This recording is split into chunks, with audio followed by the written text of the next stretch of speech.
think that this is me. Then when you think that this is me, then you are only a thought.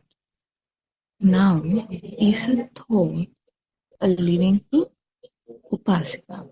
No, honorable person. A thought is not a living thing. Aryan Mahansi. We think that we have a child. Can a child physically be in a thought? No, it is only a thought. Nothing is there in a thought. We think that we have a husband. We think that we have a house.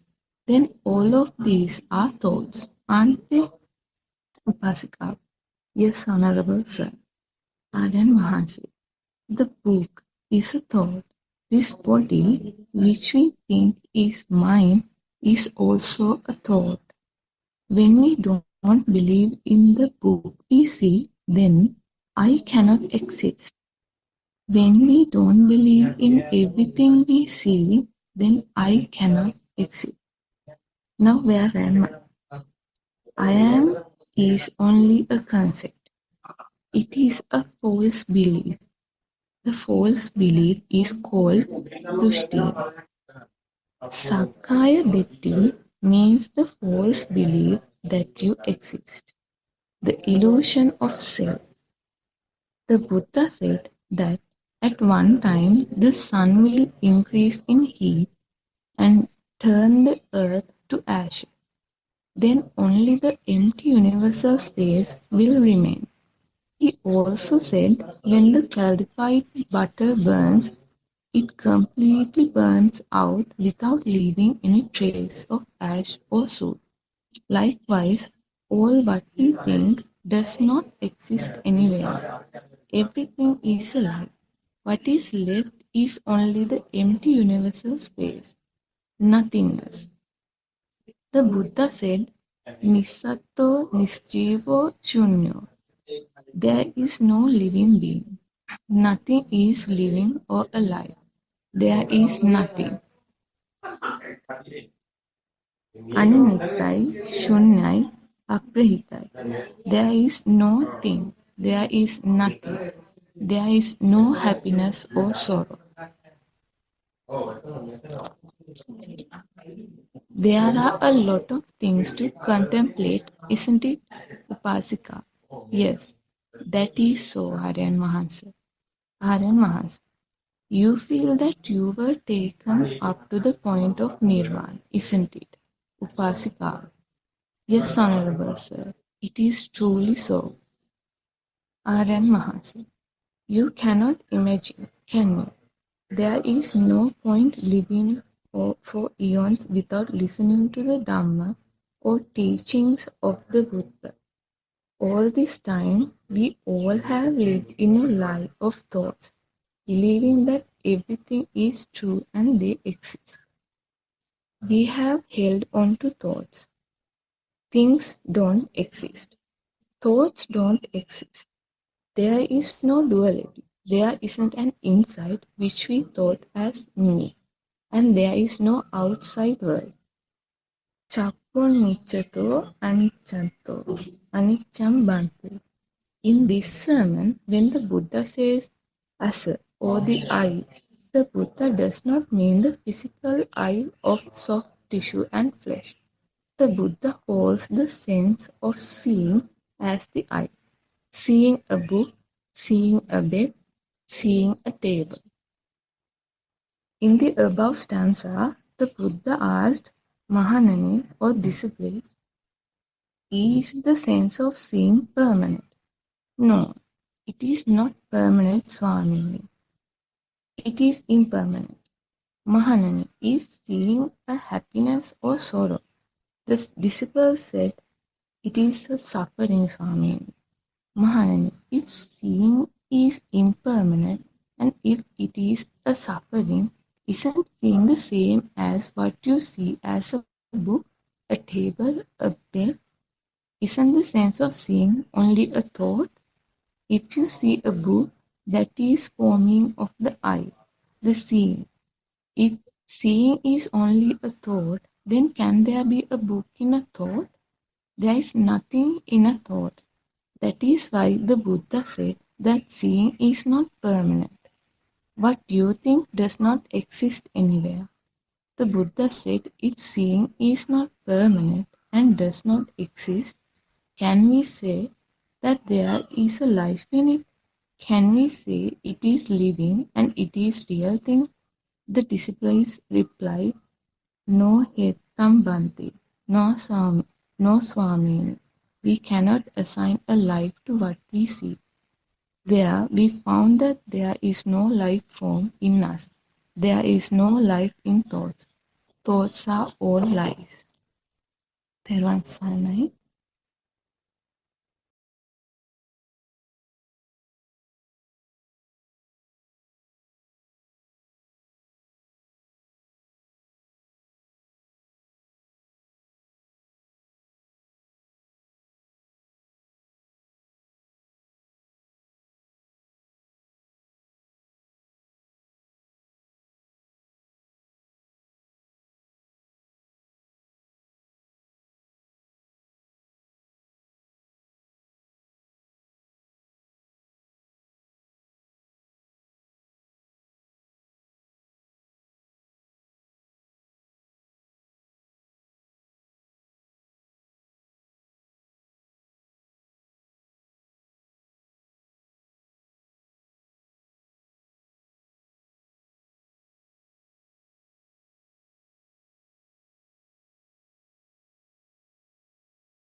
Teruvan Saranai.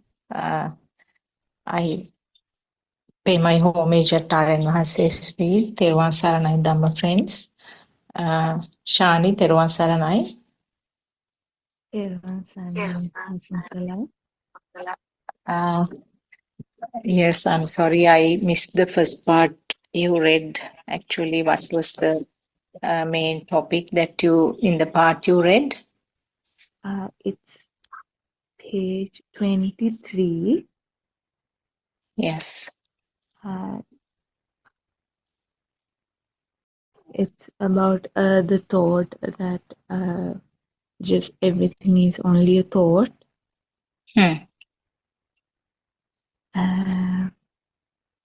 So how the thought is formed, and is that what you were reading from the book? Yes, yeah. Yeah. Okay. Okay, we'll start from that point, I think. Basically, what we have to understand is that everywhere, every action, every word, everything basically is a result of a thought.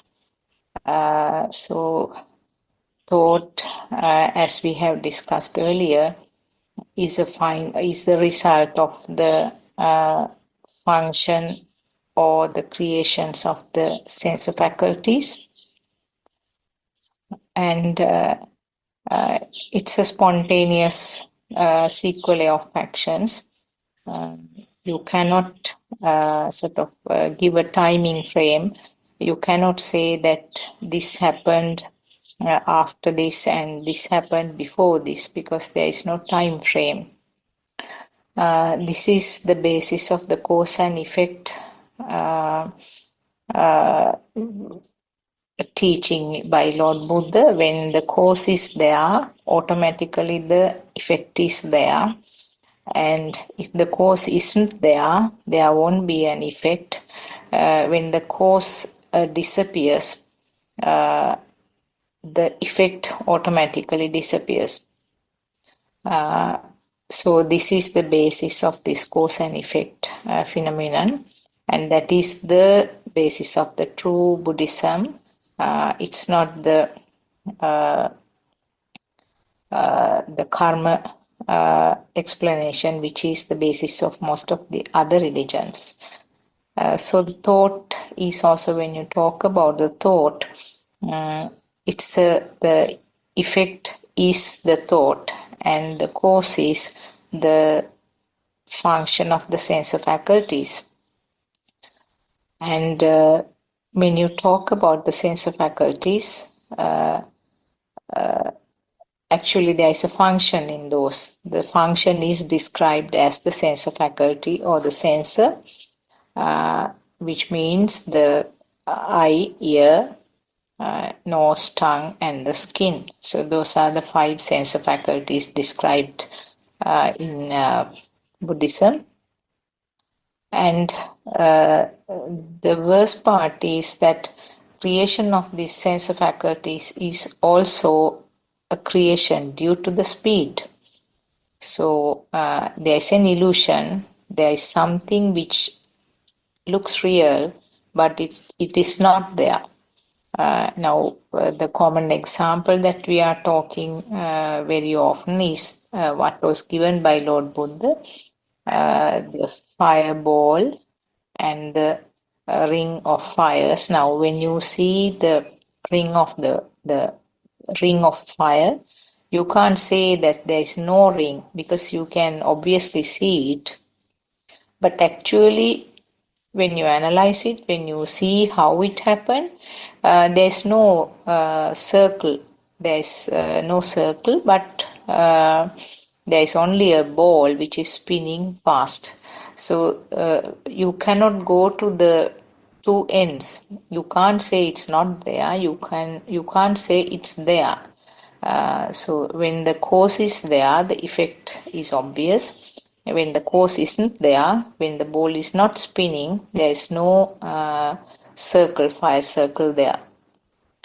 So thought is also like that. Thought is a creation, an instant creation actually, which is not there in the radiant mind, uh, where the small child will have the sense of function, the faculties are functioning, but there is no joining of these functions together to make the thought. But still the child feels that there is a color, uh, or the light. Colors are also identified as a function of the mind sensor. It's a light or a shape, we can say. Shape is because of the light. You can see a shape. And similarly, because of the vibration of the eardrum, there is a creation of a sound. So these are called the eye consciousness, ear consciousness, uh, smell consciousness, taste consciousness, or the skin or the body consciousness. So these five faculties give some feeling that it is there, so that the small baby, even though the baby doesn't have that thought or naming of that, or a given word to that feeling, the baby feels that there is something. So that is what is described as itta sanya, where the baby feels that there is a light, baby feels that there is a sound, smell, taste, and the skin feeling. But there is no words, no naming, no identification of that. And the feeling as if it is there is due to the current, or the fine level of current or the fine level of power, which we also call sasava or taints. Because of that, the child tend to feel uh, like any animal who has this ability, even with one sense of faculty, feels that it is there. So, in other words, in a very subtle way, child feels that child is there. But this level is not described as defilements, and the formation of the thoughts happens gradually with the growing of the child, and it doesn't just happen overnight, but little by little the thoughts are formed. So the names are attached, the mom or dad, ball, uh, some drink, water, uh, sun, moon, etc. Now also, and uh, even the verbs like walking, sitting. So all those are names actually. They are all thoughts. So this naming occurs with the help of the adults, who will sort of insert the data, like inserting data to a computer. Child will receive this data subsequently. It doesn't actually stop at the childhood, even later on, until the system, the physical body ends up. Every day, there are data accumulated to this system.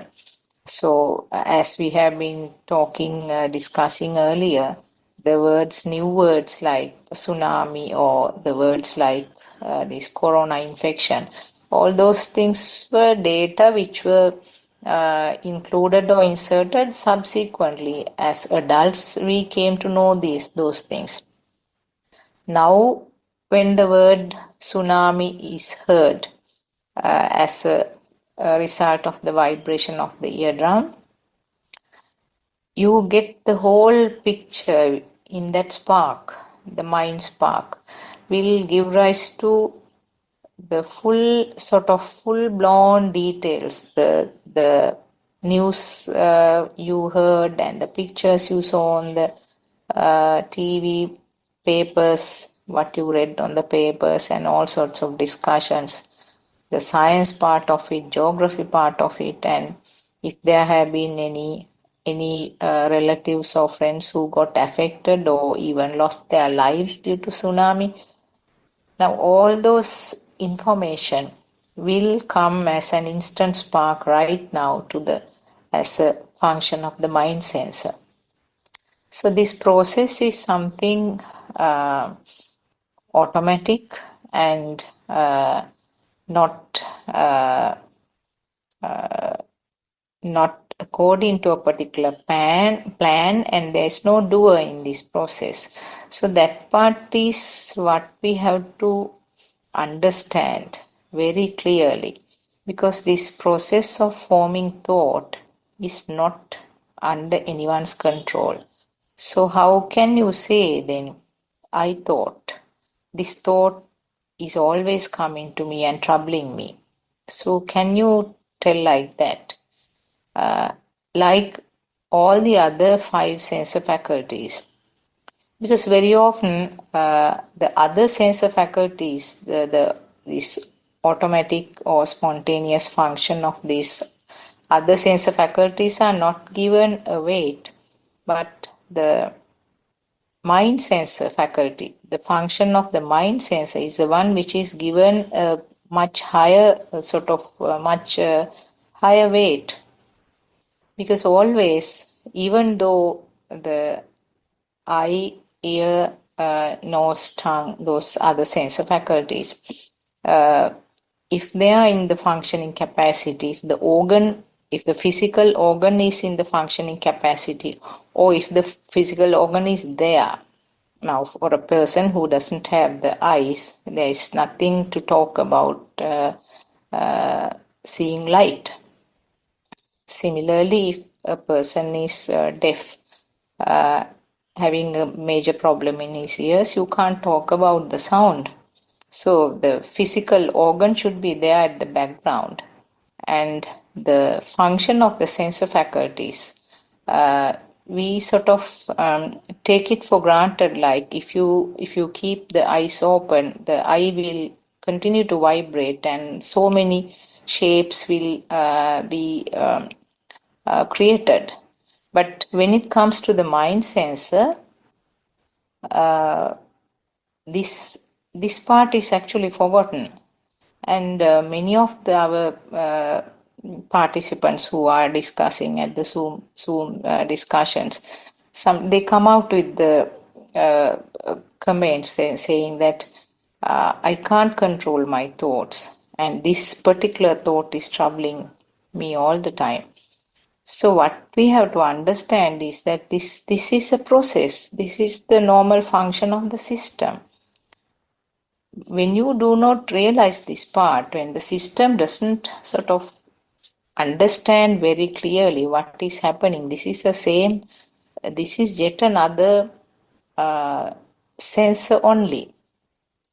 Uh, when you do not realize, you tend to give a big value to that thought, or this happens automatically. That is your defilement. When the thought is given a weight, automatically, that is where the self is created. Sometimes we hear, sometimes in certain discussions, some have this idea that I, I want to get rid of my defilements.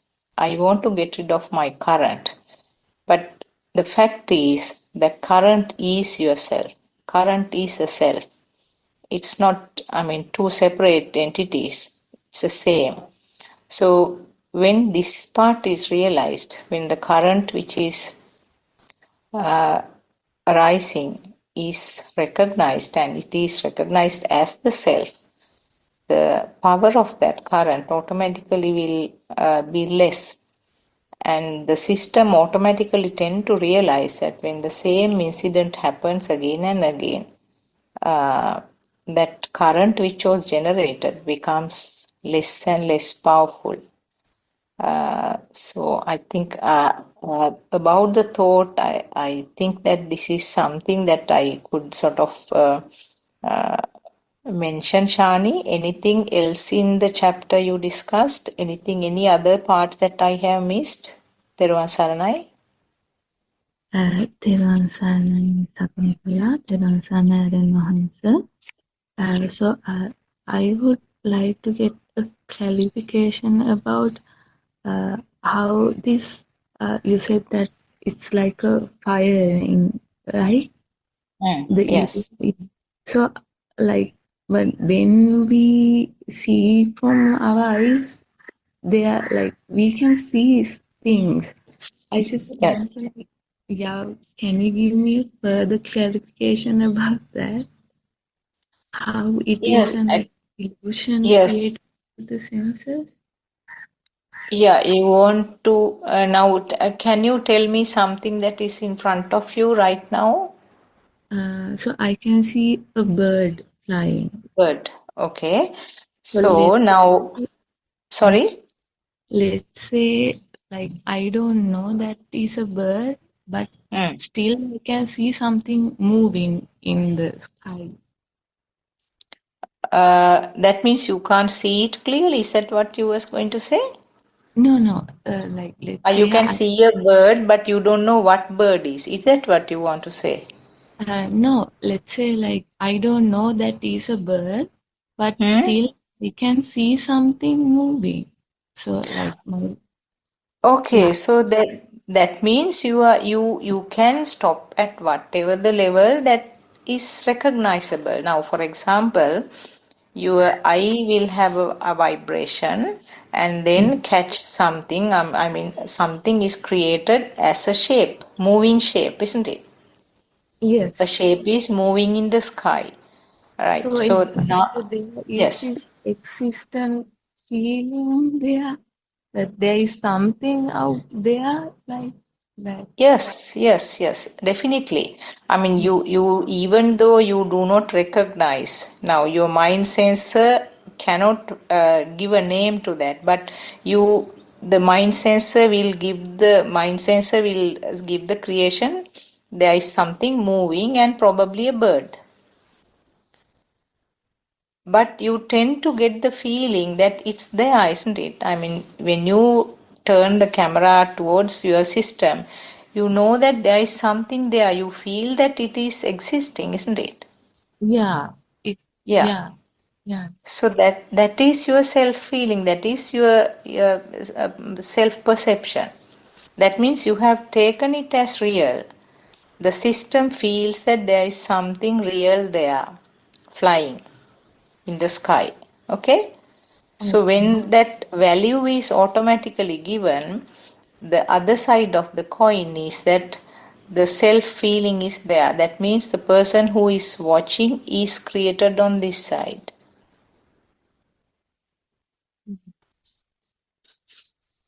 Am I clear enough, Shani? But still it's bit confusing about that how there is this the things I see like Now that is actually that the feeling that Aryan Vahasi is also there. Unvahasi will correct me. Now that feeling that you get that it's real is a feel that you get, isn't it? yes, Yes. So it is a kind of power within the system. How that power comes is that every vibration has a current. That is the science part of it. Every vibration, that means every wave, has two ends, two opposite ends, and in the center there is a current formed.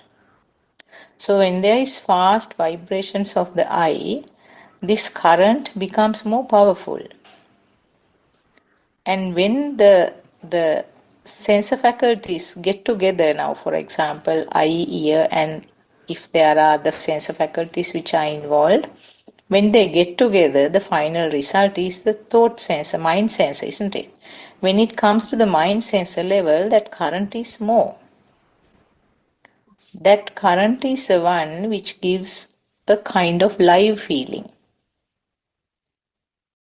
That is why you tend to feel, that is why the system feels that there is something real there. Oh, Uh, I think these facts are very clearly explained in much more simpler way by Yaran Wahanse in the previous, the original, the very first discussions that Unwase has made. If you go to the Darshane part in the website, uh, those things are very clearly explained. Even this 14-hour sermon, which is given in, I think, 24 or 25 parts, that clearly explains this process. That current is a one which gives the feeling, gives the system a feeling that it's there, it's real.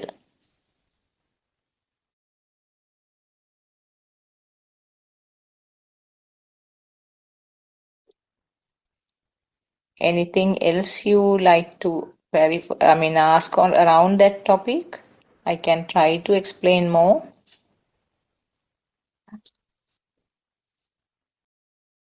no. No.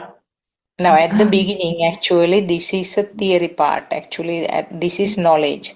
So you have to read about this, how the mind is formed, how you feel that there is exist. It's things are existing. How you feel that the self-existence or self-perception is there.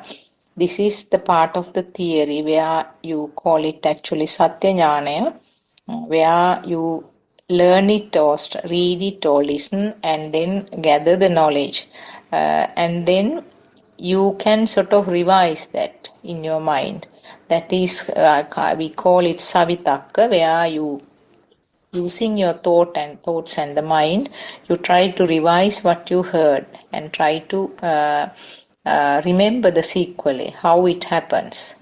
Then automatically, when you are you get it applied automatically to the day-to-day activities, and little by little the function of this mind, the creative ability of this mind becomes more and more clearer.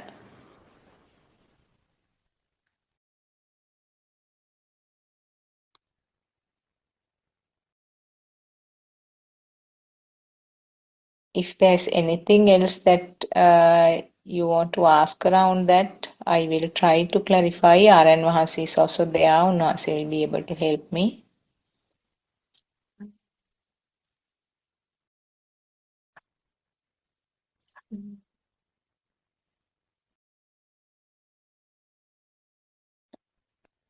Okay, Therwan Saranai, Mr. Bernard, would you like to join the discussion?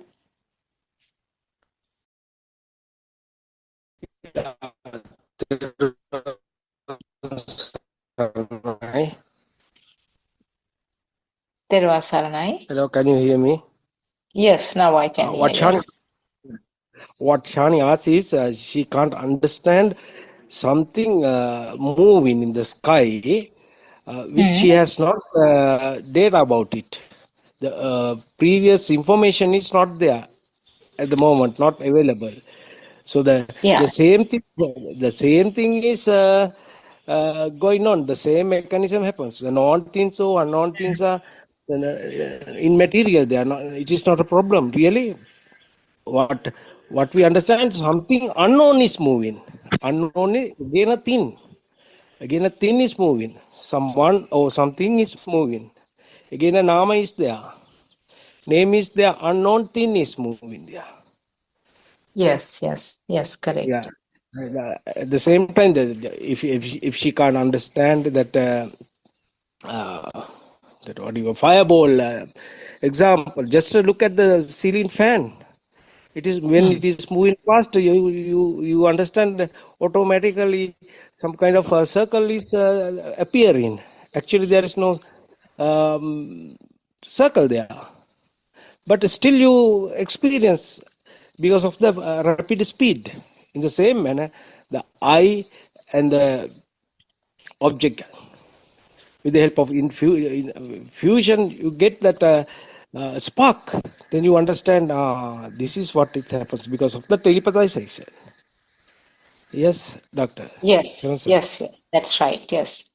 Yeah, as you said, if the data is not there, it will, I mean, identified as something related. Now, as Mr. Bernard very correctly said, you can now, if I give another example, if you see a tree, but you don't know the name, and initially the creation of the eye and then the creation of the mind will give the conclusion that unknown tree, but knows that it is a tree. Because of the past data, the tree can be identified from the shape, but the name is not there.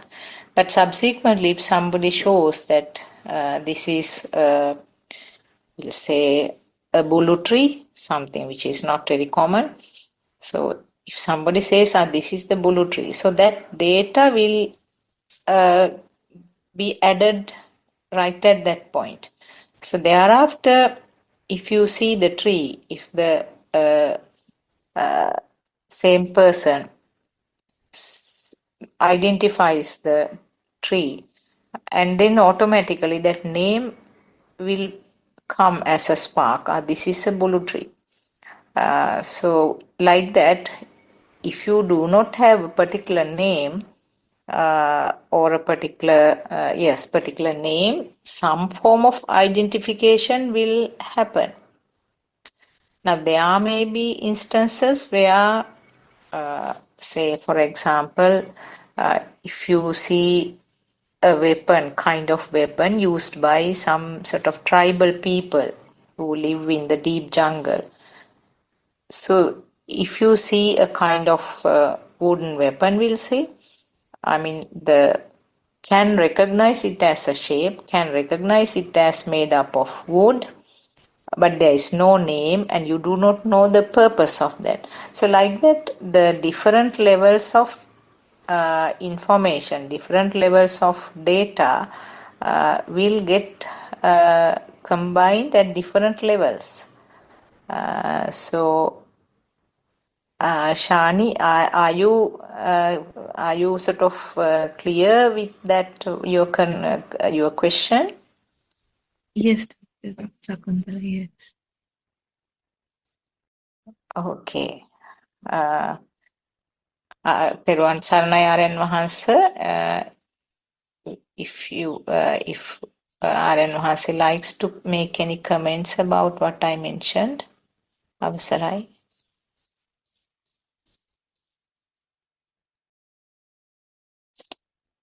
Okay, I think we'll continue a bit more. Aryan Mahansa must be busy with work. Okay, so when we were talking about the thought, if you sort of continue about the thoughts, thought formation or the function of the mind sensor alone is a part of the Mr. Bernard Peruwan Saranai. Yeah. Yeah. Peruwan Saranai, we can't hear you. I think there is a problem with the signal. Yeah. Yeah. Are you going to Now. tell something? Yeah. Yeah. Signal problem. Yeah. Yeah. Go ahead. Yes. What is it? Sorry, I think there is some interruption in what you say.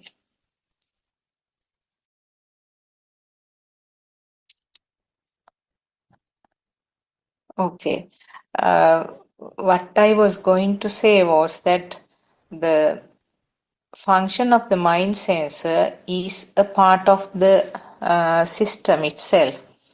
But when the thoughts are given a value, when the thoughts are taken as real, that is where the problem is.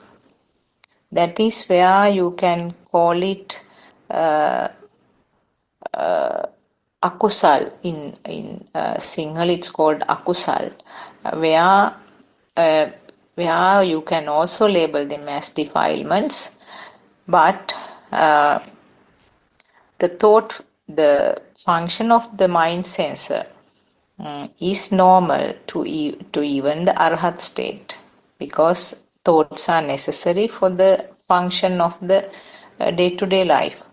So having thoughts is not a sin. It's not something that shouldn't happen, because thoughts are necessary for the day-to-day activities, day-to-day functions, and there are many occasions where even at Lord Buddha's time, there are certain parts in the Buddhist history we hear that Lord Buddha thought of this. He thought about doing this. Lord Buddha thought of going to visit so and so. And Lord Buddha thought that he will wait until this person comes. So, like that. The thought formation is a part of the system. But when you give a value to the thought, when you take the thoughts as real, that is where the trouble is. That is where the ignorance is. So that value is what is called the fire or the current. Now we are using so many words actually to describe the same thing, but the meaning, basic meaning is the same. So when the value is added or the value is there for the thought, it means it's taken as real. It means that that is a defilement. It means that is the self-existence, feeling of self-existence. So this current is something felt. This is what is described as the feel. And this feel is the one which will lead a system to the correct pathway. Identifying this feel or identifying this current is the one which is basically needed. And this is what will be the headlight to move forward in the Dhamma pathway. More you identify this current, more you identify the own defilements. That means that the system is identifying more and more about the own self-feeling. So identification is the only way to clear the pathway. So these are actually now when you realize that the thoughts are not real, when the thoughts are not given the value, that is the second step in the practical pathway, where the initial thought, now the system realizes that thought is just a collection of function of the other 5 faculties. Now thought is something, now there are instances where without that immediate function of the other 5 faculties, sometimes you tend to think. We say now in formally when we are talking, we say I was thinking. What do you mean by that? I was thinking means your mind sensor is functioning and your thoughts. But these thoughts are always pre-prepared spark. Again, that is the function of the other five sense faculties. So thought is always something which was sparked somewhere in the past. It may be during this birth itself, or maybe somewhere in a previous birth, maybe a very, very long time in your samsara journey or your birth cycles. So for a thought to happen right now, there should be something similar happened in the past. That is where you call it actually memory, but there is nothing called memory. There is no place where these informations are stored, it automatically something happens, and it is the result of a spark which happened in the past. So when the thoughts are automatically tagged with this value, that is what you call the defilements. So this is a little bit of a little complex process to understand, because we have been giving a value to the thoughts all this time. So it is like trying to swim upwards against the current in a river. So many things you have to read again and again. Many discussions we have to listen again and again to realize that we have been going just down the river, but now we are trying to swim upwards against the current. I can see Dr. Ravi has joined. Terwa Sarna Ravi, are you in a position to talk to us now? We were talking about the Yes, thoughts.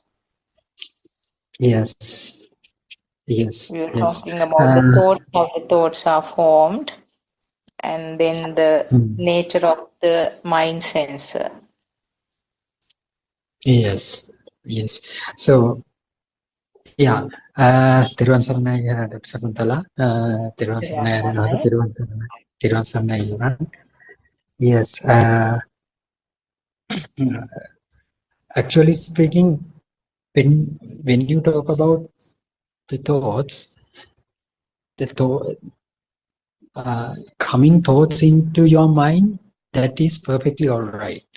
So what you have to do is just try to understand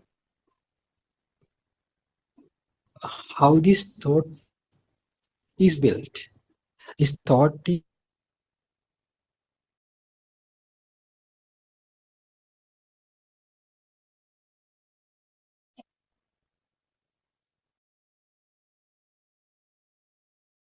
Terwa Sarnai Ravi, we can't hear you.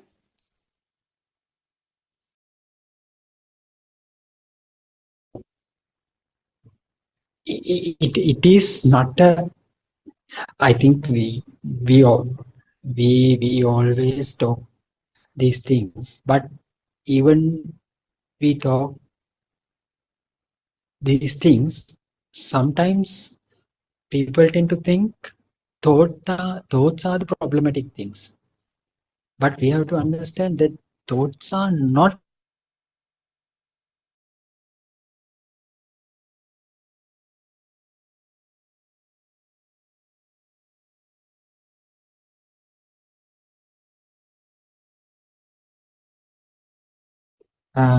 sorry,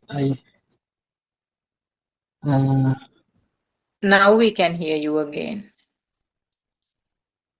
you hear me now? Yeah, now we can hear, yes. Sorry. Yeah, people tend to think that thoughts are the problematic things. So we have to uh, keep these thoughts coming, and we have to anyhow keep these thoughts suppressed. So from that we can get some kind of a relief and so on. So it is not like that. It really belongs to the concentration meditation. But with the insight meditation, we don't talk about these things. So thoughts are there. Thoughts should be there. What you have to do is just to understand the structure of the thoughts, how the formation happens in the of these thoughts. So that will make you to stay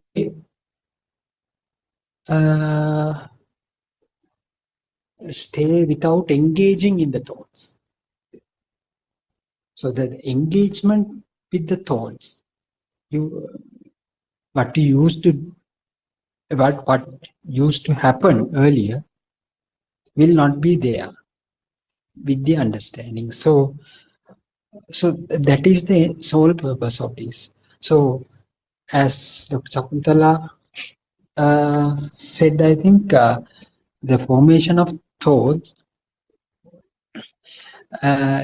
is the basis here. Thoughts in the sense, so as we all know, collectively, when the collection of thoughts represent as a mind, as the mind. So we think there is a permanent thing called mind, but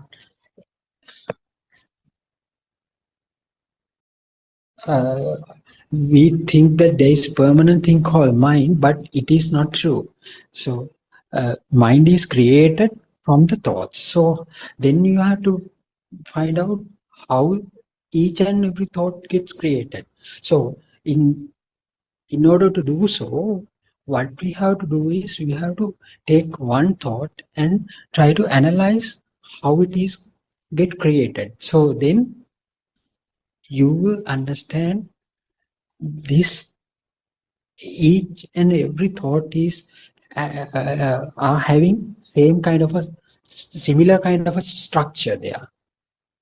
So how the structure of the thought is very similar.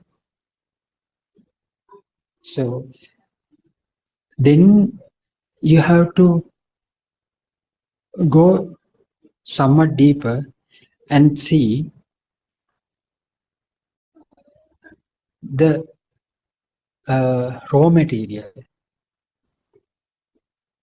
that are essential for creating the thought. So who provides these raw materials? So if you look at closely, the raw materials are, or the substrates are provided from the sensors. So sensors are the main culprit. So sensors collectively provide substrates to form the thought. So then what we have to do is do some investigation about the sensors. So what is a sensor? So what are the sensors basically we have? Eye, ear, nose, throat, eye, ear, nose, skin, and tongue. Those are the main 5 senses we have. So if you take the eye, so how this eye gets formed? Is it the eye that we are referring to, the eyeball that we can see externally, or the process of vision?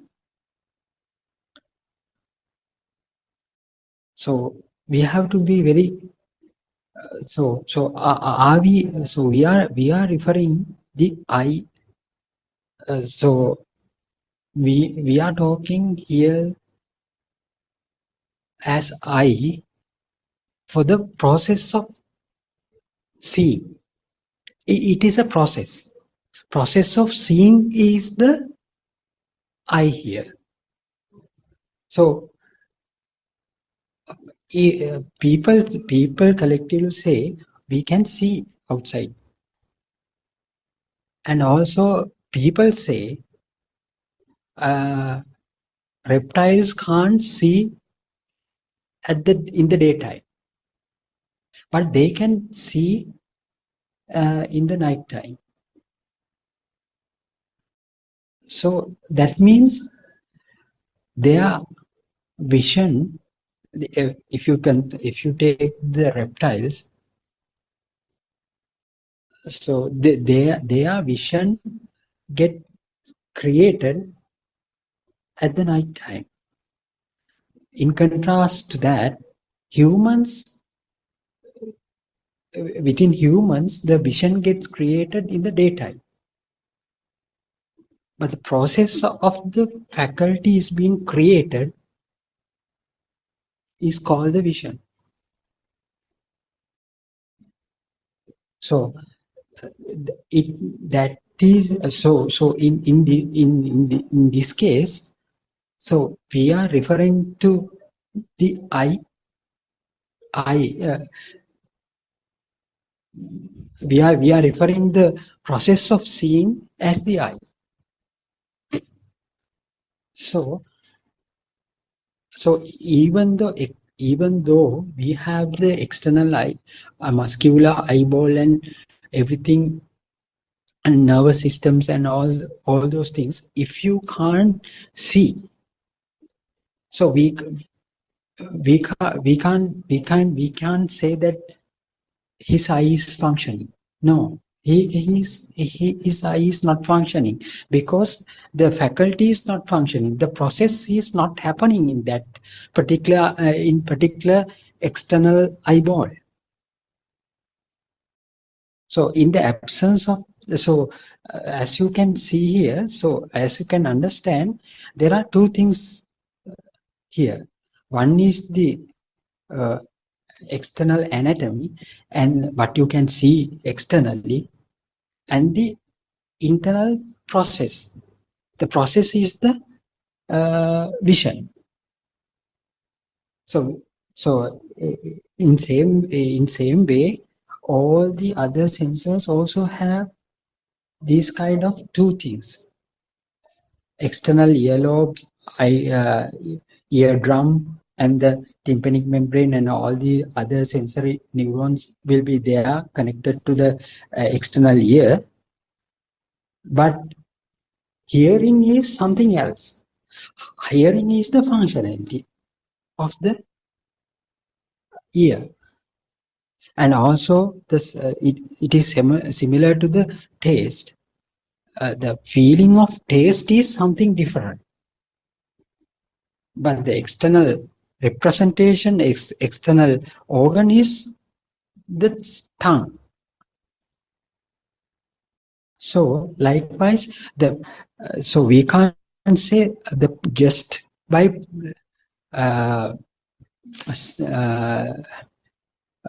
presence of the external sensor does not mean that that particular animal has the vision, has the ability to see, or the other way around is also true. So absence of a particular sensor, external sensor, that does not imply that that particular animal has not that visual capabilities.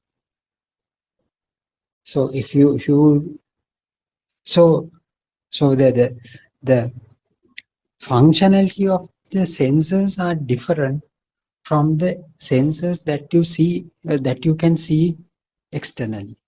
So in the Buddhism, in the Buddhism, so we are basically talking about the functionality part, the functional part.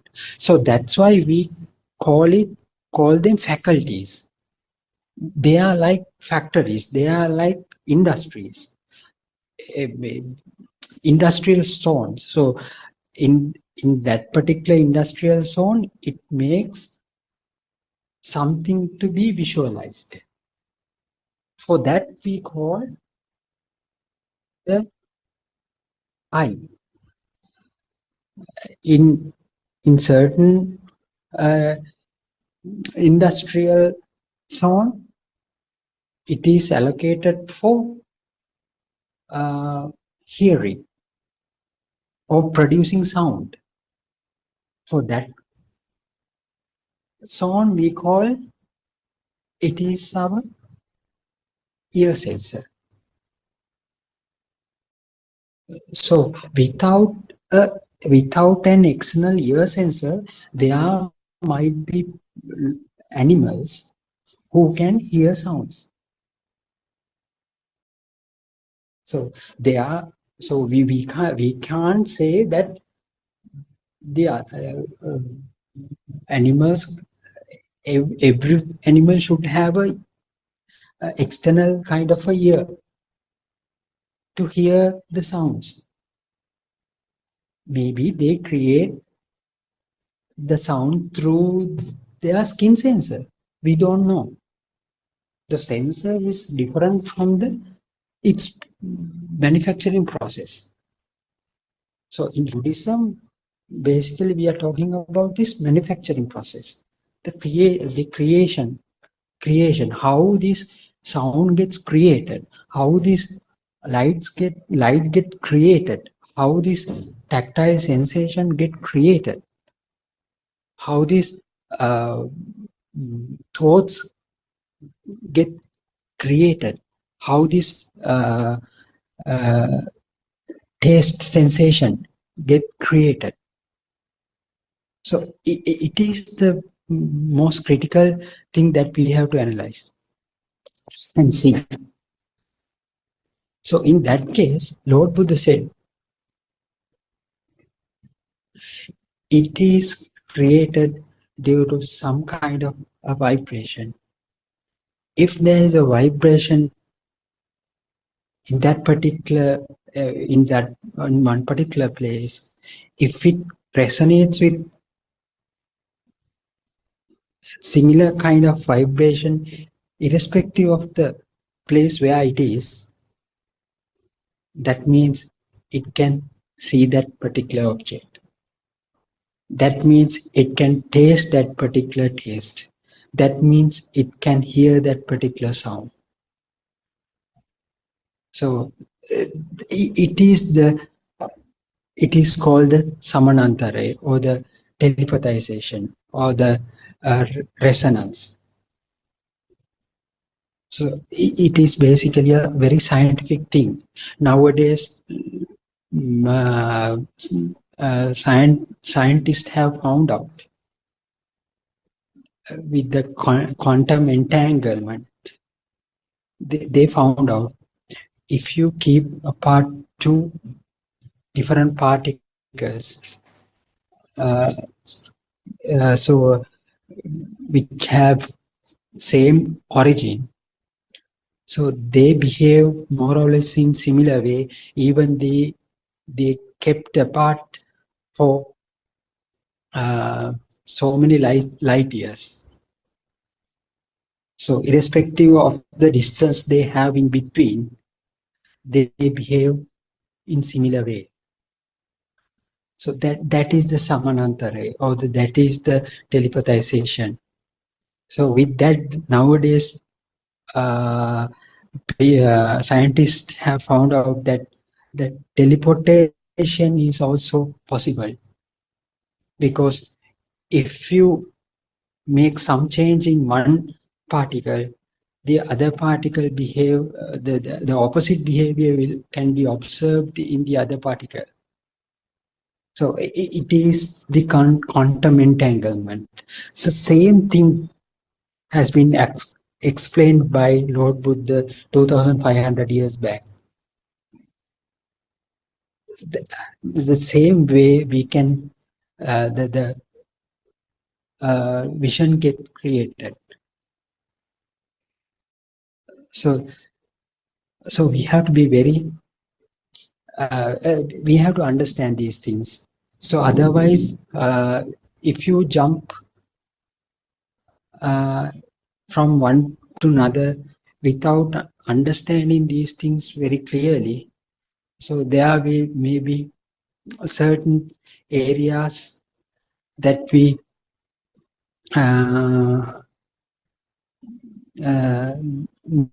go and stuck. So we have to be very, these things have to be very clear for all of us. So the formation of faculties should be very clear, and then how these faculties come together and create one thought is also important to know. So then the collection of thoughts, how this collection of thoughts form the mind is also important, and this mind, how this mind represents the world is also very important. So it's like creating a huge building with small with small uh, keeping small bricks on top of the one another. So bricks are the uh, things that is created within these faculties. So the ultimate result is the huge building. Here the building is the illusion, world perception. So the mind, the chitta rupa. So if you believe this chitta rupa as real, it is the ignorance that you have. If you believe, that means if you feel that uh, this illusion that has been made through these senses are real, then of course you tend to feel like the worldly perceptions are real. So then there is no way escaping from that thing, because you live in that world. You think that you are living that world, so you are also become the part of that world. So so there is no way of escaping from that unless you understand the thought. So if you are able to understand the thought, then of course you tend to feel that there is the unrealistic nature of the thought. The unrealistic the understanding of the unrealistic nature of the thought will push you from the uh, from this illusion, away from this illusion. So otherwise there is no way of getting out from this illusion. We have to understand how this illusion gets created. Then it will automatically happen. The liberation will automatically happen. So that is the expected internal transformation that Lord Buddha wanted to communicate. So there is another kind of a feeling without the self, without without a self. So that is the message that Lord Buddha wanted to communicate to the entire world. So we have been dealing with the self from our birth,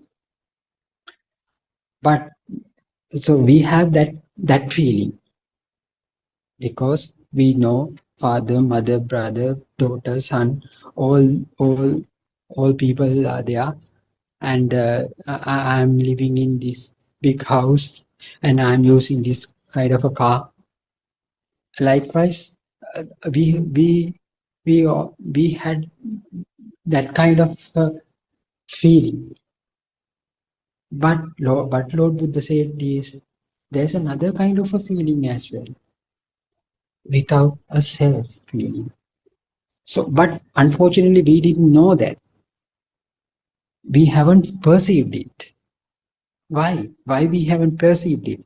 Because we didn't know that we were in an illusion. Now, after hearing this Dhamma, we know, we get to know, we start knowing that there should be some kind of a feeling without a self here. Then we try to understand this Dhamma. Then, along with the understanding, the non-soul perception will automatically come. So it will take some time, that's all right. So that non-soul state of perception is the truth. For that we call the truth. So truth is not that should be learned, truth that should be felt. What is the truth? The non-soul perception. So, it is very difficult, I think, for a person who first time listen this Dhamma. But if you come and peacefully join these forums, and if you uh, can contemplate more and more on this, so you will realize by yourself whether the message is true or not. So it has to be realized by yourself. So what Lord Buddha said is just conveying the message. There is some kind of feeling other than what you usually felt. That is the non-soul perception. So in order to see, uh, uh, in order to feel that particular feeling, you have to follow this path. That is the way of Paticcasamuppada. So if you move along that path, you will definitely end up by perceiving that particular state. So that is the truth. That is the truth. So if you happen to feel that non-soul state, non-soul perception, that is the feeling of the truth. Truth is not something that you must know. You only know it. At the same time, you have to feel that truth. The truth is the non-soul state.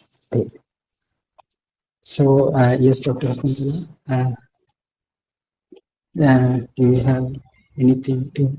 Yeah, I can see Dr. Mrs. Lana is also here.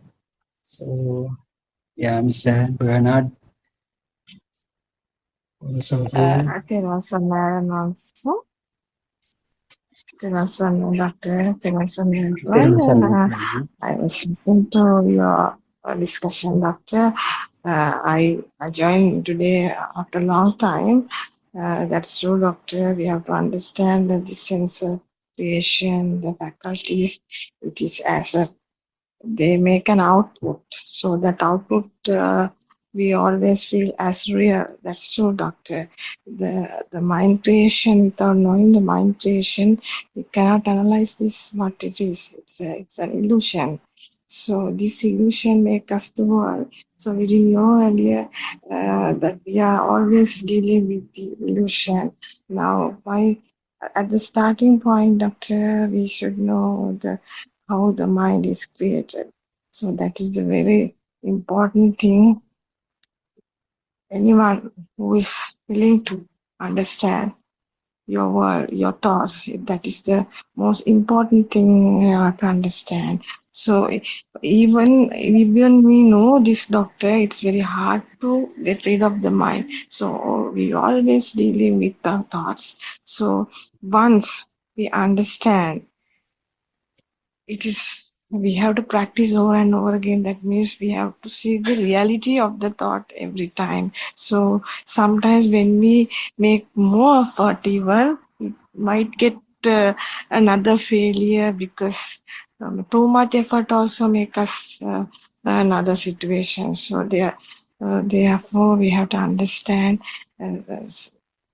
patiently how the mind is creating and how the thoughts, and we are the point that we cannot understand. The listening Dhamma is really important. So these days also, even some short videos I have heard, Aran was always emphasizing you have to understand your thoughts and how the thoughts are creating and where you are. So that is the thing, Doctor. It is a critical thing. Even though we are trying to understand, always when you think of your thoughts, so after a while we can understand. So we always dealing with our thoughts. So once it doesn't matter. You have to take time. You have to be very patiently to understand this Dhamma. Too much hurry also we get into trouble. So knowledge, we must have a knowledge, but in practical side, we have to put that knowledge into a practical, as a practical aspect. That is the most critical thing. So it doesn't matter. I cannot, I have to say. So it takes time, doctor.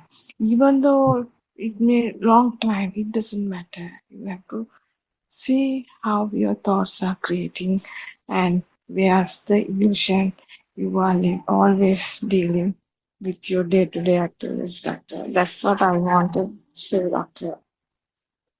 Yes.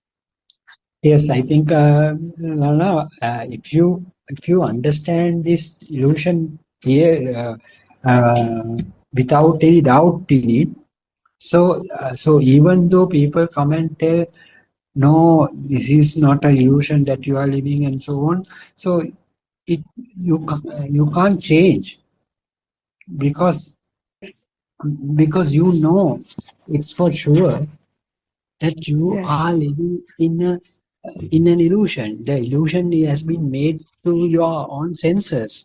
So senses are the main things that are responsible for creating this illusion for us.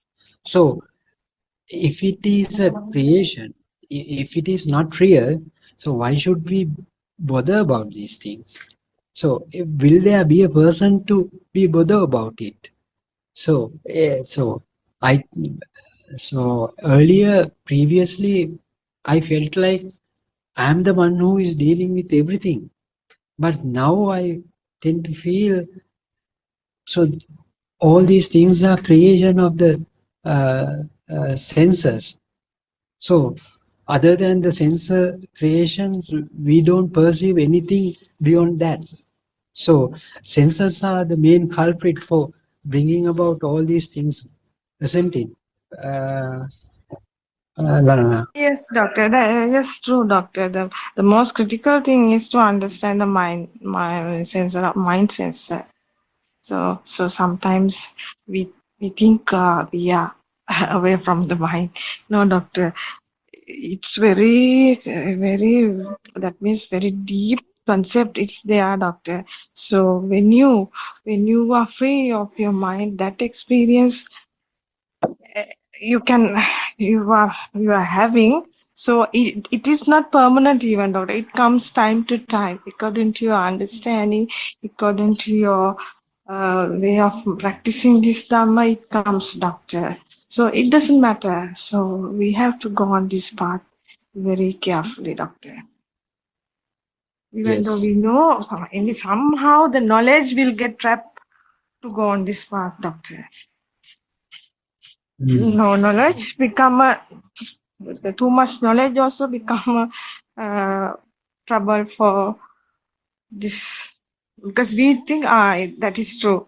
Yes, yeah, I'm not going into that deep in that thought. That is also a thought, doctor. Mm-hmm. Yes, yes, you are correct. Yes, I When think. you're thinking, I'm right, I'm correct, I'm going the correct path, that is also a mind sensor says us. Mm, mm. So we tend to believe that sense in that Yeah, case. yeah, that is the thing. Mm, Yes, doctor. Yes. yeah, yeah. It is very, very careful. We have to be very careful. So Mm, when you are free from your mind, it comes automatically. That feel comes mm-hmm. automatically. No need to think at all. No thoughts at Yeah, yeah. Whatever the thought comes, just what you have to do is all. just let everything go, isn't it? Just So yes, yes. Let it go. Let it go. let it go. When you recognize it as a thought, it doesn't matter. Yeah, No need yeah. to think too much of that, doctor. We have Yes. done this. That mistake, doctor. I also did many times. Mm-hmm. Because I have a hunger to find this to Dhamma. That's what I had that trouble. Ranasa corrected me many times, doctor. Mm. Can you understand, doctor, what I'm telling? Yes, I yes, think yes. Dr. Sakuntala's got the meaning of that. If there is anything add to that, Doctor, you can add some more points to that, Doctor.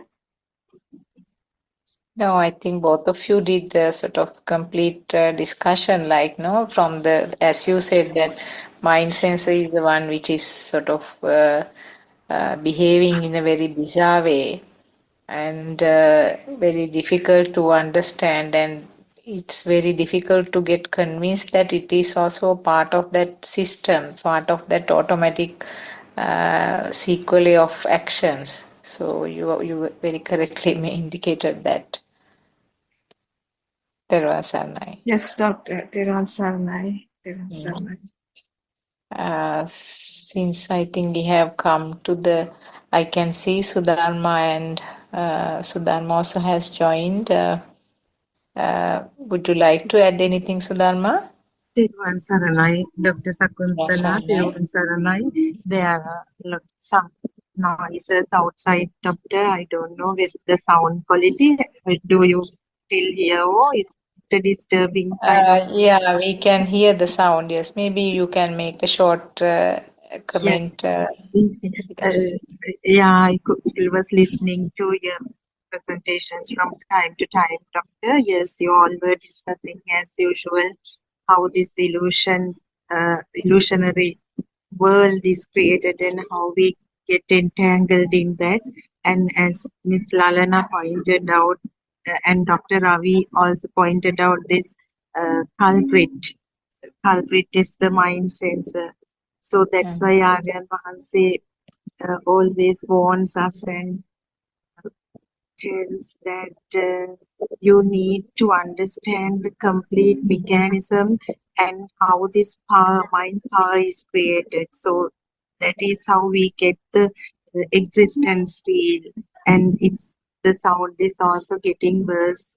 Dr. Sakuntala, I think yes. it's better to let you go ahead. Teruvan Saranai, Dr. Sakuntala. Sarnai, thank you for the contribution.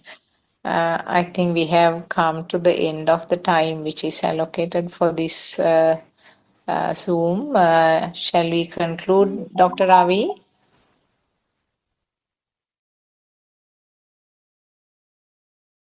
Okay, I think there was Sanai. He must be busy with something. Since we have come to the end of the time allocated for us, we will conclude today. And Terwa Sarnayar and Nohansa give us a permission to conclude. And thank you all Dhamma friends who contributed, Dr. Ravi, Mr. Justin Bernard, Shani, and Sudharma and Lalana, all of you. Teruvan Saranai, thank you for the contribution. Thank you all, Dhamma friends. Teruvan Saranai, Dr. Sakuntala, Teruvan Saranai, Aryan Mahasa, Teruvan Saranai, all.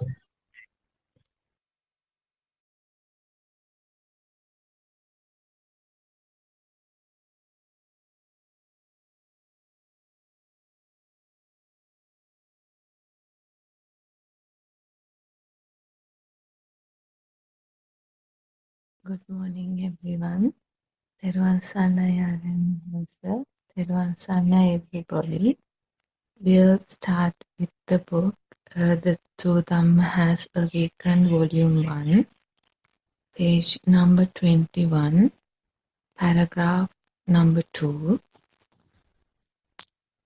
Then what we see outside is all a lie, an illusion, isn't it? Things don't exist anywhere, does it? All what we think does not exist anywhere. The different languages have different sounds. The language itself is a thought. Now, does the language exist? They are all an illusion.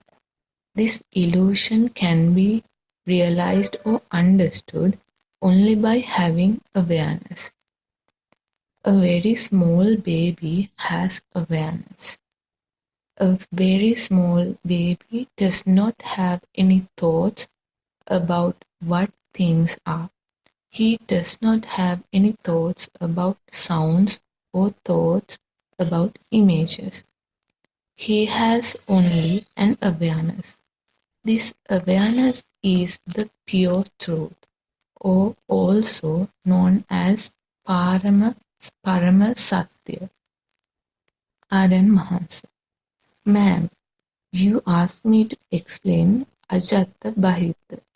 When we say that someone has arrived at the state of Sotapanna or stream entry, it means that you have realized that the outside world does not exist. They have realized that the world outside is only a thought. This state of wisdom is called Sotapanna Bhumiya, stream entry. Then, Anusotaya means you accept the world outside as the reality, and this state of mind is called Pruthajjana Bhumi, conventional or ignorant position. When you have realized that the outside is not the truth and that you are at a level of wisdom of Sotapanna, it means that you are on the right path. Now we will see what one has to do when one has already developed the wisdom to a state of an anagami, never return nor further birth. We mentioned earlier in this discussion that if there isn't a book, then I don't exist. The one with the wisdom of an anagami looks at the world without an I concept in what he sees. He looks at the world with an emptiness. He does not give any value to any of the thoughts. If he sees a thing, he knows that it is only a sound and a color. If the stimulus, aramuna, is a book and if it becomes real to you, then you are there. Then there is you, the observer. The Buddha said, Etang mama. It means I who sees it, the one with the wisdom of anagami, looks at the book without giving any value to it, as he knows that is an illusion. Then there is no I concept in it. It is only an awareness. This is the deepest point of wisdom. If you feel that the table, the book, the bed, all these exist to you, that itself is the I concept, your feeling of being alive. The feeling of being alive is your mind consciousness, a thought. The table is a thought. The book is a thought. The bed is a thought. The thought arises and ceases at every moment. The thought is born and it dies off immediately. Our body does not die. It is the thought or mind that dies. When we stop breathing, that means the mind has stopped igniting sparks. The mind has stopped generating thoughts. That is when our body is buried in the ground. Please think about this. In this moment, when we think of me or I, isn't it only a thought? Upasikawa, yes, Honorable Sir. Aryan Master. If I cut off my finger, have I really cut off a finger of mine? No. The cutting of a finger is only a thought. Now, if I amputate my leg, it is only a thought that I amputated my leg. Then I amputate my other leg. Again, the knowing that I cut off both my legs is only another thought. Then I cut off both my arms. It is only a thought That makes me think that cut off both of my arms. තෙරුවන් සරණයි.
Yeah, today discussions.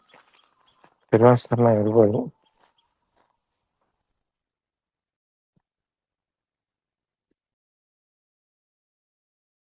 Hmm.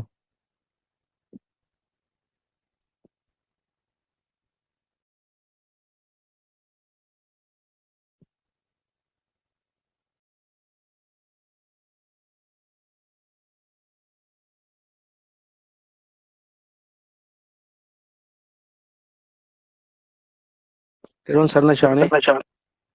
It's okay, brother. We continue. Discussion is okay. Teron Sarna everybody. Teron Sarna Renonsa. Yeah.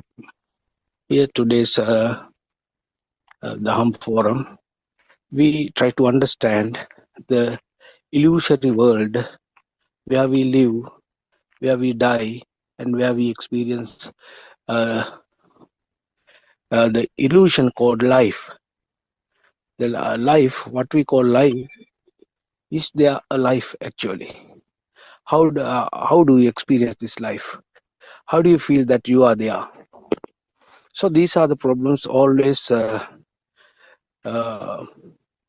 created enthusiasm and curiosity in the human mind, in the human civilization. Uh, Today, what we want to explain, what we want to express is you to listen and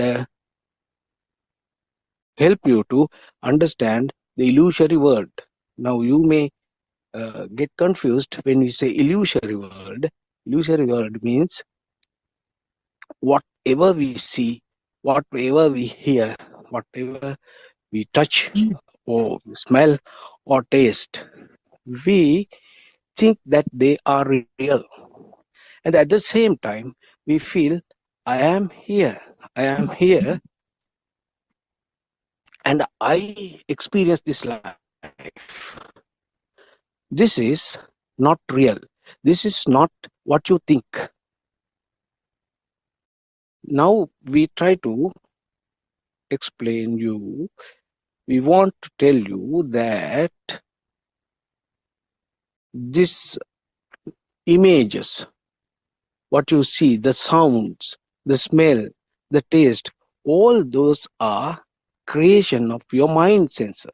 We have got 6 senses, and these sensors function rapidly that a human mind cannot express or explore or investigate it.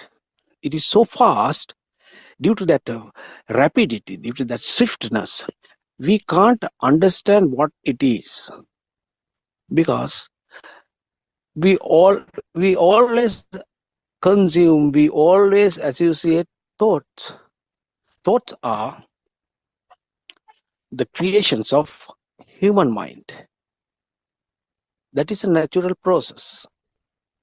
So when we see a something, for example, you see focus or river, you see a river. Now you just say, I see, I experience, I know that this is a river. But the problem is something out there, is someone here, is something outside there, something called river, and is here inside the other side. You feel the existence, and you feel that I experience the river. So what a beautiful river, so bubbling river, or whatever it is. So how do we want to understand this is, you don't see a river. At the same time, there is no one called you there. Why? Because to understand this, you have to start from the beginning, how the mind works, how these faculties work. This is how it works.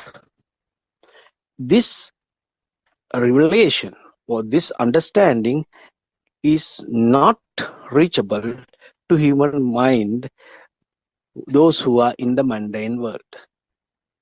This will be revealed, and this has been revealed by noble friend, Lord Buddha or Aryan Manses or Pase Buddha. So they can express, explain, and help the people to understand this illusion. So, for example, you see a river, as we said example at the beginning, see a river. So the river, you see something outside there and you are here. So this is a spark. This is just a spark. So that will the mental I will catch. Yani apa ini? Gara-gara Excuse me, Aryan answer. Everyone, Sarnai.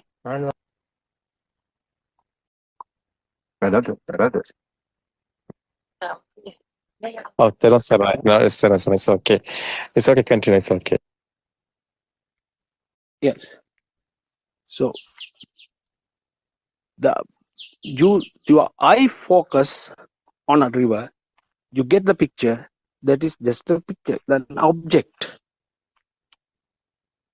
The thing is, these sensors, our sensors, eye sensor, work so rapidly. Then and there, momentarily, the spark starts there, and it goes so fast. And then the mental formation starts. So when the mental formation, when you come to this stage, with the help of the mind consciousness, they work so swiftly. Therefore, we feel that something is outside there. We feel. Then all the past experiences you had related to the river that flood into your mind, and that experience comes in your mind, and it is this river that you saw in the past, and what you experienced in the past is here at the moment. Actually, there is no river. That is the label given by the adults, given by the teachers at the kindergarten age. So we feel in this stage, the mind conscious is work so fast, and the spark is there, and the eye conscious start, then mind conscious start get activated. Then you feel that something is outside there. Then and there, the feeling of self starts. So you feel someone is here, I am here. The feeling of I, me, my, mine, myself will automatically get created. So that's a natural phenomena. We can't experience this so unless we understand the true Dhamma. Keep on listening to this true Dhamma and concentrate about it is very important. So this is the mind always catches certain things. It generates certain. Now I hear a sound of a bird. Then I see a fence. The mind goes on. It's a flow. So that is what that is where we are not in a position to understand. The mind flows so fast. One gets when we get one idea, then another idea will get associated there. So this is how it goes. Mind is so fast. The spark is there, and The mind consciousness, I consciousness, everything get together and created a world, and that fades then and there. Then another formation will come. You hear something, you taste something. This is how the mind works. So what we have to understand is listening to true Dhamma. That is very important. What is true Dhamma? There is no body and no one, and there is nothing outside. So to solve this puzzle, we have to understand what we experience is just a spark. Then and there, the momentary, the instantaneous world is created. That is also not true. Then another consciousness, then another consciousness. This is how it passes on. This is how it goes. This is how it proceeds. This is the natural phenomena and the system and the process.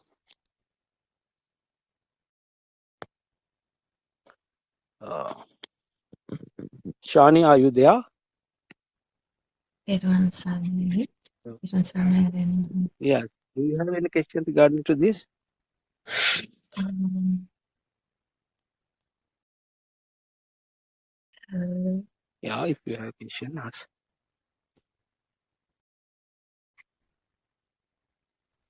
Everyone, Sanai. Everyone, sir,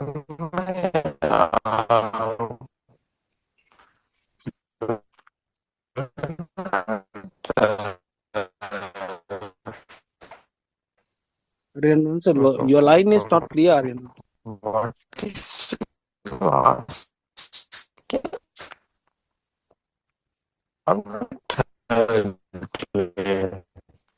Aryan answer, your line is not clear.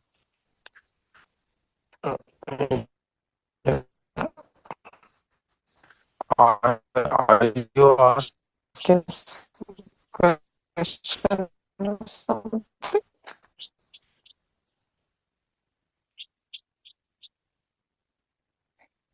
No.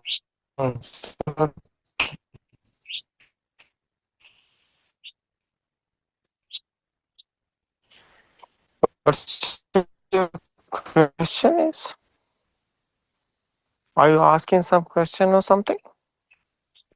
I Do you hear asked me now? whether Shani Now has it's here. any. Do you hear me? It's okay. Now do you hear me? It's okay. Aryan answer. Are you hear me? Yes, yes, I hear you.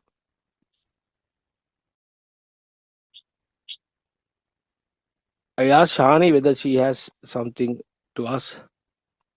Anything to ask.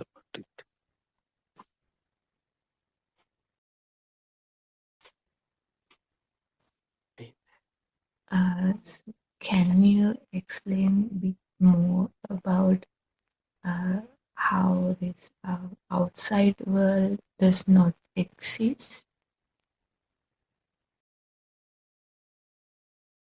Yeah, your question is outside world is not exist. Is that so? Yeah, how it says that the outside world does not exist. Yeah, Can yeah, you yeah, give a bit more of yeah. a clarification? Outside this world Now is do you not hear me? exist. Now it's okay. Yes, I can. Outside world is not. Yes, Shani. I didn't get Yes, it. Your line is not clear.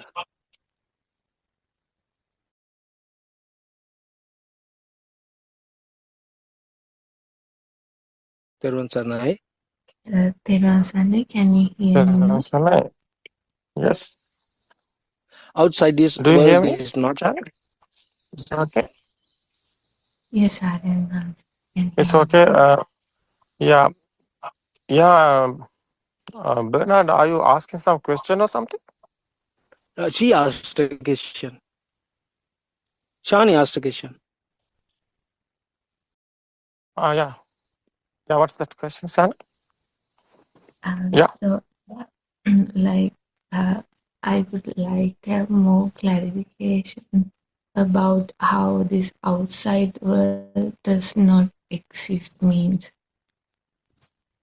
Yeah, yeah. Hmm. Therefrom, sir, like, What do you think about therefrom, Bernard? yeah, yeah. What we think is what we feel and what we experience is that outside world is real.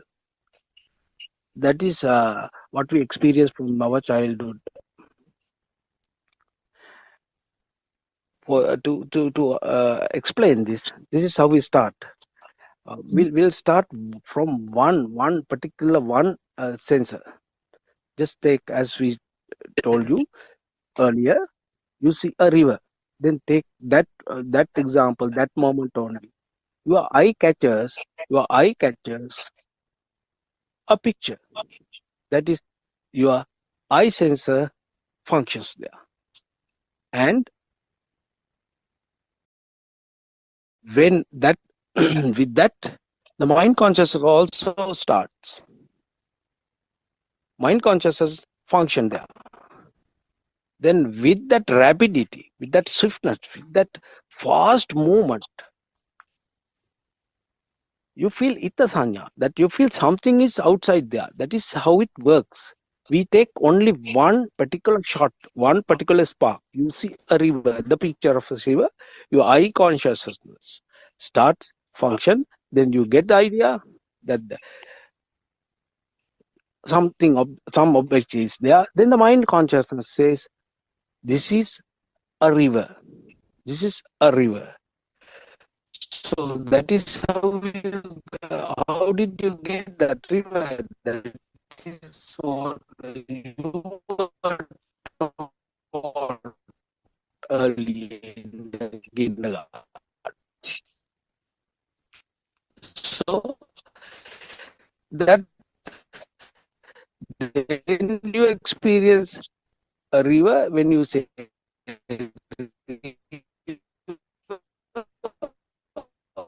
all the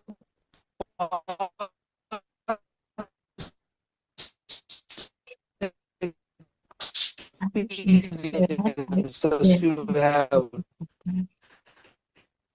with the river floods into your mind, thoughts Bernard, come into mind, line is not all the clear.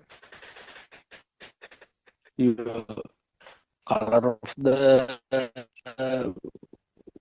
water, the flowing.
Terun Sarnai. Therwan Sarnai. Can you hear me? Yes, we can hear you. Yeah. Did you get the idea or not? Uh, This is how that you see a river there. You feel that you see a river. You experience a river. That is the natural world we see. That's the real world. That's the reality we feel that. So that is not the reality. Why is not the reality? Because it is a creation of your mind. Creation of your mind. How it get created? It get created in this way. When your eye catches a river, Shani, then are you hear me? yes, Saranwan, we can hear you. Therwan Sarnai. The that's river example is given is speed, because this light also is speed. No, Yes. do you mean that's lighthouse coming? That house of eyes creation speed. Spark is speedily. Rapid speed is there. Yes.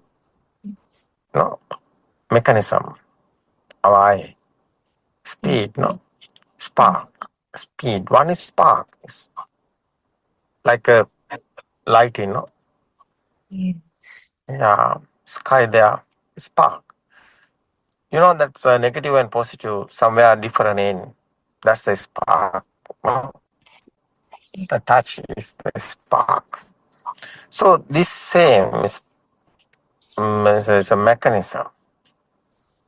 It's a waves. It's a quantum theory. It's the same, no?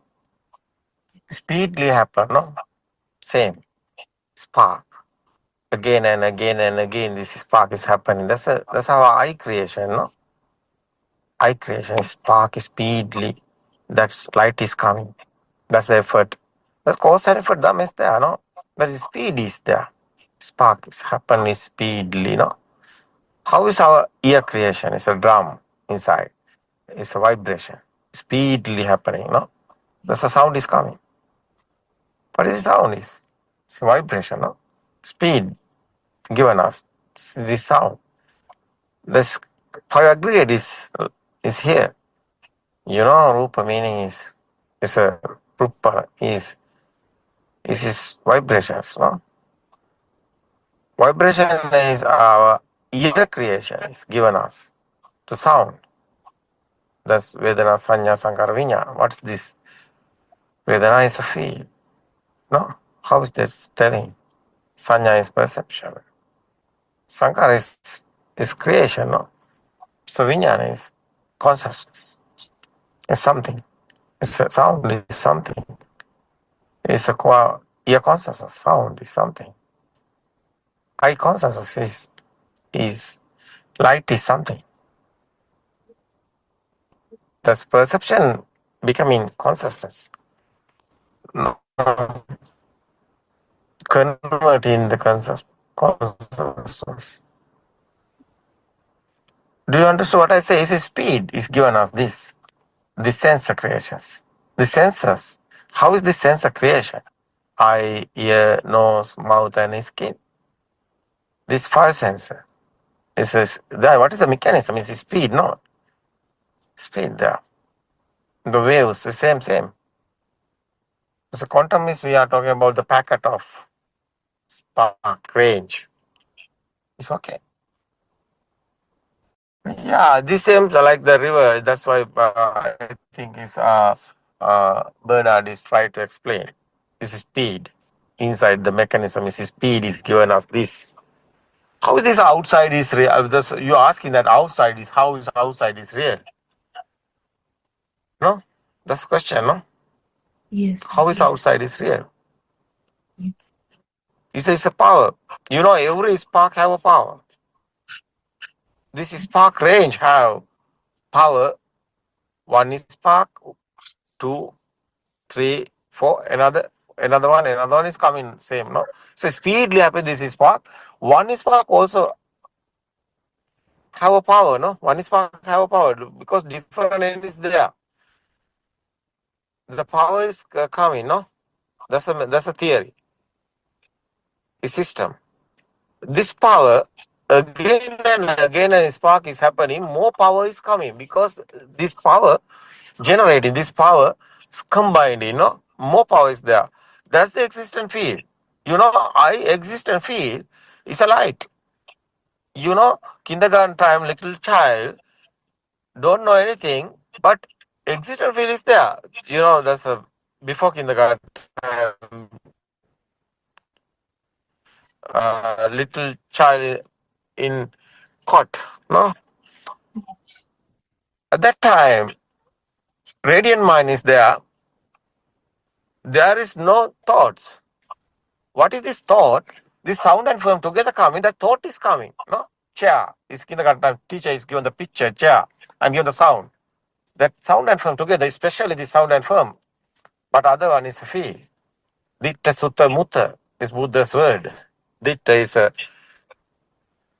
your eye. Sutta is your creation. Is Mutta is your feel. Smell, taste, and skin feel. Three together come in Samutta. That's why Tina Sangatipaso is a theory. It's a Pali. The meaning is this five senses, one time is one spark is happening, that one is the thought. That one is existent feel also there. Because this power, light also existent, sound also existent, is coming, other sense also same. So this existence is coming, there's a light and this sound and form, that's why is chair is there, existent field. We are, this field is outside is existent chair. How is coming existence chair? That's his speed, no? That's why I think it's Bernard is trying to explain. What do you think about Shani? Yeah, your idea. What's your thing? Are you doing something? No, Rama, sir. Yeah, it's okay. What do you think about? Are you understood what I say? Oh no, Yes, it's okay. yeah, I did understand. Have you some doubt? It's okay. You ask me again a question. Are you clear this point or no? This one. Yes, This is speed given us. This. yes. This thought is share is not real one. Speed. That's why it's a mirage, no? Consciousness. Yes. It's understand one, no? Yes.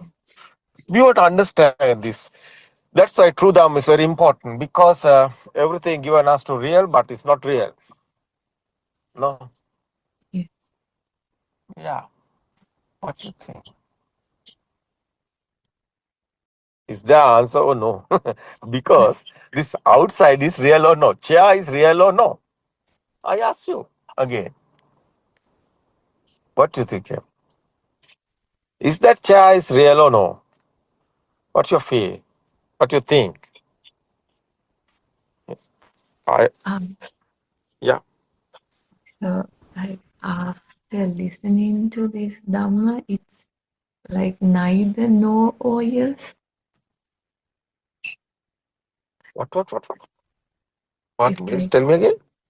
it's like it's both no and yes. You are talking about the born. It's a birth. No, and also the existent feeling, it's both no and yes. Like it's Especially ear and eye. The sense creations. Individually, one sensor also given us existent field. yes. Yeah. These two senses are coming together. That's what is a thought. It's a chair. Existent field is there. One sensor is example is the sound. Eye sensor, no? It's existent field. It's a itta sanya. It's a alive field. That one is a itta sanya. Buddha's word is itta sanya is a existent field. Something is there. I'm here. That's a same this one. Alive field. There's a existent field is otherwise the alive field. What do you think? Do you understand? Existent field. Something is there. I'm here. Something not outside anything. I'm not here. Who am I? It's a mirage, no? Like a mirror. You are looking your face. No, there, mirror. But there is no anybody. You are looking. But you are looking outside, mirror.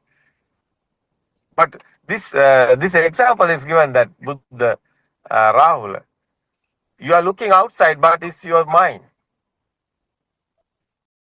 Rahul is Rahula, there, Sutra is there, Tripitaka. But Buddha's word is there. The Rahul at that time washing the face, the bath is there. So there's a mirror, as Rahul see that mirage, no? His face, own face.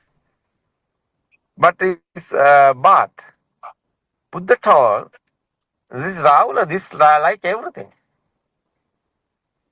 You see, your own mind, you are looking outside. You are in your mind. The meaning is you haven't experienced outside because your sensor, without sensor, you can't experience it. Do you understood what I say? Yes, sir. Yeah. We are not talking about outside, nothing, anything. We haven't experienced what is real. Yes. We have experienced our own senses. You know, various of living beings have various of type of senses. They are individually, they have world. Them automatically this sense creation has given them this world. It's not outside anywhere, it's their mind. Every living being like that, like this. They are living individually, their own mind. What do you think? It's nice, actually. I think it's good. No? Yes. Yeah. What you understood, you explain. So I It's okay. understood. Yes, let's take people. People are living in a world. It's a mind world, and that world was created from the five senses of there. But it depends on how their senses work, like how their eyes work, and that's how their world was created. The ability of their five senses create their own world.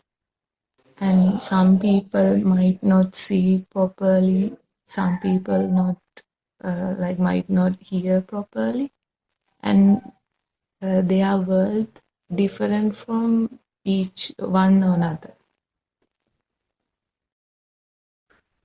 Yeah. This world is not outside, no? It's our mind. But that is why Buddha told, Salayatana loko. Salayatana meaning is senses. Senses is the world. Your eye is the world. The sound is the world. It's your ear given you to this sound world. It's nice, no? Understand? It's very nice, no? Yeah, it's a real. Awaken. That's dream. Everything is a dream. You know this truth. You know this truth. You are awakened this dream, no? Yeah. It's very interesting, no? It's very interesting. What do you think about? Bernard, what do you think about?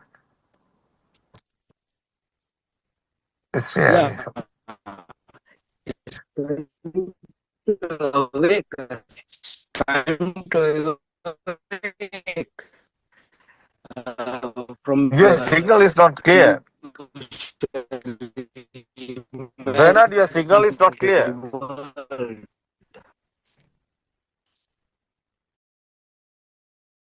Otherwise, we will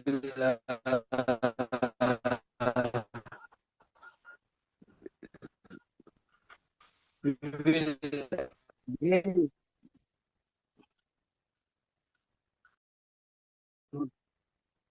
not clear.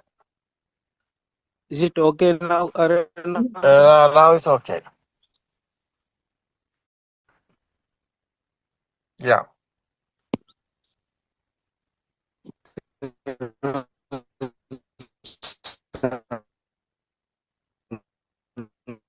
Right?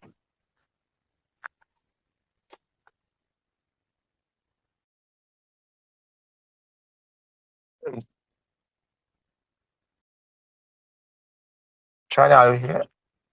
Yes, sir. Bernard sound? Mm, mm.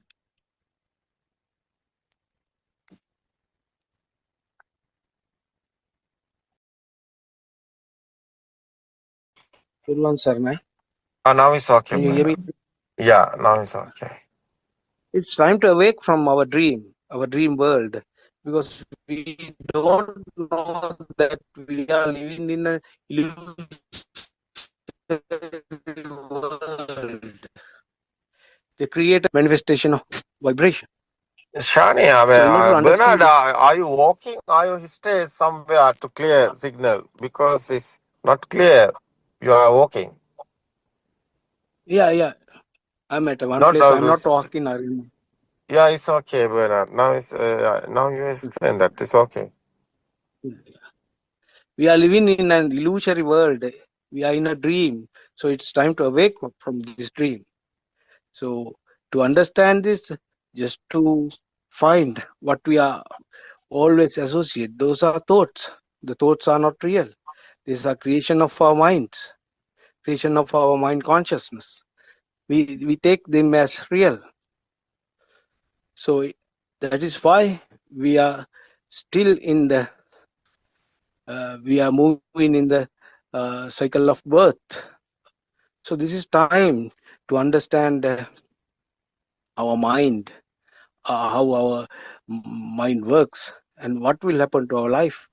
Then when you understand this, you will understand there is nothing outside. They are just a function of the formation of the process of your faculties. We are living in an created world. It is actually not a real world. They are manifestation of vibration. Due to this vibration, uh, the mind senses starts work, and we feel that I am here and something outside there. This duality always remains when you are in an illusory world. So illusion cannot be explained so easily, cannot be understood so easily. Uh, we need the proper guidance and continuous guidance of noble friend, our Aryan Nahanse. Otherwise, we can't understand this. So just understand one thought, how it works. Then we will understand how all these thoughts are created. Then how all these moments are created. When you feel that something is here, outside there, and you feel I am here, then you think that was there and that is here and that will be there. The whole time tenses will be get into exist. You feel that time is there, someone is here, and something is outside there. All these are created with the rapidity of this vibration. So just to understand this vibration, we have to keep on understand the true Dhamma and practice this Dhamma.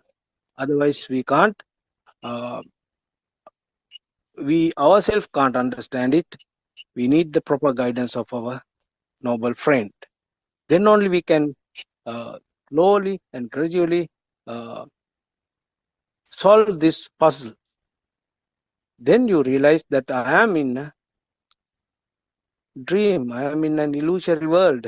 This is not real. So that is how it happens. So we create we a fantasy, and we are living in that fantasy, not knowing that it is a fantasy, and we die, and we will be the victim of, we are the victims of cycle of birth. That is how this manifestation of vibration actually process, and it is a natural phenomena, and we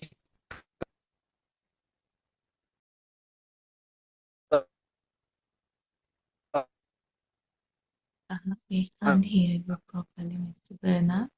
can't get rid of that.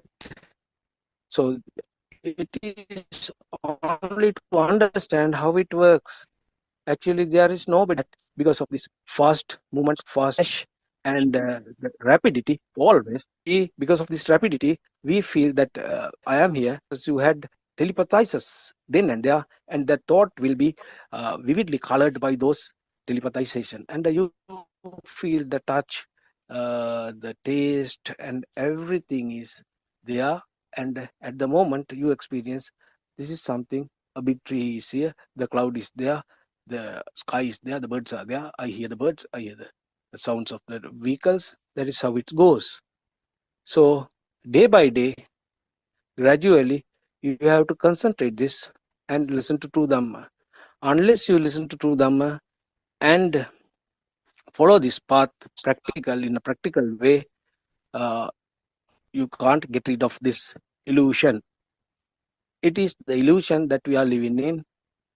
That illusion can be understood, and you can succeed if you listen to true Dhamma and follow the practical uh, process. Devan Sarna Shani, are you there? Yes, there was an Mr. Bernard. Yeah.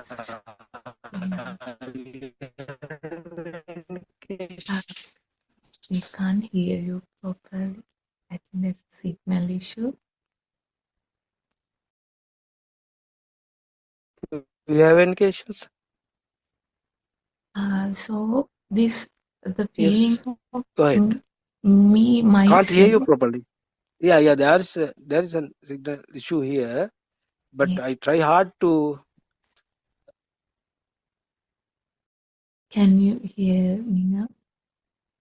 Again, can you speak a little bit louder, Shani, please? Yeah. Can you hear? Yeah, go ahead. Shani, it's not your That's signal good. is okay. Nice. Bernard is not clear. Bernard is not in clear place. I think it's Bernard side. Shani, is your side is okay. No problem. Yeah. Bernard not clear because Bernard not signal is there. Bernard not coming signal. Yeah, Shani, you sure. asking Bernard, are you clear?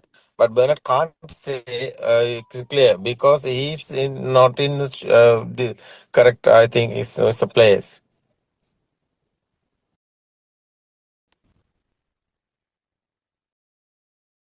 Yes. Shani, please ask the question. So this me myself existence. How does it happens? Yeah, that is a very good question. That brings you curiosity. That is right. Myself, or the self-existence, or the some kind of person is outside there. That feeling is here. So how does it get created? That is the problem you have. Is it so? Yes. Yes. Yeah. So this is not a person doing something. There is no personal involvement here. Be- When this I starts function, I start function, it catches, for example, it catches a picture. So then and there, all the past experiences telepathizes. So with the rapid movement, the movement is so rapid.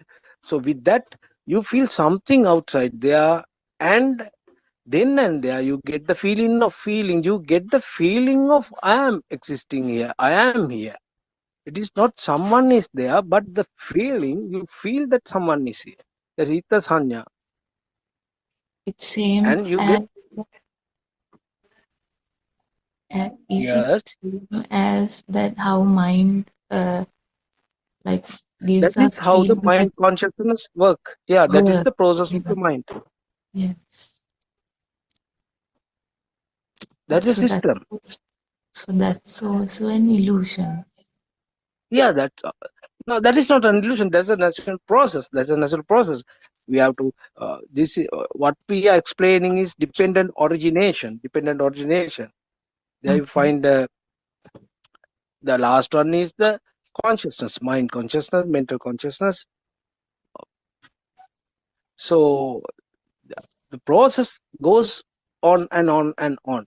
You can't stop it. So what we Yeah. have to do is you're feeling the existent feeling comes with the rapidity, with the fast movement of this spark. Yeah. I and outside something there, as Aryan says, the spark is there, positive and negative is there. Then it get started at fusion. Because of the fusion, it get started.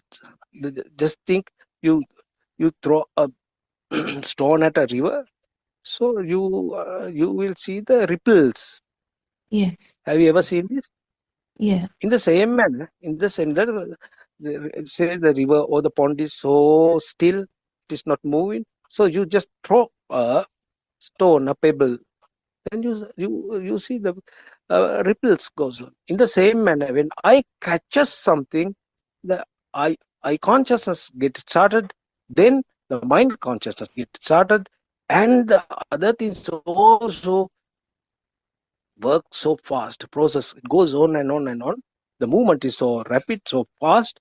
Then you feel something is there. Something is there in that particular moment, in that time, in that particular instance. Yeah. So then you feel I am here.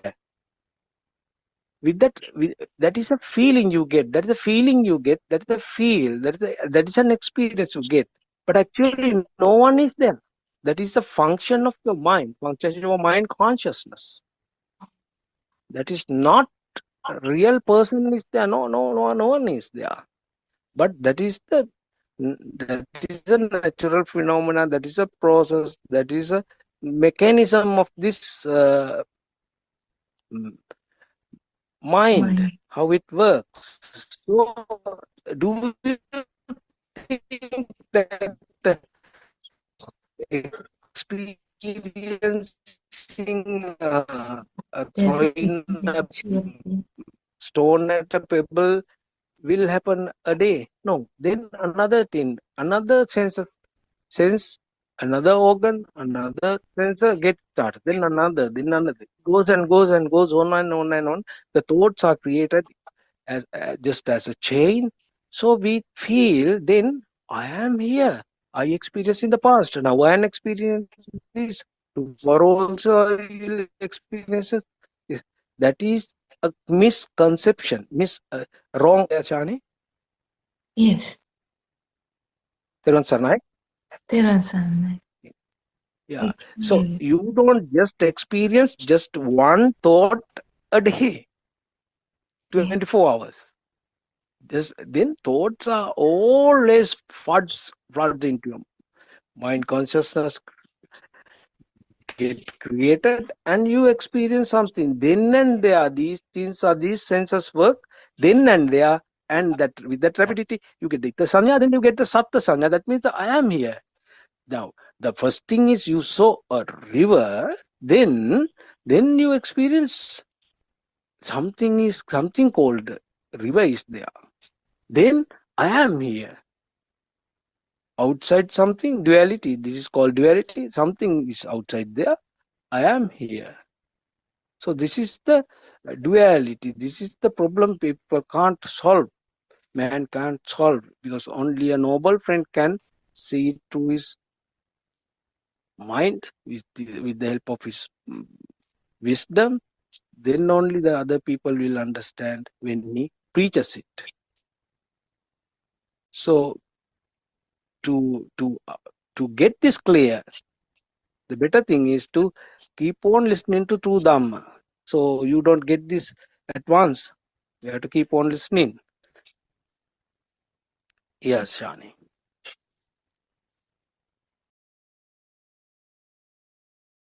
Do you know how mind get created now? Yes.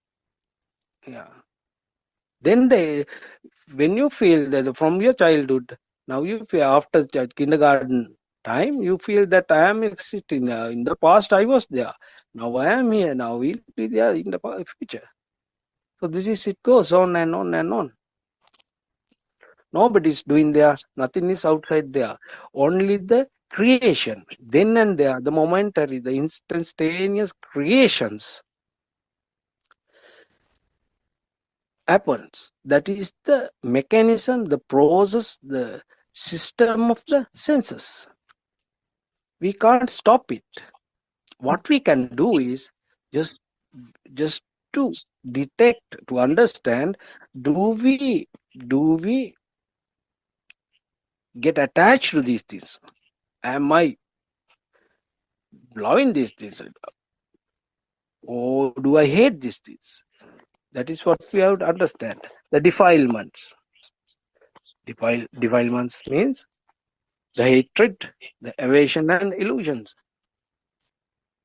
So, do I like that person? Why do I like it? I like him so much. So at the same time, you say, I don't like that person. I hate him. Why is it? Because you feel you are there. Why do you feel you are there? Because of the senses. The senses always say, consciousness always says that something is outside there. The mind consciousness, the formation of thoughts are done by the mind consciousness. The mind consciousness, when it function, you feel I am here. If it is feeling, it is a feeling. Just will get it. Something is there. At the same time, you feel I am here. So this is a natural process, just like the photosynthesis we know that happens in the trees. Yes. Or natural, just like how it rains, the water cycle. Yes. You understand the gravity power, the electricity. In the same way, this is also a process, a mechanism, how it works. The man's the sole purpose must be, his aim, the target, ambition must be to understand how it mind works. Today, we see different type of people, in different countries. They try to solve this problem, but that they have never reached for a satisfactory solution. Why? They are solving this problem, keeping the self their existence in the mundane world. Yes. Teruvan Saranai, is that Mr. Berlan? Yeah, Dr. Ravi. Yeah, we are joining from some kind of a different phone, right? So that's why I couldn't recognize you. So from Yeah. This is a place where signal issue is there. all right. That is what. Okay. So you are explaining, Ms. Shani, about the way that your mind Yeah, gets created. she asked why Mhm. is it outside world is an illusion. That is the problem she has. How I get created. Yeah. So yes, actually I just joined to Yeah. this forum, but I didn't hear what you explained. But what I think. So shall I explain it in a very short form? Yeah. That's great. Shorter form. So as I understand, so don't what you need to understand, Shani. Uh, do not ever think the outside is not real. So so don't take it as inside and outside. So there are two different things like that.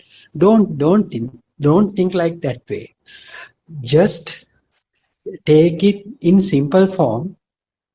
You have some kind of a curiosity within you to explore who am I.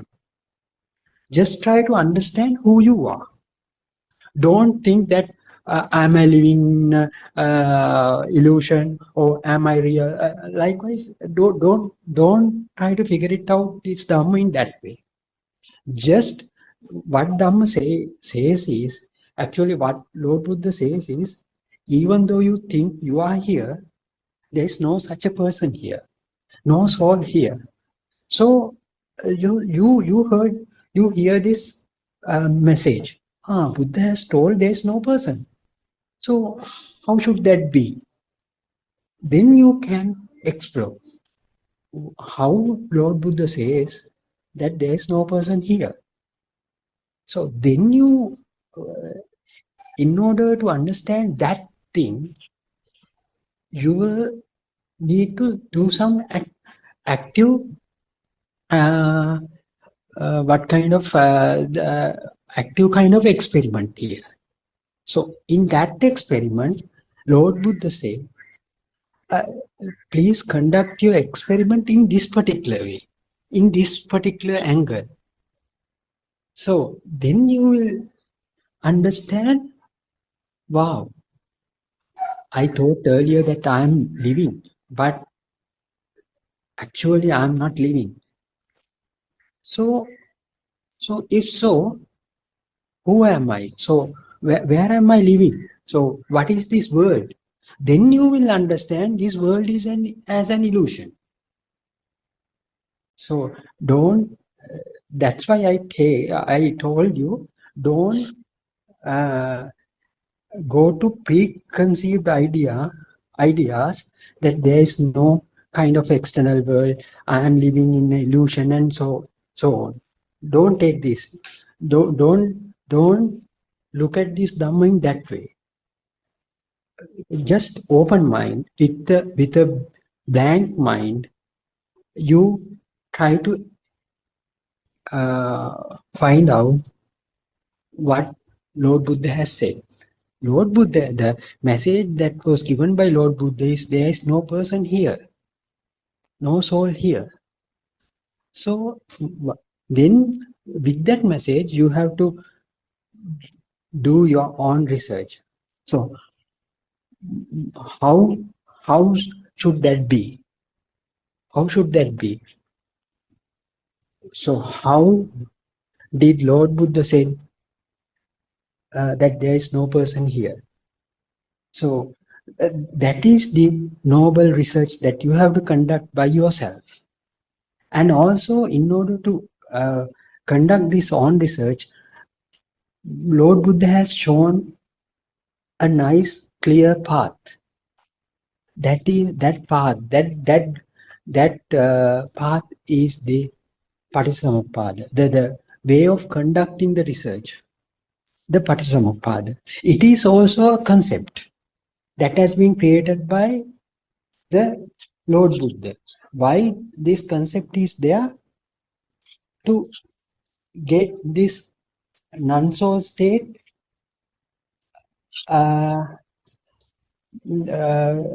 to understand this non-soul state in clear way. So if you adapt this concept to your own research, then you will end up with the nice result with non-soul. So that means that you are not starting your research with some kind of pre ideas.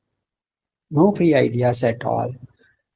with the result, you will realize that, wow, I'm living in an illusion. So the outside world that I used to tell as real, it's a lie. It has to come through this understanding. That means after the doing research, you should get that result. So in order to do so what is the research that Lord Buddha asks you to do? Investigate about your own mind.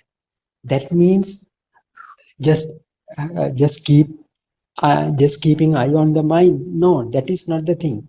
The way that the mind gets created, that is the research. So people tend to think, I have the mind. The mind represents my mind represents myself. So that was a misconception. That is the misconception. So mind is not me. Mind does not represent myself. So if so, what the mind is? So then, in order to do so, you have to understand how this creation of the mind happens. So I think Mr. Bernard has clearly explained that thing. Had already, I know it is not very difficult. You know how these five senses collectively create a mental formation. So that mental formation we call a thought. So with collection of thoughts, the mind gets created. So as you clearly understand that other than rapidly occurring thoughts, there is no permanent thing called mind. So we tend to think mind was in our brain. Mind is in our brain. Without the brain, there won't be any kind of a mind, and so on. But yes, that is true. The brain is needed for the creation of the mind, but mind is not located in the brain. So in several sermons, Buddothpado has clearly explained these things. It's like a battery in a brain is like a battery in a car. So you need the battery. So you need the power that is generated from the battery, but the particular power is particular electricity. It is not there in the battery cells. We only can see the battery fluid, acid. But if you join two wires to that terminals, then you spark each other, you will see the spark. Electricity will be generated after that, but through that. Likewise, brain matter is there. They are just a collection of neurons. Brain is just a collection of neurons. So, but it can create the thoughts. So thoughts does not belong to the brain, but without the brain, this mind cannot be created as well. So you have to be very, you have to have some kind of very kind of curious mind, inquisitive mind to see this, and you have to conduct your own research. So how this happens? So how these five senses collectively form a thought? So these things are very needed. These are basics. So these are well explained in the Patisamuppada, or the cause and effect Dhamma. So when the sparks, so So even though we think there's a person behind everything, but as I heard Mr. Bernard also explained this, we assign a persona to a certain spark that has been created with combination of all five senses. This spark has a kind of inherent energy within it. That energy gives a feeling of existence feeling. So that existence feel is the alive feel. So that is for that alive feel we call that is the feeling that we feel we are alive. Why this alive feel comes from the sparks that are those are generated within the senses. What are the senses? Eye, ear, nose, tongue, and skin. And collectively, those senses form the mind, a thought. So thought has also the same kind of power. So if the thought becomes real, that means the energy that is felt, we take it as real. That is the consciousness. That is the consciousness. So, but there is no kind of a consciousness earlier. It gets created then and there. When the senses are active, there will be some kind of a feeling of aliveness is created. It is getting created then and there. It has not been there previously.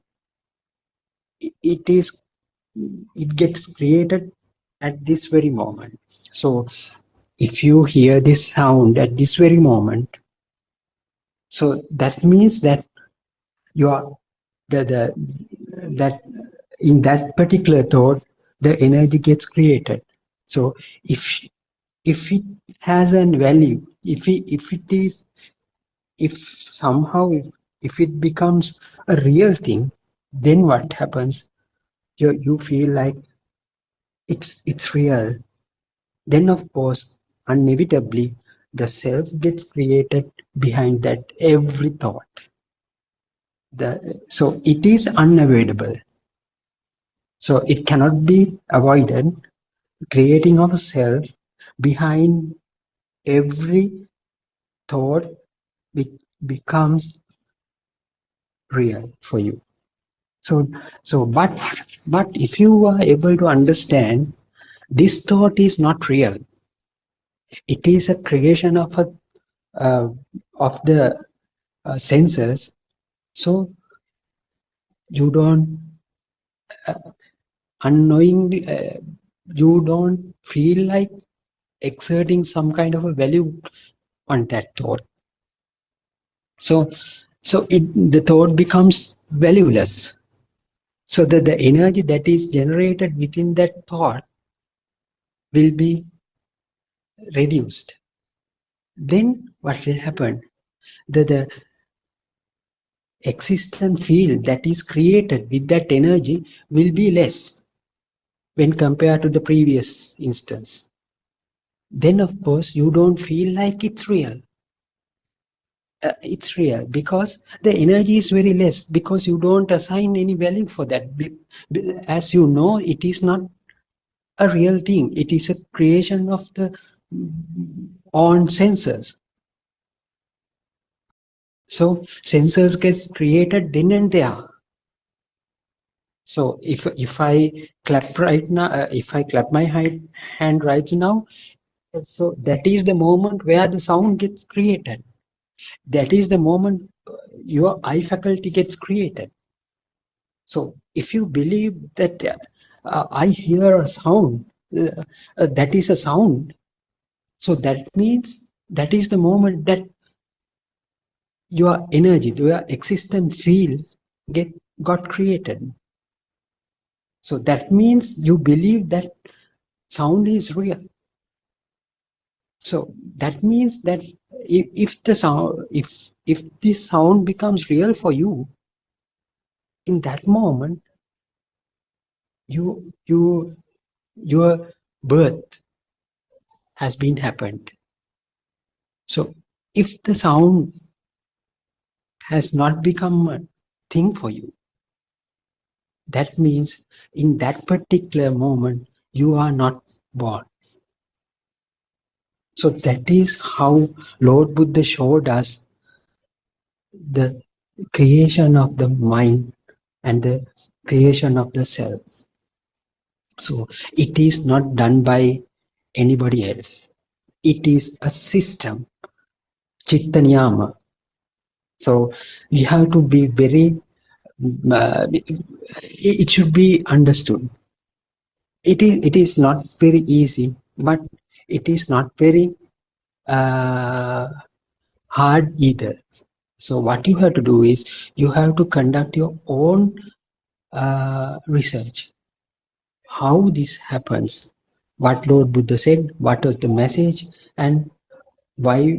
So then of course you will feel ultimately, yes, the world that what I thought was real is an illusion. That is the result. It is not the preconceived idea. It should not be a preconceived idea.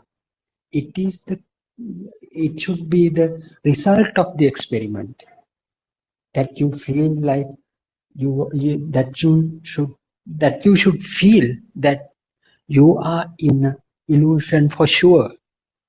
So there is the concept of the notion of you is also a same part of is becoming a part of the same illusion, the self.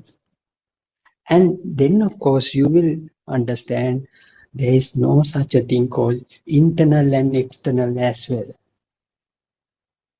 I myself, so earlier you thought that external things and internal things is me, external things are the rest of the world you deal with. But you will understand there is no such demarcation as that. So I also a part of the same illusion. So I also becomes a part of the external, the so-called external thing. And there would be no such a thing called external and internal worlds. And then you will understand the entire scenario was a creation of your own mind. So you have been deceived. So for such a long period, now you are coming out from that illusion. Now you understand the truth. So that understanding make you to get liberate from your mind. You know the mind is a thought. Mind is created with the thought. Thoughts are not real.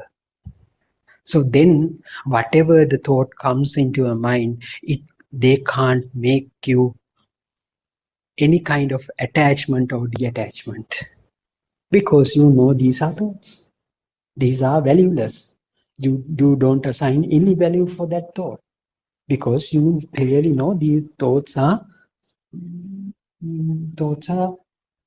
also part of the illusion.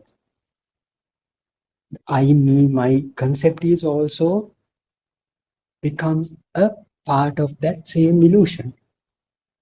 So that I, me, my concept is also a thought. So then you will find out that the birth, death, and whatever the things you used to do, your designation, your profession, the language that you are speaking, the father, mother, brother, all the things become, you will realize those are thoughts. So then you, of course, if those are thoughts, so they are also become a part of the same illusion. So that's how that is. That means that is the way that you have clearly understood the way how your mind got created. So that will help you to liberate from your mind. So that doesn't mean thoughts will come. That doesn't mean it will prevent thought coming into your mind. No, thought will come as usual, because as long as you keep open your eyes, you can't prevent seeing. As long as you keep your earlobes open, you can't prevent hearing. As long as your mind, you are alive, you get certain thoughts. So let them happen. Let it happen. Who bothers? The illusion gets created. Chaitanya works. So who bothers? There is no one to bother, because the I, me, my is also a concept of that illusion.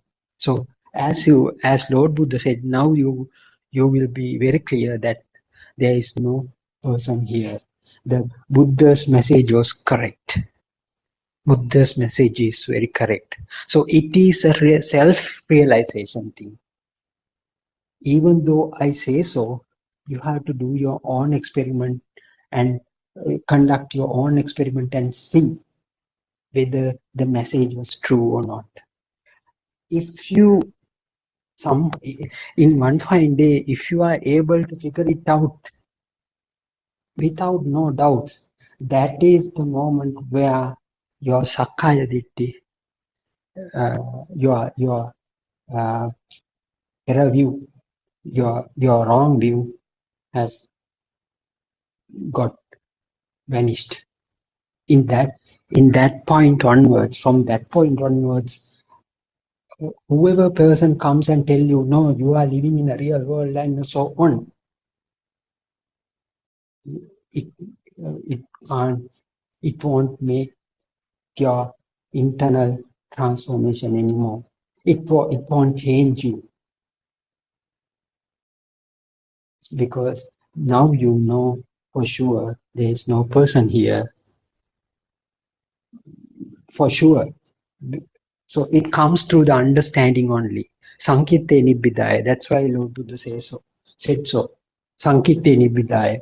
You have to see this Dhamma through your understanding only. So the liberation can be achieved through this understanding only. This understanding will lead you to transform your internal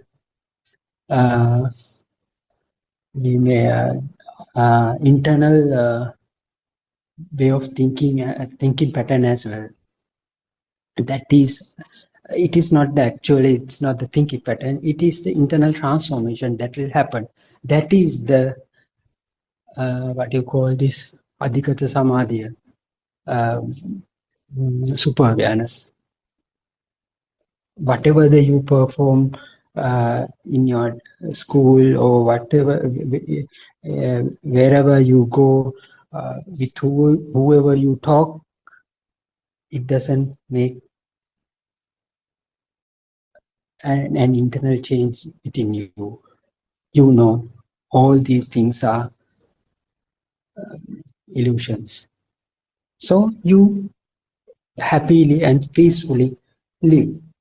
You carry out your own work, you do your responsibilities, and you can perform whatever the task you do until your last breath occur. So that is the true liberation. That is the true liberation. you are not engaged in without engaging the any world.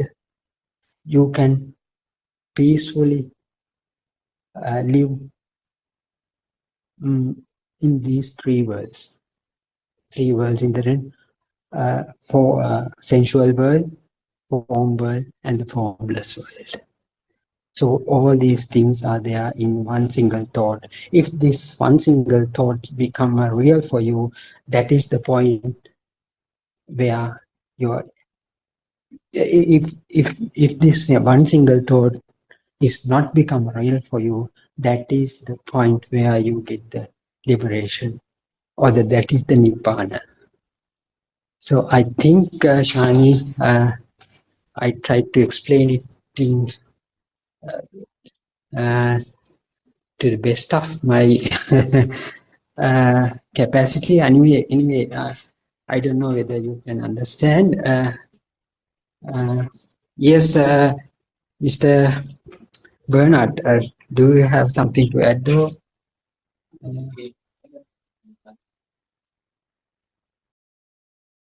Yes, Shani, I think, yeah. Did you get my point, or if you? Yes, doctor. That was a clear explanation. That was very, very valuable. Mr. Bernard, we can't hear you properly. Yeah. Some kind of a signal problem is there, I think. Yeah. Anyway, yes. Anyway, I think we are running out of time even. I think, Shani, So can you hear now? I yes, think yes, Mr. Shani Bernard, we can hear now. clearly understood.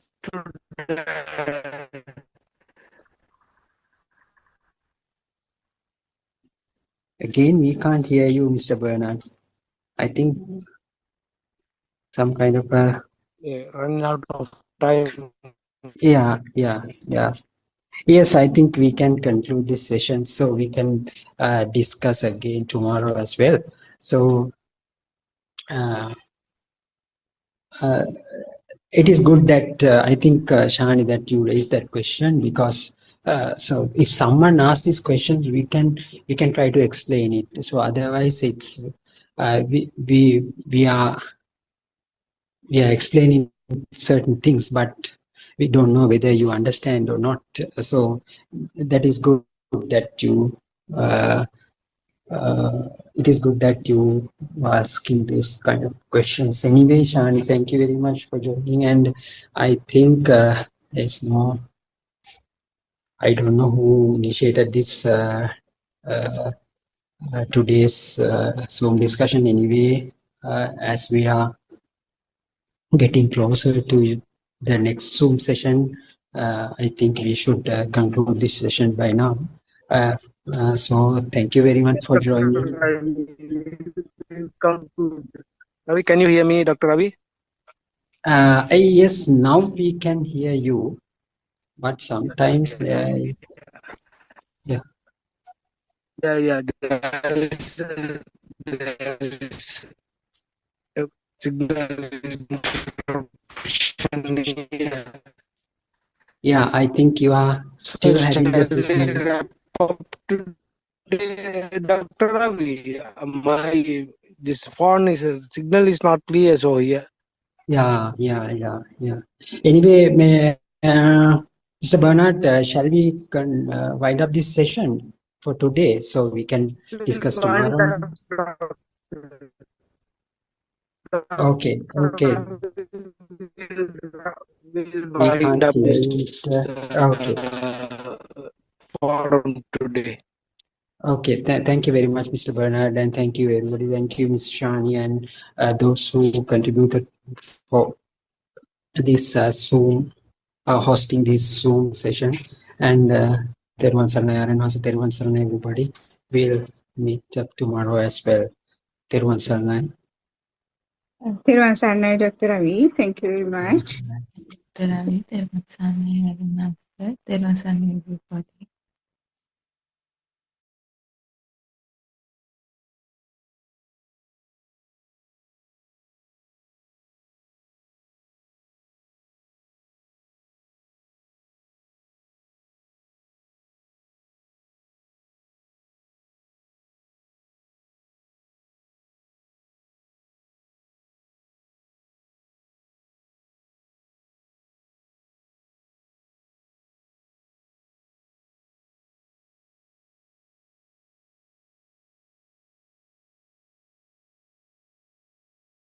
Good morning everyone.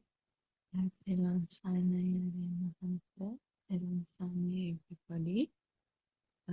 Here today we will start with the paragraph 2 of page 19 of the book The True Dhamma Has Awakened, Volume 1.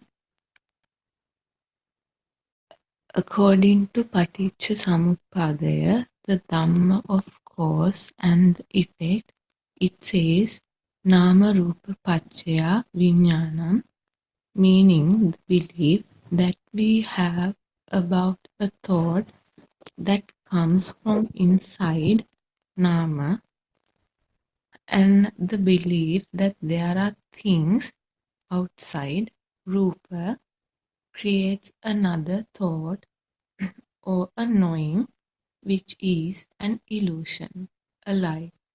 The same way coming together of sound and color is called Nama, Rupa. For example, when we hear the word pineapple, Nama, the image of a pineapple comes to our mind, Rupa. The coming together of the sound and color is the creation of the illusion called thought or vijnana. The sound and color is put together in your mind consciousness. If you receive a sound, you automatically connect it to a shape or a thing. That means a chittaya or a thought is formed. The fact that you received a sound means it is also a thought. The sound does not come from outside. The sound is also a thought that comes from within. We live in a world of thought. We don't live in a world outside. Upasikawa. I understand Aryan Wahansa. Aryan Wahansa. Nate kamayani chitrani loko sankappa rago purisassa kamo, meaning the naming of something beautiful or ugly does not exist outside. Beauty and ugliness exist only in our thought. We are the ones who think it is beautiful or ugly. The book does not say that it is a book. The mango tree does not name itself as mango tree. It is us who label it, named it. All these words are beta that was fed into us from the very small age. They are called Sammuti Prajnapti, meaning that these names have been given by us to all objects, not that the objects named themselves. Aryan Mahansa. Now you are clear about the term Mohattata Avadiya, or the awakening to the moment. Now you have to learn to practice how to awaken to the moment. You must not believe in what all you see. You should not accept things that are outside. If there is a thing outside, that means there is you on this side. Upasika. If there is something outside, that means that there is you, an observer on this side. Yes, Honorable Sir. Aryan Mahansi. If there is a book that you see or that you think of, actually that is you. In other words, you are the book. Earlier in this discussion, we spoke about an awareness.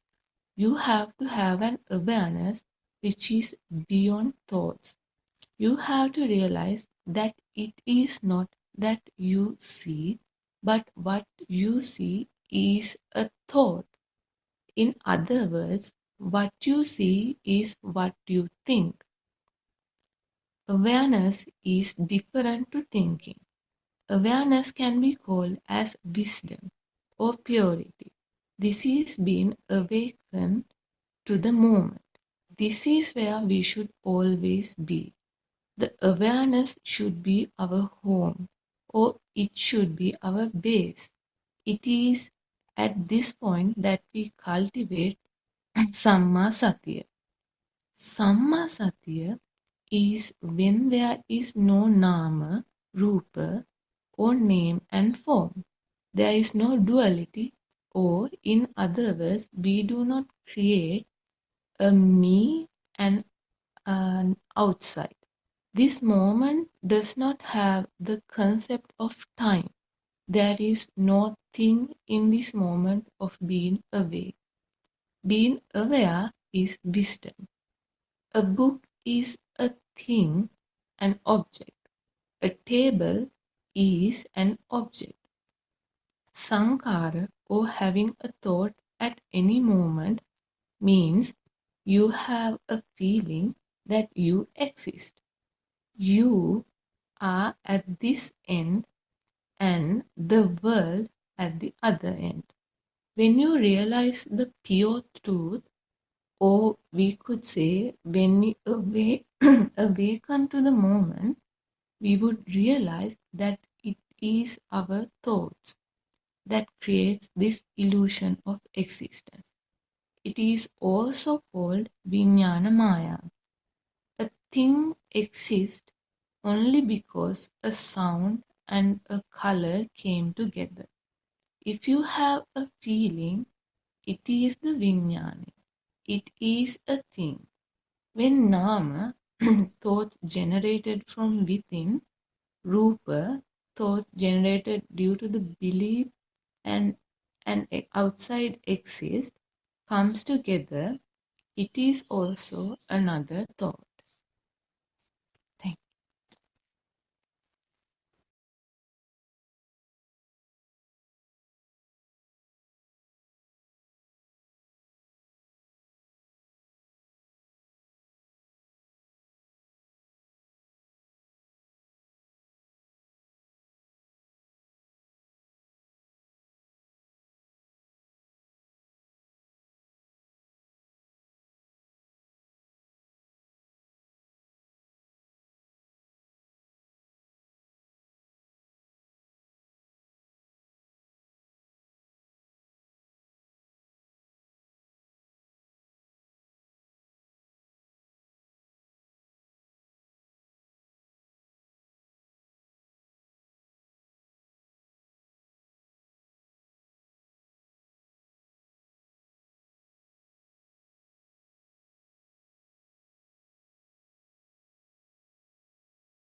Teruwan Saranai Shani. Mr. Bernard.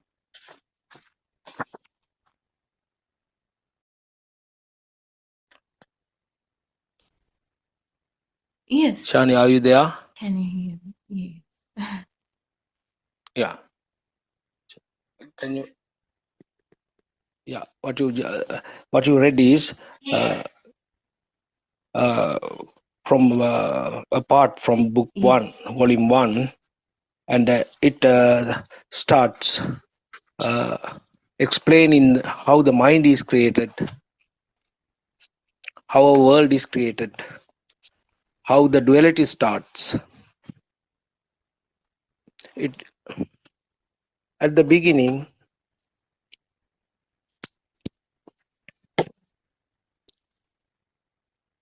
as we had radiant mind, we did not have this duality. We saw the things as they are. As time passed on, the teachers, parents, and the adults, they poured the words, name and sound, and into our minds, the child's mind. Then there the child's world is formed. He sees and he hears. There is a name for everything around the world. Whatever he touches, whatever he sees, whatever he hears, there's a sound.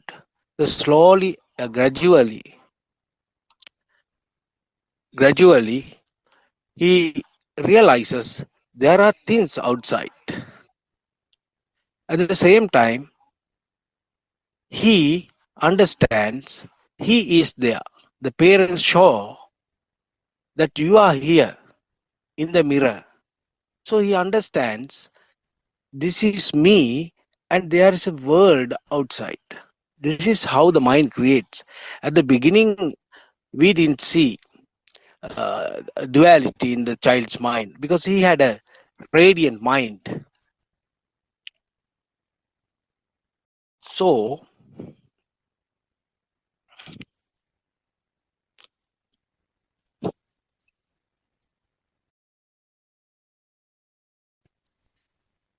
and the child gradually understand there's a world. He experiences it. Then he sees trees, flowers, butterflies, everything, the stars, the sky, and he understands that there is a name for everything. The name for everything. So the parents try hard to introduce these words. The child cannot, actually, the child who has radiant mind cannot quickly grasp these things. He sometimes introduces his own words. He tried to sound it, but that original sound, the expected sound won't come. But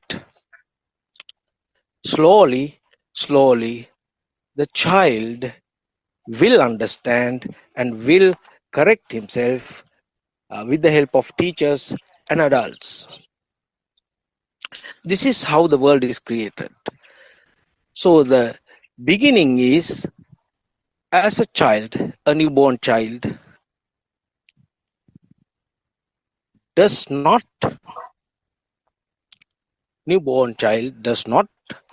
uh, understand the world. He reacts to certain things. Those are reflexive actions. But when he comes to kindergarten, the teachers feed these words and sound by showing the things and all sort of using teaching methods. Slowly, the child understands the words, and he is gradually and slowly programmed by adults. This is how the world is created. Now we'll take And the real picture of this, how the world is created and how I am created, how this duality exists. So to understand this, we have to start from the beginning. That is, we have got five faculties, and the other one, the sixth one, is mind. We call it mind consciousness. So when we hear something, we feel I hear. It is not the sound, but I hear. Finally, I is created. That is how the mind starts. So all this happens because of a spark. The mind catches, the eye catches. See, this is how it works. The eye catches a tree. So the child is given a word for this. So he sees not an object, just a mango tree or coconut tree. So this is because of spark, as you said, always emphasize that spark. That is eye catches. When eye catches something, it gives the idea. Then the mind consciousness starts, and mind consciousness floods all the experiences you had with that particular tree, mango tree or coconut tree. Then you get the smell of it, touch of it, the sound of the rustling leaves and everything. So this is how the mind creates. It is a spark. At the same time, the speed, the vibration, we can't just understand it reading books, but a noble friend must explain it. Then only we can understand how it works. With this rapidity, the fast movement, with the vibration, manifestation of vibration, we can't actually solve this puzzle at once. But slowly, when we realize, if you want to understand this, because we don't experience a coconut tree or mango tree outside there, because this is programmed thing. This is programmed. Why is it programmed? Because the adult gave these concepts and ideas and all these things. So the created world, that is one side. The other side is, this is a spark, we said, a spark. So vibration takes place with that rapidity. The rapidity is so fast, so unimaginable speed, so we can't understand it once. So you see, you feel that I see something, but actually there is nothing. That's an illusion, just a spark. The creation of mind, the creation of mind consciousness. That is how the child starts this experience in this world.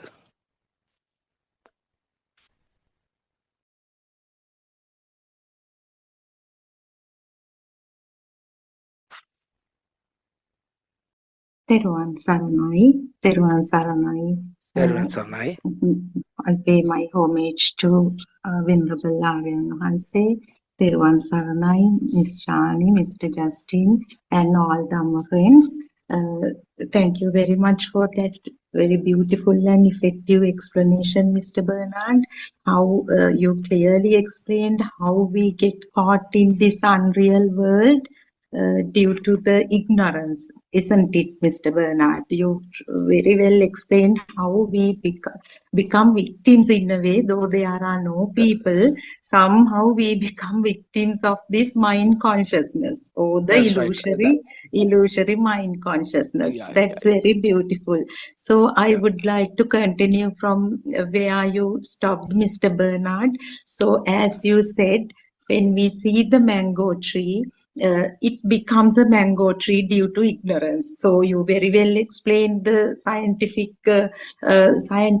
concept actually, that human eye cannot capture all these vibrations and sparking. But only thing we know is ultimately the mango tree becomes real to us.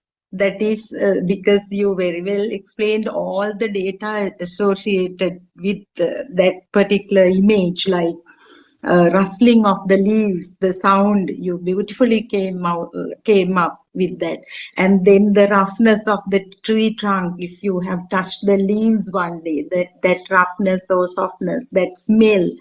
So if you have, as a child, even licked, some children lick the tree trunks and leaves, so that taste also in that very moment all come in one spark, that is telepathizing. You told all the data comes and it becomes real to us. And the danger is the moment that mango tree as a real entity, that objectification or that materialization of this tree happens, the other side, you were explaining duality, the self, the observer, the person who sees this naturally arises. It's like an equation. The moment you see an object, on the other side the person is there, and at the same time what happens is that value, uh, although we use the word value, there we have to be very careful. Even I have realized, because I understood it. I mean, it was not very clear to me unless and until I contemplated it for a long time. Because when we say value, what comes to our mind is monetary value or something, because it has several connotations, this same word. So value is just the subtle need to have this mango tree as it is, or to the Aryan Hussain nicely explains this. One day he said that you at least do not know that there was a value attributed to that unless the mango tree was missing. Now, in the morning, you saw the mango tree. We don't know that we had assigned a value to that. But at once the mango tree is missing. So you notice, oh my God, the mango. So that kind of the subtle thing may be something that you, when you walk to your workplace, it's not in your garden even. You enjoy maybe flowers, jasmine. You smell the jasmines of a roadside garden. There's a jasmine vine, and you just smell it, and you even don't know you have assigned a value to that. But the next day when you walk passing that, you see that they have cut or removed this jasmine vine. So that although it's not your own property or not in your garden, you have assigned some value to that projection of the nose, that is olfactory consciousness. So this is very subtle, honestly speaking, very subtle. And so when we try to make meaning to these Dhamma concepts as mundane people, it becomes actually self-evident to us, isn't it, Mr. Bernard? In this journey, however, not as people, we day by day, we by listening to Aryan Hanse's sermons, our wisdom wisdom actually arises, it gets sharpened, and then the things that we didn't experience before, things that we didn't see before, are like we become gradually awakened to them. Isn't it, Mr. Bernard? That's true. That's true. That slowly, gradually, that happens, but you will understand after some time. You don't understand at once. Exactly. Exactly. That's why Aryan Hase says that there is some real impact of listening to sermons alone, even if somebody does not have time or does not really want to get into practical path or actually do not have time or due to certain factors are unable to practice it. By listening to these sermons with commitment, not just as listening to songs just to enjoy the rhythm, but to, if somebody sees the facts explained by Aryan Wahanse through themselves, that itself becomes insightful meditation. I personally have that experience also. But when Aryan Wahanse says don't listen to sermons as if you are listening to songs, it like I wanted to try what it was. And when we contemplate then and there while listening, of course, that is a real insightful meditation. Then we begin to see how today in the morning, actually, I experienced something. Now, how we kind of we do not, why and how we do not feel this freedom or relaxation or tranquility, because we all originally, these are Hanse's words actually I'm trying to translate, originally everyone is experiencing this perfect tranquility.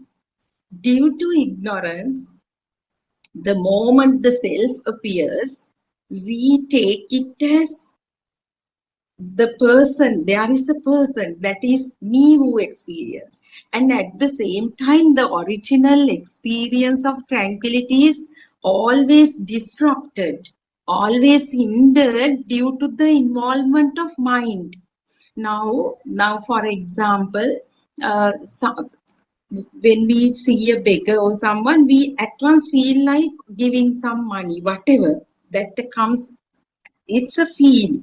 But the mind gets involved and mind assigns the value to that aspect, and so we try to reduce that amount that we are going to give, or we think, okay, I gave that same beggar yesterday, I should not give. So if you are very vigilant, careful, that is actually mindfulness and wise attention, that what is this Yathabhuta Yoniso Manasikara and Yathabhuta, seeing the stimulus, that thought occurred, you clearly feel the difference between the feel and the mind. Mind always judges, mind always gives kind of think of advantage and disadvantage. It's the judgmental. But to understand this, we have to see these Dhamma points through our experiences and ourselves. So if I get back to what you all were discussing, that how we can get rid of this illusion called I, which is being highlighted, which is being explained well in this The True Dhamma Has Awakened Volume 1 series. So rising of the self, as Mr. Bernard said, the role of the noble teacher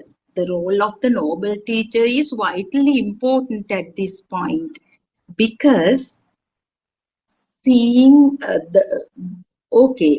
person may be able to understand the mechanism of the 6 sensory organs, right? Now I perceive stuff, but may not be able to figure out that all the other sensory inputs merge or fuse into create that mind. And on top of that, when you see an object outside, on the other side, the rising of the self-perception, it may not come out in one's life unless the noble teacher opens our eyes to that. If there is something out there, it's you. You can't separate self and the other. That other becomes you. So that is where the Kalyana Mitras or this noble teacher's role is vital. And also at the same time, the value, that's another important thing that we should understand mostly. We basically, I mean, initial level when we were explaining, we were putting all the effort to explain. I have that experience, putting all the effort to explain the mechanism of the six sensory organs.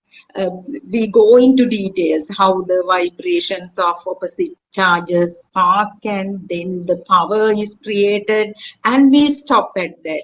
But later on, when Aryan Hanse points out your presentation is incomplete only, we have to show that, we have to mention that then if you objectify something, if you solidify some projection of or a manifestation of a particular sensory organ, on the other side, automatically I is there. You can't say, I understand the entire concept, but without understanding that self itself is nothing but this projection, taking the projection of the sensory organ as real, and then assigning the value. That's the three things actually we have to highlight when we explain or when we talk about this. That value, actually with that value, we can connect this to Aryan Hanse has shown how to see the presence of the three realms in one stimulus. Presence of three realms: sensual realm, form realm, and formless realm in one stimulus. So it is, again, it helps us to understand this. So the sensual realm, that is nothing but seeing the mango tree as mango tree and accepting that mango tree is there. Everything is present. The form of the mango tree and the feeling that something is there and it is the mango tree, and some subtle liking, subtle feeling that it is, I mean, the moment you accept it as a mango tree, there's a subtle need to keep it as the mango tree. It's not the monetary value. So it's the sensual realm. And so when we actually listen to true Dhamma, this true message of Buddothpado Aryan Mahanse, what happens is that wisdom arises gradually. So with that, we can't do it purposefully, but with that gradually, that when you understand the truth that these manifestations are not real, the value is attributed to that becomes less and less, and it fades away. So maybe you see the mango tree, but it doesn't matter whether it's there or not. So at that level, that is called form realm. And at least when you go further, when the realization grows, what happens is that sound and color combination becomes crystal clear within you, not through mind. Through mind also we can contemplate whenever we see. So it's very artificial. As you see objects, as we see objects, if we try to apply it like a mathematical formula, it actually becomes very artificial. We try to apply it as mathematical formula. Okay, the cupboard sound, then color comes. Okay, the bottle sound, then color comes. So it's so artificial that Aryanvasi does not promote that, encourage that to do. Once you know the truth, it's forever. That's why he gives these beautiful examples. If you see the stem pattern of a single leaf, it is the same in all other leaves of that particular tree. Oh, another beautiful example is that if you cut open one mangosteen, you know the kernel, the shape and everything. So you don't have to go on opening all mangosteens. So these little reminders, explanation made by the noble teacher is extremely vital, extremely important for us to liberate from the mind. So Teruvan Saranai, Dr. Sakuntala, Dr. Ravi, could you please add your thoughts to the discussion? Tirvan Saranai, Sudharma. I pay my homage at Aryan Mahase's feet. Tirvan Saranai, Dhamma friends. Yes, I was listening to part of the discussion actually done by you and Mr. Bernard. As you very clearly said, it shouldn't be something artificial, something that you do like a homework or a bookwork. It should be actually a spontaneous flow actually to realize that there is no self doing this, and this is understanding this automatic system, the system function, which is a part of the nature's law, I would say. So right from any of the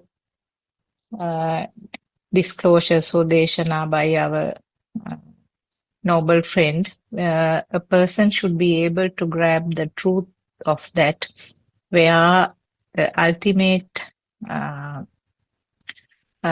goal is actually to have the realization where there is no self here. But as a habit, this has been happening, and it is something, a part of the system, of course, where this automatically the self label is attached always. So as you very clearly mentioned, it's not something which was there in the small baby, but the necessary raw material to develop this last outcome is already hidden in the newborn baby, which we call sasava. And so that is why, because the sasava is there, if a small baby dies, or if he dies at that age, that baby will not reach the anhat state.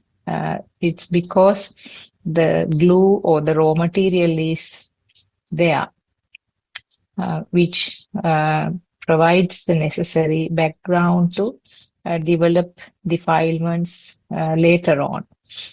So going into the level of thoughts, and which means the defilements or the self-feeling, all these things will automatically happen.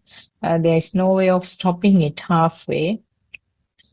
And also a system should have the level of forming thoughts to study and understand about it and then get rid of that.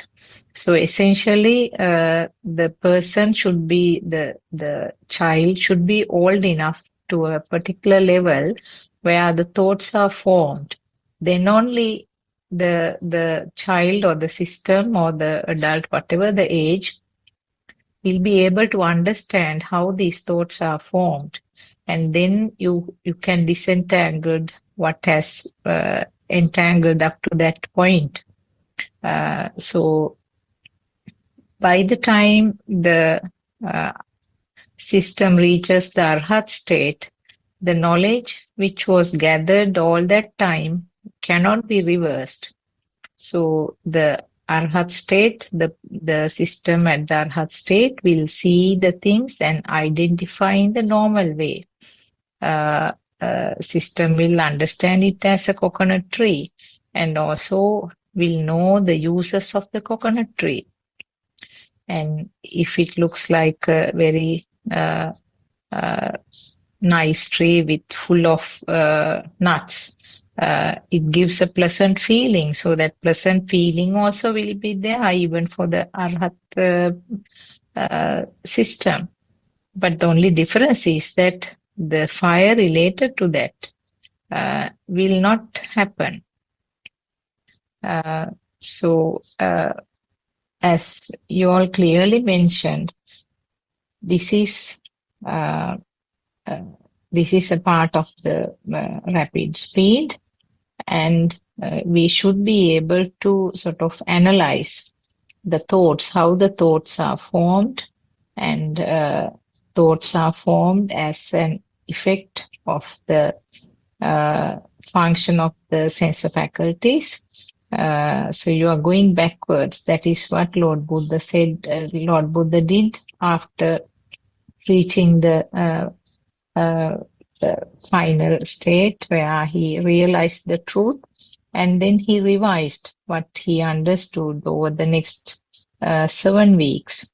So it said that he sort of deeply analyzed how the thoughts are formed, and then going backwards to the root of it and identify where the origin is. So that is what is called by Anuloma and Pratiloma way of studying, forward and backward studying of the Paticcasamuppada, or the cause and effect series, which is the basic truth in Buddhist teaching. That is the difference between the other religions and the Buddhist teaching. So when you understand the mechanism of this thought formation and the final result where the system feels that self-perception or there is a person doing this, when you understand, going deep into that, like Sudharma mentioned, cutting a mangosteen and then checking the inside, the nature of it, the kernel, the color and everything. Then you know, as you glance at the fruit, you know what is inside, how it looks inside, how it is inside. So like that, when you analyze a thought deeply, you understand that there is nothing. From nothingness, the thought is being constructed from. Basically, there is zero level or nothing, and then as a part of the illusion, this is being constructed. So when you know this truth, whatever the thoughts which are formed, automatically you get the feel that there is nothing in this one. This is just a creation. This is kind of magic.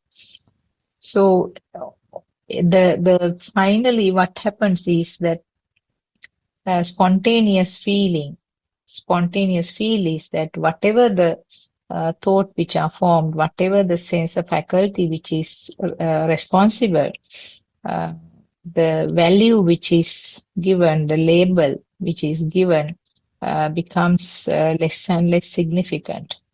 And then that is where our noble friend has explained a particular samadhi state, which is called adhigata samadhi.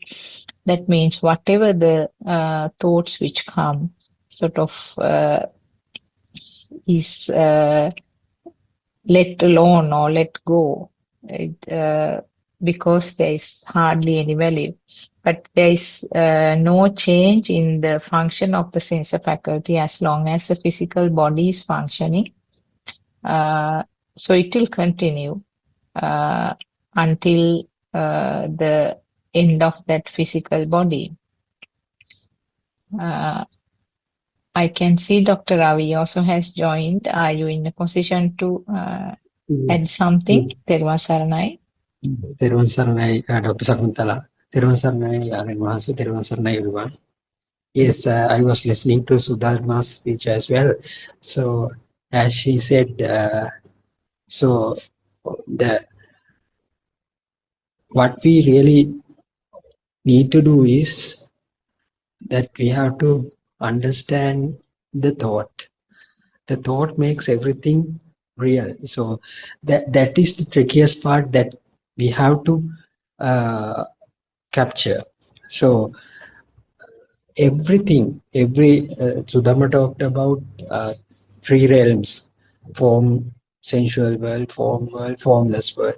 See, all these three realms are there in one single thought. So it is very difficult to uh, understand fully at once, because we have unless we understand the mechanism, how does it happen, so we won't be able to understand this completely, where how these three realms can be found in one single thought. So sensual world, we know, as Dharma said, this is normal world that we live, where the illusion became a real.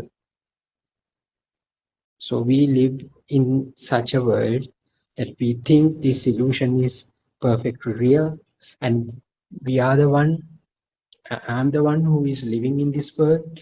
So everything happens to me. So I have a birth, then and in some other day I have to leave this world with the death. So this is the sensual world. So but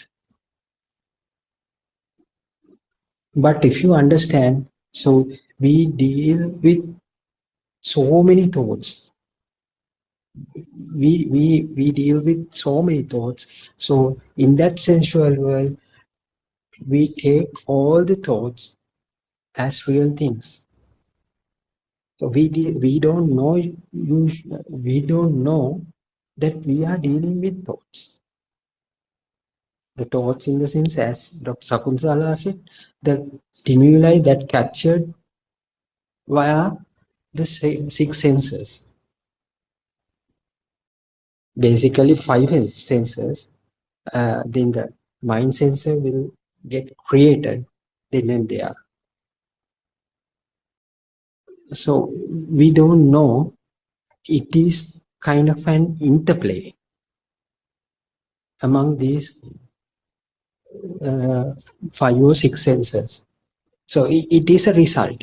So the self is the result of the thought. So how does this thought become real? Then comes another question. How does this thought become real for this? Because we didn't know, we don't know the truth. What is the truth? How this thought has formed, how this thought has created. So that means the samudaya. Samudaya means how all these things collectively form a existing like thought. How the mechanism, how these senses to collectively form a thought to make us to feel like it's real. Ultimately, what we feel in the sensual world is a real thing, real thought. So that eventually it will make us to feel that I'm the one who is feeling. So unknowingly, a self had already been created in that very thought. So helpless. But we have to, but what Lord Buddha ask us to do a self-analysis or do a research to find out how this thought get created. Then you will understand Buddha told that then you will understand there is no such a thing called a existing field as well.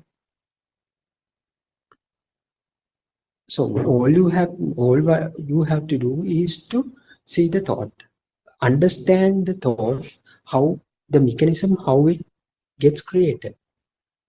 The samudaya. Samudaya means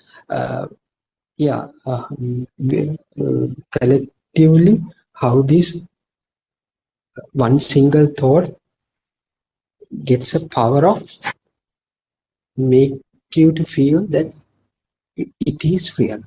Existent feel. So it is a completely a process. It is a result of a series of things happening one after another. To explain that, Buddha announced a kind of a concept called Paticcasamuppada. It is a actual concept that is being created by every Buddha. That is the cause and effect Dharma. So if you see this concept, if you try to understand this concept very well, you will understand this thought is a creation. It is not done by anybody else, not done either by you. It is a natural thing. It is kind of an automatic thing that will happen spontaneously. So the end result of that entire process is the existent field is also an automatic thing. It is not created by anybody else. So that means the feeling of a self or a life feeling is also a creation. It is not done by you, not by somebody else either. So then what we have to do is just we have to do our own investigation, and we have to be very thorough about this mechanism. Then we realize there should no such a person here who is feeling this alive feel. There is no perceiver here to perceive this alive feel. So then, of course, so in that case, you will understand that then the what do you call that, the niyamaya, the way how your mind gets created is completely happening in according to a certain system. The system belongs to the nature. Then nature, through the nature, it rolls out. The end result is the feeling of existence. So that existence feel would be there, but there is no person to hold that feeling. So that means that is the point where the consciousness become what you call appatitita vinnana. So there is no place to fall this particular consciousness. So in the absence of the person, in the absence of a soul, so there won't be any kind of engagement. So that's why Lord Buddha showed it. I found the carpenter who is making the roof of this house. I found the carpenter. The carpenter is the clinging nature of the particular thought. The clinging nature, how does this clinging nature of this particular thought comes? If we take with because of the ignorance, because you don't know this mechanism, you take the thought as real. Thought in the sense, maybe the chair, maybe the tree, maybe as Dharma said, a mango tree. If some, even the light, even the sound, if you feel it's real at that very moment, the clinging nature of the maintaining that particular field will get developed. That is the carpenter. That is the carpenter who makes this entire roof of this samsaric cycle. The clinging. So this clinging has not been created by anybody else. It is automatically get created as long as you believe that thought is a real thing. So if you understand this thought very completely, if you are able to understand this thought has no value for that, it is not real, it is a automatic process, it is a natural phenomena, there is no doer here, no one had done it, not either by you. So the value towards that particular, the value that we previously assigned to that particular thought will become less and less, will go down. So that means the clinging nature of this particular thought will gradually diminish. That means the ability of the carpenter to build up this samsaric building will gradually goes down, will gradually grow down. So that means that will enable us to put the full stop to this samsaric journey. So as if you look at this overall picture at once, what made you to believe that the thought is real is because you didn't know the mechanism how it has been created. So once you get to know that the way it is formed, the rest of the things will automatically happen. The collapse and the assigning less value for that, and ultimately collapse of the entire building will automatically happen.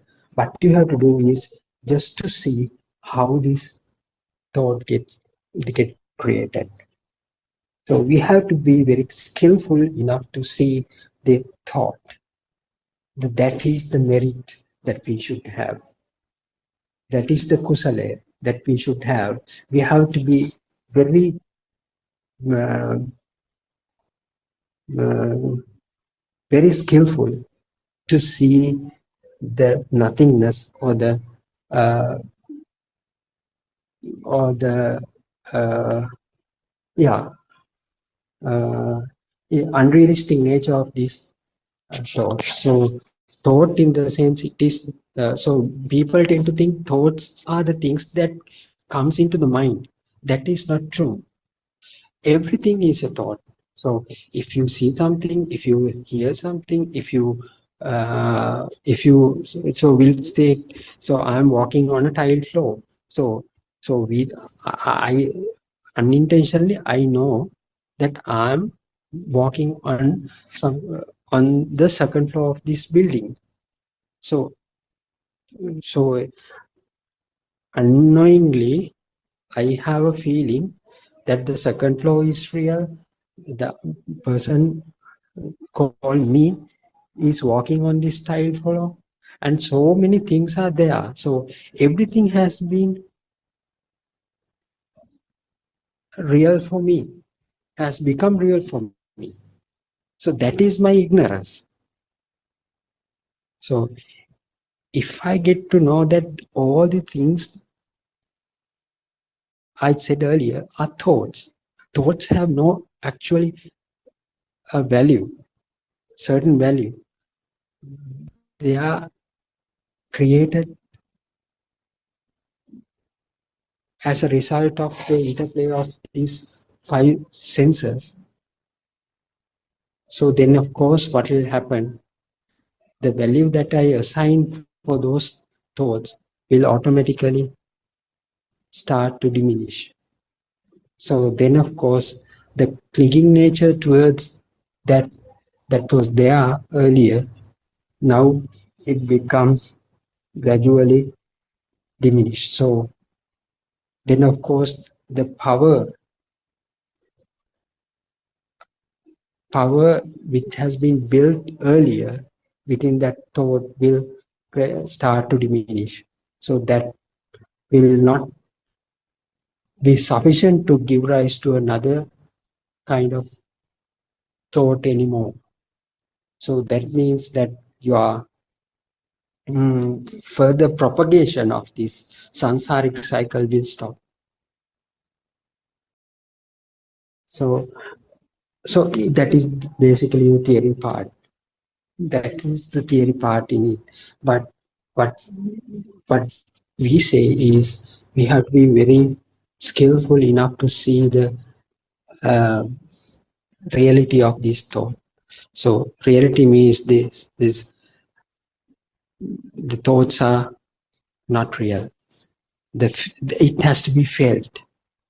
It is not at first stages you may have to contemplate it and get the things cleared up at the first stages, but ultimately and later stages what will happen, it comes automatically because that is the practice that you do.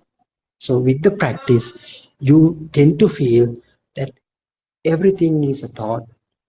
So every thought has a similar kind of structure. So every thought has no value. So what is the purpose of clinging towards it? So the craving, the clinging nature will automatically drops out. So then there is no power will remain to make another kind of a cycle. So that is the way how your samsaric cycle come to an end. So it is a very nice story. It is very logical and it can be understood. and only thing what you have to do is just to see the reality of the thought, that just to see the, just to understand the what the thought is. So that will automatically push you towards the end of this entire story. So don't focus to certain levels or certain phala or samadhi or all these things. It will automatically grow. The super awareness and the other jnanas and other wisdom things will automatically grow. But only thing what you have to do is realization and taking the complete understanding the formation of the thought, how the thoughts get formed, and it will automatically push you towards the end of this samsaric cycle. Yes, Dr. Sakuntala. Yes, Do you have anything to say Sarnai Ravi. in the comment? Yes. Yeah. Yes, as you said, uh, uh, every thought is a creation and an illusion. So it's something fake. You can use many words to describe the word thought. But the formation of the thoughts is a part of that automatic, spontaneous chain of activities, isn't it? So everything is explained in a thought. Everything is given a word, and it's how the thought is expressed. Whether it is something, an activity, or whether there is something which is described as a noun. All of them are thoughts, and they are given a name. And as you said, it varies. The thought and the name could vary depending on the circumstance, depending on the person. But all thoughts fall into the same category, where you cannot take it as real, but we are, yes. Yes, Yeah. and also Dr. Sakuntala, sometimes we see the people do when they do the practical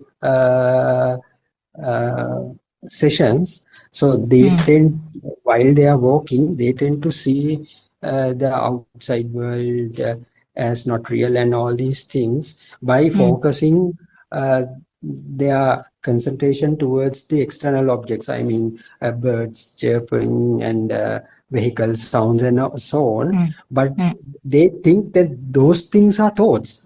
But they didn't know that, they don't know that even the walking is also a thought. They are, at the moment they are walking. They are doing the walking meditation, but they don't realize that the walking itself is a thought. Is a thought, yes, exactly. So everything is a thought, basically. Everything is a thought. Everything, so, yes. Yes. So that if you have that has to become from this contemplation, I think. So because we can't perceive things beyond our what you call these five senses. So even we think, even we walk, even we jump, even we climb in a staircase, on a staircase. So all these things are thoughts. So so if we talk with somebody else while we are climbing the staircase, it is also a thought. So thoughts, one thought come atop of another thought. So So everything is a mental formation. So we have to be very vigilant about those things. So people tend, so while they are doing the practical Zoom session, practical sessions, so they think, so I'm the one who is walking. So while I'm walking, I'm trying to see the external things as not real. So, but we that is all right. But he has to have some kind of an idea. The walking, the practice of walking, even a thought. So sometimes they miss that. So it should not happen, I think. So if I take this conversation, so it is also a thought. This conversation. That's right. Yeah. Yes, yes. Yeah. So even though Actually, we last think night, about the yeah, go ahead. yes. Yeah, actually, last night, Dr. Kokila gave a nice, I couldn't listen to the whole thing, but part of it. She gave a very sort of simple and very practical explanation about this, these 4 steps. Actually, most of the people, as you said very correctly, do not understand exactly what our noble friend was trying to give us, I mean, tell us exactly what is meant by these 4 steps. So the people who were discussing were giving various explanations also to the way that they have understood, but she was trying in her best to correct many things. So as you said, right from the beginning, the concept should be to get that self-feeling dissolved little by little and coming up to 100% when you reach the end of the practice. That means the 4th step. So right from the beginning, as you said, if you take seeing a bird and identifying as crow, they are automatically, you have gone to the outside world, taken the outside world as real.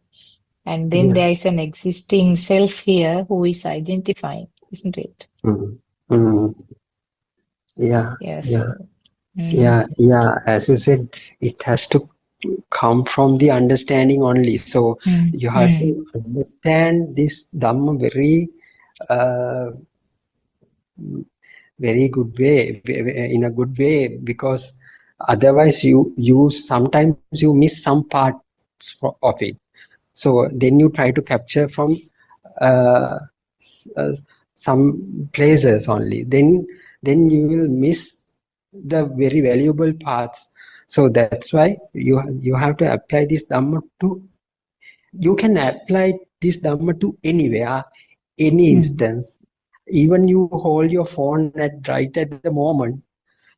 You try, if you can contemplate on that. So am I dealing with the mental image right now? So that is sufficient for you to understand this entire Dhamma. So Dhamma is there at least in this very moment. So that means how you feel this solidity or this firmness of the phone through sensor. So that is the vidarshana. That is the that should be done. So it is very it is very difficult at first time, but if you practice this, if you try to incorporate this understanding, basic understanding to your day-to-day activities, then you will find Dhamma is everywhere. Even yes, actually, yes. Very deep and thorough understanding about the darshana part. That means that the basic Dhamma facts, how the world is created, the knowledge right at the beginning. The knowledge should be very clear and crisp. With that base only, you can build up this practical pathway, isn't it? yes. Now, what happens is now there are people who come for this one-day program sometimes who have never listened to any of the Deshana, any of the preachings before from our noble friend. So those people, I think most of them experience the concentration type of meditation rather than the facts which is explained in the morning half of the day. Most of them, I think, just concentrate on the walking and then, but they feel some sort of comfort and they feel some tranquil feeling. So definitely they will come again. So when you go on listening to that part again and again, you realize that there is something much more deep and important than concentrating on the walking, isn't it? Yes, yes, absolutely. Absolutely. Yes. Yes. Yeah. So they get, as you said, they get some kind of a relief and relaxed feeling. Yeah. So yes, there's some kind of a notion that, so if you happen to participate in such kind of a meditation program, you have to do walking. So walking in the sense, keep concentrating on your foot and chase your thoughts along how they behave and all these things. So these are the common practice. So, but we have to take them from that angle to this Vidarshana angle very smoothly. So there should be some kind of a very smooth shift. So that is the most challenging part for the trainers here. So they tend to feel, they try to seek some kind of a relief from the beginning. So that's why they want to take the concentration meditation. The concentration meditation for the first time.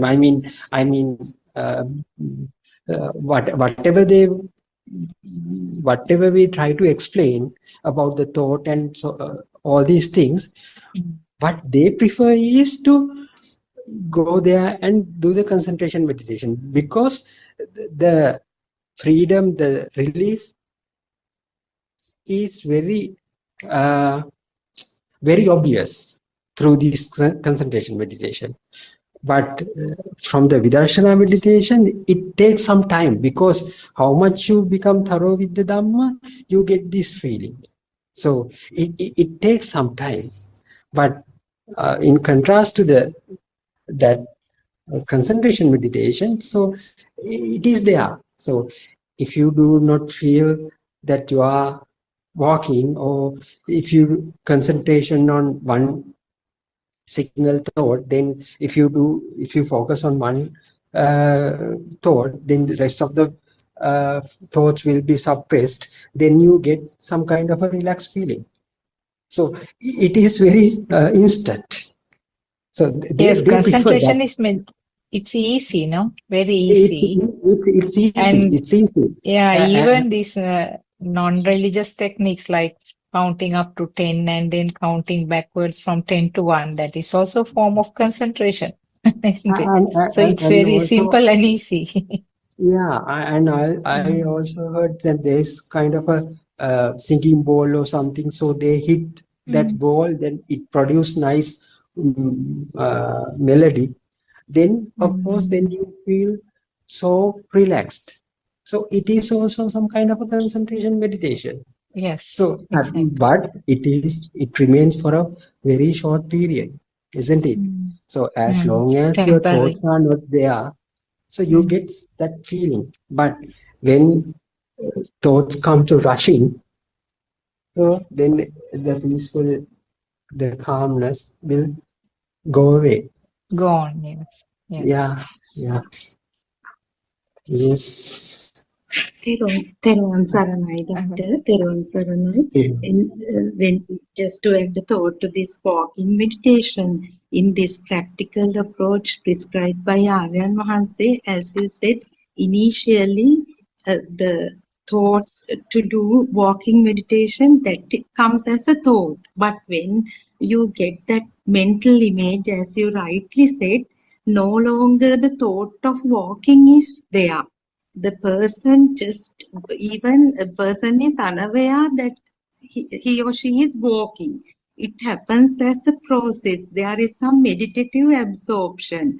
So that itself is a beautiful experience of um, how a process happens without the involvement of a self, isn't it?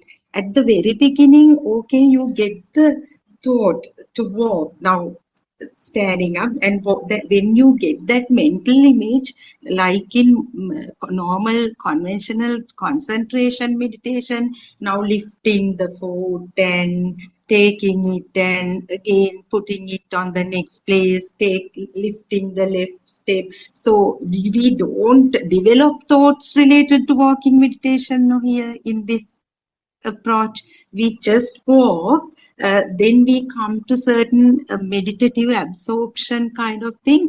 They are the external, when the eye perceives a thing, you have a kind of good platform to see through that thought. When you hear a bird, you have an ideal tranquil platform to see through that thought, isn't it? Yeah, yeah, yeah, yeah. Yes, as you said, Yes. when you walk, you will also get some kind of a concentration, kind of a feeling, but it should not be the correct feeling. But if you walk, you should feel the firmness or the hardness of the floor for sure, because the your sensors are working. The firmness should be felt. So that Exactly. doesn't mean that you feel like floating or something. So No, it no. is kind of a result of the concentration, because the Yes. thoughts, that thought is also gone. So you know very well that you are walking on a gravel road or somewhere. Yes. No. From So time to time, you feel yeah, it. We feel it, doctor. Yeah. the actual feeling that comes to the soul. Hmm. So you can feel that, Yes. oh, now it's pinching, or now it's hurting, like this. All these things are there, because, but you know, there is no person who is walking there. Only Yes. these are thoughts, these are just pure feeling only. Exactly. Yes. So You so awaken that to the feel. Yes. yeah, that doesn't make you to feel like that you are floating in a No, no. isn't it? So I No, don't no. know. I don't know. No, So no, doctor. Nothing like that. Nothing nothing like like that. that. Some Pe- calmness. pe- But pe- only People. thing that happens as a process is evident, and how the Mhm. thought occurs from time to time, it's evident. Even though you walk, doctor, that hardness also you don't feel regularly. After a while, you feel the hardness of the ground or whatever. Right throughout, when you hear the bird, you don't feel the hardness. When you see the coconut tree, you don't feel the hardness, because there is no overlapping of thoughts. No, so that becomes crystal clear when we do this walking meditation, isn't it? Yeah, yeah, yeah, Mm. yeah, yeah. That's true. Yeah. So yes, as you said. So the feelings would come. Feeling means that uh, if it is a pain, you feel the pain. That's all right. So if you happen to taste something, you will feel that taste. That's all right. But the tastes are generated within your senses. That is the realization that you take, that you will have. So that is the meditation. So sometimes people might think that if you if you want, once you want to start walking, so you should feel some kind of a lightness, or some kind of a floating feeling, or those things. I don't think those things would happen. because it belongs to some kind of a concentration meditation part. Exactly. So yeah, because That you is are very conventional. and also what will happen, what is happening here, and another kind of I mean, that said, Dhammachakkhu said that the super awareness will come into action. So that will guide you throughout this entire process. So you know there's no person who is walking, but the thoughts come. So thoughts are interchanging, one thought to another, one thought to another. So the thoughts can't make you to feel that you are alive, you are existing. So that is the super awareness that you get, I think. So so that's why the two different meditation types are there. So one meditation type, you get some kind of a sudden light feeling, lightheadedness or floating light feeling and so on. But in the concentration, in the meditative insight, what do you call this, vipassana meditation, you get this non-soul feeling with the super awareness. Yeah. So I think it's a good thing to discuss, because if Arunaz is here, we can ask him these things. But in certain points, we also feel, but not to the not to its maximum level. But so even within this conversation, we tend to feel that this incident, this is another kind of incident. So am I really engaged with these things or not?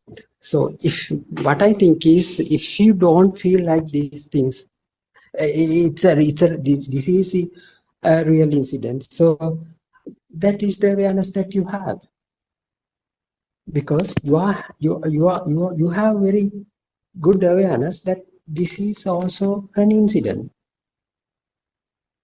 isn't it? What do you think, Sudham? I don't know what I'm Yes, telling. doctor, exactly. Very beautiful Yeah. explanation, insightful explanation made by both of you. And since today Shanika read page 19, so if we focus on that, you very well explained how the thought is created there. And the trick is, doctor, we can't, without the help of the noble teacher, we can't Yeah. understand how we feel that something is there. Now we know it's Yeah. sound and color combination, everything, but still we feel that something is there. So Aryan Hanse explained it very nicely. It's because of this power, no, as you said, the cause and effect. The cause is the very speedy, rapid occurrence of this sparking, right? Spark coming together of vibe. It creates power, and it ultimately develops into mind power and connects with the nervous system, and then that internal current, internal vibration is also like some way connected. So due to that, we feel that it is there. So without Aryan Mohan says, oh, this noble teacher's explanation, no one can understand why we feel as if something there, isn't it, doctor? So you wanted to mention power there. So that's why I wanted to, because it's the most difficult part to liberate from when we discuss the stimulus, isn't it? This power generated like in a whirlpool in a river, automatically that due to speedy spinning of water, the power is generated by itself, and it grabs all dried leaves and sticks around it. And so that metaphor is used by Aryan Vahanse to explain how this, due to rapid occurrence of the sparking, the power is generated and we get the feel that something is there, although without the name and the form, the thingness. We need to make a shift to from thingness to nothingness, no, so it's so hard. And so that knowledge, actually that explanation helps us to awaken our wisdom also, no, when we like Yes. contemplate on this, at least it comes as a reminder at certain point. And when Dr. Sakuntala mentioned that burning itself is the value, isn't it, Dr. Sakuntala? You very well explained, because the value is another trickiest thing, because the value is not monetary value. It's you very well explained, because I'm highlighting it related to this text. This value can come as revenge, anger, attachment, craving. So those are very nice points raised in today's discussion. Yes, Dr. Ravi, Teruvan Saranai. Yes. The value in the sense that the burning in the sense, actually we tend to think that burning is only because so I have a burning towards a burning feeling like about my children. So that is not the exact burning here. Burning is the thing that the feeling that it comes along whenever you take the things as real, whatever the thing, even the chair in front of me, if I feel like it is existing, it carries kind of a burn within me. That burn is to keep this chair as long as possible, to keep this chair, to retain it, the chair with me for a longer period. So that it is also burning. So it does not necessarily to towards some father, mother. So there are certain burns as well. But so if you take something as real, the burning also accompanies with that also. So that's why Aranvasi always reminds us to,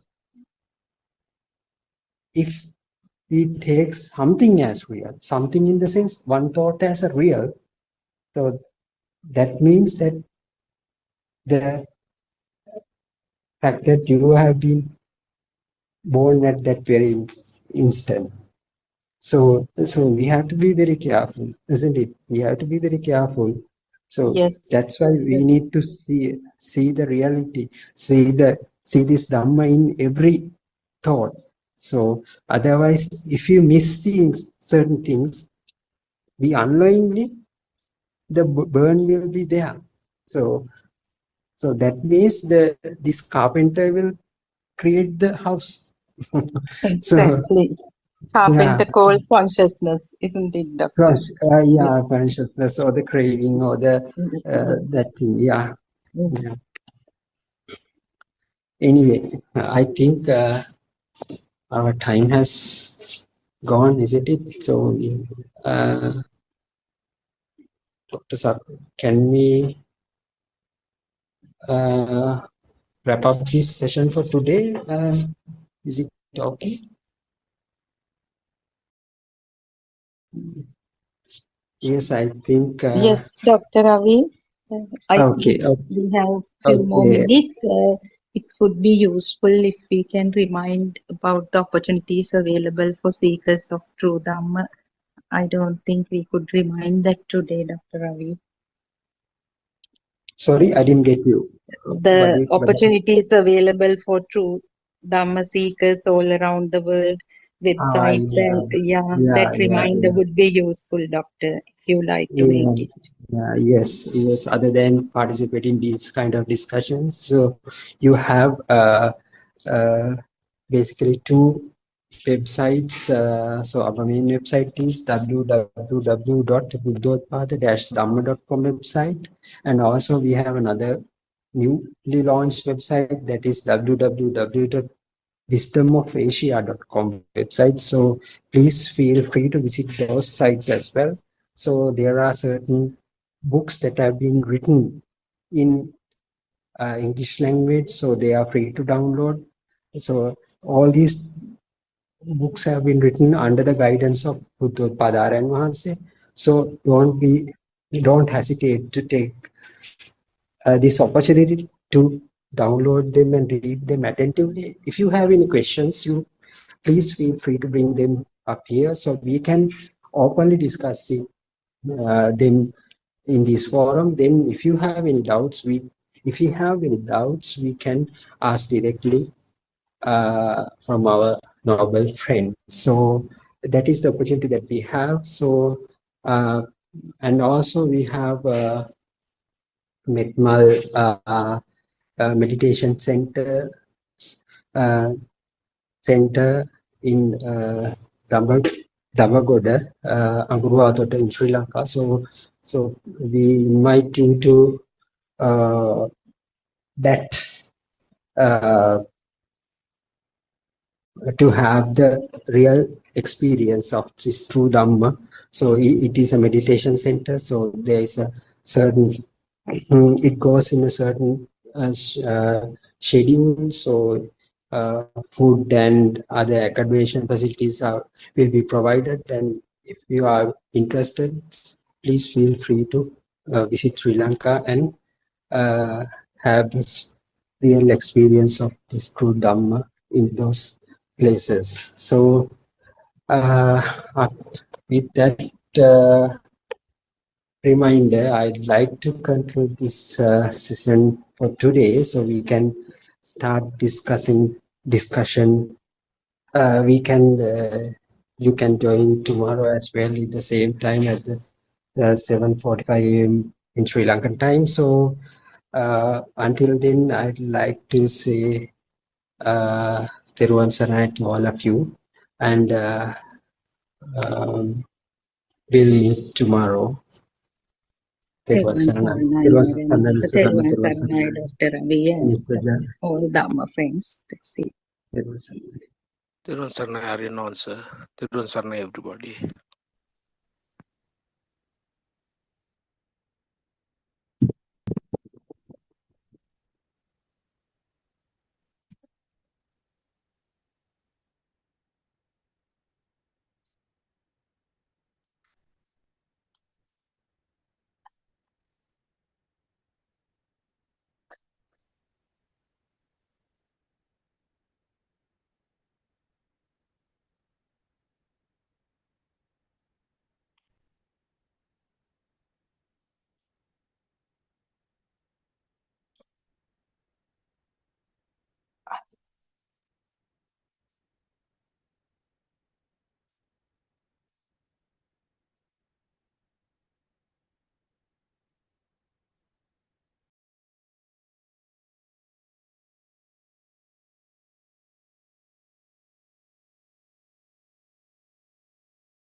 of mankind, lost in darkness, confused and blind.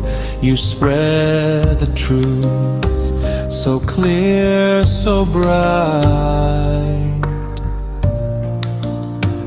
The Dhamma's flame, the guiding light, you reawaken Buddha's way. The sasana shining day by day, through your compassion calm and deep, you soothe the wound that makes us weak. Buddothpado,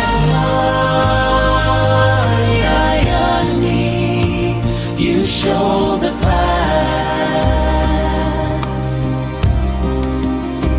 through gentle words and sermons vast. Step by step you lead us on until the night the fear is gone. Buddothpado,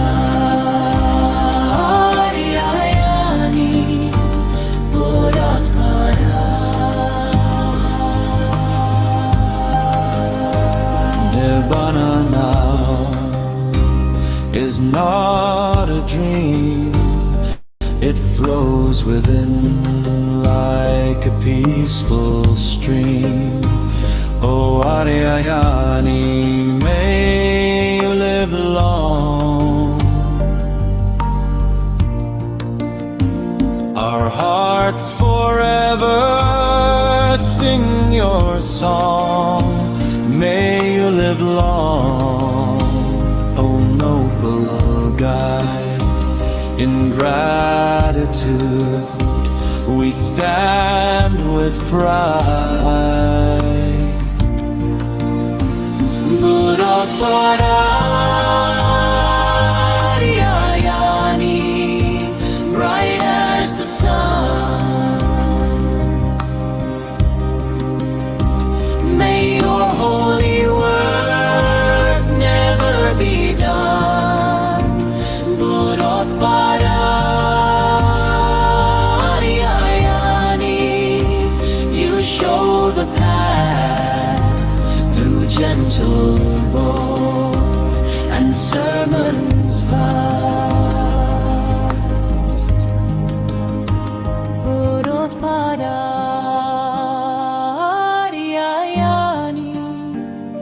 loving and kind.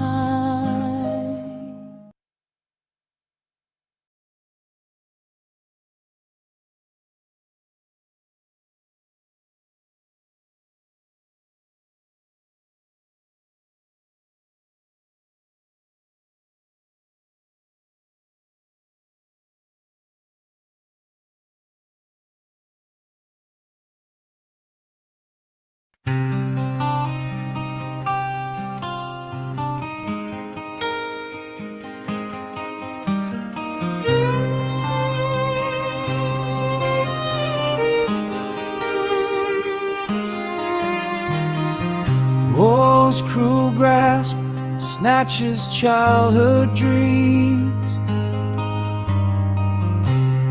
Innocent hearts bear the darkest schemes. Tears fall like rain in a world gone cold. Their laughter silenced, young stories unfold. Rise up, let love break the chains. Heal the wounds,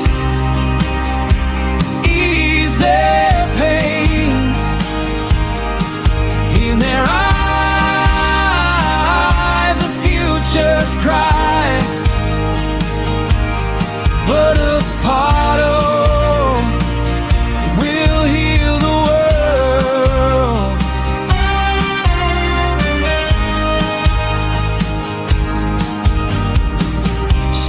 turned to rubble, homes lost in fire. Fear grips their hearts, dreams expire. Refugee paths, a desperate plight. Childhood stolen in the dark of night. Rise up, let love break the chains. Heal the wounds, ease their pains. In their eyes, a future's cry. Buddothpado will heal the world.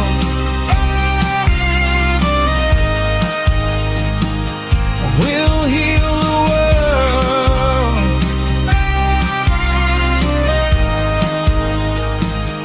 Will heal the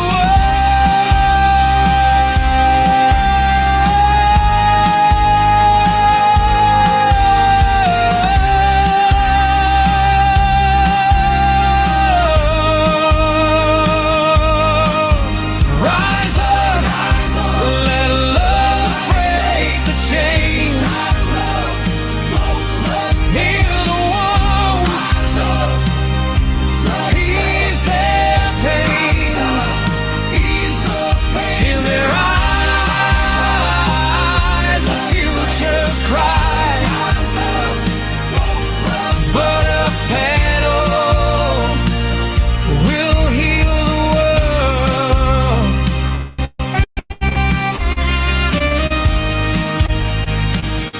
Will heal the world.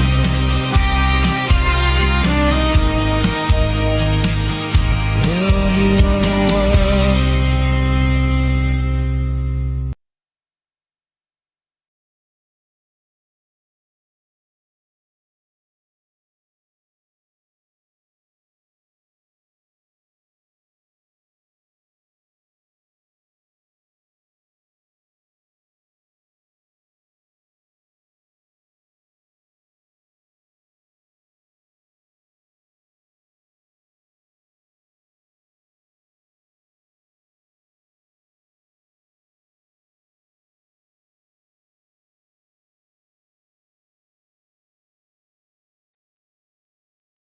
තෙරුවන් සරණයි. I worship Triple Gem respectfully.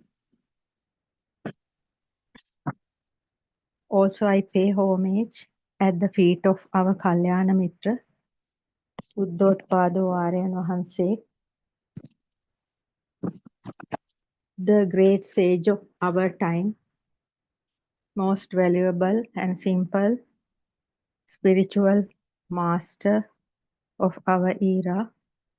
May Aryan Wahanse live long to spread this Dhamma through every corner of this planet Earth to end the suffering of all human beings. Teruvan Saranai Dhamma friends. I am presenting now the true Buddhist philosophy Lord Buddha revealed 2600 years ago and again fully awakened by Buddothpado Aryan Wahanse, showing a clear and steady path to overcome the sansaric journey created in the human mind and to feel the super awakening to the moment. This is the continuation of Sermon 11, self-translated Darshana Samapattiya, true Buddhist philosophy, preached by Buddothpado Aryan Wahanse 5 years ago.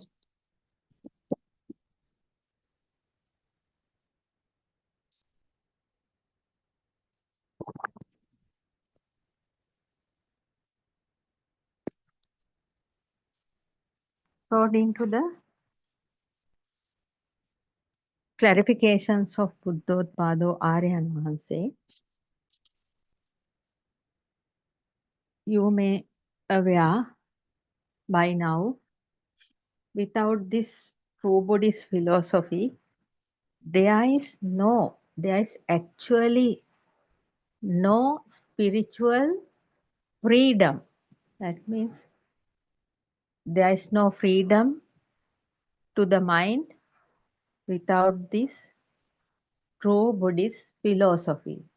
Though it's called true Buddhist philosophy, it's the philosophy of the nature.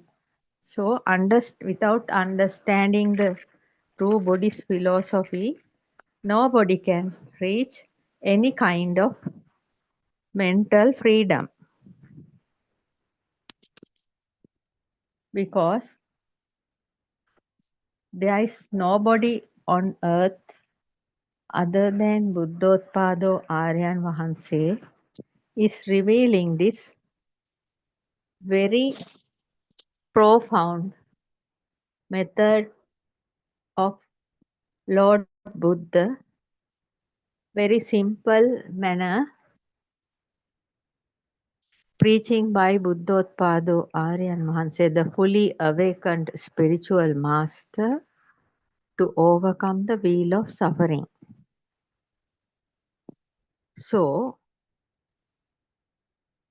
being mindful of the body directly, just as it is, according to the 11th sermon of the True Buddhist philosophy, Buddothpado Aryan Mahanse is telling us to be mindful of the body directly, just as it is, without adding ideas like I, O, mine.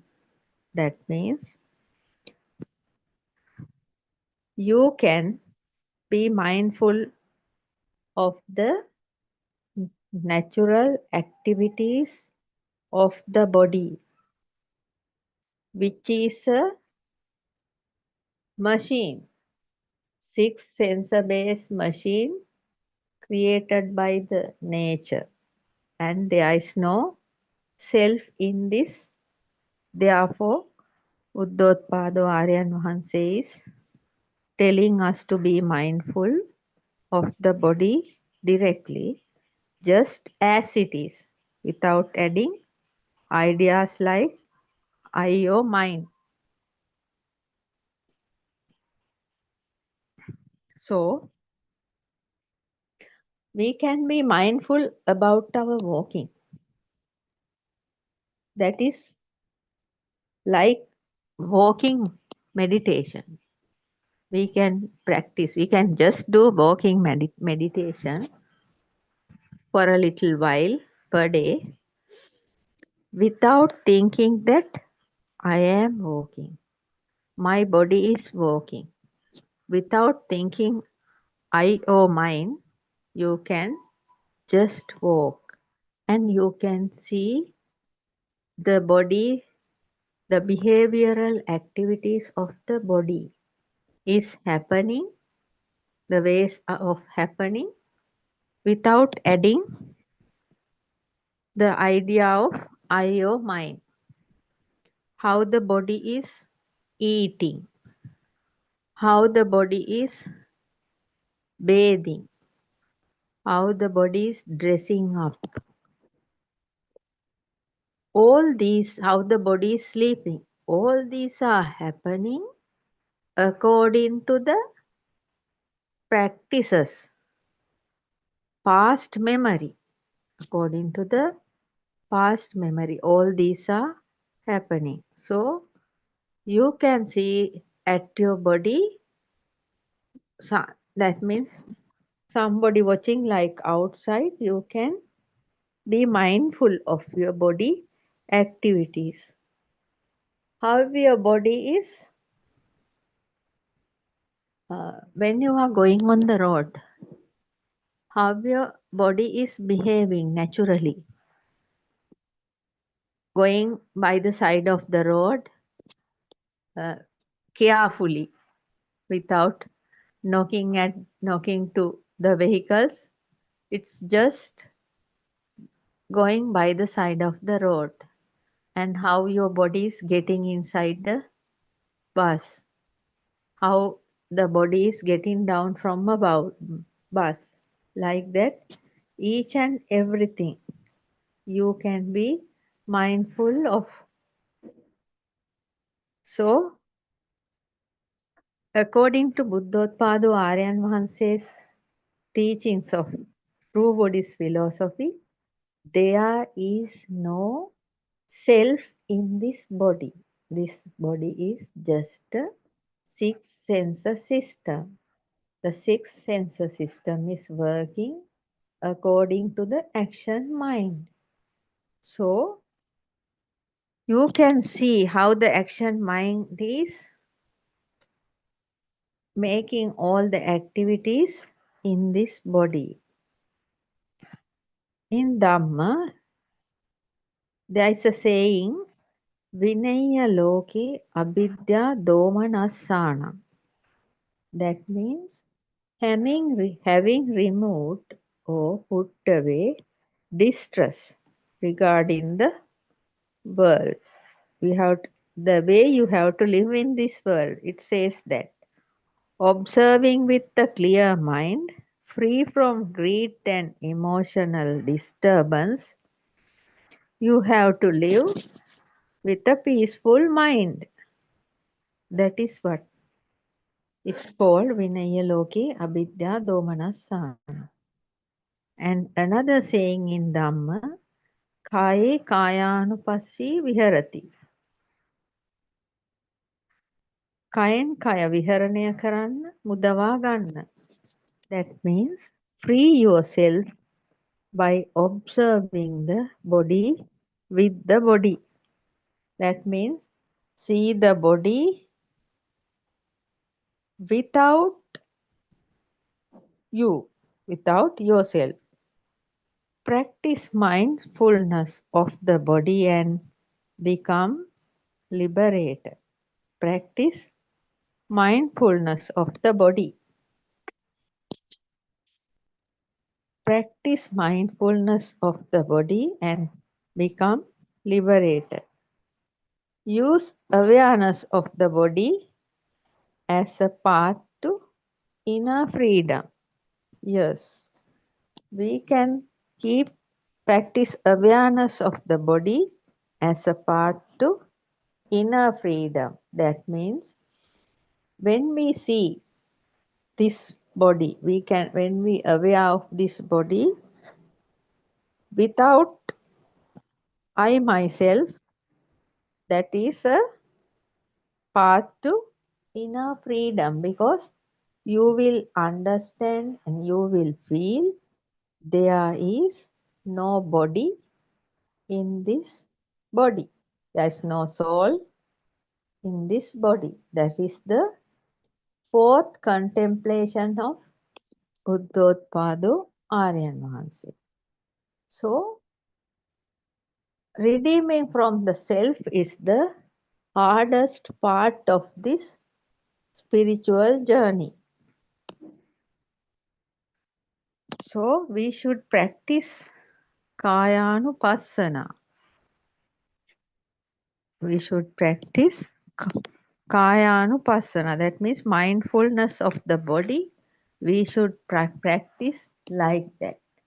Mindfulness of the body means seeing there is no soul attached to this body. Kaye kayanupassi viharati vinaya loke abidya domanassana.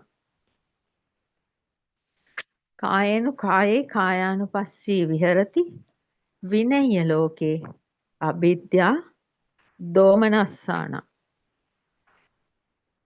Then only you are redeeming from the world. We are living, believing this world is true. Then only you are living, believing this world as true. That is why you are not redeeming from this world.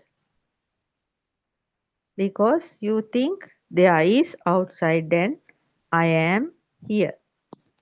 That is the two extremes. But we have to redeem from the body. That means we have to understand there is nothing outside. Must see the reality of the body. Understanding there is no self here. Is it that way? If we say it like this, who can understand it?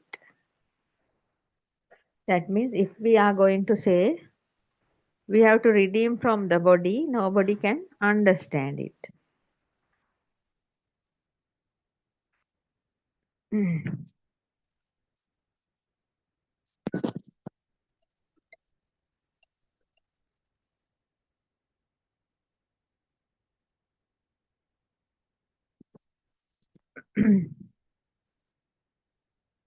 Because there is nothing outside.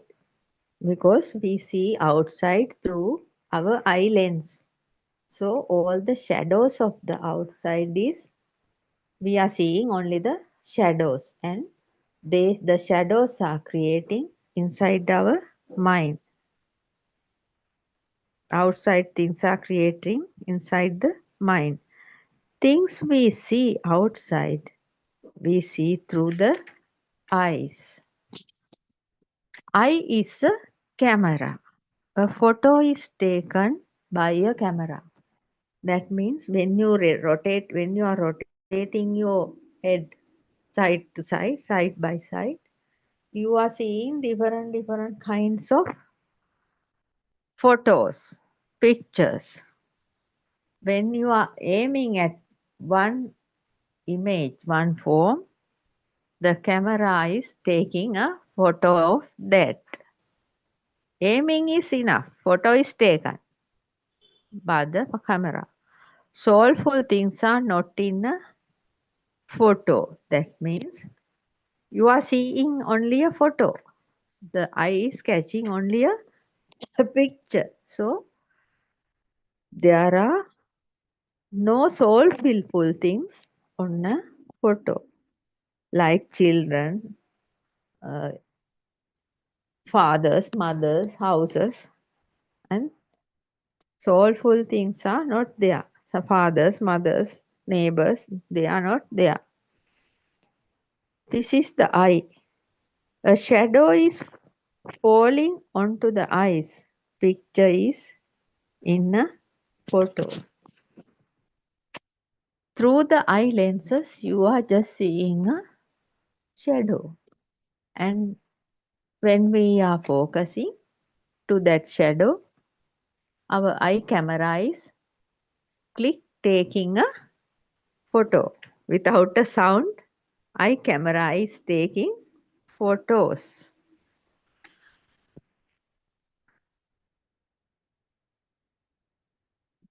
So the pictures are in the photos.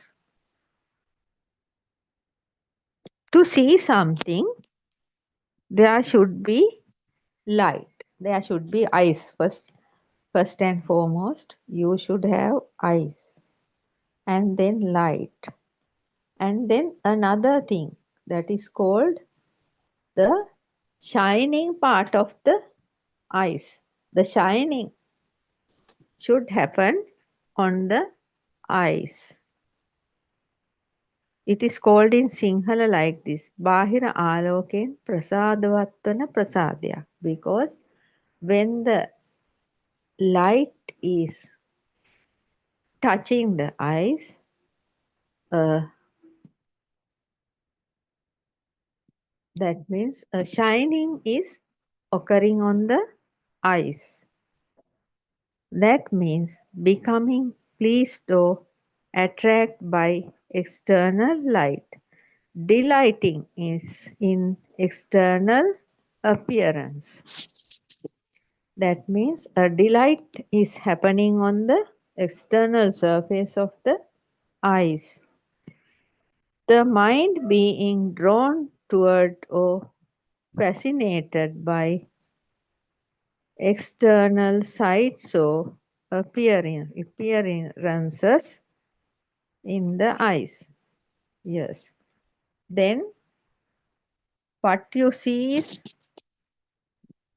catching by the mind, and the mind is being drawn toward or fascinated by external sights or appearances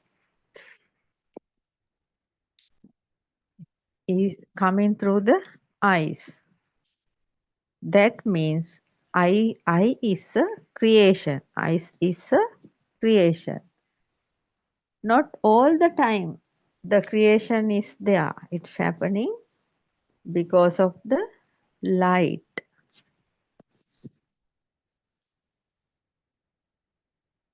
This is not the flesh eyes. Though the flesh eyes is there, the seeing is not happening at once.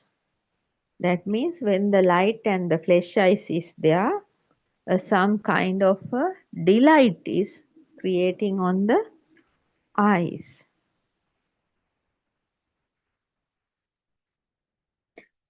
That means eyes is a creation.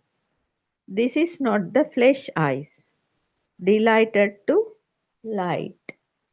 But I do not know what this is. Flesh eyes do not know anything about it. Flesh eyes do not know anything about it. Flesh eyes is a camera taken only a photo.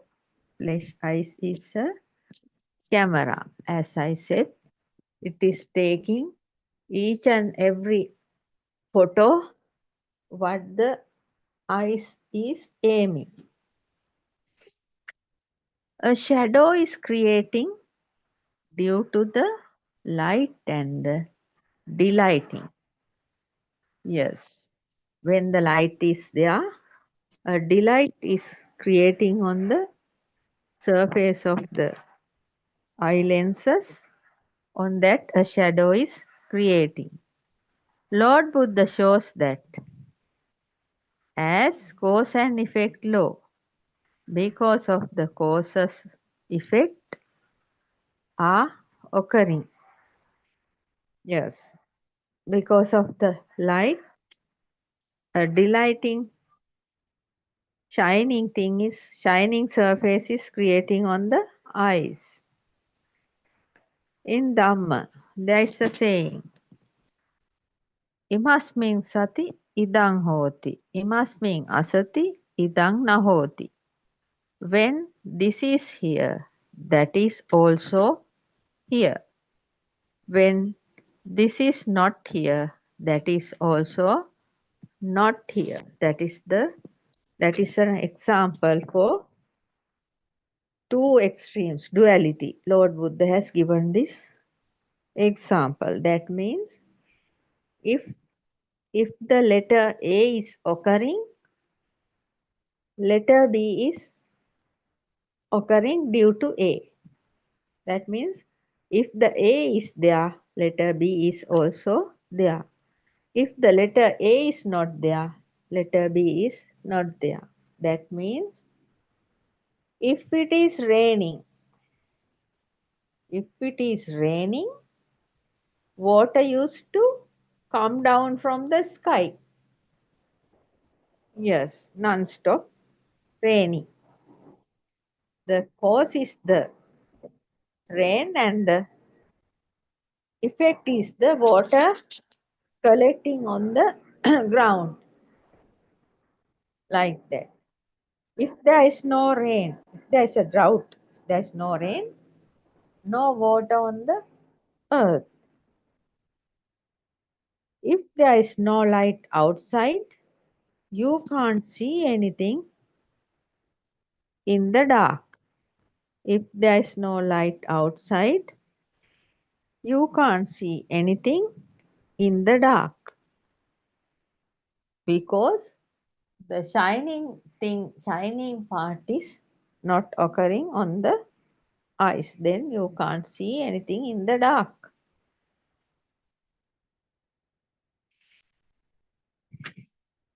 If there is no seeing in the darkness, if seeing is happening in the light, we have an eye delighting to light. Yes. That means if there is no seeing in the darkness, if seeing is happening in the light, we have an eye delighting to light. That is why it is not delighting to the darkness. Yes, because there is no light. So delighting, that means the light wave is not touching the surface of the ice. Light vibration is not touching, and therefore the delighting is not happening. Therefore, because of the light and the delight, light is fallen into the tree and the shadow of the tree is fallen onto the earth. That is how a shadow is creating. That means because of the light and the delight, light is fallen into the tree, and the tree shadow is fallen onto the earth, and we can see that because of the light, delight, and the eye consciousness. Eyes. Like that, because of the light and the tree, the shadow fallen onto the earth, our eyes are delighting and creating shadows. Yes, like that. Because of the light and the tree, the shadow fallen onto the earth, our eyes are delighting and creating shadows. When light rays, everything in this cosmos, in this earth, everything is vibration.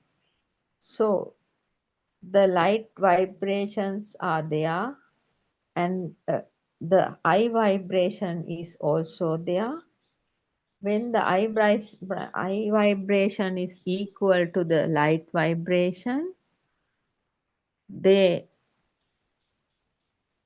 delight is creating on the eyes, and we can see objects which the vibrations are equal to this eyes and the light vibration. Then eye vibration, light vibration, and the vibration of the object is equal.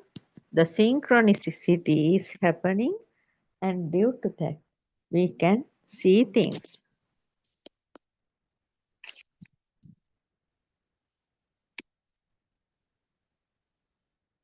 Like that,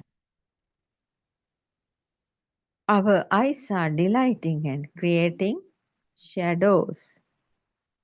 Yes, we can see. We can see in a small baby or another person's eyes, the pupil of the eyes. There are shadows, we can see them. This shadow is touching the mind.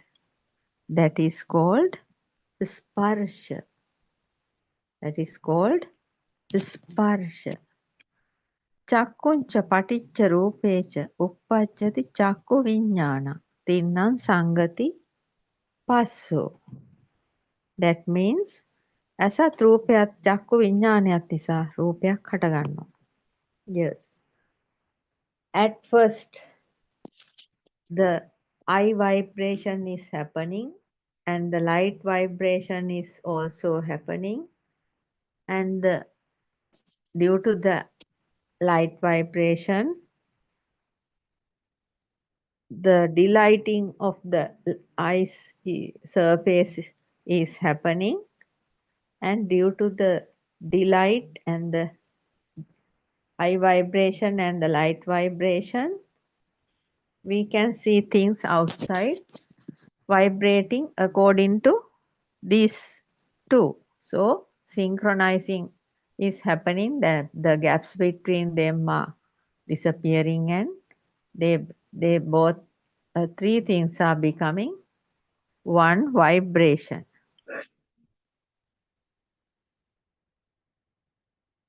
That is why Lord Buddha is explaining here.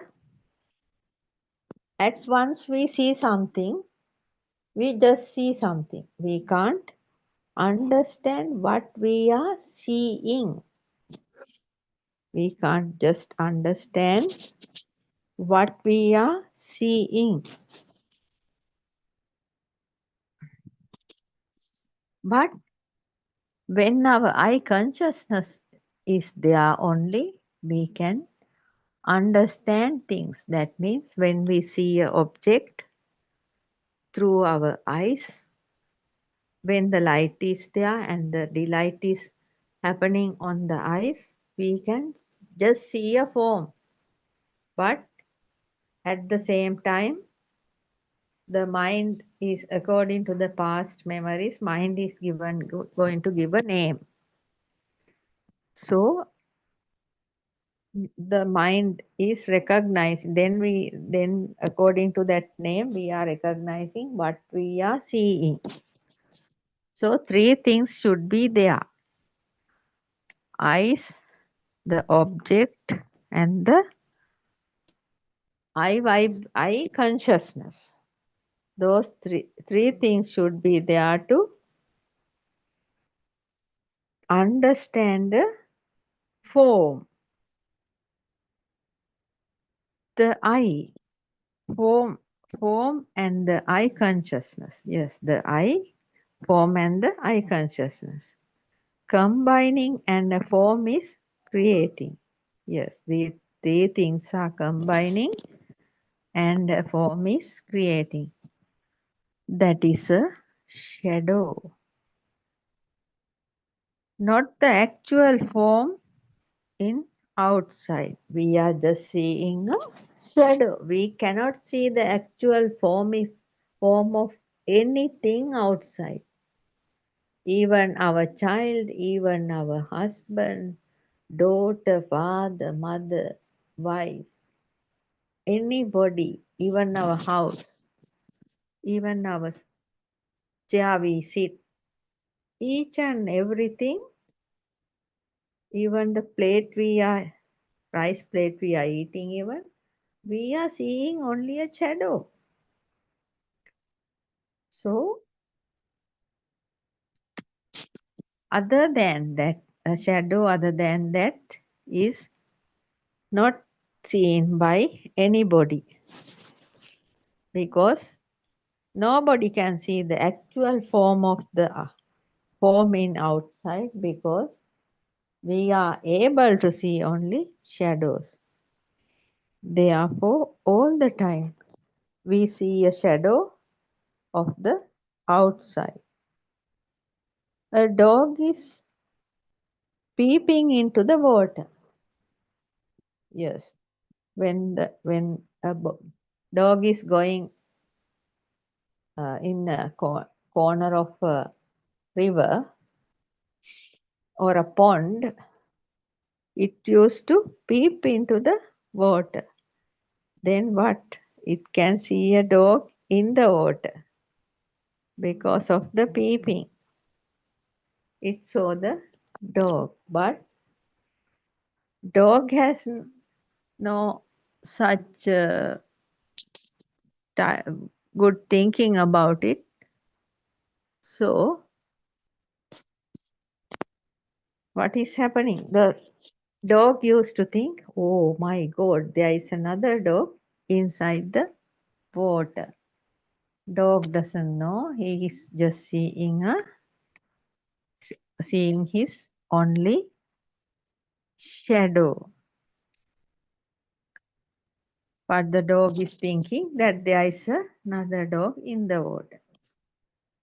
Actually, there is no dog inside the water.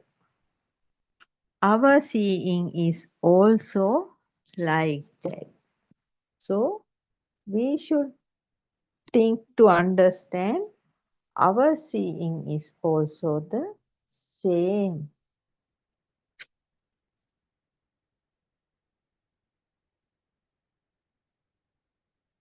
We think that there are things outside, but there are no such thing. Yes, we just think and think in different ways. But as we think, there is nothing outside according to our thinking.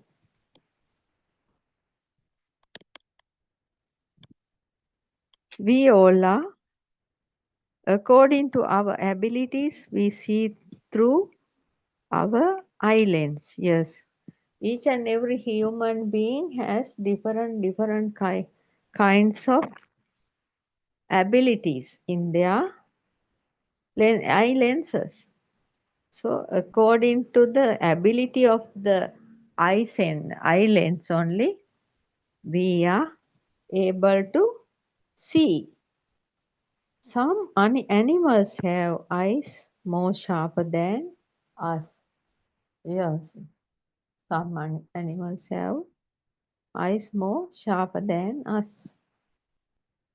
An example, eagle has very keen, sharp eyes because it can see far so many kilometers. It flies very high in the blue sky and reaching the earth to catch a small rat at once. Has such a sharp eyes, but human being is not having such eyes. You see the nature of this eyes. Yes, different animals has that different abilities to see. Also, we can remember the cat has some kind of eyes. Cat can see in the daytime as well as the night time, because at the night we can see cat's eyes are shining brightly, brighter than us. So it has some kind of ability than us. And some animals can't see in the daytime.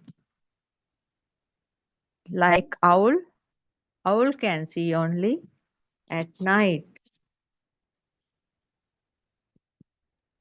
Owl is able to see at night.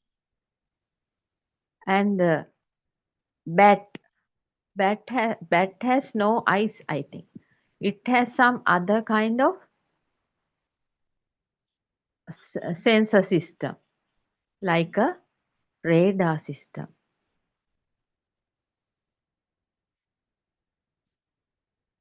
So it is very much different than other animals. Also, this honeybee is having a different kind of eyes. Honeybee's eyes has 8 sides. 8 sides eye. It can see 8 pictures at one time. Like that, different types of animals has different eyes. But worm in earthworm and worms can't see, I think, but they can feel.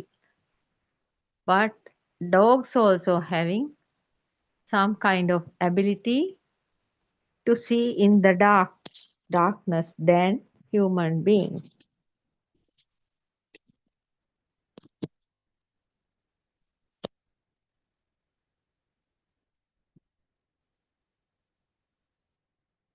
Other animals are not seeing as us. B sees 8 pictures. Some people can't see colors because they have color blindness. Yes, in this world, some people are actually blind and some other people has this color blindness because they can't see different colors. They can't see red. They can't see red, blue colors like that. So they have a world without blue or red colors. See, that means their world is different because world is creating inside the mind according to the sensor system, 6 sensor system. So when thinking about the eye sensor, if the eye sensor is not having the ability to see the all 7 colors, if that person has the color blindness, that means he is seeing the world, the shadows of outer world inside his mind without these colors, without these red or blue colors. Like this, according to the clarity, sensitivity, purity of the sense faculties, each and every seeing is happening. If we think about an old person, old lady or an old gentleman, some old ladies and gentlemen can see properly, but some can't. Nowadays, even small children, some of the small children also having this kind of inability. So, inability to see. So,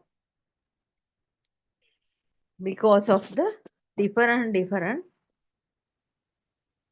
eye illnesses, and some have different shapes of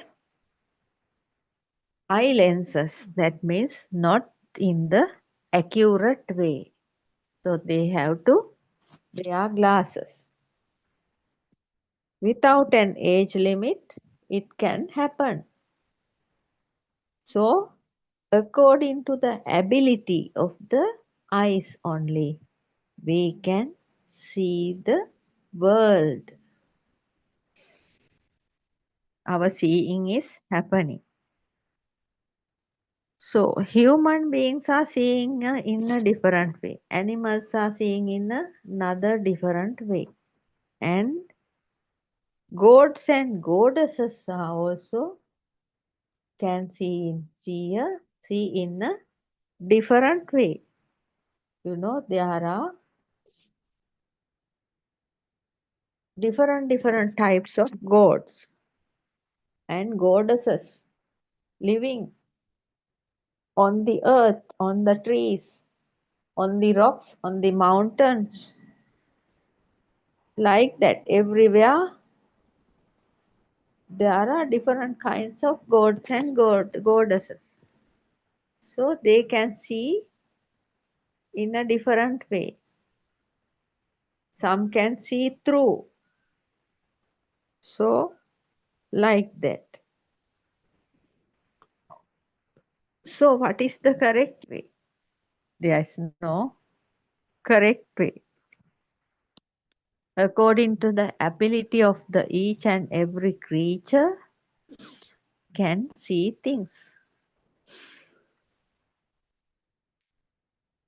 Think you are wearing a color spectacles and looking at the world. When you look at the world with red spectacles, you can see a red wall. red world.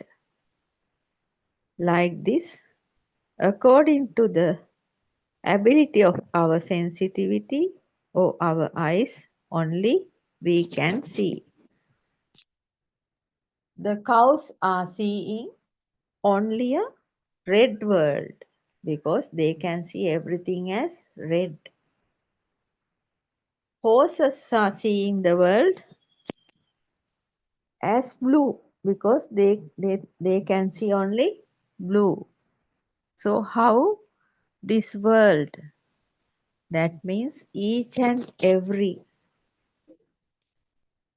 human being or each and every creature is seeing in different ways according to their sense systems, and they see things, the shadows creating in their minds.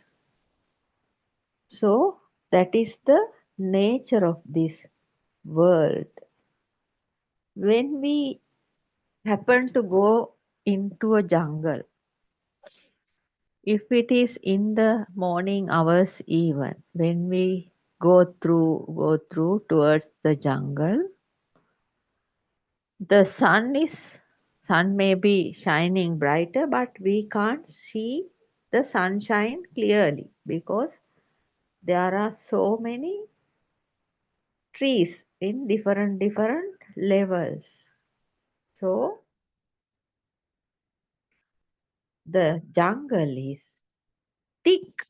If there are so many thick trees, the jungle has the dark. So we can't see things clearly because there is no much light in the jungle. But there are so many creatures in the jungle, animals, birds.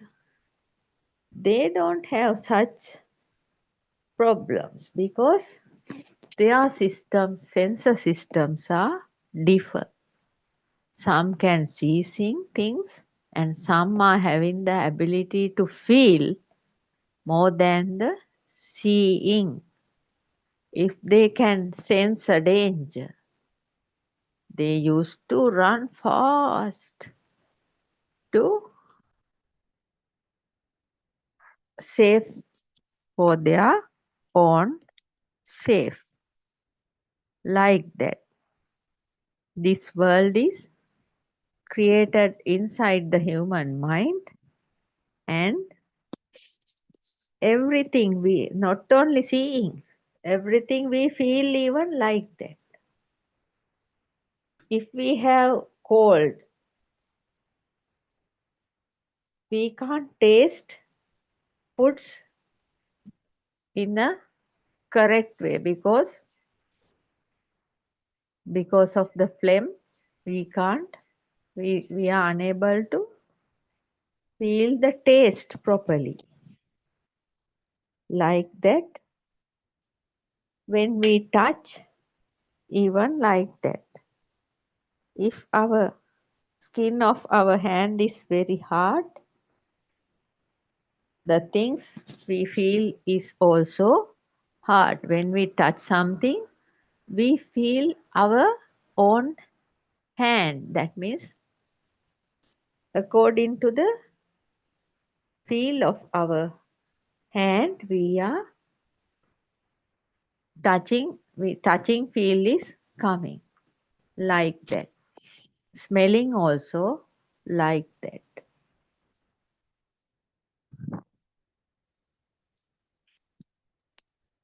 The body skin also like that.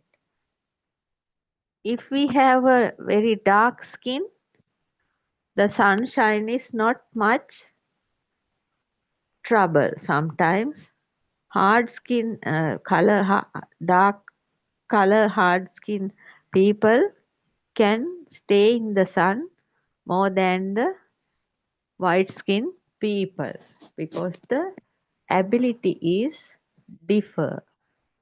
like that. This sensor system is different to each and every human being and each and every species. So we are listening to this true Buddhist philosophy means we are understanding the nature of the body and nature of the sense system and nature of the mind. How the body is activating, how the mind is creating, how the thoughts are appearing and disappearing. Then if we can let go the thoughts, we are not suffering. If we have a relaxed mind, we can live happily. To have a relaxed mind and relaxed body, you should listen to or read to this true Buddhist philosophy.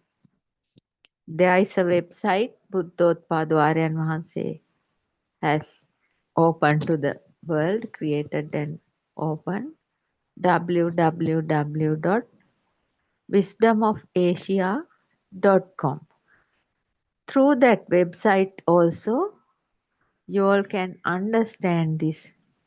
So many things about this true Buddhist philosophy and the human nature, human mind nature, body nature, and how to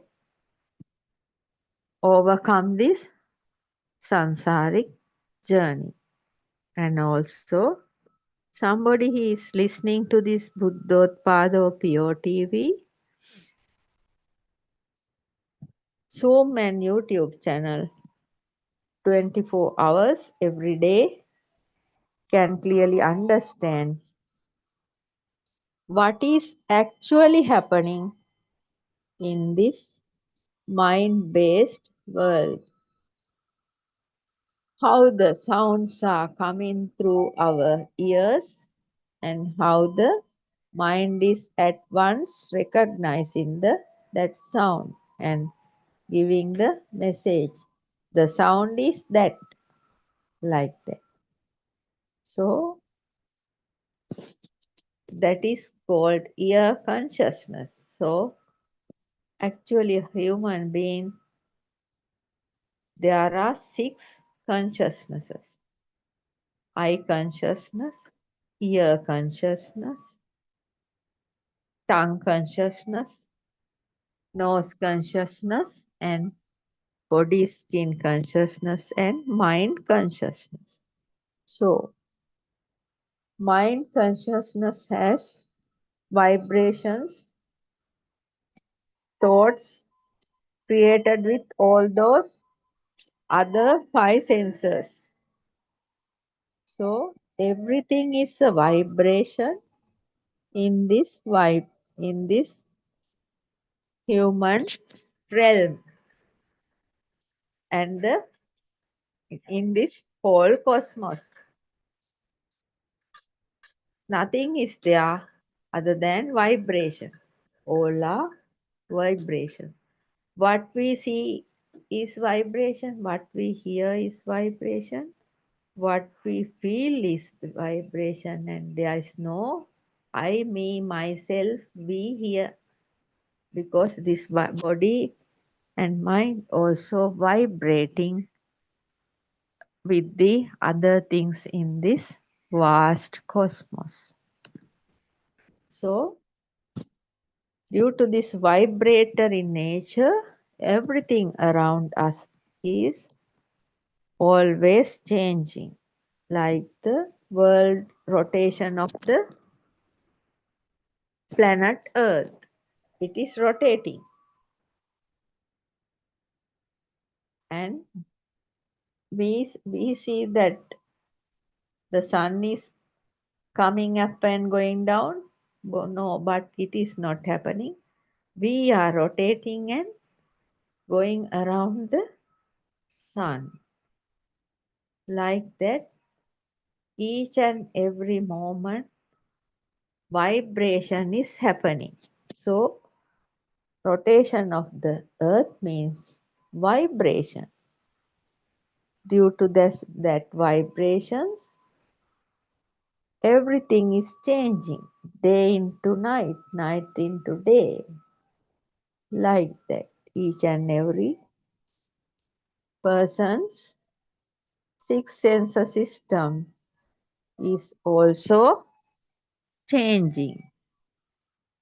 Human beings are born in the world, the human self, and growing, then becoming older and get sick or something, then dying. So, like trees are also like that. When a seed is planted, a small sapling is coming out and it is growing when the light and the water is there. It's growing into a big tree, giving fruit, living in a certain time period and beginning to dry and decay and fallen down. All these are happening according to the nature of the law, that is cause and effect law. Nobody can go beyond the nature law without understanding this true path to Nibbana. The first step is true Buddhist philosophy. True Buddhist philosophy. So, understanding and realizing the true Buddhist philosophy means a very profound thing, because when we realize this true Buddhist philosophy, the seeker or a person who is realizing this true Buddhist philosophy will have the wisdom of truth. So, he is a complete stream enterer. He will be a stream enterer and a follower of the path to Nibbana. Path to Nibbana. So, the true Buddhist philosophy is the most profound thing in this human realm. Lord Buddha opened it 2600 years ago, and Buddothpado Aryan Mansa is now doing the revelation of this magnificent, supreme Dhamma to the path to Nibbana. And the first step is true Buddhist philosophy. Without having the true Buddhist philosophical knowledge properly, no seeker can redeem from the mind and body. That means no seeker can redeem from the world. So, it is very much important to each and every English speaking person of each and every country in this planet Earth must be able to listen to this great Dhamma given daily 24 hours, day and night through the Buddothpada PeoTV Zoom and YouTube link, and also through www.wisdomofasia.com. It is so much important and very much valuable for a human being to understand the true reality of humanity after listening this true Dhamma, true Buddhist philosophy. So for today, I'm going to conclude this session. Teruvan Saranai, I worship Triple Gem respectfully. Also, I pay homage at the feet of our Kalyana Mitra, Buddothpado Aryan Vahanse, the great sage of our time, the most profound spiritual master of the human beings of this era. May Aryan Vahanse live long to spread this Dhamma through every corner of the planet Earth to end the suffering of all human beings. Teruvan Saranai, Dhamma friends.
May Triple bless you all. Thank you, Aryan Hansa, for your noble guidance. Champa, can you hear me? Yes, Dr. Terwan Sarai. Yeah, we discussed few things yesterday. Let's see. I don't know. Did Aryan say any Dhamma yesterday? He joined, Yes, I think, but I don't know I whether he listened. actually. I listened last night thing and today morning thing both. He talked about the places he went and talked about several people. And also mainly what I asked yesterday, that problem, that means not a problem. Aryan Vahanse said the world is feeling as true for most of the people because some are having that kind of jealousiness. Some are having some kind of jealousiness. That feelings are. That means those are the things we can. The markers of self, right? Yes. Yes, So that's he the easy pointed. way of putting it. Yes, he pointed out nuns. Talked about nuns because It's not they are. only nuns though, but Yes, some other people also. in the Though sense they. in anyone, even us, it can be a thing if we are not very good with Dhamma. Yes. If the self is strong, that is how to find the self actually. Yes. That means the indications, the jealousiness, then and yes, jealousiness is mainly, and the attitudes are, some are having different attitudes in those places. Aryan Mahansa said, though they are knowing Dhamma, when those attitudes are appearing, it shows that the self is very much there. Like that. It was a very So, good one actually.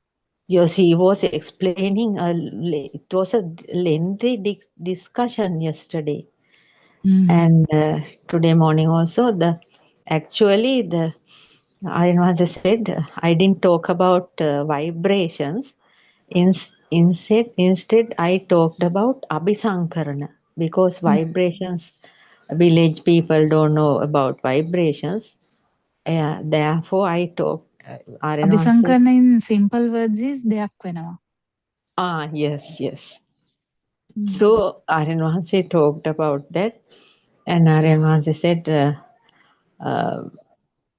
when talking to village people, it's easy for him to be with them because becoming a villager, like. So without that means can laugh, can talk freely, like that. Aryan Vahanse said, in the town can't talk like that. And he said so many things and described so many people. Especially these nuns should understand because a special nun was there, a younger and a beautiful nun. For her, all are feeling jealousy, but actually she is like Aryan Mahanse's sister because she has some kind of feelings. That means, no, she's kind of straightforward and stuff. Yeah. Yes, that Gampamenin Mahanse. And she is Aryan Mahanse instructed her to do the Buddha Vandana, like that, those so many things. But the main focus is doctor understand that happening. That means actually at once feeling the world as true. No? That is the main problem we have. That is what Aryan Hanse said. You should understand if a feeling, a jealousy feeling or a hatred feeling comes inside you, that means actually the world has become true. Become true. Actually, it shows that it is directly manifesting outside also. I mean, you have to have something to feel jealous of. So that means outside is Two extremes. completely, Yes, two extremes are there. yeah. Yes, outside and inside. Yes. Yeah, inside anyway.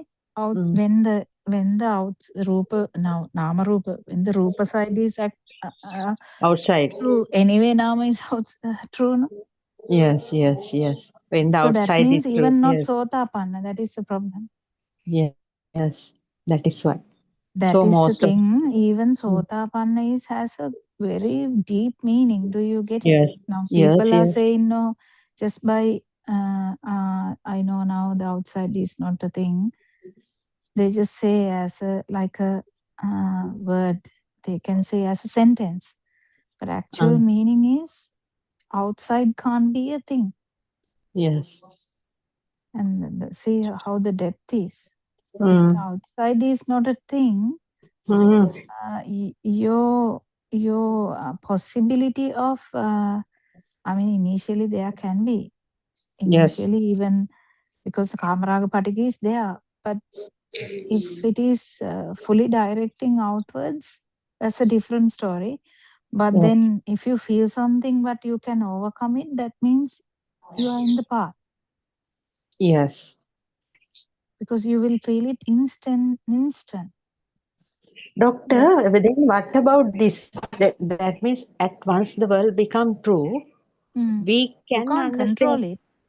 Can't control, but the feeling is coming. Oh, now Yeah, the world that has is good. become that now That the is the birth. thing I told you. Active contemplation will happen. That Yes. means after a few minutes, you will be like, oh my God, what happened there? Something like that. Yes. But then in the exact time also, you might get it. But the best practitioner is that it Yes. doesn't come. Yeah. What? That it doesn't happen, you know. Yes. Yes. Yes. Yes. It should. It may be over. Yes. Yeah, it is over. That's the best spot. I mean, best way. But the things that this thing is now happening to me because at once the thought process is appearing and I understand actually, oh, that past perceptions becoming true. At once I feel it. So Yeah, that is good actually. yes, that is what now happening. Only that, not more than that. Only that. Then because the burning, small kind of burnings are coming, no. So I understand. This is what happened. That means the perceptions are becoming live. Past perceptions are appearing with a lively nature. Yeah. It's interesting. I mean, we have so much challenges. Yes. Challenges, really bad challenges actually, not bad, tough challenges Yes. where the self-view has to be fully realized, as well as the power should come down slowly. That means, doctor, they appear in these thoughts like this and seeing means self-view, no? That is self-view, no? No, you can't say that. Just imagine someone has realized Dhamma, in the sense there is a moment that she realizes, she or he, that when the chair is not a thing, you are not there. When the mental image is not attached into the outside, that is Sotapanna. We Yes. talked about mental image yesterday, no? Yes. The mental image is not attached into outside, that is Sotapanna. Yes. And it stabilizes in Sakudagami. It stabilizes a lot. Yes. Outside is not true at all then. Yes. But then mind side of it. The mental image side of it is not true in Anagami. That's how it is.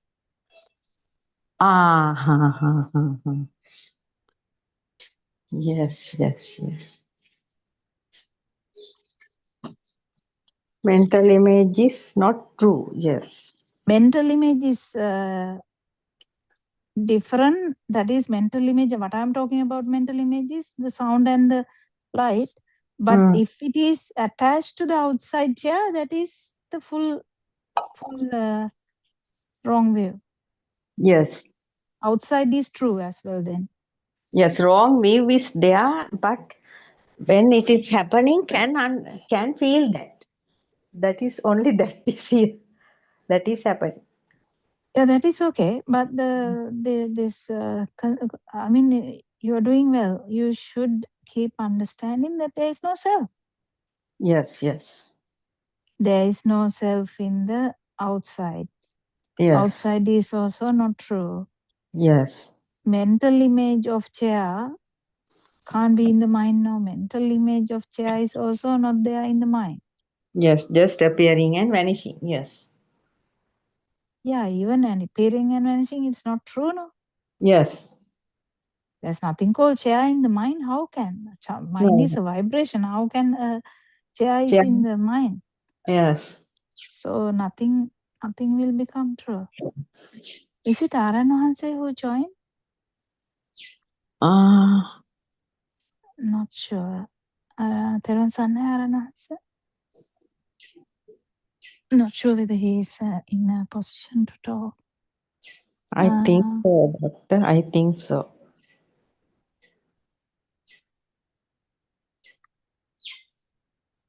Yeah. He is listening, I think. Yeah, it's okay. So the main thing is understanding fully this Dhamma, so that when you fully realize how mental image arises, the mental image is, as a baby, mental image of chair or mother, it is the light wave and the sound wave, but instantaneously, you can't say instantaneously, actually, slowly with time, it will be tied to the outside. Yes. So in the baby, yes. Yeah, in the baby. So even it can be mother, it can be father, even jumping, running, walking. How would child know what the child is doing? They will not know what they are doing. Yes. But someone has to actually, they will realize with the words and the activity when someone says this is running, this is walking, this is jumping, then they get the image of jumping and running and standing or sitting down. So that's where when the command is given, the child, the mental image of sitting is appearing anyway. That's how they sit down. So if the mental image is not there, they can't do that. Right. But the actually tying it to this bodily reactions is happening slowly. It happens with time. Yes. So even the mother, mental image, mother, sound, mother, the shape of light, it will be there. Yes. But Smell then it get tied to the outside anyway. With time, the abhisankane, the sankara, all the words are used, but whatever happens, it get tied to the outside. So you feel like the mother is outside, but actually it is a mental image. Yes. But even the mental image is not true. Because mental image is just sound wave and the light wave.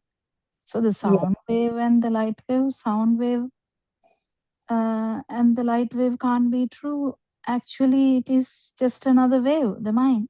So that mind wave, you can't find a chair or mother. Yes. So it is not true, but you have to realize this. You have to feel this as well. That is a challenge, but you have to fully realize this. Yes. Even the walking, even the standing, jumping, crying, even laughing, we do that. The baby doesn't know that the baby will smile, baby will cry, but the Yes. baby doesn't have a mental image at the beginning No, of no, the he doesn't crying. know. Baby Yes. doesn't know what the No. baby is What is doing. he doing? Yes. We are telling baby is crying. Yes. Do you get the point? Yes, doctor. We look at the baby and we say, oh, nee, the baby is crying. So sad. Must be needing milk and all that.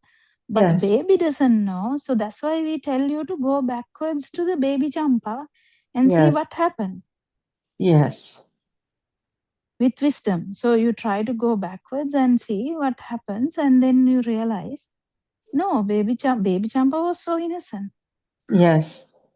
And baby Champas didn't know anything, was crying when felt like crying when there was a vibration. If the vibration level is away from the level that you can't handle, there will be a sound.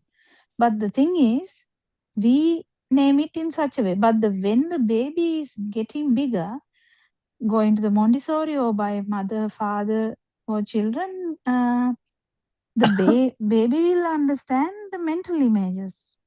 Yes. So then Because of usually yes. it is tied to the outside. So as soon as you get the mental image of mother, it is tied to the outside body. Yes, yes, yes. So now imagine you didn't have a son now till you get married. Yes. So as soon as you get pregnant, you get an idea, mental image of a child. It can be a boy, it can be a daughter. At those times, they didn't have much scan and stuff. So you might know very late in the scan. Yes. These days, there are so many ways to tell. But so until such time, maybe even before our time, they didn't even know. They didn't even have the scans and stuff. They just felt the baby and said, this is turn now. This is doctor, yes, coming now. We didn't know, but the color of the neck has changed. It has become darker. Then only the other friends and everybody told you are going to get a baby boy. Like that only we knew. there were no I know. But what I'm saying is, Sanya, the baby boy is a perception. Yes. So the baby boy has come to the perception even before the baby boy is born. Yes. And baby boy is still the perception is true. Even though that baby boy is big now. It is still true. Yes. Likewise, just imagine this self-perception. Just imagine self-perception. Now, just understand this is very important. Yes. Self-perception is felt. There is a mental image of self-perception. It is tied to our body. Yes. Yes. Like you tied the mother perception to that external body. Yes. It is this one, self-perception is tied to this body. Yes, this body. So that is the whole problem now we are trying to resolve. Yes. And also we have so many aspects to resolve actually. So imagine there is a time of Ajjatta Bahidda. Yes. So Ajjatta Bahidda is happening because of this. So the mental image is there. It is tied to this body. Someone told, no, this is me. Yes. And this is mother. So someone actually showed something and told, this is mother, this is me. So the mental image of me is a different story. But when it is tied to the body, that is a different story. Yes. See how it happens. So if someone is actually devoid of this understand the self perception, they don't just understand it, they feel it. When the chair is not there, yes, self is not there means whatever is here, yes, there's no self. yes, So they still feel the body as self, but they know it is not self. That's the beginning of the path. Yes, that means at one time everything should be blank, something like that. That means the body should not be a thing. Yeah, not be a thing. That something should happen. Yes. Yeah. That is the point. Yes. So if you keep understanding, that's enough. Changes will happen or not, you don't have to worry about that. Yes. Because I know, Good. doctor, that experience in another way, At times my mind goes blank, no? So I know, like that, this should happen. Yeah. The thing is, when you understand this, how this thing is happen. So just imagine, someone gives you a mental image of chair. Yes. And we have tied it to the outside thing. Yes. This problem is resolved once you understand there's actually nothing outside. Yes. It's just a mental image. That's the first contemplation in Aranwanse's thing. Yes. There's nothing outside. Yes. While There's we do nothing outside means yes. There's not what we think is not outside. Yes, that is right. There may be something outside, but what we are thinking is not there. Yes. And while doing that, actually there's nothing outside, but mainly this is to understand this tying of this mental image to the outside. Yes. So if someone is walking, we feel like they are walking. How? Because we have that mental image of walking. Yes. And we actually tie it to the other person and say, Kamal is walking. Yes. And there's Kamal also true. Walking is also true. True. But put it to your side, put it to yourself and say, you also feel walking. Yes. You also trust that you're walking. But walking is a mental image. Yes. Did you get it? That I have been telling it now for third day now today. We are talking about walking because you asked about it.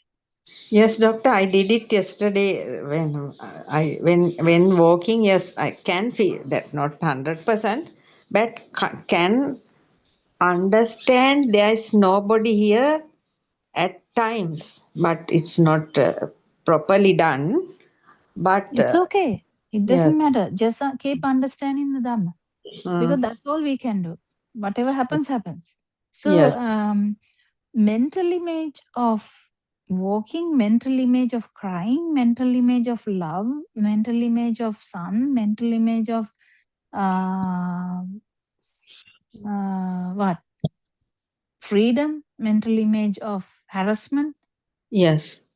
Just imagine, mental image of harassment. So who told you it is a harassment? Harassment is actually a mental image. Yes. That mental image is getting attached everywhere. So yes. the mental images fall into the outside. Yes. So that's how it works. So the actually 40 years is also like that. 40 years is just a mental image, no? Yes. But we feel that actually 40 years was there. Yes. That is Same what thing. happened. Yes. But the beauty is self-perception. This is much worse than that. Mental image of self, we feel that it is here, this place, this structure. That is also can feel at times, doctor. That means at once I feel, oh, this is, that means I got that mental, this thing, self-perception has arisen like that. Yeah, self-perception will not go away until an arahant self-perception is there. But we have to understand that it is tied to the body. Yes. Can Self-perception understand is there until Rahatan Mahansa. Yes. Self-vibration can understand. Oh, this thought is coming because of self-vibration. Like that, can understand. That is Self-vibration is different. Self-perception is different. Okay, now, self-perception is the mental image. Vibration is what you feel. Yes. Nothing to do with mental image. Actually, it is the field under the mental image. Yes, doctor, that feeling is appearing sometimes. Yeah, Oh, that's okay. yes. Oh, there is that. This has happened. This thought become true, and the self vibration. Until Anagami, you get that because the thoughts are a thing. Yes. Mental images are a thing. Yes. Yeah, but the thing is, this tying to outside is a problem. Now, if someone is jealous, Yes. it should tie not to others outside. Yes. How can I otherwise be jealous of you if I don't feel that you are actually there? Yes. Actually, the most of the human realm people has that feeling, no, doctor, jealousiness. The irritation Yes, irritation. Yes. with someone, you know. Yes, doctor, it's very, that means giving us a big trouble because of this. Because I don't normally feel this kind of thing from the olden days also, without listening to them also. The jealousiness is very low. Not I'm telling, but if I see something, a pretty frock, I used to say my colleagues, oh, it's very nice, really nice. I appreciate things, nice things. So, like that, I had, that means the jealousiness is very less in this mind, I think.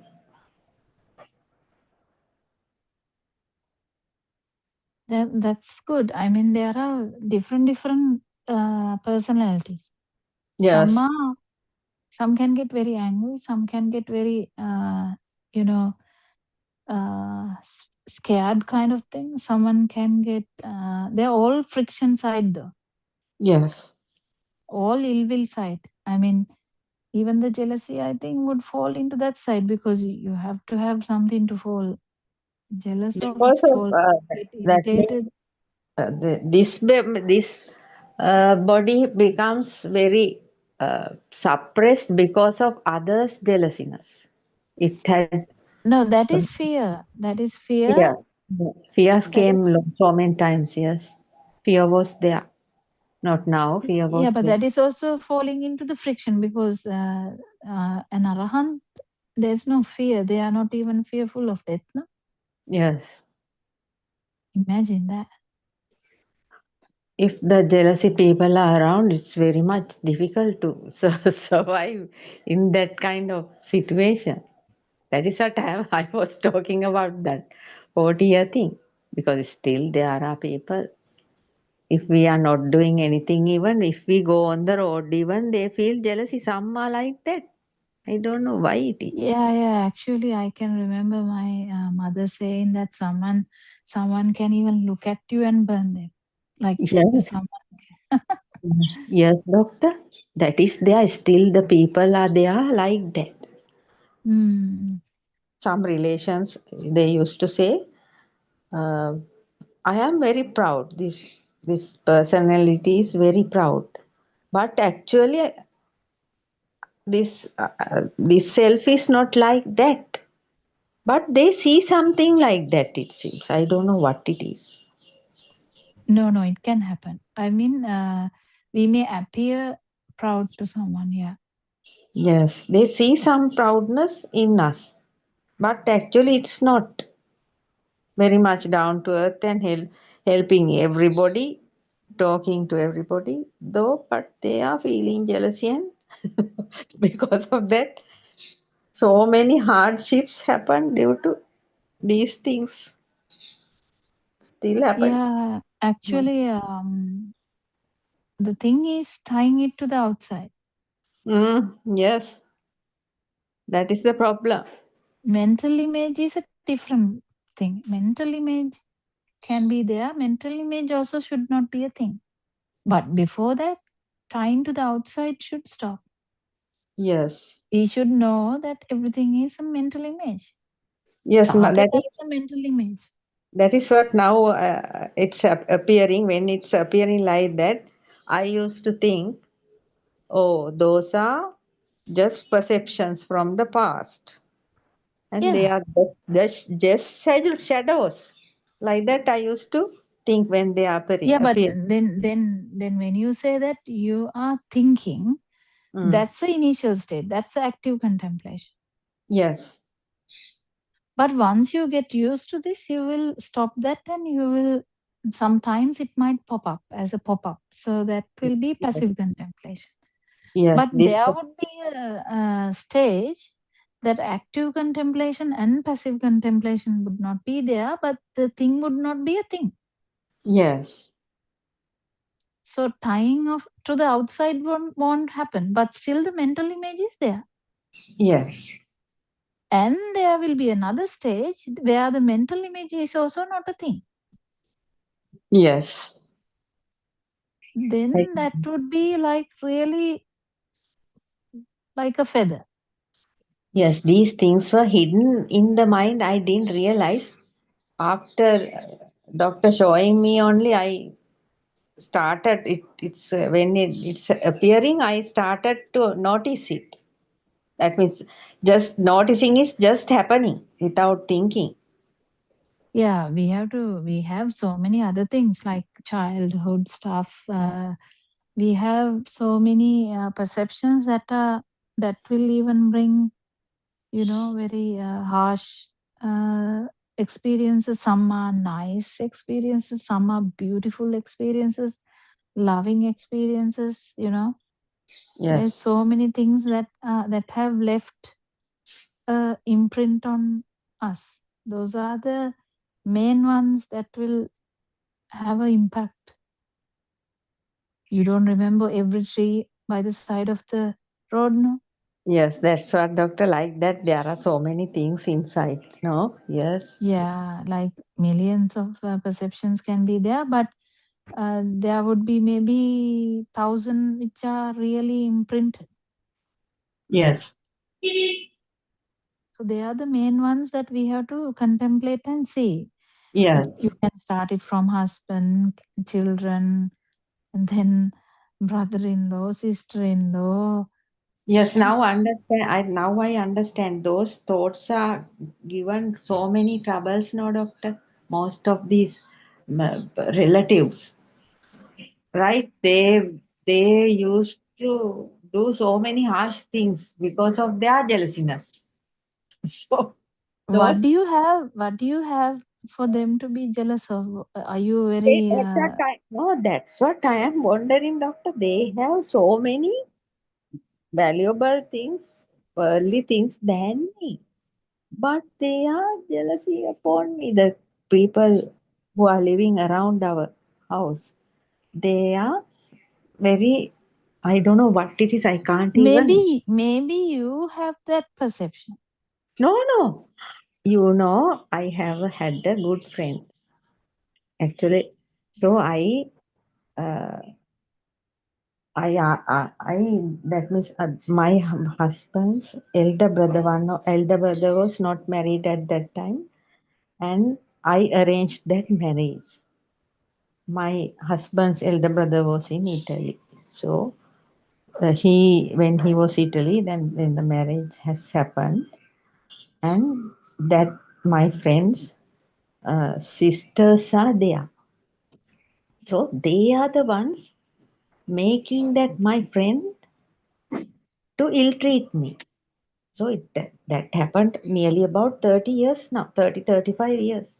Still I am here, but still that is there. But she was a good friend of mine. So now she's my sister-in-law, but she is taking others' words and still ill-treating. I don't know what to do. So she's she's like that. Because of that, I suffered a lot because I don't have any sisters or brothers. I am the only child in my family. My mother and father passed away so many years ago. But they are talking to my husband very well, but they are feeling jealousy, always ill-treating. So I am not going there. I'm just waiting in at home and doing this my Dhamma work and things like that. But sometimes I had to talk like that. But now she's in a different character. Can't help. Because of that, I suffered a lot. Like that 40 years thing. That means because I am alone, people are, that means pressing me a lot, I think. Now I understand that is good. That thing has happened for good. Because if I am going to keep company with those people, I have no time to look into this Dhamma. No? So I'm always staying alone. I But like you that. have to drop giving power to these thoughts, because I still can feel that your mental images are falling towards that side. Yes.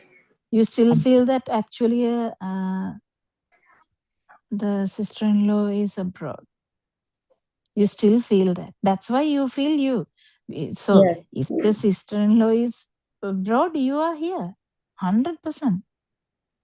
Not That's abroad. how it works. No, abroad or wherever, in Mars Yes. or whatever, I don't care. But what Yes. I'm trying to say is, if you feel that she is somewhere, Yes. you are there, wherever you are. Yes, that Because is that is the duality.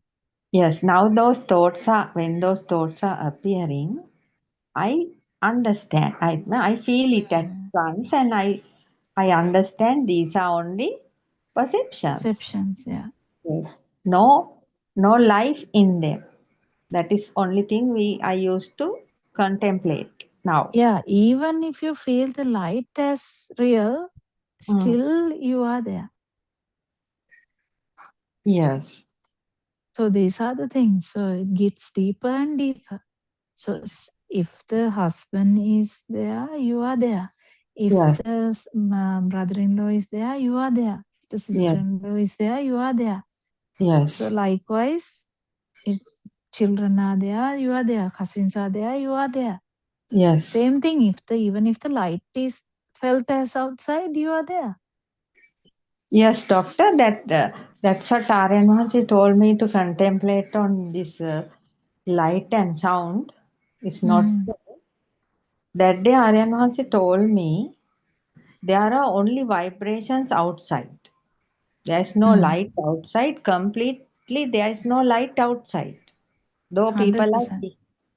though people are seeing light as outside, there is no light at all outside.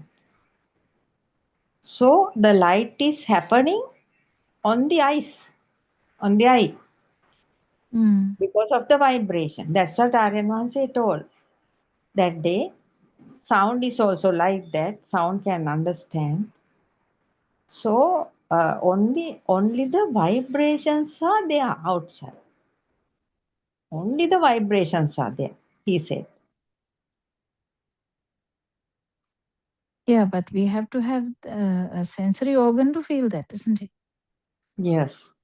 If we have a sensory organ only, we have an idea about what the vibration is. Because we don't have radar, we don't have X-rays, we don't have gamma rays.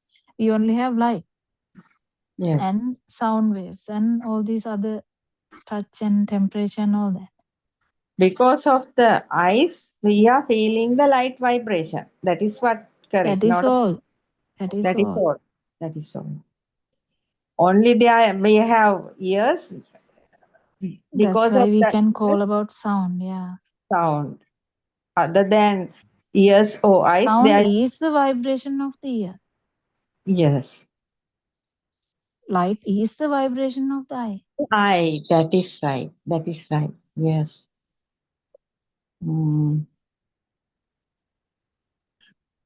But before coming to the light, you should fully understand that the sister-in-law, brother-in-law, husband, child, Italy, everything is just perceptions, Yes. and they are not true. Yes. I But always perception tying to the outside is a problem. yes. If you actually feel that husband is there, then you are there. Gross, you are there. Yes. That means even self-view can be there. Yes. Can understand very slowly, but not realized yet. Yeah, no, Slow. but you are good. Actually, other than the beginning, you actually, I think because you are writing books and you are also trying to do some good now. I think that Yes. is the good thing. Because when we people try to help people to understand this Dhamma, it helps in another way. Yes, Now, sir. even these Dhamma discussions, they help even myself. Like, because I'm trying hard to tell Dhamma, then these things come slowly, you know. Yes, doctor, your path will be directing, no? Directly Yeah, clear the path. Yes. Yes. yeah, it's very good. I think Mm. Surangika joined now. She Ah, today she yes. can talk. Yes, good. Uh, Everyone Sanai, Dr. Kokila, everyone Sanai, Shampal. What's Devan the topic Sanai, for? yeah. Everyone, sir. No, it What's the wasn't a new topic. We were talking about tying this mental image to the outside and how it can cause jealousy and, you know, the Aryan says last night's sermon, according to that, we were talking around that, Mm. how the mental images are causing these problems, as well as when it is tied outside. If there Mm. is a person outside, then you can either hate them, either feel jealous of them, or either like them. You can kill them even, you can Mm. hurt them, you can do anything, right? Mm. Yeah. So how important is to understand this Dhamma. And yesterday, I think, Surangika, the last few minutes we were talking about something. Just don't take it too harsh. Just contemplate and see. Because sometimes the things coming out, I'm also, I mean, I haven't clarified with Aran Hansi, but so you can do your own research. How these mental images are formed and how mental image is getting tied to the outside. The one we Mm. were talking about, the walking, remember? Yeah, yeah, that was actually all correct, Dr. Kokila. I mean, there Because was in the end you asked light consciousness, then I was confused by what you're talking about.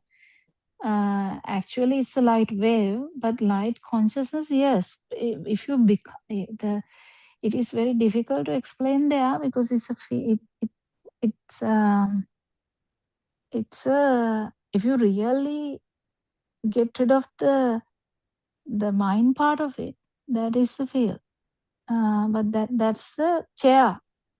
So don't misunderstand here. Now, I wanted to actually, in the morning, this came to me. Now, every time you ask a question, the answer comes in the morning. So it came to me in the morning. And so I was thinking of saying that again, because now, just imagine, go backwards and backwards and backwards and backwards, that now you are the baby Surangika on the cot, right? So the baby Surangika was feeling everything, but there's no mind, so we can't even talk about that, can we? We can't know, we don't know, because yes, there's true. nothing. Because it was all in the field side only. There is no naming, nothing whatsoever. So just imagine, after that, the mental images started to happen. So when the mental image started to happen, mother mental image means light and sound wave. But this, with the repetition, that coming close, the mother is coming, mother is holding, mother is smelling, and all that, they all get combined, and anyway this mental image is tied to that outside body, right? That's how it happens now. Even the jumping, running, crying, even crying is a mental image. Laugh is also a mental image first, because child didn't know that she was laughing or she was crying. Yeah, exactly. That little baby didn't know what they are doing. Yeah. But when the mother says, "Why are you crying?" Baby will not understand. In the beginning, baby will be crying, just crying. But then with time, whenever mother is asking, "Why are you crying?" then automatically his mental image is coming. Maybe this action is related to this word. That's how they pick up. This human brain is very, not brain, actually, this human system is very good now in picking up things. So, like the mother, because mother word, actually, they don't say the word with so much meaning in the beginning. They just repeat telecast. It's actually like mother keeps saying mother, mother, mother, mother. So that sound is just repeated in the vocal cords. It's like sound repeating. That's the talk. That's why when people are deaf, they can't talk. If you know the babies, if they are having hearing problems, they won't talk. So when parents are worried that child is not talking, the first thing to check is the sound. Sorry, the hearing. Because they are not hearing. So they have to hear something, someone talking, and we tell parents also to keep talking to the child if the hearing is normal. And there are so many tactics here and there, and sometimes if there is no, it can be a medical condition, but put that aside. So now this hearing is the actually the beginning of the mind, the inner talk. But the mind is light wave plus the sound wave. Because mind always has the mental image, in the sense the light image as well. Yeah, mind has to have always two or more. Yeah, but the child saying mama or amma, ma or ma in the beginning is nothing to do with that. It comes out. But as soon as it comes out, this mother is jumping up and down now. So mother is so happy, mother is responding. Then they slowly realize, this is actually the Abhisankarana. They slowly realize this word, whatever came out from their mouth, is actually that person. That's how the tying is happening. So just imagine self-perception. This the so-called self-perception. This is the worst case scenario now. So the self-perception, the mental image of self is already there. Why? There's a field. There is a field. So there's a power. There's a field. And there is a field in the beginning, and then slowly there is a sound also. Now, mang or me, mine, whatever. You put a sound also. At the same time, slowly with time, child is understanding that this body is mine. That also doesn't come to the baby in the beginning. They don't know anything about this body. They can see, they can hear, they can do everything, but still they don't know. Slowly they realize this body part is mine, this is my hand. They are learning. And we say the child has learned. It's okay. Child has to learn, but this is how this Abhisankarana is happening. So it's very important to understand that. So when you resolve it also, you are going backwards. So the Anuloma and Pratiloma, you can go backwards and forwards and see. So you go backwards, you go to the beginning and see how the chair began, how walking began, how jumping began, how crying began. Because crying, baby didn't know that baby is crying. So until 1 year of age, we can't remember anything. 1 year, no, I don't know. I can't remember anything like maybe until like I don't know. I remember I remember a few things.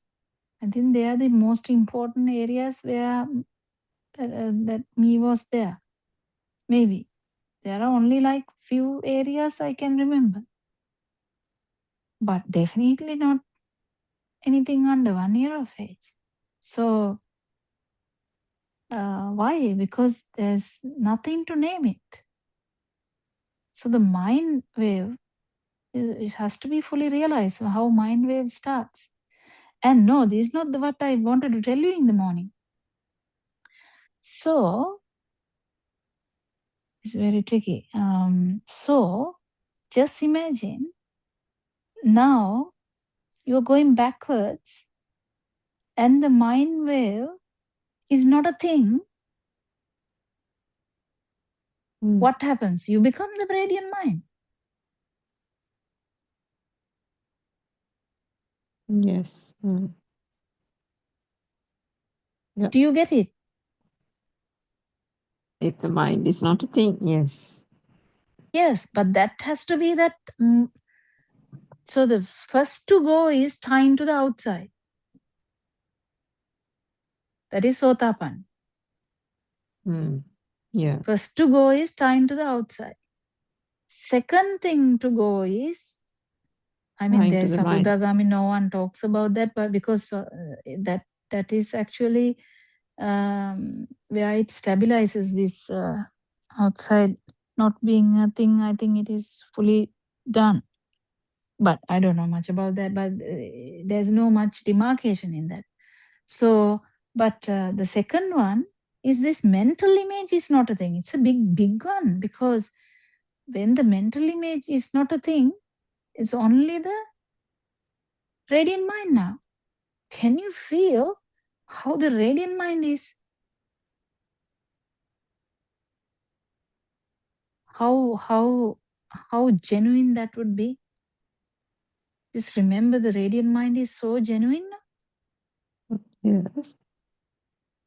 I mean, I'm just imagining and saying how genuine, because looking at the babies, they are really genuine. If they want to cry, they cry. If they are hurt, they are hurt. If they smile, they smile. They keep staring at you like as if you are a ghost, or they might smile if it is mom, but they don't know anything. Yeah.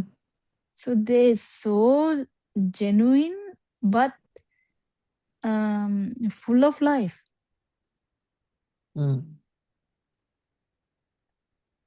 But without self-will. That should happen in the beginning. So if that is not happening, this is all useless.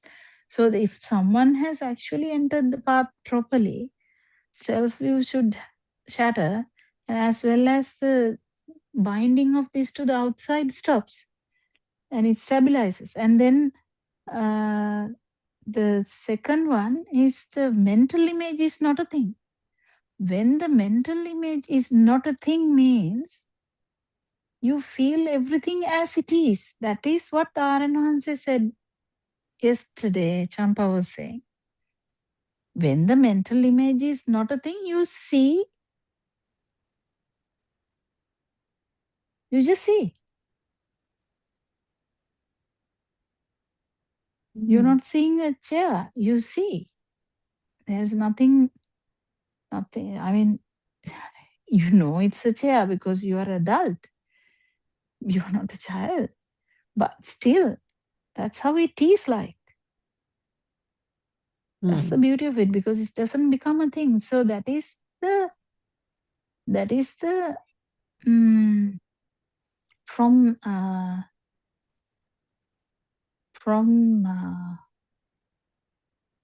non-enterer? No, I can't remember now. No, once returner? No No, returner. non-return, no return. No returner. So the no returner to Arahant, also there is a stage where this is not going to be a thing. This feel.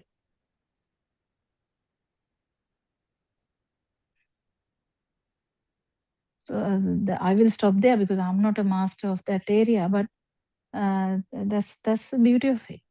I mean, the beauty of Dhamma is you have to keep investigating yourself, like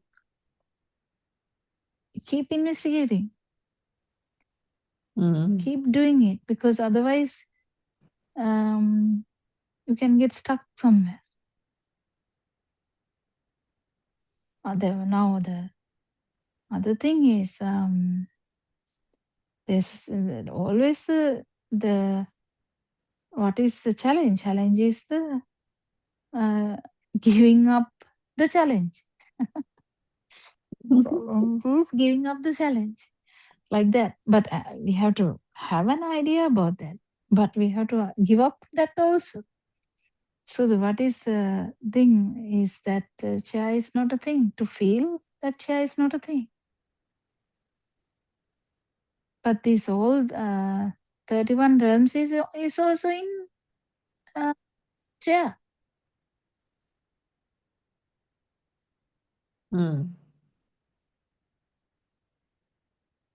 So you have to, when Haran Hansi says something, you shouldn't take it as it is, and you should do the investigation and see what is it all about.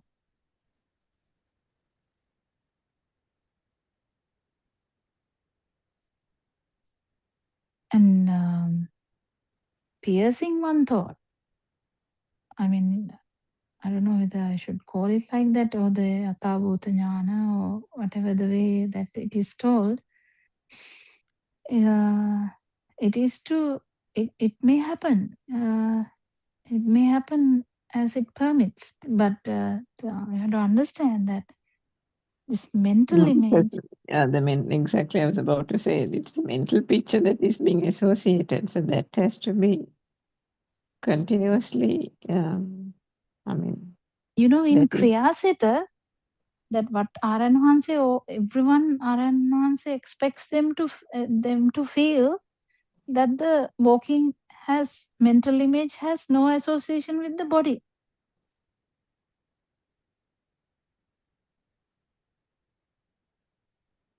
It can be felt, actually. It can be felt, but someone has to feel it now to trust it. You can't really trust anything until you feel it. For everything, there is a mental picture. Yes. And according to the mental picture, it's actually without any volition. The mental picture makes yesterday we were talking about the brain sending signals here and there, and such a complex machine that it is, the system. So it is happening without any volitional act, because that is where the misconception happens, where the self tries to impose itself, thinking that I am controlling this, I am walking, I have decided to walk, and therefore now I am walking, isn't it? So when, as you said yesterday also, the mental picture has already been formed. We have learned, isn't it? There has been a teaching that has happened, that this is what is walking. The mental picture of running, mental picture of this. Today I was thinking about, if you go to the garden and you take a fork to your hand, if somebody says to dig something, if you haven't been taught what digging is, you won't know what to do with the fork, right? Yeah, exactly. Exactly. And children, if you say, exactly, when I say something in Sinhala, all my children look at me. That's right. Today morning it happened. I can't remember now what it was. I said something in Sinhala, forgetting that they don't really understand that much, or elder one does, but the youngest doesn't. So he was staring at me. I was wondering why he's staring at me, and then I realized I have said it in Sinhala. So there's no mental picture. But as soon as I say it in English, there is a mental picture. Yeah, true, isn't it? You can even see it from the expression, isn't it, that it's clicking? Yes. Yes, and they will. So if I say clean the room or something like that, they have to know what that means. Yeah, exactly. But then there is a complete ignorance to think that this body is cleaning. That's tying to the outside. That's actually the outside is a true thing.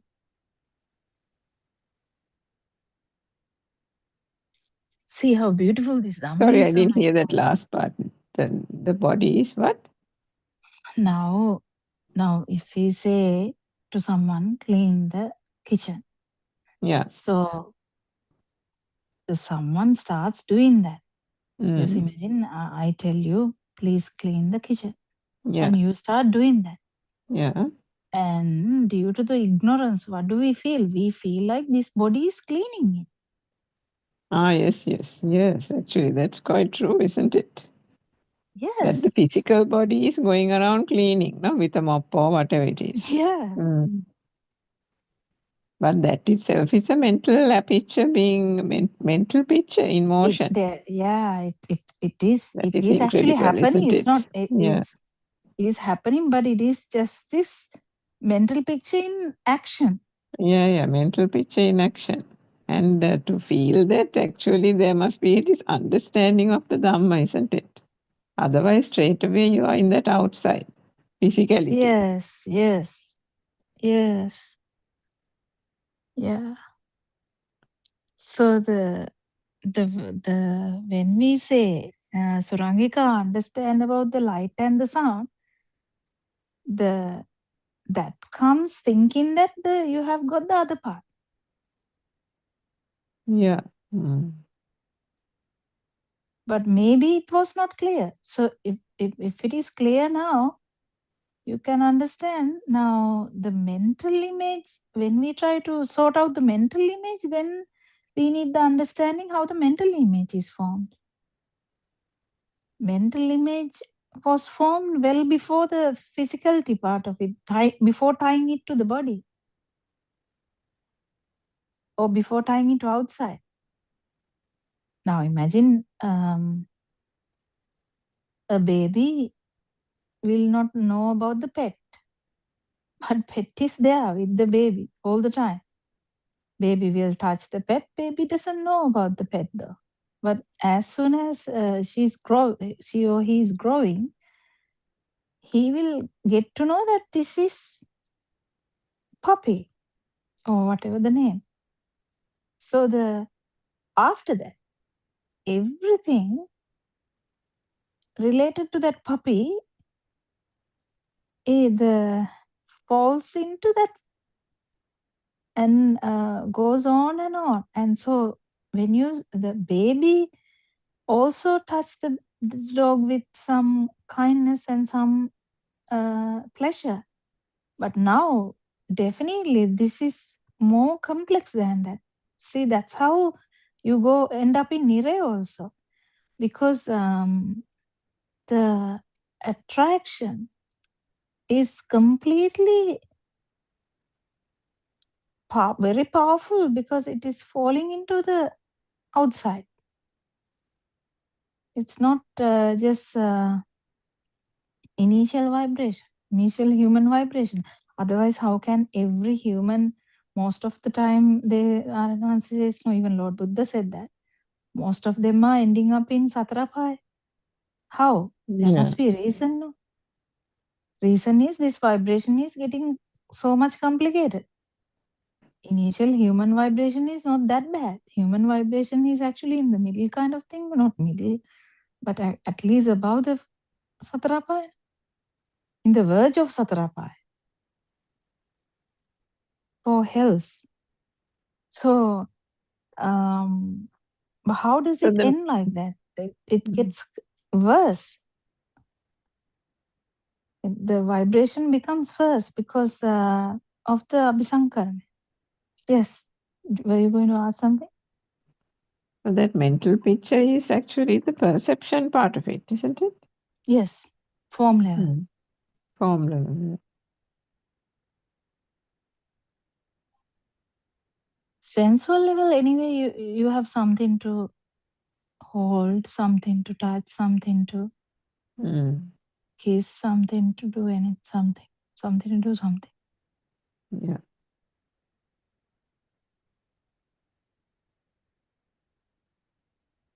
It's almost like that extrovert introvert kind of thing, but of course not in a in that mundane aspect, yeah. Mundane birth type of thing, because the extrovert is always thinking of doing things outside. Even the character plays out everything, whereas an introvert kind of looks within oneself and tries to be clustered in like in a shell. So that's actually a bad example, but the sensual world is that world, as you said, the outside, the physicality of it, doing everything outside, projecting oneself to the outside, all that type of thing. And the other one is Because the if you are liking complex something, part. you are liking ice cream. You're liking Because then you have to go and buy it. You have to do so many things, no? If you like something outside. Also the hating or the jealousy we were talking about last night Zoom discussion. And because Aran Hanse was talking a lot about the jealousy. So to be jealous of, there must be something outside. So I think there was some question also one day in Zoom. Somebody asked, some person asked Aran said, if it is not a material thing like the word Monday.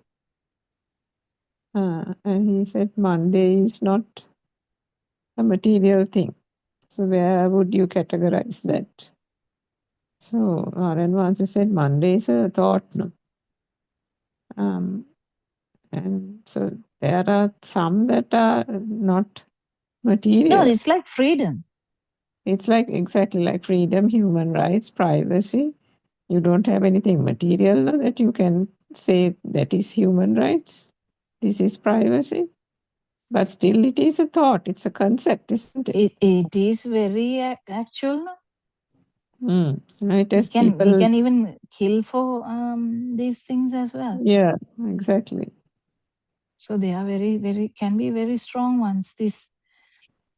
So see, even the freedom, we can fall it to outside. I mean, it can be very, but it's actually a strong perception. I don't know how to call it outside as such.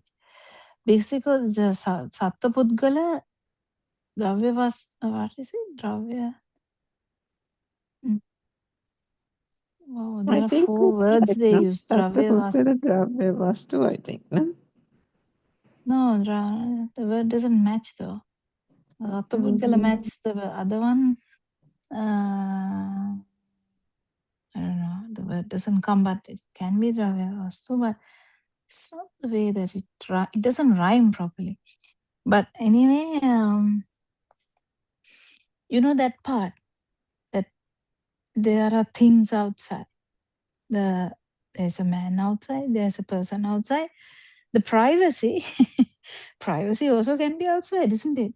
Like it's all related to self. Now, after self starts, only this privacy starts.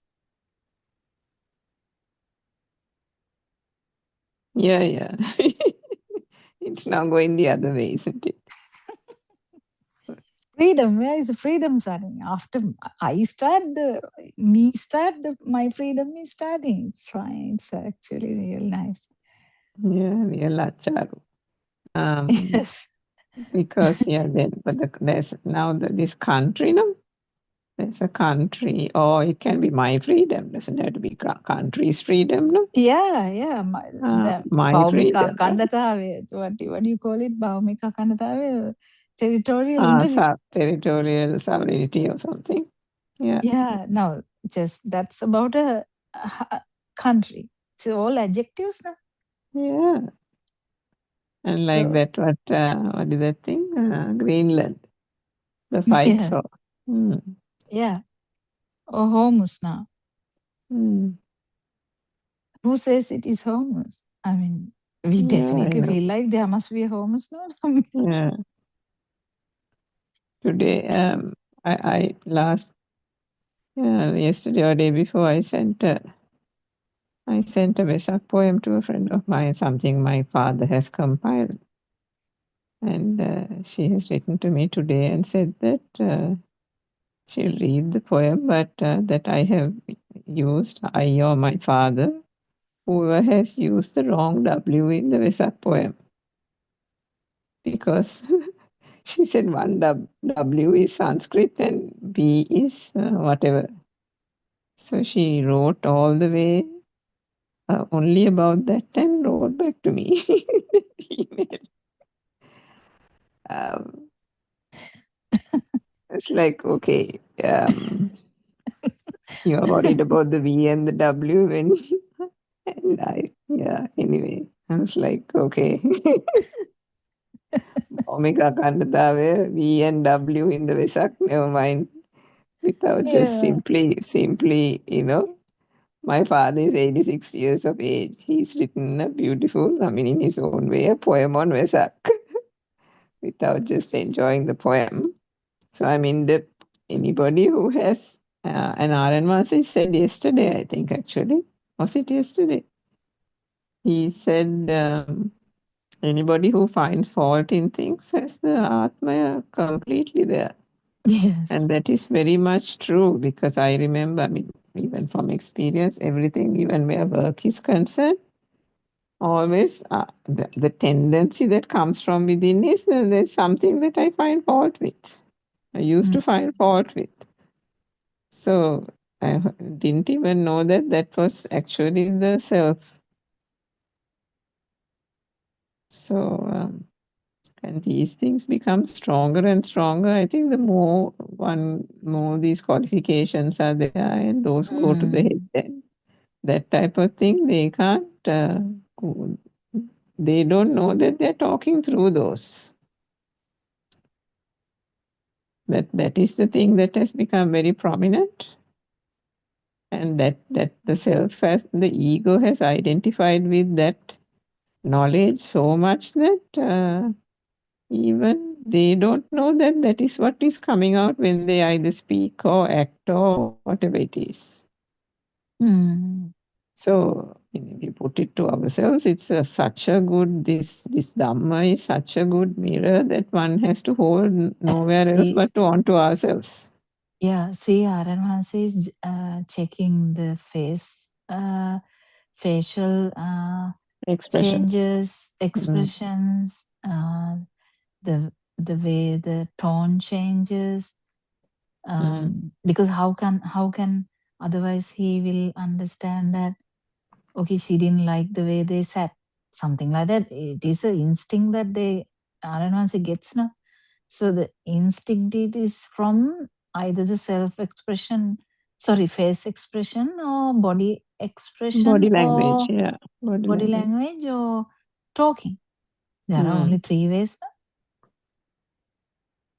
No, actually, that is also very good, because and the thing is, you don't know that sometimes these things you can't find now sitting at home, and if you go out and you mix with people, you come across that kind of situation. Are you going to serve that person before this person? Have you, even without thinking, given yourself a preference? Isn't it?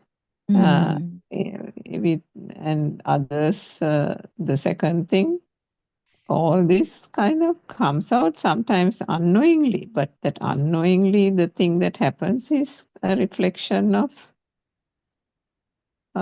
what's actually going on within, isn't it?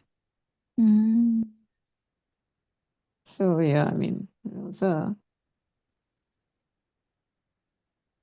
Yeah, the body language or the facial expressions or the words are the only way to find out about this self vibration power. Yeah, that's true. There's one thing that I wanted to ask Dr. Kokila. So there is this, sometimes I have to go and see an elderly couple, and I try to spend at least about 1 hour with them because they don't have people to keep them company.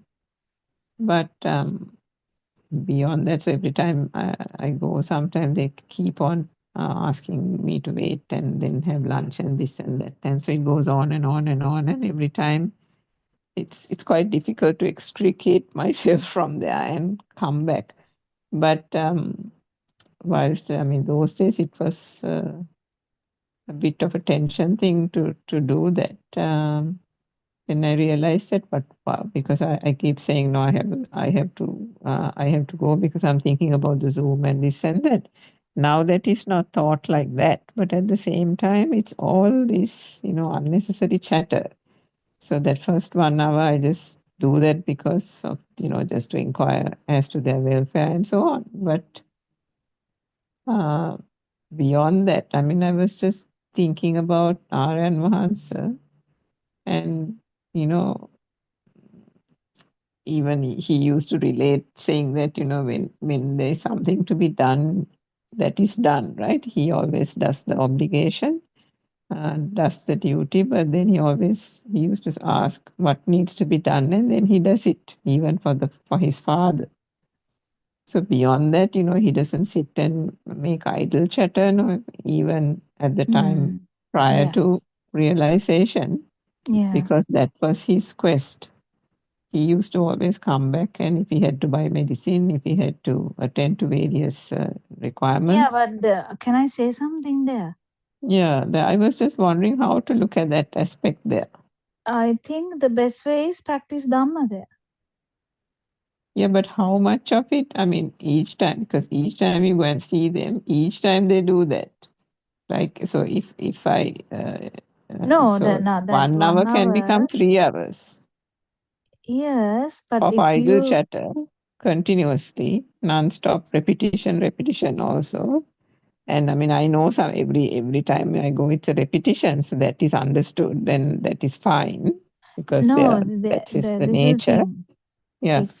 If you can take it as like you can even come out after half an hour if it's not a thing to you. So this is the way, this is the thing. So you go there because you have a mental image of going there and serving them for some help. Right? Another mental picture, no? It's a mental picture. Yeah. So it's okay. It's okay, but Yeah, because I kind of run some chores for them every now and then. Yeah. Yeah, and it's okay to do that. But what I'm trying to say is either you convert it into your meditation, like see, because Dhamma is everywhere. I mean, I don't know. Yeah, no, I mean that was the thing that was going through my mind. So I don't have a tension that was there those days. There was a bit of a resistance as to that now No, but that then it after should certain. not be a thing if the go by the feel is nothing to do with this thing. So if you feel like coming back, you come back. That's all. It's the questioning of it that is the problem, isn't it? Yeah. It wasn't a big question, but I thought maybe I should just ask, because the thing that came to my mind was about R.N. Mahansa not just spending time in idle chatter. And No, is every this time he talks, purely it idle becomes chatter? Dhamma. It becomes Dhamma, no? Idle chatter will go maybe 10 minutes. After that, it will be Dhamma. So Aryan Hanse's life is a bit different. But in this country, if you are actually talking to someone a bit longer, then it can actually become a idle chatter if you are not actually practicing Dhamma. So if the practicing Dhamma is there, actually, if you have become a master of Dhamma, then whether you go there is also will happen according to the field. Whether you are coming out also will happen according to the field. But now because you are judging it, you are actually judging it with the mental images, that's the problem. So you have a mental image that I should not come when they are continually talking. I should not hurt their feelings and all this stuff. No, but I mean, the chatter goes on for 1 hour when it can be cut short for even half an hour. That time is spent, but there is a futility of that time, isn't it? There is a No, uselessness in that time. no, not for a practitioner. Oh, Aranhanse, I don't think Aranhanse even consider like that. But will anybody spend hours and hours just in idle chatter? Not hours and hours. Which And is I the mean, is that now, right effort? if you're seeing Dhamma there, there is right effort. That's what I'm saying. So if you have a task, so is this a task of yours? Now it has No, become no. I a mean, so if I tradition, right? voluntary, yeah, voluntary. Yeah, voluntary, some kind of help, no? Yeah, So some kind just, of help, yeah. yeah, so you go there, do that help and come back, that's all. The way to look at it is can be multiple. So one way to look at it is it's a very good way to see whether you can actually have a conversation without you. Mm. Yeah, There are a that lot of part I have things. even tested, like kind of, No, then the not tester looking is at the there. time, not looking at anything, and No, just then the allow. tester is there. Then And the then, tester is there. yeah, the last time the lady told me, you said you have only half an hour. Now it's more than 1 hour. You're still here. No, you should have agreed not to have lunch because you're now here for more than 1 hour, which I didn't even realize. Because I said that, no, I'll just pop in and say hello, and that's it. And then that much of time had gone, which I didn't realize. But so that, the aspect of looking at the clock and getting a bit irritated or getting a bit, what is the word, restless, all that type of thing is now gone. But that idle, the lack of, I don't know what to call it actually. Anyway, I just No, wanted to I ask think about the it. way you look at it is the problem. Oh, Because okay. every fraction of a second of life is Dhamma. Is Dhamma, that's true.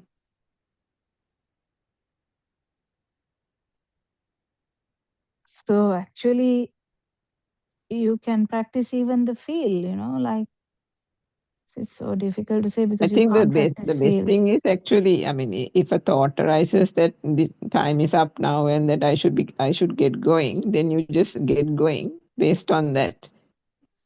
Yeah. And keep it, let it happen naturally rather than thinking about it. And then the If issue is when Aranwanse was there is an here, attribution. Yeah. if Aranwanse was here, Aranwanse would say, Surangita pisuda kila. What are you doing? Yeah. Yeah, because now you're thinking too much, no. Mm. Yeah, you No, it can't work wasn't like that. a lot of thinking. It was just one question that I thought I'll ask you in the Zoom today. Yeah, I think the Because it best way is happened just in the to weekend. Yeah. every moment is Dhamma. So every moment is really cherished. Because every Mm. moment is a chance to feel the non-vibration.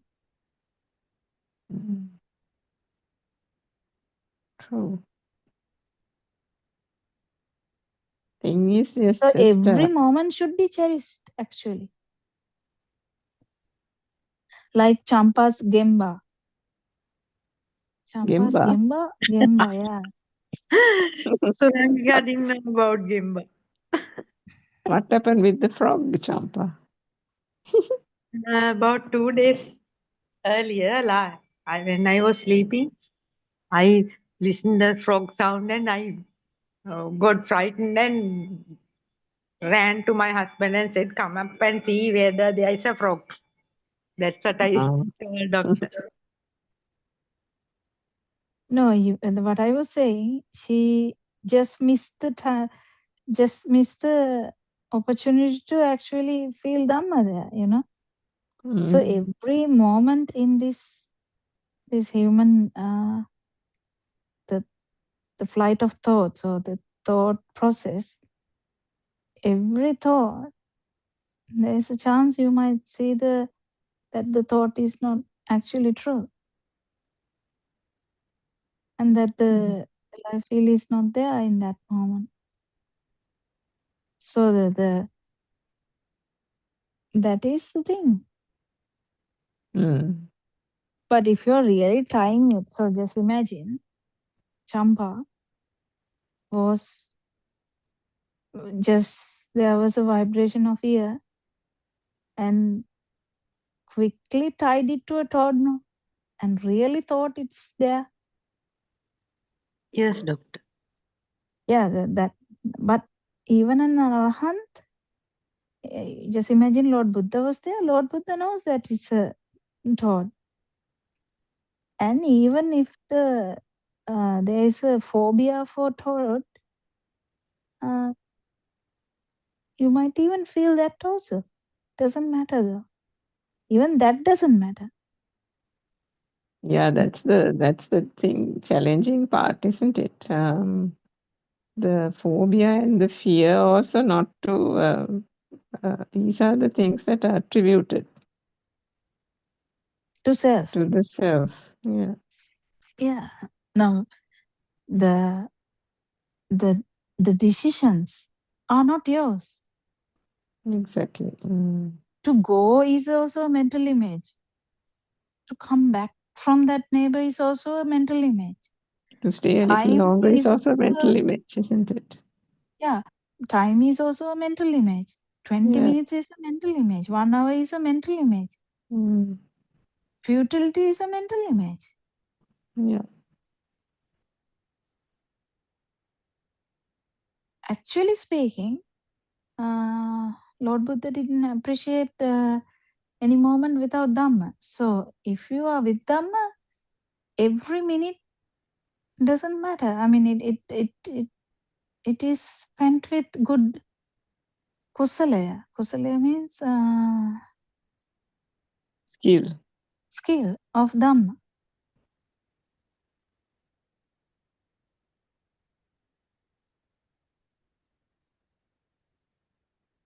Actually, if you are fully tuned into this Dhamma, every moment is actually Dhamma. Then there's no wasting of time or anything like that. That's a mental image, wasting time. Every time is time. Every moment is moment.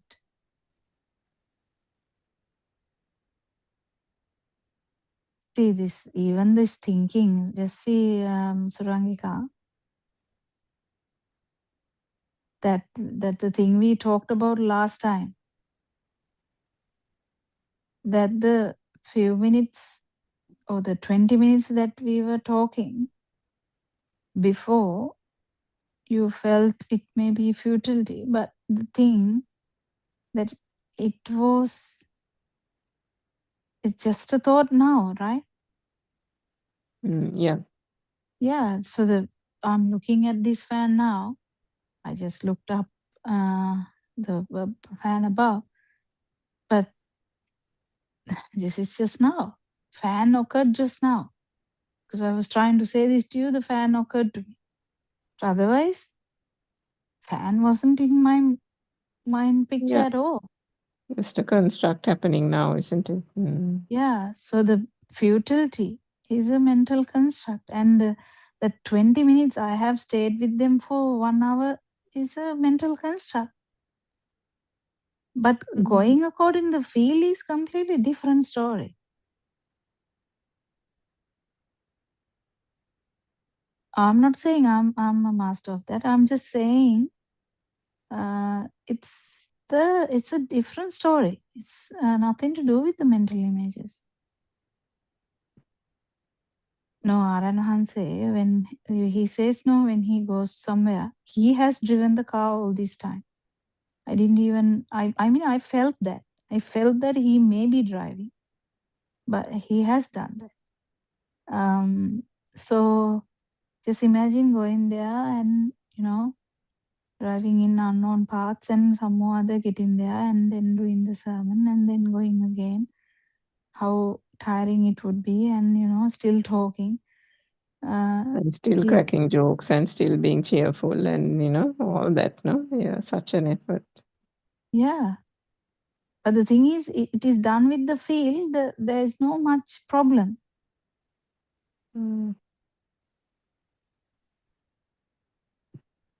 Because every moment is a moment.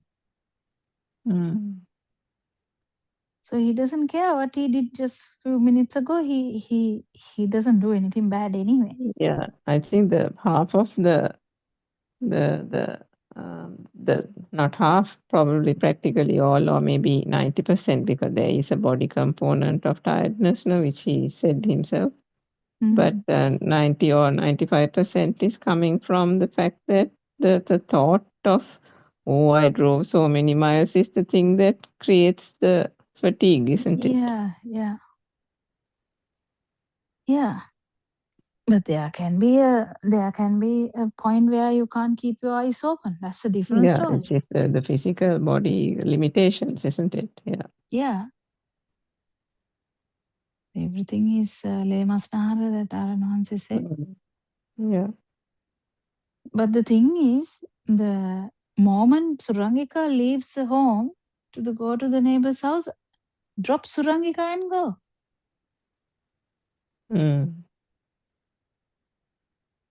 Ask Surangika to be inside the house and you go. And take baby and go. Baby Surangika. If someone is listening, they will be like, what? What did she say? She must be mad. Yeah, probably. Definitely. Everyone, Saranai doctor, actually, there are times we have to just sit with people and just listen or talk so many hours. That is not a natural thing in this world, no, doctor. It's not a natural thing. It's actually it's not a natural thing. I mean, if you can avoid them, you can avoid them. It's not a big deal. But if you keep planning it, that's self. No, without planning, if we go to somewhere. Now imagine your cousin came, not cousin, niece came, no. Yes. So you didn't know that they are coming. Tomorrow they are coming. There is a death house. It's okay. But they came to your house. Yes. So imagine Narayan Hanse was there, someone came, suddenly came. What would Narayan Hanse do? He would prepare something and, tea or something, whatever he can do, he will prepare and keep talking. And then the way he talked, the same day he talked with his sister's children. He didn't act very abnormal. He just acted as usual uncle. Yes. He didn't say anything wrong. He acted really normal. So the same way, you will act very normal. But the thing is, Champa, every moment is a Dhamma moment. And self is on check. Self vibration is on check. Self perception is on check. Yes. So no moment is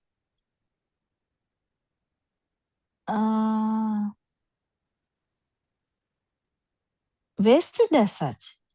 If it is the case, the problem is when you are surrounded by some people, your ability to be in the moment, or at least be in the aware of the moment is perception. gone. Yeah, is gone. That's why you are saying that you felt a bit uneasy. Whereas if that has really got embedded, then that moment doesn't have to be separately felt, it will be naturally felt. Yes, it's a normal moment. But that doesn't mean you are inviting 50 people and holding a party. That is a different thing. Yes, but no such things. Actually, there are sometimes we have to talk to people. When there are people around us, we can't just run and hide. No, so we have to just sit and listen to them. That is the way. Yeah, but if you are really in track with Dhamma, you have to see, is this self-perception or is this self-view or is this self-vibration? That is true, doctor. Yes. If you are not doing that, all those moments are fully wasted, like the toad. Yes, right. Because sometimes Actually, but you told me after some time you understood that it was self, so that is fine. That moment is good. The moment you are not with Dhamma is actually wasted moments. That's fine. What can we do? Now we can't really control these things. කුසලය තියෙන තැන තමයි වැදගත්. The skill of Dhamma. If it is there, it is okay. Yes. If the kusala is not there, you remember it about after half an hour. Oh my God, was that self? Yeah, that fraction of that moment is good. That is some skill. Aranwansa says no. Whatever the thought that you are investing on this no self Dhamma is really good. But whatever the moment that is not invested on no self Dhamma is useless. It's wasted. In the beginning, it is 99.9% of time wasted. But it slowly keep improving. Yeah. Because sometimes that if we, I don't know whether this is true, whether I'm saying it right, but if one is not in the Dhamma and then just accepts that people come and then therefore we have to sit and talk. I don't know whether is that the just acceptance is the correct way? But Yeah, that is that's what I said. Someone turning up at your house. you're not going to be just saying go away, so no, obviously. That kind of thing is okay. But if you are really inviting them, could you please come to my home and we can have a get together kind of thing? I don't know. Yeah, exactly. But if Because you're you can't doing it say for your parents, then it's okay. So there that's a are different matter. so many things. If you are doing something for yourself, then you have to check and see whether you are genuinely in Dhamma or not. Because this genuine word is really important here. Yeah. Whether we are genuinely seeking nirvana or seeking non-vibration. Yeah. Or whether we are bluffing. Yeah, because that was the point that I was trying to say, because you can say, I'm doing it for so and so and this and that, but or deep down you must be saying that I need a break from all this and good to do something type of thing. If it is that, then you are, as you said, bluffing, isn't it? Yeah, but in the other hand, needing just imagine you felt like going to the park. So that if you go by the feel is completely that's good. That's different. okay as well, because I mean that's what we also generally do now. Because if that's fine. there are moments where you the don't. moment this mind get involved, it becomes only problematic. trouble. That's right. Yeah. Because the mind is always trying to think its way Judge. out of things. Yeah, it is judging also, no? Yeah, it is judging also.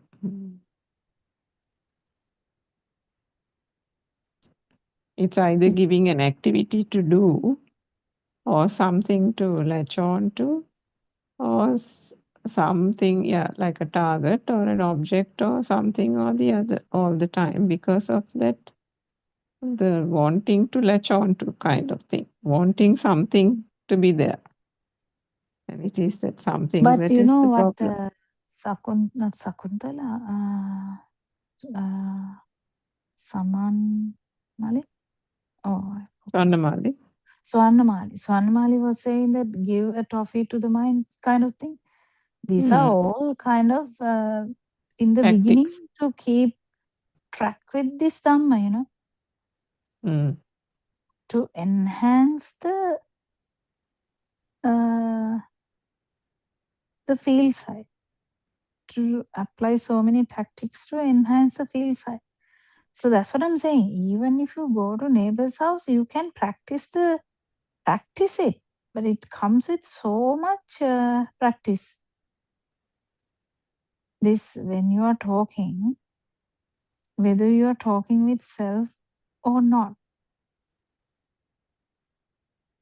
I remember I said one day I in the middle of the sentence I stopped because I felt as me talking. Some time back. It was a very talk with a very lay person. It was something very irrelevant. Nothing about Dhammo, nothing. It's just some talk. Can't remember. But it didn't start like that. But at the middle, I just stopped because I was surprised to see how this change happens. How this self appears, kind of thing. Yeah, the switch, isn't it? You feel the switch. Yeah, it's really interesting. So there's so much investigation you can do. Every moment is Dhamma. That's what I said. If it is wasted, it is wasted, yes. But that means your skill is poor. So improve the skill. Doctor, that means you understand. That means you are telling that means when we are talking or doing some other activity, there Of should be course, when you are talking, I have told all the time that your power is too much, right? Yes. Yeah, you should be able to appreciate that. Yes.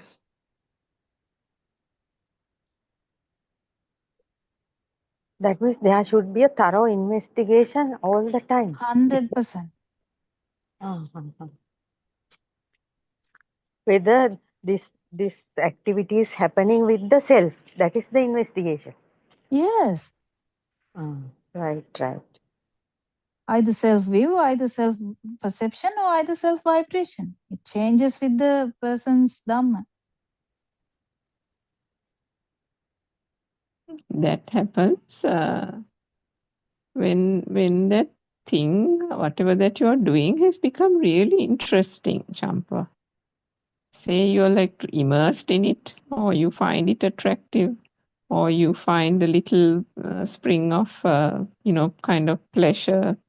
It's difficult to say. The little uddipana, like, the sudden lifting of the heart. That type of thing happens now when you think of something now, say those days, say as a child maybe. If your parents said, okay, this Saturday we are going to the beach, right? The moment they say beach, we are like, yeah, beach, right? You know that it wasn't a little uddipana at that time. It was a bit of a big uddipana. But now, even if you take that in a very muted sense, as an adult and as a person who has kind of had all the life experiences, still there will be, it doesn't have to be the beach. It doesn't have to be a film. Even a little thing like maybe somebody you like is coming home for a cup of tea. Even YouTube stuff, Yes, Oh yeah, even a YouTube thing. Or even say 4th of February Independence celebration is something that you always like to watch, and your husband says in the morning, today is Independence Day, the thing starts at 11 a.m. in the morning. And just him saying that, you have suddenly gone, yeah, I can see that. No, you're not saying it out loud, but inside that thing is going, yes, no. That type of thing is what is the excitation. And that is where that Dr. Kokila is saying to examine and be aware. It is only to be aware. When that happens, you see that the Dhamma, through the Dhamma, you see the moment. Yes, when because of I'm very much meddling with this Dhamma all the time, and I am checking Miss Indu's Sinhala sermons also, whether they are correct or wrong, translations and this and that, listening to Dhamma. So I give a little break for a story, little story. That is where when I listen to that story, this kind of thing is a small liking is happening. That I understood. On YouTube or something, somewhere you're watching something. YouTube story. Yes. No, that type of thing has happened to me also. Like even that Winter Olympics, whatever that happened a couple of months ago, there was some girl who won the gold medal or something. I found that I was watching that more than once or twice, and that there was that pleasure coming out of it. But so it's the recognition of it. No, Surangika, once a day I am listening a small story, English story, starting and ending at the same day, about 1 hour story. So until listening, it's very interesting. After that, it's over. Not thinking, the thoughts are not coming more often. That's over. I'm doing it for a break only. Like the coffee business. Yes, it's a toffee. That's the toffee I give to the mind. No other toffee. I don't know about that though. It's a one I hour don't know long about that. toffee, isn't it? Yeah, that's really tricky. I mean, I don't know if you are actually in Dhamma. I don't know. Actually, I don't know about that. I don't know how to answer that question even. It's not a question even. It's like a statement. I'm doing this for this, but I don't know why the self needs such a thing. Because is there a tacit acceptance that there is a self being appeased, Doctor? Yeah. I mean, that's really weird. I'm trying to please myself kind of thing. I am staying at home, not going anywhere most of the time, and always listening to them. My So husband. go outside. Huh? Go outside. Go for a walk.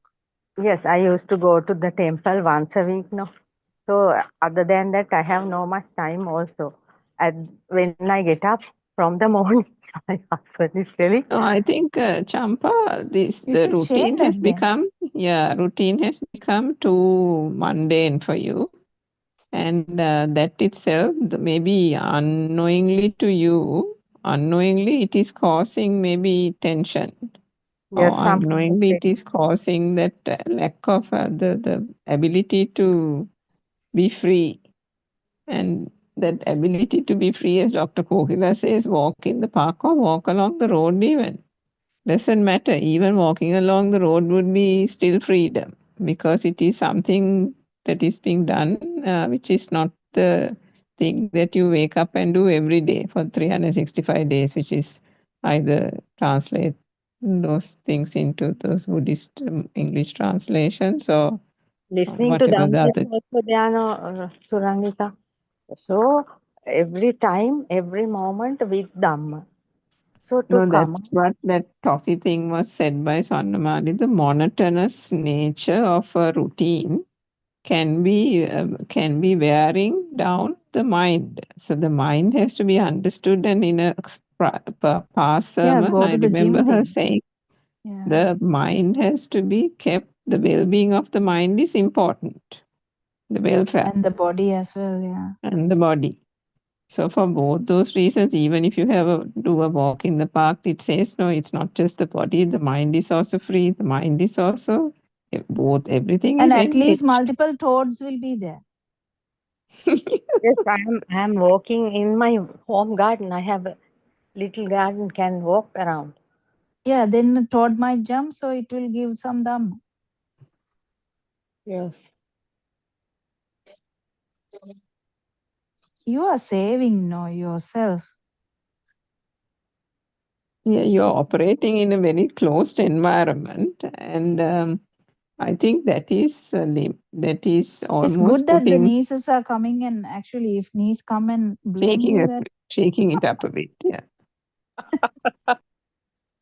it's good Yeah, that the thoughts are there to shout. there is Mm. nobody to shake me other than my beloved guy. Why do you Why need you anybody to need take? someone? Yeah. No, I am not expecting anybody, doctor. I can just Yeah, say but You don't need to expect. why did you say you don't have anyone to take you? no, because because my life is very much with aloneness, very much with Oh my alone. God, you think that okay, now this Dhamma is very poor here. So who are you thinking associating you? Or do you think that now? Do you think that because there are kids inside this house, you think I'm not alone? What do you think? Who is alone? Who is not alone? No, I don't want to meddle with people. I just like. No, you didn't understand my question. Who is alone and who is not alone means I'm talking about the self. You are putting everything under the self and nicely talking now. So I like this lifestyle. No problem. That is also a problem. Then put some That's a problem. problem. Yeah.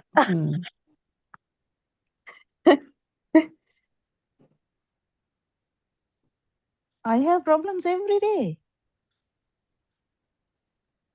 I mean, I can't live without problems anyway.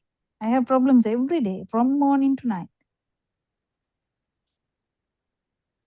But who cares about problems?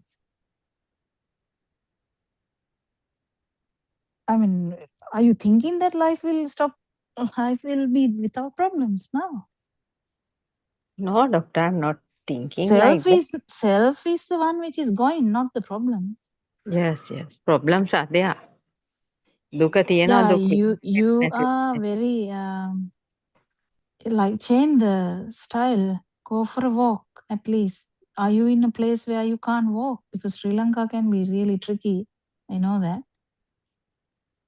Are you No, in an doctor, area where you can't walk?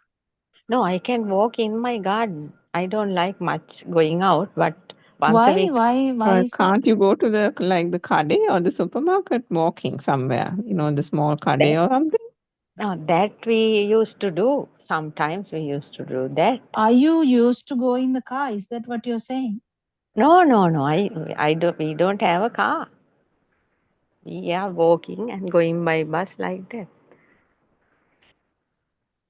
So I still don't get it. But anyway, incorporate some activity. Some activity. Reading a book actually is in the mind. So you are actually, I don't know what to say. Aranwanse never tells you to read a book.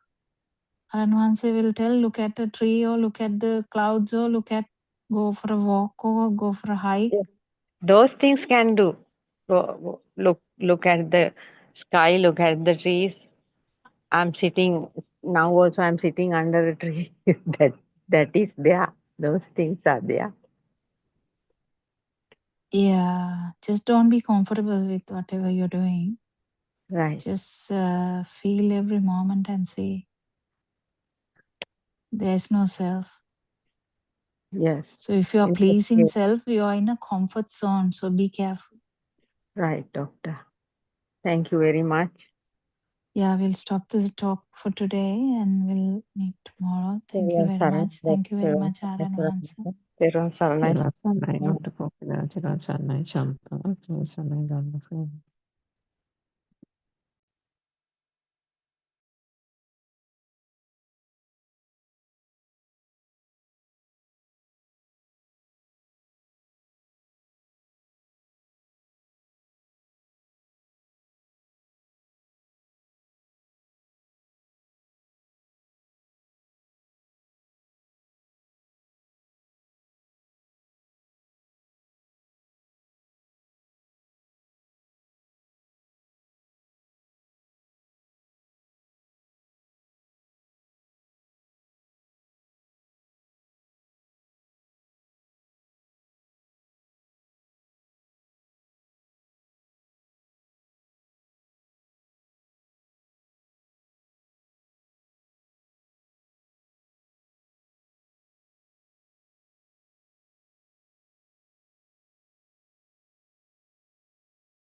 Thelwan Sarnai Dhamma friends.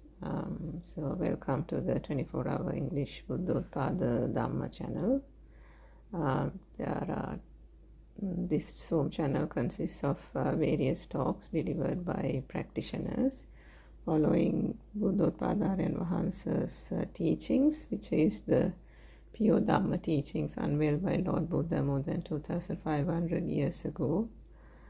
These have been unveiled and shared to the world by our noble spiritual teacher through self-realization more than 10 odd years ago.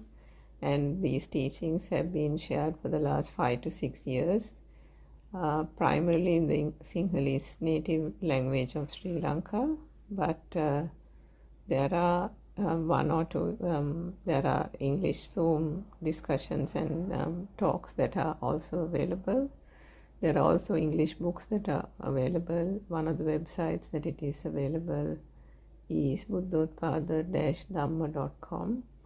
So there are some translations that are available, but with the English-speaking listeners in mind, this 24-hour Zoom channel was opened a couple of months ago in order to impart these pure Dhamma teachings in the English language so that this truth can be accessed by everyone out there, not necessarily people who know just Sinhalese. So with that noble intent in mind, and also because this Dhamma is not something in mainstream teachings, mainstream channels. It's not widely telecast on TV or in books.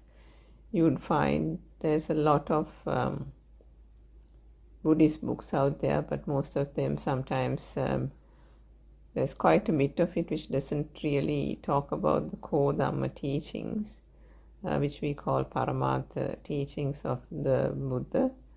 And the core of the teachings really stem from what the Buddha said, that this whole thing is actually revolving around no self. So you don't hear so much about the no self aspect. If you hear about the no self aspect in other teachings, you would find that it is always reflected only in the sense of the fact that is there a me in the body, and separating the body parts into so many 30 or 31 or 32 pieces, and there is a examination as to whether the me is there. That type of thing is there to a certain extent, but the Buddha's teachings and the truth went far beyond that, because it wasn't the examination there means that it has to be looked at in terms of whether there is or was ever a me here, because the teachings are quite clear. The teachings of the pure Dhamma philosophy categorically states that there is no self here. It's no self Dhamma. So to understand it from a place where lay people are today, which is where the self has become really true, isn't it? It is an entrenched, accepted thing in civilized society that there are people, there are individuals, which is why there are things called human rights, and so on, privacy, various types of concepts, laws, administration, various things have revolved around the fact that the individual and the individuality, the self, is considered and accepted to be true. So from that viewpoint, to get to the correct viewpoint, which is the fact that there is no self here, takes a huge leap, almost a quantum leap, in terms of being able to consider that perspective. Whilst that is the truth, you might consider it a perspective, but nevertheless, whatever way you want to think about it, the understanding or the realization of the Dhamma, or to find the cessation of suffering, that exploration, that search for the truth, and the examination of that, the fact that how come there is no self here, has to be fully understood. And having fully understood the philosophy, it has to then be put into practice. Daily practice through Vidarshana application, Vidarshana meditation is essential to be able to then see for oneself, and realize practically how this is actually true, how that this so-called notion of self, the view of self that was always harbored, was actually not true. Now, when we say always harbored, I mean, you think like that because forever and a day, as far as you can remember, you remember that there was a self. And to the extent you can't remember, which is from perhaps your childhood days, you might remember only from a particular tender age, isn't it? The fact that you were, there'll be some vague memories of your childhood, early childhood, but after that, before that, there won't be any recollection of that childhood.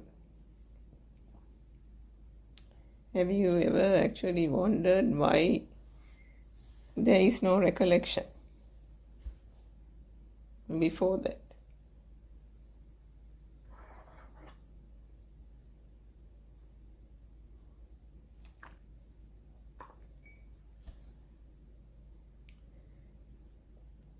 And you might say that no, because the memories have faded,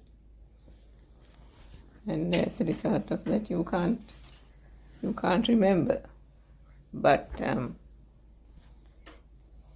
you know for a fact, or you think you know for a fact that you were there. It's just that the memories, early childhood memories, have faded, and that initial couple of years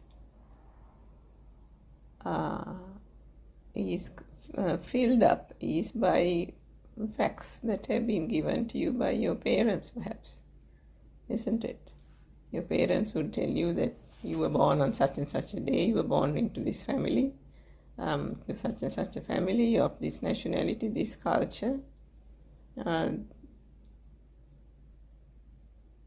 that growing up you were this kind of a baby, or you were this kind of a child, you were an early learner, or there were certain issues, or that you were very active right from the start, even as a baby, you were curious, and so on, and that this was the early learning center that you went to, and various things that you used to do with your siblings, perhaps. These are things that your parents would recount to you. And so that gap in memory, that so-called gap in memory that you have no idea of, you have no recollection of, has been filled by something that the others have said. So now you have a almost complete picture, not fully, but almost complete picture of your so-called life, because the rest of it is something you remember. So therefore, that part you remember, you don't have to count on other people. The first part of it your parents said, so together this forms your life, isn't it? That's the natural assumption, that's the way you think. But the Buddha said this whole memory thing is actually, there is no such thing called memory. The memory aspect is actually where the mind started. Now, the mind actually makes up a world, creates a world, and it is that world that is being associated. Again, this is the Buddha's pure Dhamma teachings, the truth. Now, you might again be a bit taken aback and say, what kind of statement is that? Surely there is a world here. Surely it is to that world that I am born into, that everybody is born into. Right? And it is that world that we learn about. It is that world that we live in. It is that world that everybody animals, creatures, everybody lives in that world. But the Buddha not only said that there is no self here, this is no self Dhamma, the Buddha also found that when he went in search of the cause of suffering and he wanted to put an end to the suffering, he realized through the examination of this whole phenomena, how this suffering came to be, he realized that these were all arising in the mind. That it was a world that was getting created in the mind through the use of the sensory organs.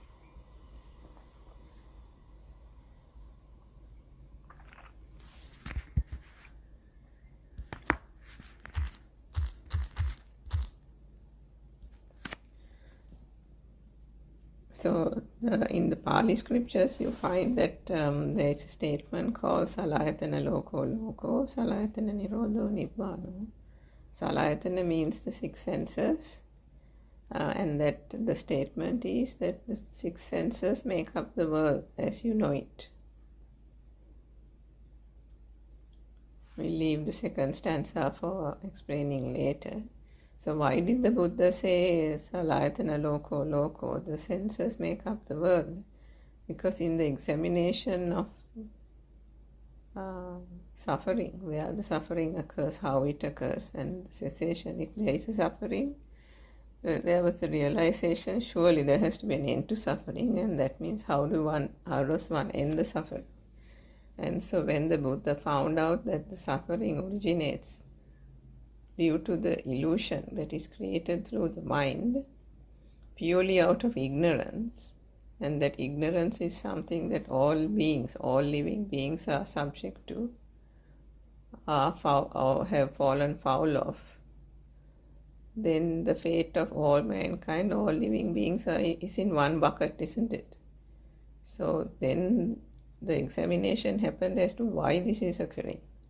Why is it that there is this suffering? Why is it that there is this cycle of samsara, this endless cycle of birth and death? How does this whole thing come about? So in that examination, which we call the reparation, the examination, it is the examination to find out how there is this no self. The examination to see the truth that is occurring in the thought that is in this moment. So when the Buddha said that this whole thing, or found out and realized that it was the mind that made up this world through an illusion, through the senses and combining the senses, then there was a great examination of the mind. How does the mind, so it wasn't even a talk about the body, it was the mind.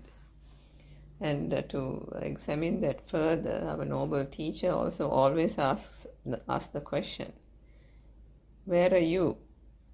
Are you your body or are you the mind? So in examining that, first you would want to look at the body and see, well, surely I'm here, isn't it? This is my body. But then if you talk about your body, it will be your your leg, your hand, your hair, your face, your complexion, and so on. Everything is that my possessive tone that has been given. So a possessive tone, consider, is given for something that is possessed, isn't it? If it is possessed, that gives the meaning or connotation that it is something outside. Not really you, but something that you own or possess, something external. So it's always my leg, even my headache. Now even the pain has been owned separately, but it is something, you say my, it means it's something there, outside.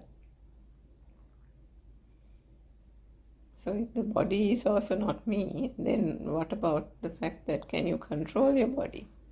If the body was yours, can you control the decay? Can you control the pain? Can you control the old age? Can you control the respiratory system, the digestive system, the nervous system? There are various things that are functioning here. The bodily functions are happening. There is no doer there. And yet you call this your body. But there's nothing there which is within your control. And then if the body is not yours, if you turn to the mind, then is the mind yours? You might think. So the thoughts that are occurring in the mind is what we collectively call the mind. There is no static thing called the mind. Again, that might be slightly controversial for you, but if you think about it, thoughts occur in this moment. One thought is the thought that occurs in this moment. Next thought is another thought. The following thought is another thought. But it is only this one thought that occurs in this moment, and that is the only thought that can be experienced. But you get the notion, the feeling that there is a flow and an ebb of thoughts, continuous series of thoughts that arise. True, but it arises and dies, and the thought that can be experienced is only the thought that gets generated in this very moment.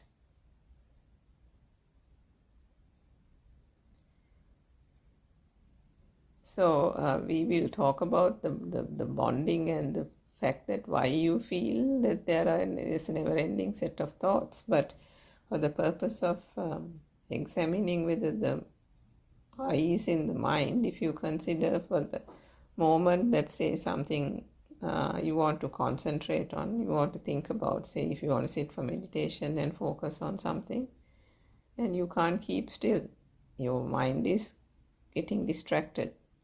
It's going to various things, but you want to focus on something particularly. You want to keep still, be calm for the next half an hour. Is it possible to do it? Or if you want to think about something, your favorite topic or your favorite person. And if we ask you to think about that favorite person without allowing any other thought to come in. Think about that person for the next 2 minutes, 3 minutes, 5 minutes. Let's give an example. Let's give a minute to see.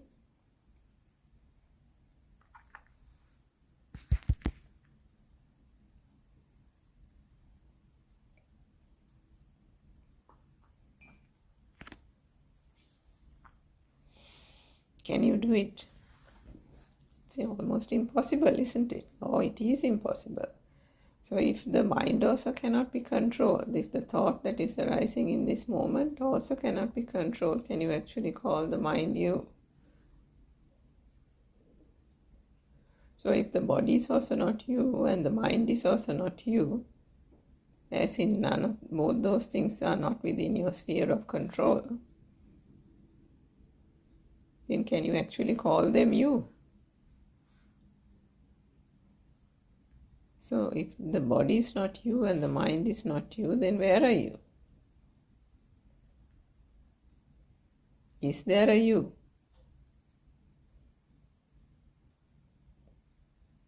Now these type of things, or this examination of these aspects, are not something that everyone does on a day-to-day basis, unless one actually has access to this kind of Dhamma and tries to actually find out deeper the real meaning of all these things, the truth. And there is a desire and a quest to find truth. It is not something that one would actually sit and dwell upon. But examination of this is a must, because whatever that is being discerned to the human eye is not the end of this experience. We may think so, and we have harbored that notion forever and a day. Not only you, but your parents, your grandparents, our forefathers, all have been just experiencing this world and thinking and assuming and accepting this world to be true. But how is this world experienced? The world is experienced through what is being seen, isn't it? What is being heard, what is being touched through the body faculty, the hearing through the ears, the seeing through the eyes, the tasting and the smelling. Now, can you think of any other experience that you would potentially have other than what is arising through these 5 sense organs, senses? And then the 6th one is the mind. But when the Buddha said Salayatana Loko, and it is the senses that create a world, that warrants a further examination of what this is. And then you'd actually realize that what we call the world is the world that is seen, the world that is heard through the ears, the world that is smelt, the world, all the things that were smelled, fragrance of a flower, the cooked meal, the bread, the smell of baking bread, the smell of charcoal, the smell of wood, the smell of smoke. This is what you have smelt, all kinds of smells. Then things that you see, all the things that you have been, you have seen, like everything that is surrounding you right at the moment. Maybe you are seated in the living room, all the things that you can perhaps see, the windows, the chairs, the tables, the pictures on the wall, the fan. These are things. And then growing up, that's what you learned, isn't it? Everything. Books, schools, teacher, mother, father, sky, rainbow, tree, mountain, hill. All these things have been images that you have seen. Hearing, also the same. The sound of a train, the sound of a clap of thunder, lightning striking, the sound of lightning. And then the thunder that follows, the pattering of rain. These are sounds that have become familiar to you. And these are the sounds you associate: the voice of people, the sound of a dog barking, a bird chirping.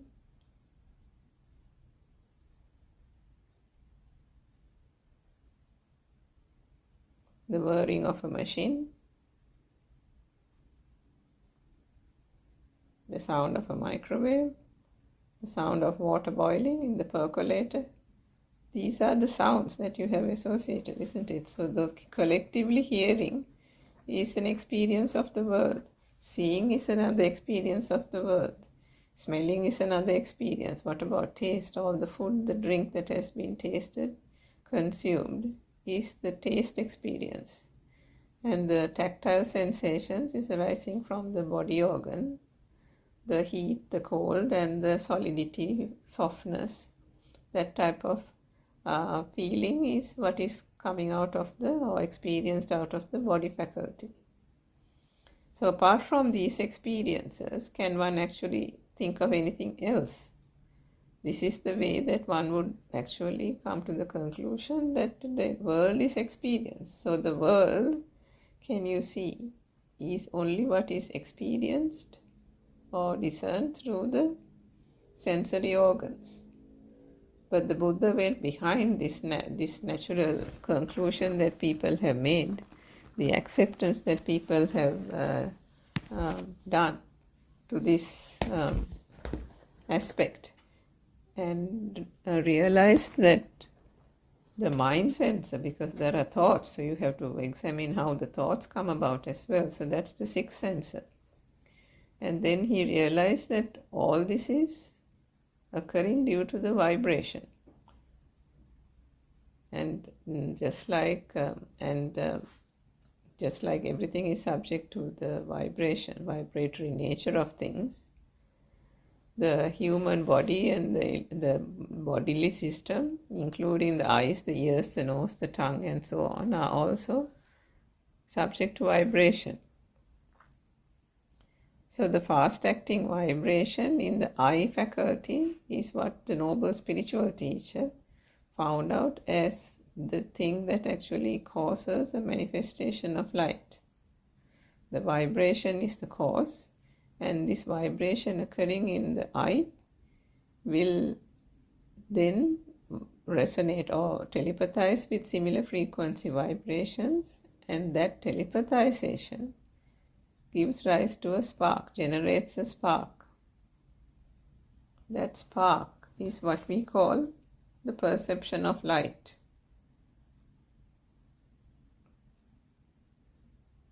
Now, because of the fast speed of the vibration, the spark doesn't happen randomly, it is a continuous occurrence. And when it is a continuous occurrence, one would get the impression, the feeling, which we call eye consciousness, that there is a permanent light. Same thing with the sound. And the vibration at the ear will give rise to a permanent feeling that there is sound. And then the tongue, the taste. For the nose, it is the smell. And for the body sensations, it is the heat, cold, and the solidity. Together, what happens is the mind consciousness then takes these basic perceptions and combines them together. So form is combined, color or image is combined with sound, taste is combined with sound, or smell is combined with sound. The mind consciousness always combines these basic perceptions. And if it is combined, that is how a thought is constructed. The end result is the mind consciousness. Because combining these two will give rise to a new vibration. And that new vibration has also a sensation. And that sensation is given a name to, which is called sanya or perception. The perception of something is what we call perception. So the perception of two basic sensory perceptions coming together, light and sound, or taste and sound, or light, touch and sound together will form a thought. So this thought is nothing other than an apple, a tree, and so on.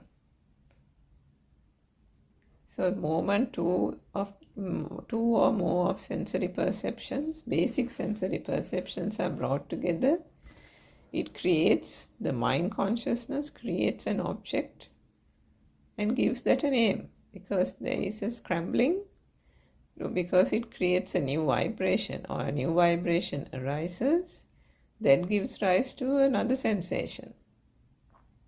And then there is a scrambling to name that sensation.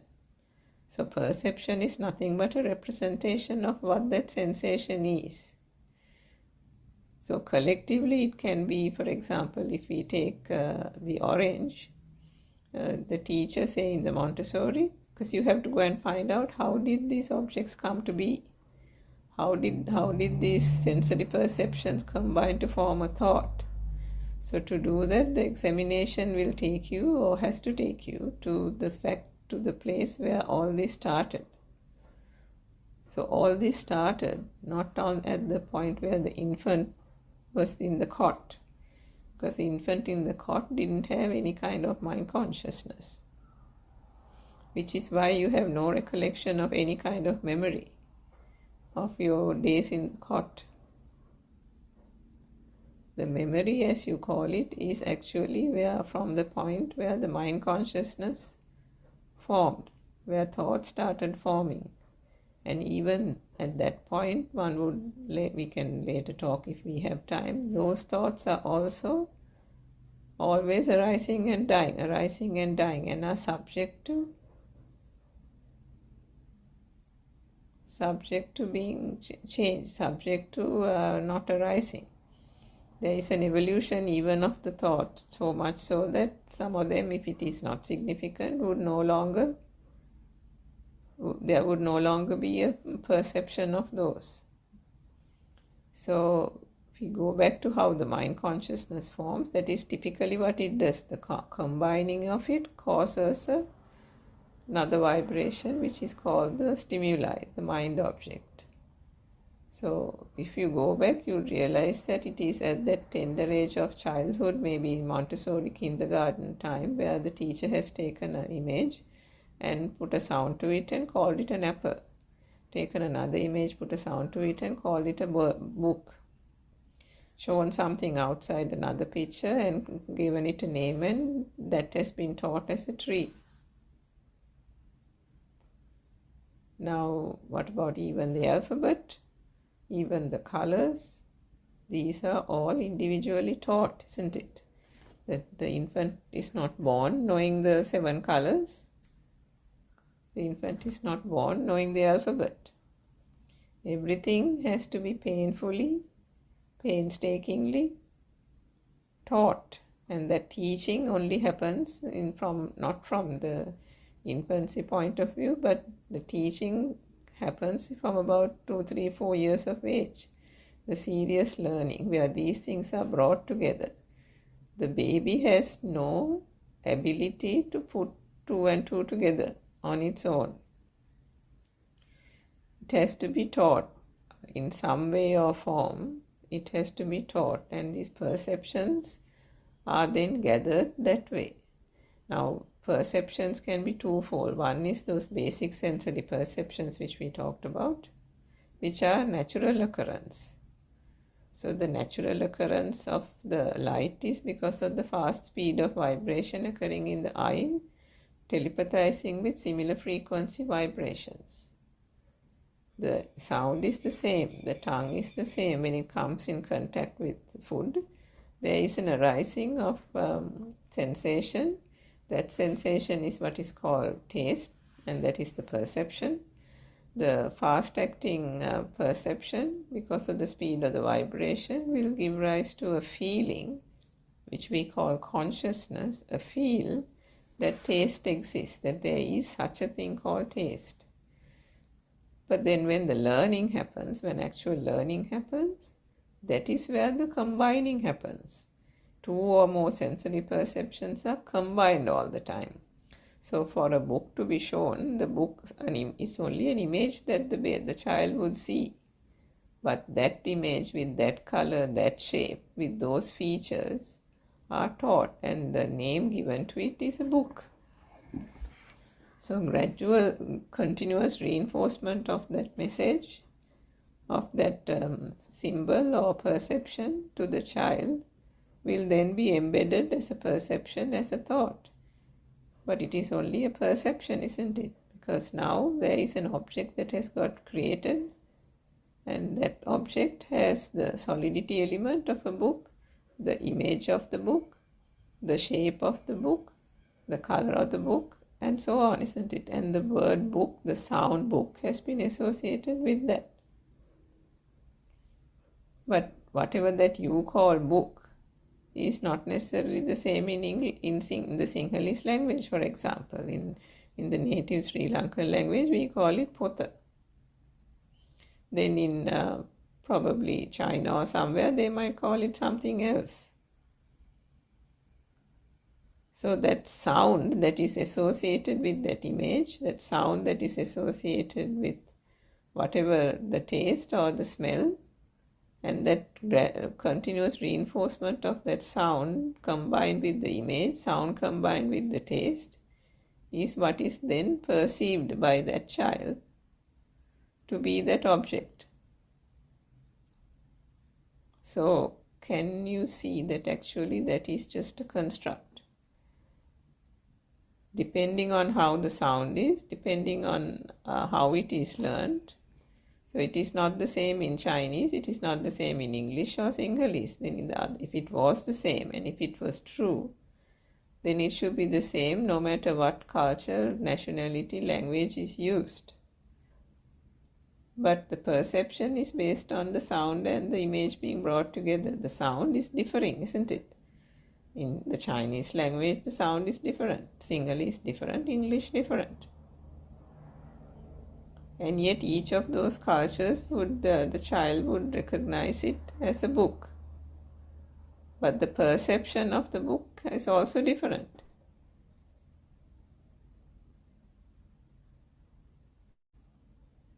So if you take the example, a common example our teacher provides is that if a baby in Sri Lanka has been given up for fostering to parents in the UK or US, and at that tender age, the child will learn everything in English. When the child gets used to the mother, the warmth of the mother, the sound of the mother's voice, the father's voice, and come in contact with them, are carried by them, and so on, then the perceptions are all whatever that is taking place in that English house, home, isn't it? So it doesn't have the exposure that it would have in the Sri Lankan context, in a typical Sri Lankan home context or environment. So what does a child learn? The child hears the sound and the image, and the sound is chair, sound is book. And what about even the image of the mother? The mother image is given and the sound is given, and then that person is called the mother. That person is called the father. Now the child, the perception for the child that arises at whatever time the child starts learning is that, this image put together with this sound is mother. And the constant association of the mother, the touch of the mother, the voice of the mother, the bodily contact with the mother, all this will reinforce that perception that this is the mother. And the continuous association with that perception strengthens that perception. And this is where then the mother is real, mother is out there, because that is what the mind consciousness does. When it creates an object, it creates a new vibration, and that is given a name, a label. So there is a perception, there is a physicality to that, there is a materiality to that object that has been created. There is actually things that one perceives that one can do with it. You can hold your mother's hand, you can get carried by your mother, you can touch your mother, you can touch her head, you can feel her, all this type of thing. You can sit on her lap, if it's a child. So various things like that. So all these through this different bodily contact, the smell of the mother, all these things, those senses are coming together to form this collective perception which we call mother. So that is what we learned now that the mind consciousness does, which is what the Buddha realized. The mind consciousness is also a natural phenomenon. Now, just as the basic perceptions manifest light, sound, touch, taste, and smell purely due to the speed of the vibration, now that can't be stopped. As long as there is a physical body, the vibration is occurring, and the vibration gives rise to these sensory perceptions. But then as the next step, the next cycle, which creates this deception through ignorance, is the mind consciousness, which is called the Chitta Niyama. And Niyama is like something that is a natural occurrence, which cannot be stopped. Just like the weather, the seasons. That's a natural occurrence. So in a similar way, the mind consciousness, the natural tendency of it is to combine these senses. But the combination can't be done unless it is taught. Someone, somewhere, somehow has to teach. There must be some kind of learning in a crude way, in a methodical way, in whatever way possible, that to put two things together, the two sensory experiences together, and then they call it something. So they can call it an orange, they can call it an apple. This is how the classroom learning happens, isn't it? The alphabet, the colors. So you progress from learning the colors, red, blue, yellow, etc., to learning about the rainbow. So even the color red is also an image being shown and a sound being associated with it. Can you actually see that? Straight away you didn't figure out that this is red and that is blue and this is yellow. Even that, can you see? The image has been shown and a sound is associated, and then there is a teaching that this is red, there is a teaching this is yellow, and so on. And then again there's another combination. Put all that together, and then now the teacher will show something up in the sky, some vivid colors coming together occasionally, and say to the child, this is what you call a rainbow. So now the child will learn the rainbow as well. So the rainbow is also an image being shown, which that image is more complex than the early image. Early image was just one color, red, one color, blue. But now the rainbow has all colors, multiple colors, even indigo, violet, and things like that. And then that occurrence happening in the sky on certain days is what you call a rainbow, and then that is taught. So from that day onwards, the rainbow has become real for the child. The rainbow exists. Not only is there a rainbow, the rainbow exists. So there is a feeling of existence that also comes about through what is being discerned or perceived through the mind sensor. But is this actually true? Is this actually there? The Buddha said that this is, you will understand through the way this has been explained, that this is only a construct, a coming together. So the mind object, the stimuli that is being associated in this moment, we said that what can be associated in this moment is only the thought that occurs in this moment. That is the object. And that object can be the apple, the rainbow, the chair, the table, the tree, whatever it is. And then these objects now have become real for the child. And the way the mind consciousness works is it creates these objects, and then the projection is that these are actually existing outside in the world. So the child believes, because it has after all been shown things from outside. An image is shown because the teacher himself or herself also thinks, is also in ignorance. They don't know the truth either. They don't know the Dhamma. They don't say that this is arising in the mind when they teach it. They don't. So in that same way, that same impression, the child gets. And so everything is then perceived to be there outside. And then the result of it is that there is a perceiver and observer that automatically gets created on this side. So the self-view gets formed. And how does the self-view arise? Because of taking these objects, persons, people, as true. That collectively, that there is a world consisting of all this is taken to be true, taken to be real. And then not only do the objects exist, one gets the feeling that those are all there, and not only that they are there, I am here too. I am hearing it, I am seeing it, I am tasting something, I am smelling something. So this self starts becoming prominent, and that gets created in the very moment the stimuli or the object becomes real. So in this manner, these are the perceptions actually that are associated, and collectively what is called the world. So one would then realize that these sensory experiences are made up constructs through the mind, where the mind creates further objects which are basically non-existent. That is a process that is happening internally. It is just a construct.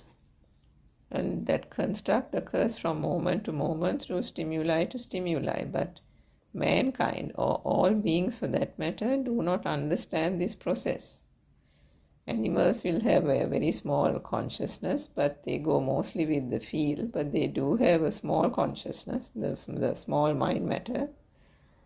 And whatever they feel, whether it is from the body consciousness or depending on what sensory organs they have, what gets manifested to their sense faculties can be quite different to what the humans perceive. Because from animal to animal, from different species, they have different sense faculties. And what is manifested to those sense faculties can be far different to the human experience. We know for a fact that the bat can see in the dark, the cat can see in the daytime as well as in the dark. The eagle has a very piercing, very unique eyesight.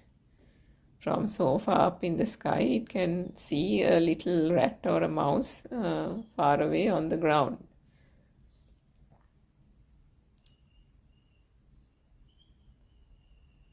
So different animals have different types of capabilities, and even the color is different. Certain animals can see only particular shades of brown and red or blue, or certain insects can see luminous colors. If you Google it or put it on YouTube and have a look to see, you will come across all these instances where different animals can see differently, and they can hear differently. They can touch or they can feel the sensation of warmth and so on differently. They may not even feel those, and they might have different senses altogether. But can you see that how the world gets created through what is only getting manifested to those individual sense faculties? Which is why the Buddha said that there is no way that this world can be experienced other than what is perceived or manifested to the sense faculties. And then through these sense faculties, the mind consciousness perceives various creates an object, and in that object, the apple, the orange, you would find these elements. Find the element of light, find the element of sound, because some image was shown and the sound orange was given. The taste was, there was a taste of an orange, and then the sound orange was given to that taste. So, and in that way, the different types of taste is distinguished, one from the other, And these are all given various names and labels. And by taking these to be real, there is a attraction, there is an attachment, a clinging. The desire, aversion arises. But they are arising towards what? An object that was not even there. The object itself was a construct, wasn't it? And that construct was also made up of elements which were themselves manifestations. So there isn't anything in the light or the sound. If there wasn't anything in the orange, there wasn't anything in the light or the sound either. If I say orange now, immediately an orange, the image of an orange would come to your mind. The taste of an orange would come to your mind. The touch, the texture of you having touched an orange at some point, so you know exactly what the texture of the skin is, what it looks like if you cut it open, how it feels like when it is tasted, the juiciness of it, and so on. Now everything arose in the mind, isn't it? A perception, a series of perceptions, but all come together in that one thought, one perception, which is called the orange. So actually, the Buddha says to examine, our noble teacher says to examine. This perception called orange has the light in it, the sound in it, the texture, the taste in it, the solidity, feeling of solidity in it, and so on. But finally, end of the day, aren't these all perceptions that you are experiencing? And in that flash of orange that came to mind, in that light perception, was there actually a light? Before you know it, it has flashed and gone, isn't it? Flashed and gone. flashed and gone, which is what the Buddha said. The thought arises and dies in this very moment, leaving no trace. It is just a perception. But that perception would have these elements, or you'd think it has these elements, but it is only a perception, a sanya. A sanya will constitute of these elements, but because they were manifestations only, and it was only a combination of these manifestations which then created a vibration which has a power underneath it. One gets the feeling that an orange is there. One gets the feeling that an orange exists. And in that perception that arose, the light, you could almost see the light of the orange. You can almost see the color of the orange. The taste of the orange is felt. But are you actually feeling it, or was it just a fleeting impression, a perception? And can you actually grasp the light in the light perception? The sound of the word orange would come immediately. But is there actually a sound? Say you didn't utter a word, no sound emanated from your voice or throat or mouth or whatever you want to call it. You're not saying out loud the word orange. And yet, when I say orange on this side, immediately the sound orange also, like by way of a word being pronounced, the name of the orange being pronounced, pops up in your mind. Pops up in the mind, isn't it? And the sound. But was there actually a sound in that perception? Was there actually a taste in the perception? Did you actually put an orange into the mouth at this very moment? Most probably not, isn't it? And then yet, that entire experience of the taste of the orange was felt. So isn't taste also just a perception? And in that perception, the teacher says, there is no taste. In the taste perception, there is no taste. That is why we say that. There is actually no experience of a taste, but the perception still occurs. The perception of the smell of the orange would occur, but is there actually the smell in that perception? No. It is only a perception of smell. So smell and perception of smell. Can you see the distinction? So these objects that are then bringing all this together, which is the mind consciousness's doing, is by itself, as we said, a natural phenomena. But understanding it is important, so important, because that is where the deception lies. If there is a belief that these things are there, that these are true, and this world full of all these objects are true, the doer, the person experiencing it, the person perceiving it also gets born then and there. That is what we call duality. So the duality gets formed the moment the stimuli becomes real. But if the stimuli is not real, there is no perceiver.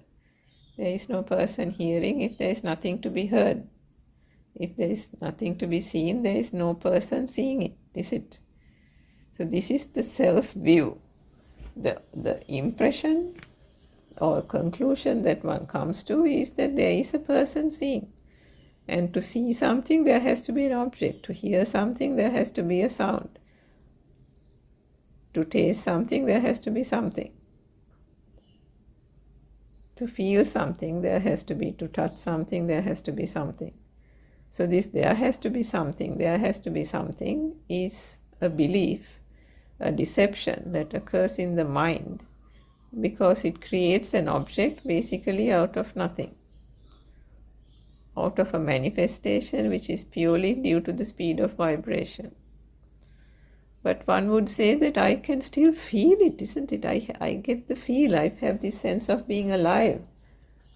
That feel, the current that you feel, the sense of being alive, is actually emanating from that vibration, because vibration, as you know, has an underlying power. And if one vibration can give rise to the manifestation of light, sound, touch, taste, and smell, which is why at the beginning we said when it is happening at speed, one gets the feeling that light exists. One gets the feeling that sound exists. And when something is eaten, the feeling that taste exists. Now you don't need to eat anything physically. But if I say, let's have orange juice for breakfast, immediately you get the impression that there is such a thing called orange, there is such a thing called orange juice exists. And you'll think that there is orange juice in the fridge or that you have run out of orange juice, but there's orange juice in the supermarket and it can be bought. Can you see how, to what extent this has now got embedded, entrenched as something actually there? The baby in the cot had no idea of orange juice. There was no such concept. For orange juice to form, the name, the image and the sound, two sensory perceptions at least have to come together. That coming together does not happen at the infancy. The mind, the baby is feeling these separate sensory perceptions because the baby also has the eyes, the ears, the nose, the tongue and all that. But they are just basic sensory organs. It is incapable of doing anything else. The vibration has to be then interpreted by the consciousness or by the mind and then combined together to form a thought. Then only that thought, that separate object, starts crystallizing through continued perception that crystallizes. Those perceptions can also fade over time if they are not significant, if there is no continued association with that perception.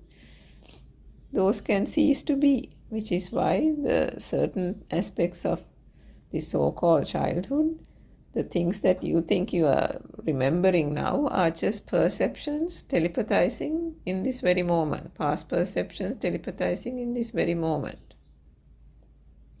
Because all these are occurring through telepathization.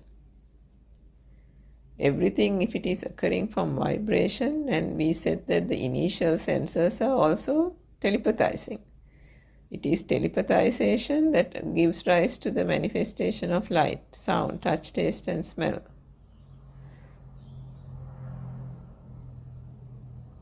And the organs just act as channels for that purpose. But the mind construct, when it creates that new vibration is telepathizing with all those other vibrations as well. And then the orange that was learnt in the childhood is always now, if you see an orange, it is that perception is resonating now. Every experience, every image of the orange in whatever form is telepathizing in this very moment when you think about an orange. When the thought of the orange pops to mind, you will think about all the perceptions that have become strongly entrenched with regard to the orange. It's not that you are thinking about it, it all telepathizes in this very moment. Everything matches. The frequency, if it is the same frequency, it would match. And because of that, the perception orange comes now. Which is why you thought that if the orange juice is not in the fridge, you can buy the orange juice from the supermarket. Now, how did you know that? That was also learnt, wasn't it? Even the supermarket was learnt. The fact that the supermarket sells the orange juice was learnt. The fact that supermarket sells so many other things is also learnt. And so on. So everything is actually learnt. And this is how the objects, persons, people become true, the world becomes true, and this whole sense of I perceiving the world becomes true. The clinging, the desire and the aversion, all these things also come about through that.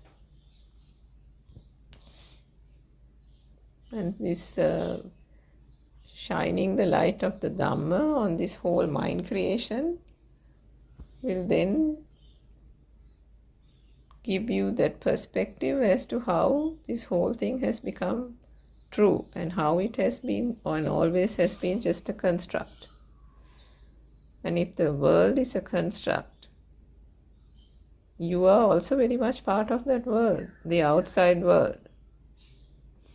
But the perceiver and the observer is also created because the stimuli has been taken to be true.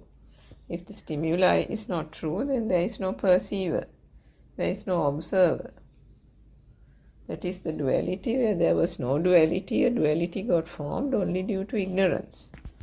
So understanding this is the basic Dhamma philosophy that one has to fully grasp.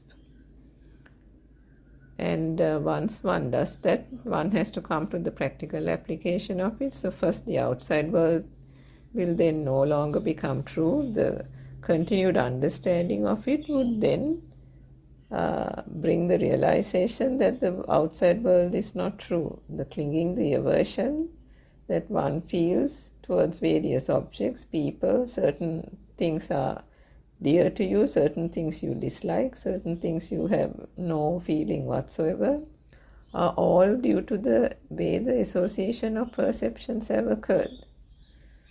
Some resonate, some don't resonate. And this is how the perceptions, associations are formed. Desires are created. Clinging is there. So where the clinging is there is a desire to own, to possess, to protect. And when they are not there and you lose those, there is suffering.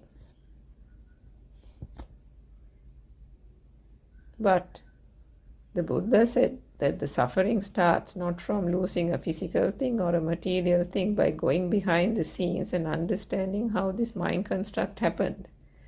The moment some object has been taken to be real, the suffering starts from that point onwards. So even something that is bringing you happiness, something that is bringing you sorrow, are both because of what? Because taking an object to be true and to be real. So when one understands this outside world is not true and that it is a creation of the mind, then one turns to the mind and examines the mind. So that's another aspect of it, that is the almost second stage of it. We'll stop there for now, and there'll be other talks you can listen to where it will deal with all these different aspects. Through that you can find the fading of the defilements gradually, with the self-view also being eradicated, and the path to nirvana is also entered at the point when the self-view is eradicated. We'll stop the talk there, and we encourage you to listen to other talks to continue this listening and continue to understand and absorb the Dhamma. So thank you, Dhamma friends. I pay homage to Buddothpado Aryan Wahansa for his noble teachings and guidance. Thank you, Thiruvan Saranai Aryan Wahansa and Thiruvan Saranai Dhamma friends.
Therwan Saranai.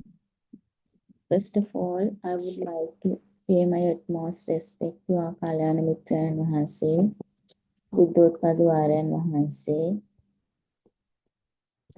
Pada Namaskara Karami Aryan Mahanse Avasarai.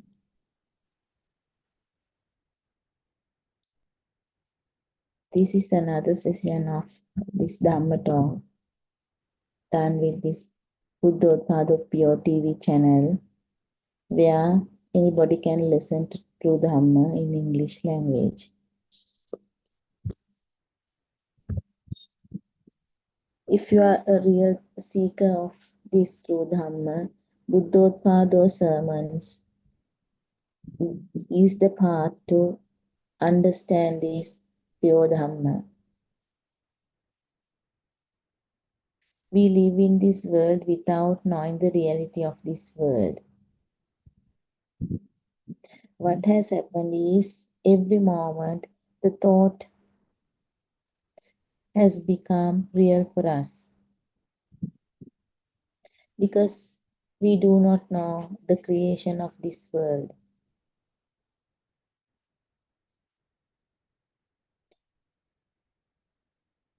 When the thoughts are arising,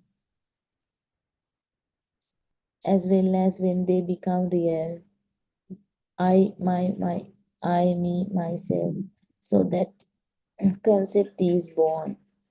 So we are born there.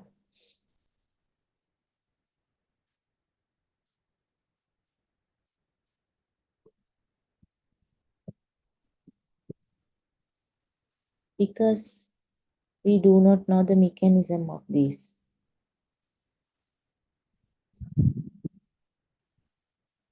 The thoughts are not real.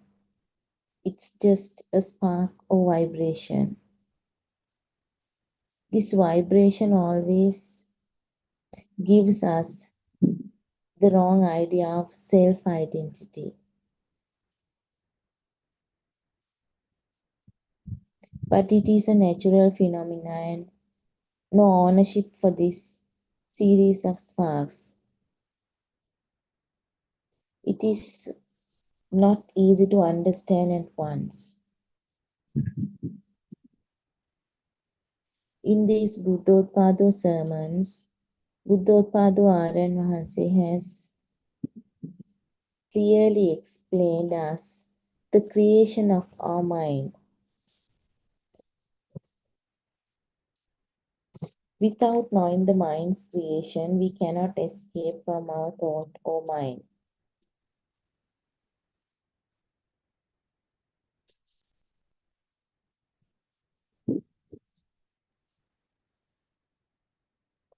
So in this Buddothpado sermons, Buddothpado Aryan Mahanse has preached nearly 12,000 sermons under different topics.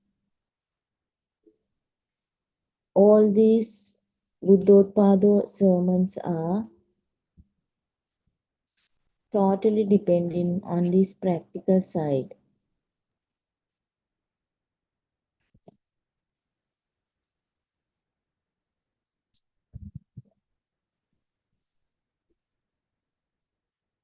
If you are going in this path,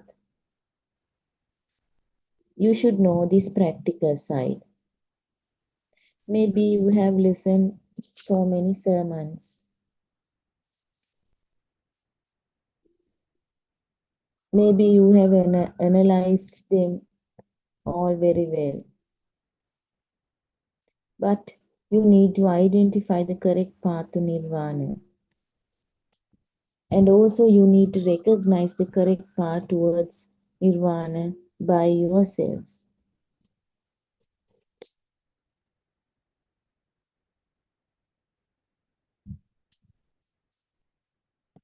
So there you should know the philosophy, that means Buddha Darshana, what Lord Buddha has preached to the whole world. So without the knowledge of the basic principle, what Lord Buddha has preached, that Buddha Darshana, there is no path to nirvana.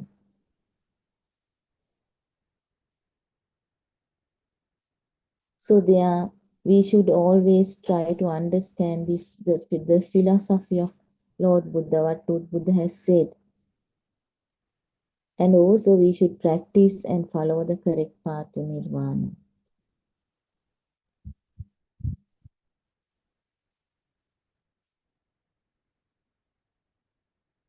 In Buddothpado sermons, Buddothpado Aryan Mahansa has clearly shown this, the practical side. It has been clearly shown by Buddothpado sermons.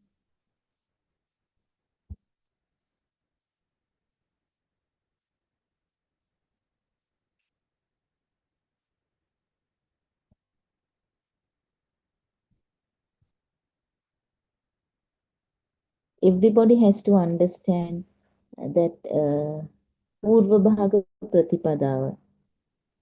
That is what the philosophy of the Buddha. Even Lord Buddha has said there is saying in Sinhala, Pratipadaven Mapudanno Veti. Telin Malin Mapudanno Noveti. So there also we can understand if you need to go on this path, we need to understand the philosophy of what Lord Buddha preached.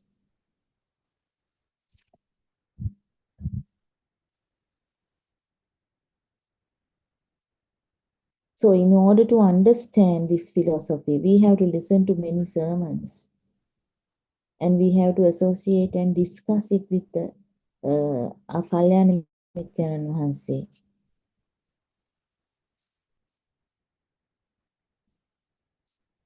And also we have to find out what is the truth in this world, the truth of the world. So there are so many avenues are open in this Buddothpado in Buddothpado sermons. So many Zoom discussions are done in different times. Books are written in English language as well as in Sinhala language. The magazines are there. And other than that, Buddothpado Aryan Mahansa is going from place to place and let them know what this pure truth is. So there are so many avenues in this Buddothpado sermons. If you are really interested and if you are a real seeker of Buddothpado, a disciple of Buddothpado Aryan Mahansa, so you have many avenues to understand and to go on the path of Nirvana. So there you can find out what is the truth in this world. Lord Buddha has preached this through Dhamma. If not, we will never be able to understand this through Dhamma. So we are fortunate that although 2500 years ago Lord Buddha preached this through Dhamma, it was covered.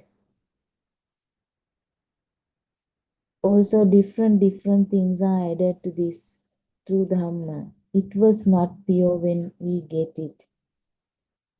So fortunately, Buddothpado Aryan Mahansa, he himself has studied this. He himself has experienced this.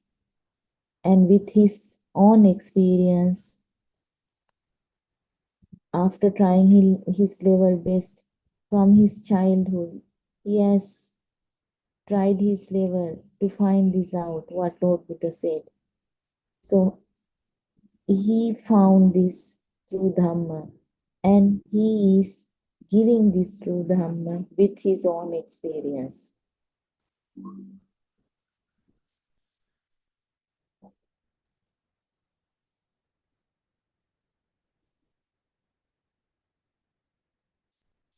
There also, most of us have not heard about this philosophy of Buddha. And also, we have not realized what the pure truth is. So these sermons will help us. It is really an important to understand the philosophy of Lord Buddha.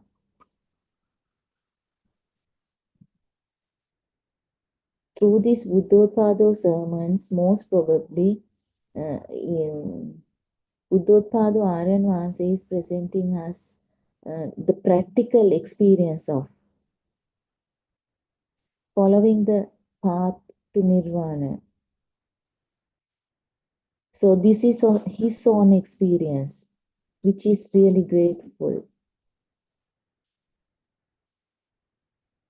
So it is very easy to understand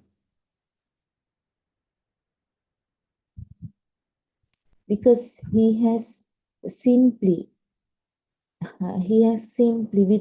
with very simple examples, with clearly. So with clearly he is giving the correct path to Nirvana. If you have any doubts, you can question.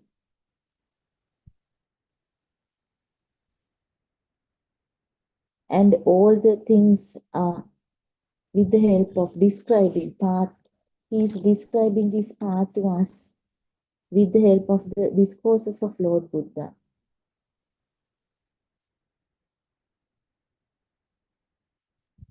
So most probably when you start to listen to these sermons, you will understand. You will understand the correct and the practical way to be on the path. To be on the path is not difficult.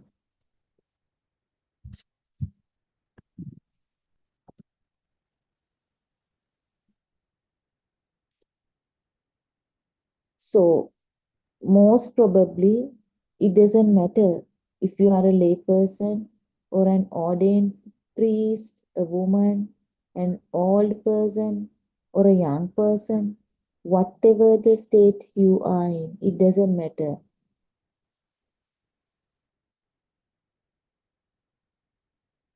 What is of importance is that we all have a mind consciousness.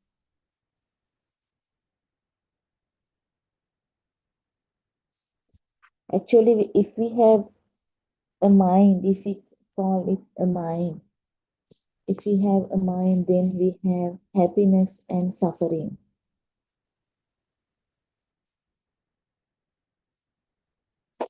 If you have a mind, there is also a way to let go of our mind consciousness.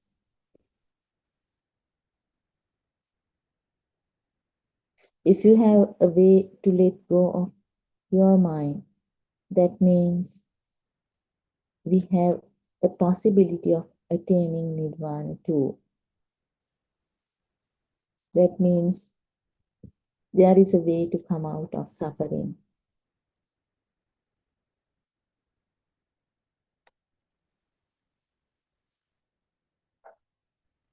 So, to understand this true Dhamma, as I told you earlier, it doesn't matter whatever your religion is, whatever your gender is.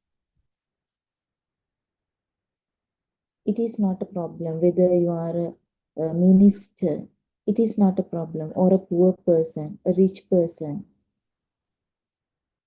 So if you are correctly practicing this method, if you are following this path, you will be able to grasp this. Only thing that you have to be a human being. That's what. So everybody is a human being here. So if you are a human being, so that is the main thing that you need. So if you are in the correct path, you will understand what this true Dhamma is.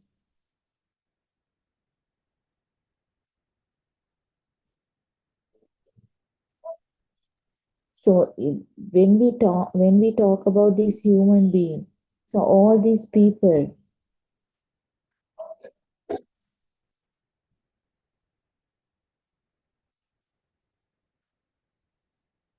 All these people are helpless, not knowing Dhamma. We are running a rat race. All of us are in the same nature because we do not know the truth. We have that false view of this world. In the sense, we can say Mithya Dushtiya. As long as we are ignorant about this pure truth, that means what the Lord Buddha said, we have the false view of the world. We can call it avidya or ignorance. So we are in this Mithya Dushtiya. And avidya and ignorance is with us. That false view is with us. So the problem is that we do not know the truth. So we wanted to accumulate merits. We wanted to go to the heaven so that we accumulated merits. If not, we thought we will go to hell. So we are fear of hell so that we accumulated all the things. How? We gave a lot of donations to the temples. We built temples with material things. We wanted to build some buildings and all, thinking that merit is there. So alms giving, it was another side. And we gathered a lot of knowledge by reading a series of books. Other than that, we started meditation. We participated meditation retreats because we were thinking that if we do all these things, we can accumulate merits. So we thought so. So thinking that we wanted to, we cling on different activities with the desire of going to the heaven. Is that true? But we understood after listening to these Buddothpado sermons, we understood that there is no such things. We are in this false view. So we understood that the outside which we see does not exist. To be thankful to these Buddothpado sermons. So after listening to these sermons, we understood the outside world is not there. That means it does not exist. So we understood that we live only with our thoughts. We understood that the outside is an illusion. We understood that there is no outside.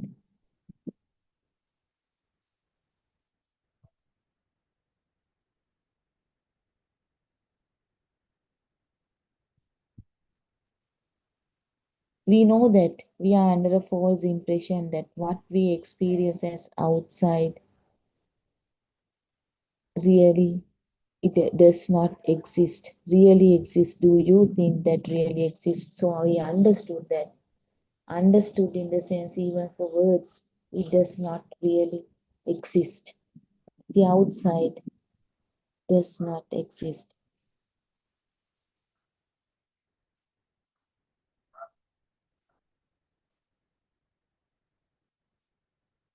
So the story starts from there.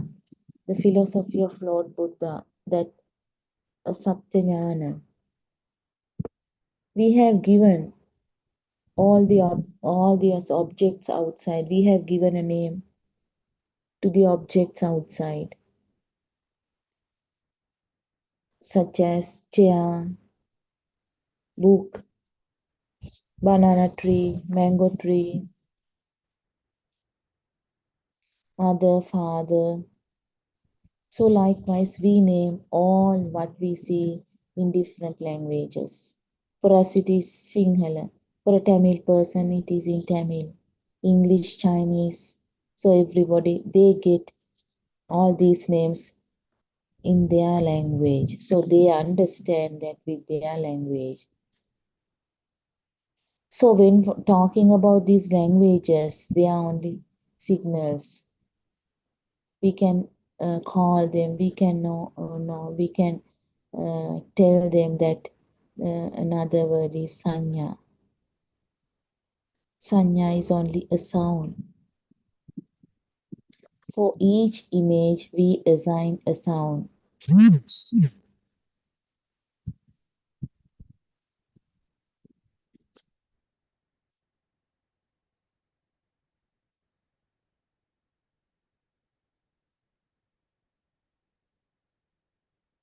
The sound to an image forms a thought. A thought means it is a knowing.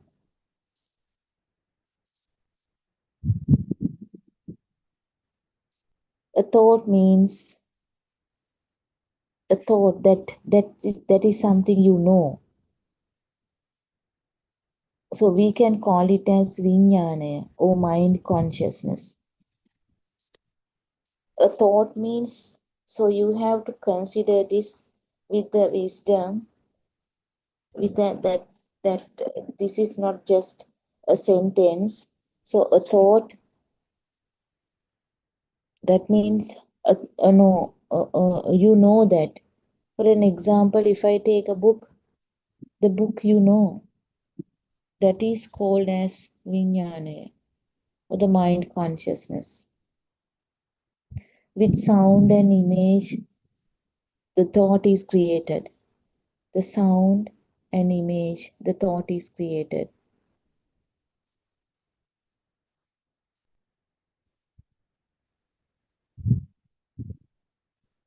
The tying of this, when we tie this sound to the image,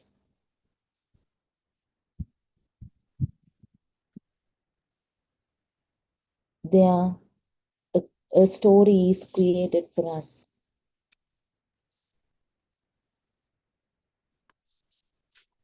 This is the whole story about. If the sound is regarded only as a sound, and if the image that you see is regarded as only a color, then a story cannot be formed.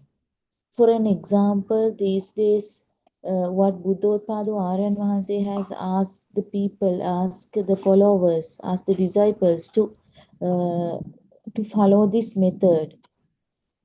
The sound is regarded as only a sound, and if the image that you see is regarded as only a color, then the story will not be formed. So that is what we have to think, at least. This is what we have to have as knowledge. If you can't feel it,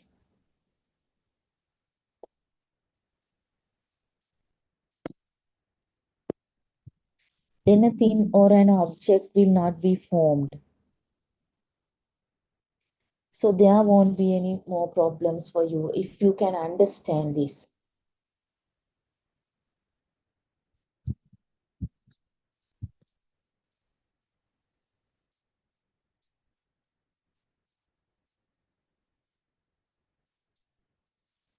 Ditta means seeing. That is sight consciousness. Sutta means hearing. The sound consciousness. So apply the same thing to the other senses too. Mutta means all the other three types of senses, feelings. Smell, a smell consciousness. Taste is taste consciousness. Body sensation, that is a touch consciousness. So let us smell by only a smell. Let it be only a smell. Let the taste be only a taste. Let the body sensation of heat, cold, and touch feeling be only a body sensation. So this is what you have to practice. If you are unable to understand this deeply, at least you have to think about this. So then the story cannot be created for us. The sound is regarded as only a sound. So likewise, the smell, taste, the body sensation. So let it be only that, where you cannot create a story.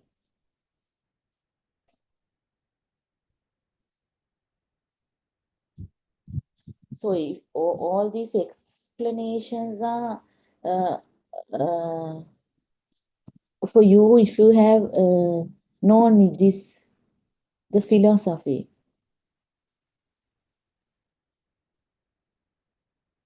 As we all know, we will not try to clarify the details of the philosophy because we know that.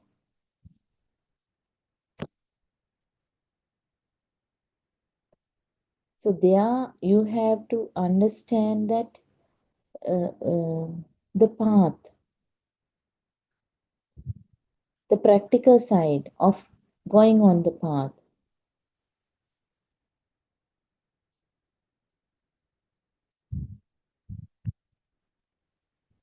So when listening to these things, you know, you have that knowledge,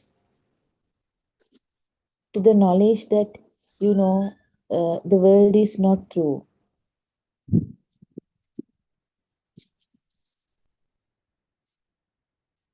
So if you have not understood that, so this is only a knowledge. What we have to do is we have to think deeply to feel it.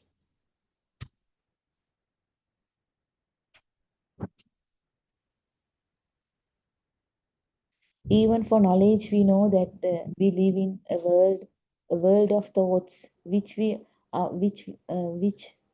ourselves have created by ourselves. This outside world is created by ourselves, which is not true.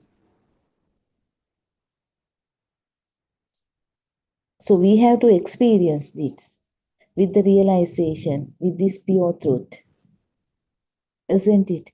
So that is what these Buddothpado sermons, Buddothpado Aryan Mahase is always asking us to do.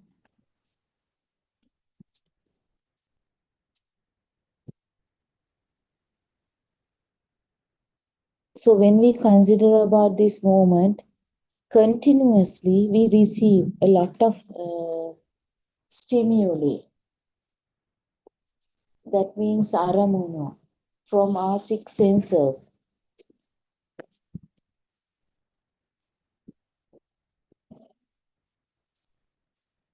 So our thoughts, when we talk about our thoughts are nothing but a flow of stimuli that comes or receive from our six senses.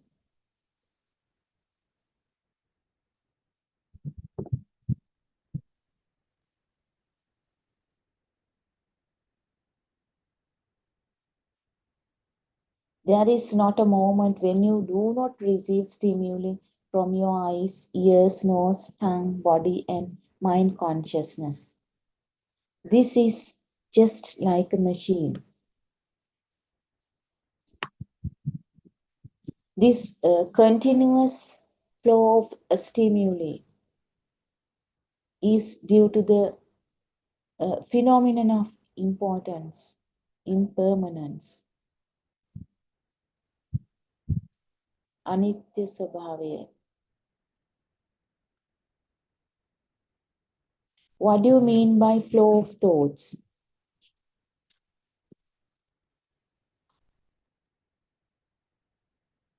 For an example,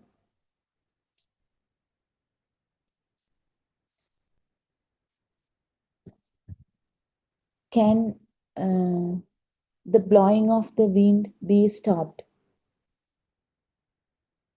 Can we assign a beginning to the wind? Can we assign an end to the blowing wind? The wind that blows is a flow, a sote, it flows.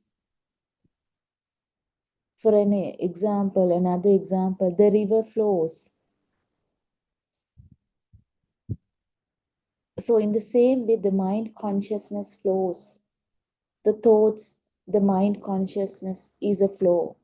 Can you understand this example? The mind means it is a flow of thoughts. Mind means a flow of thoughts.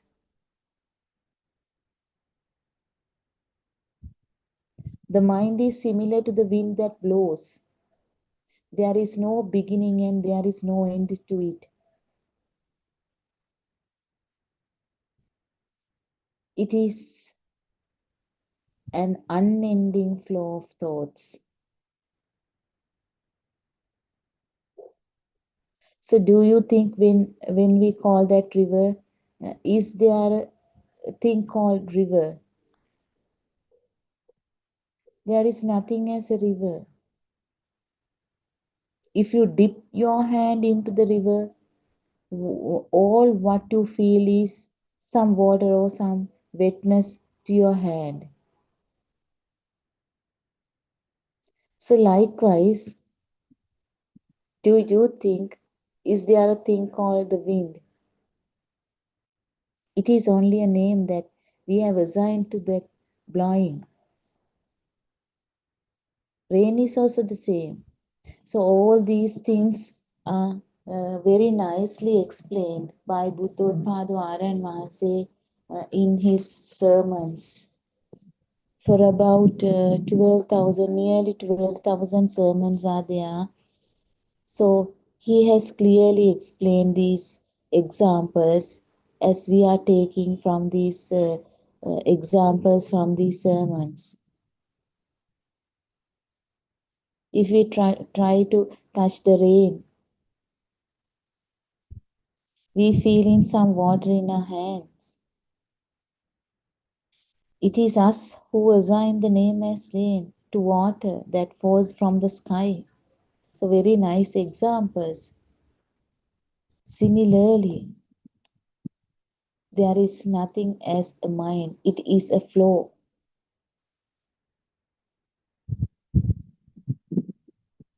So if you compare and contrast these things, you can clearly understand what I meant.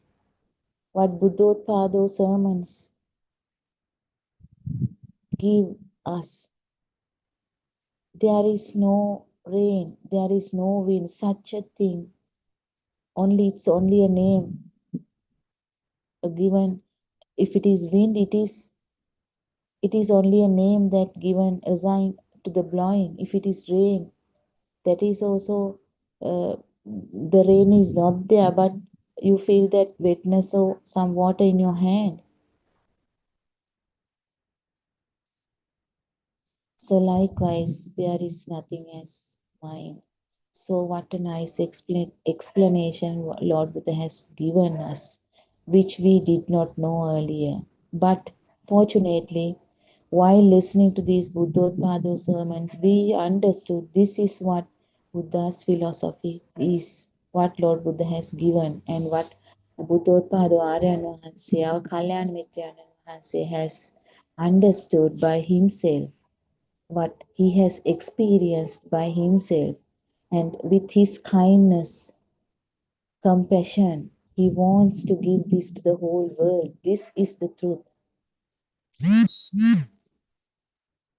The mind. There is nothing as a mind. It is only a flow of thoughts. Also, you already know that flow of thoughts is only an illusion, a lie, the false view, dushtiya. The Lord Buddha has explained a few of the natural phenomena of this world.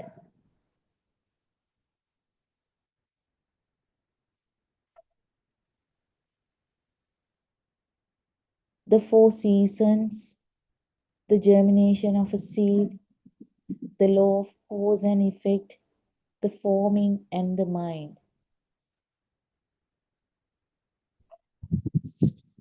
There are a few natural phenomena of this world. The phenomena of the mind consciousness is when a thought is formed and how it ceased immediately.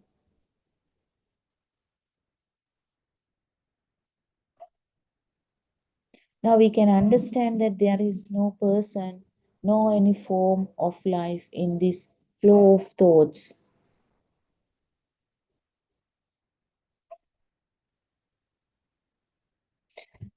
Also we know, according to this mundane world in the sense sammutiya, we say that when we are born with a pure and untainted mind. So this pure and untainted mind is called Prabhashvara Sita.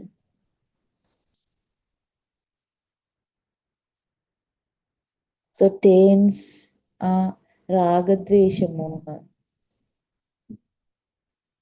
Taints in the sense we can say that the pollution, to contaminate. So Raga Dvesha Moha Sit, Akusal Sit.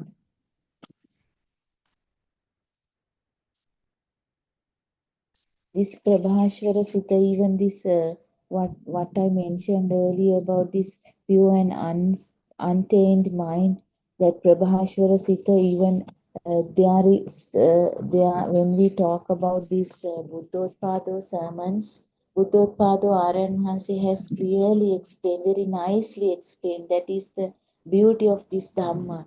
He has nicely explained about this Prabhashvara Sita by taking the example of this baby in the cot, the newborn baby, that Prabhashvara Sita is there, that untamed mind is there.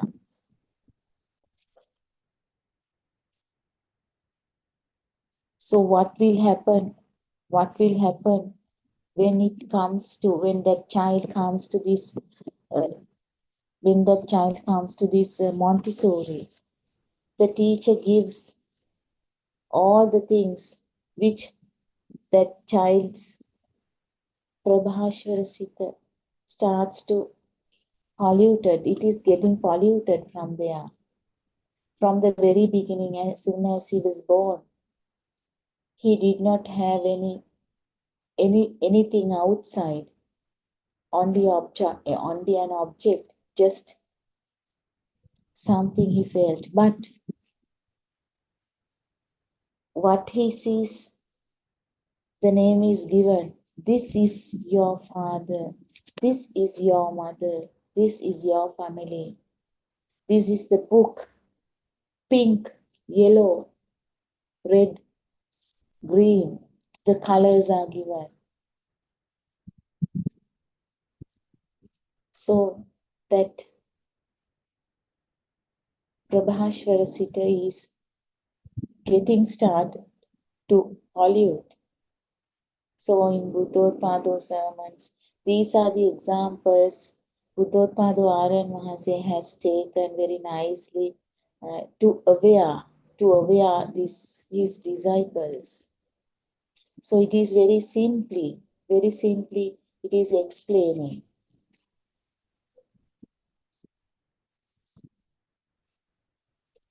So how these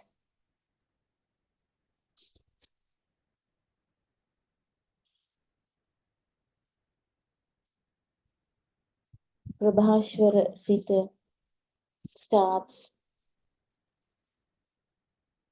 polluting. If you have already realized the pure truth, you will always see beyond this illusional mundane world, Laukika Bhumiya, and you will live without creating chains in your mind. But if you are still on your journey to attain nirvana, you have to realize that what it means by me in this illusional, mundane world.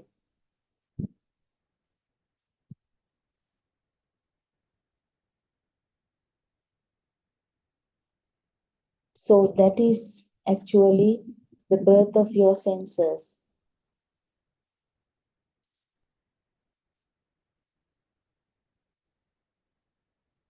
The birth, although you think that the birth from your mother, the coming out from the womb of your mother, so this is not what Buddha has preached. The birth means the birth of your senses. Due to formation of 5 aggregates, these illusional senses are formed. So they are,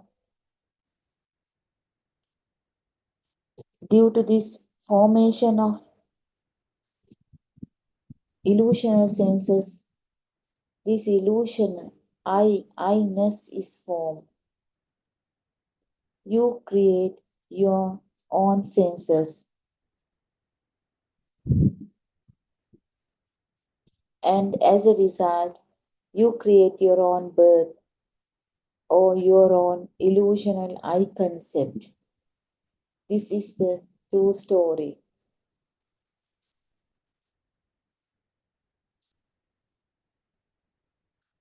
Because that when you come to this Montessori, that baby knows with the knowledge of the teacher giving. This is my book. This is my chair. This is my mother. So this is my. So I-ness is created. The ownership, the doer is there. The ownership is there.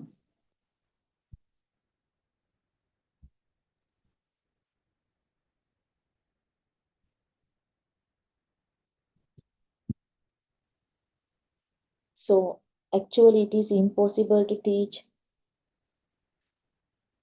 about how to go on the path without using a language.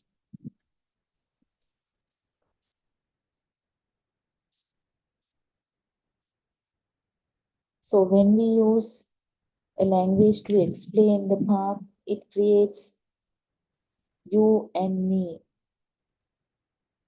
which is another illusion. According to the pure truth, a person does not exist.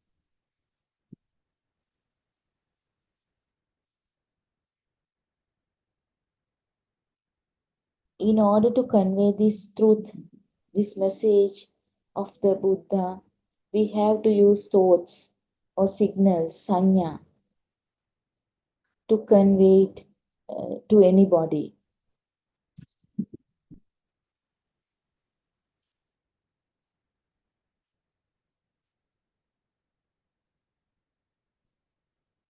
Because when we talk about this language, it is very limited and it is very difficult to explain about the truth, that the non-duality or the oneness with words, because words contain the concept of duality. Always when we use words, it always explains the duality. So it is not that easy. Anyway, what you have to understand, what Lord Buddha said is that the birth is the seen at that moment. The hearing, it is at that moment. Tasting, it is also at that moment. So you can apply this to all the 6 senses. The birth is when there is a stimulus, aramuna received by any one of the 6 senses, nothing else. Although you think that, as I told you earlier, you think that birth, the day you come out of your mother's womb. It is not so. The birth is when there is a stimulus received by any one of the six senses, nothing else. So that is birth. Even when we talk about death, according to this pure truth, we know that there is nothing as death.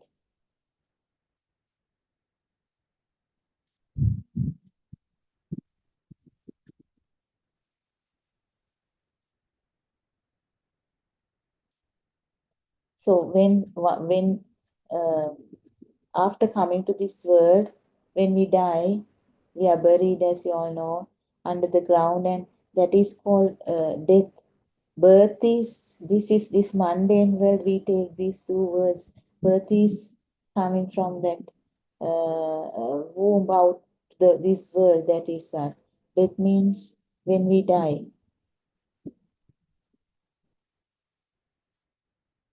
So these are only thoughts.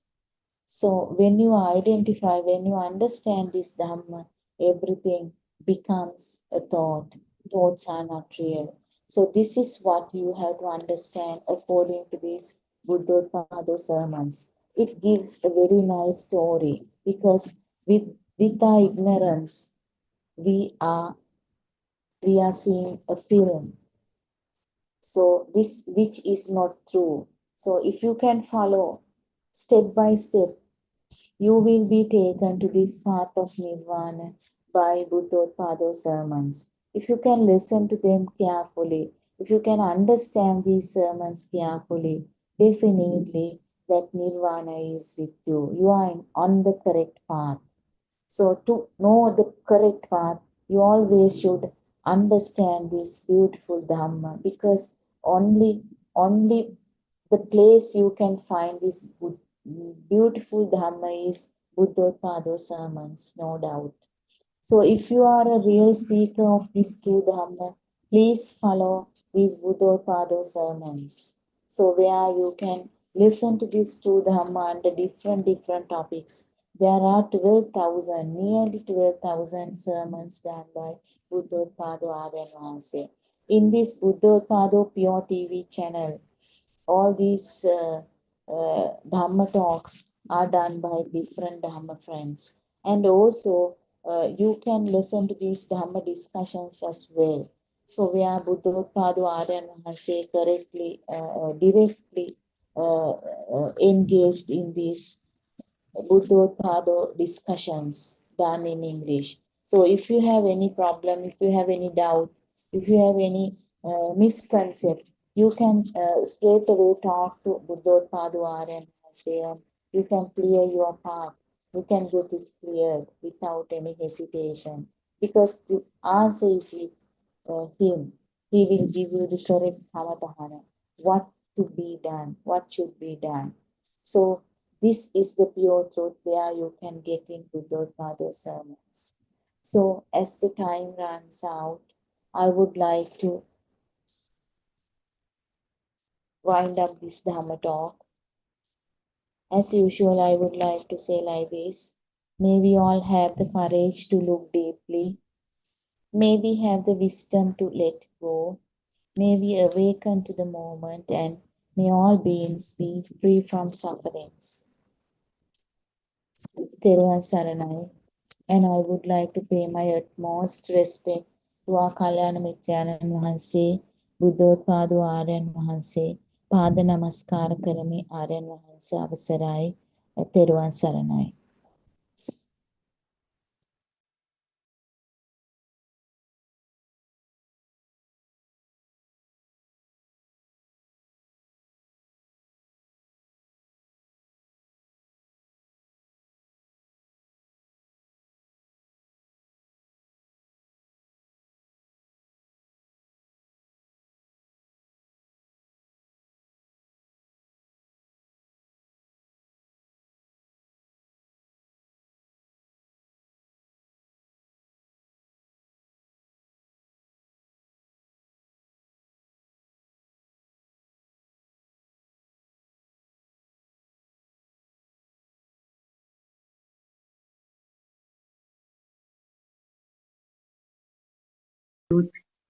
For all your untiring efforts, and unparalleled compassion. May you live long, and Namaskara Veva. Now, first of all, let's look at the opportunities made available to the seekers of true Dhamma by Buddothpado Arya Mahanse. There are numerous resources available for any seeker of truth, despite the geographical location, language, or any other boundary. It's worth mentioning the Buddothpado main website www.buddothpado-dhamma.com because it's regularly updated, daily updated, and it's so user-friendly because it consists of more than 10,000 Buddothpado sermons, including all Zoom discussions, and it is worth mentioning that all these sermons are classified or categorized according to the topics and the complexity levels to facilitate its users. And at the same time, just by clicking a link there, you can join the Buddothpado WhatsApp groups to get the links for these Zoom discussions and also to know about the one-day meditation programs conducted island-wide. And at the same time, I should mention that there are YouTube channels parallel to these websites as well. And if someone is into science and has an explorative mind and prefers to understand Dhamma through a scientific angle, the website www.wisdomofasia.com is the best resource for them. Apart from that, the Dhamma discussions operates via Zoom platform throughout the day, covering all 3 languages. So as we meet up here every morning at 7:45, it's the English Zoom discussion, and it's worth mentioning the 11:30 Zoom discussion conducted in Sinhala. It is operated from Australia. I think actually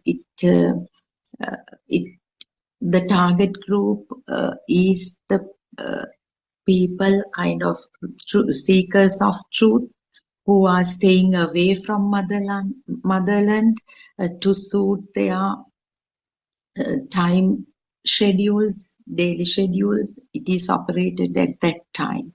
And every Friday at 2:45, the Tamil Zoom discussion is there. And also the International Meditation Center located in the beautiful, serene countryside, the locality of Dobagoda, Sri Lanka, is another important landmark.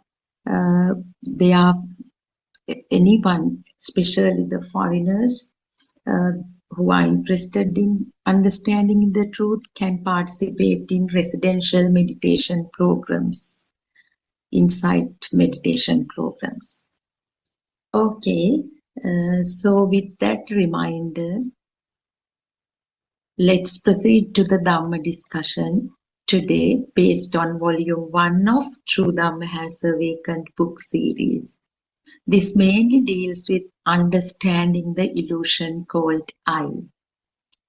So we discussed the page 17 yesterday, as our Dhamma friends have already joined, Mr. Bernard, Ms. Shani. I welcome both of you to this discussion. So at any time you can make your contributions. So yesterday the main focus was on the key term, awakening to the moment. awakening to the moment. So valuable contributions were made by the participants, especially Dr. Kokila's contribution. She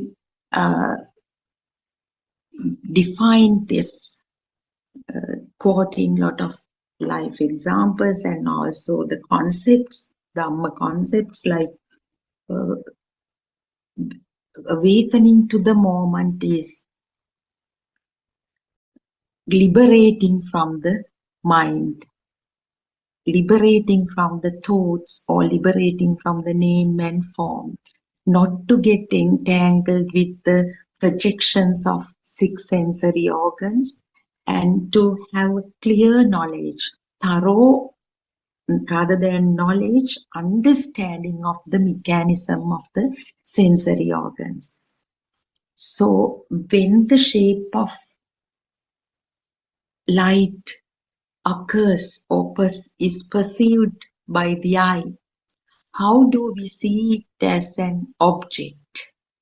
How does it come real? And how the person who observes it as an object, how the self is created, and how the value for that object, that entity, that person arises with that out of ignorance. And at the end of the discussion yesterday, as usual, Venerable Aryan Mahansi gave a detailed explanation. He again and again reminded what we mean by nothingness, because that's the people in mundane world cannot understand what this nothingness referred to by Aryans, those who have achieved the profound liberation. This nothingness is the profound tranquility or profound peace or profound freedom one experiences with the complete liberation from the thoughts. Otherwise, it does not mean demolishing all entities made up of four great elements. So with that, I would like to focus on today's section to be discussed. So that is page 18 of The True Dhamma Has Awakened. If you have a book with you, it's the second paragraph, page 18. The Buddha preaches the following. Skandhanam patubhavo ayatananam patilabho ayam uchchati jati. Jati Dhamma Sutra. The birth of the eye is your birth. If you see a table and accept it as a thing that really exists outside, that is your birth. That is where the sorrow begins. That is where the attachment, aversion begins. That is where thoughts begin. Avidya Pachaya Sankara, meaning due to our ignorance, we create thoughts. From that point on, we begin to feel jealousy, revenge, attachments, aversion. Why? Because there are two sides. One side is that we believe we are here and we believe that the outside world exists. There are two sides. The duality. The truth is, there is nothing outside. The outside is only a thought. You do not meet the thought outside. It is only a meeting of sounds and colors together. coming together of sound, color, smell, taste, and sense of touch causes a spark. The mind or the manovinyana is formed due to this spark. That is why we say that the mind does not exist inside the body. Even the awareness of a color does not arise from a mind inside a body. We see because there is a light. In that case, it is a spark that allows the sense of seeing. The mind does not exist inside the body. The mind does not exist anywhere. Now it is clear to us that the awakening to the moment or Mohotata is experienced only when you don't have any thoughts. Upasikawa. Yes, awakening to the moment. Aryan Mahansi. Yes, at the moment of awakening, there is only an awareness. There is no Nama-rupa, thoughts. The awareness does not have any thoughts. It is just simply being aware. Thoughts mean that it is an illusion of the mind or Vijnana Maya. And the illusion is made by the coming together of Nama-rupa. So we can look at the section that was read. So it starts with Skandhanang patubhavo ayatananang patilabo ayang bujjati jati. This comes from Jati Dhamma Sutra. That is what Aryan Mahansi also always mentions. The birth of the I is the birth of the person. The birth of the ear is the birth of the person. The birth of the nose, the sensation, is the birth of the person. And it applies to all 6 sensory organs. The mind, when we define the sensory organs from a scientific perspective, we leave out the mind. But in the religious perspective, mind is also considered as a sensory faculty, which is so rational, actually. So here we talk about 6 sensory organs when we analyze Buddhist philosophy and when we try to understand this. So here, what is re-emphasized is the birth of the I is your birth. If you see the bag out there, the person who sees the bag is here. If you see the mango tree in the garden, the person, the self arises, the person who experiences. Observer and the observed. The entity being observed, and on the other side, the person, the observer. So that is the duality, internal, external, ajjata bahidda. So we use diverse terms to refer to this condition. So how are we going to untangle this? So isn't there a mango tree out there? Isn't there a bottle? Isn't there a bag? Isn't there a girl, boy, mother, table?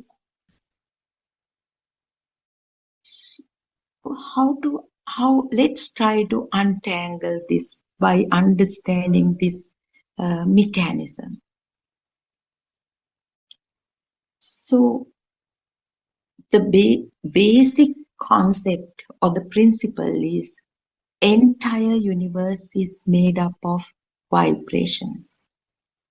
Let it be solidity, let it be liquidity, let it be heat or cold or space, whatever. Everything is made up of vibrations, which cannot be detected by the human sensory faculties or sensory bases. It is obvious, when we go to face an X-ray, that image, the image of the chest or the spine or whatever comes finally. But do we see the rays? Now you have the mobile phone with you. Somebody from UK calls you. So some vibration is happening. So can we perceive? No. So in the same way, vibrations cannot be detected by the human organs. So the shape of the mango tree out there, it's nothing but a bunch of vibrations. The human eye, nothing but a bunch of vibrations. But as Aryan Wahanse explains through very nice example, that tuning fork principle helps us to understand how the birth of these or how we perceive stuff through these sensory organs. So the moment you open your eye, the vibrations are similar frequencies and with opposing charges. It's also a natural phenomenon. Positive and negative charges, they spark.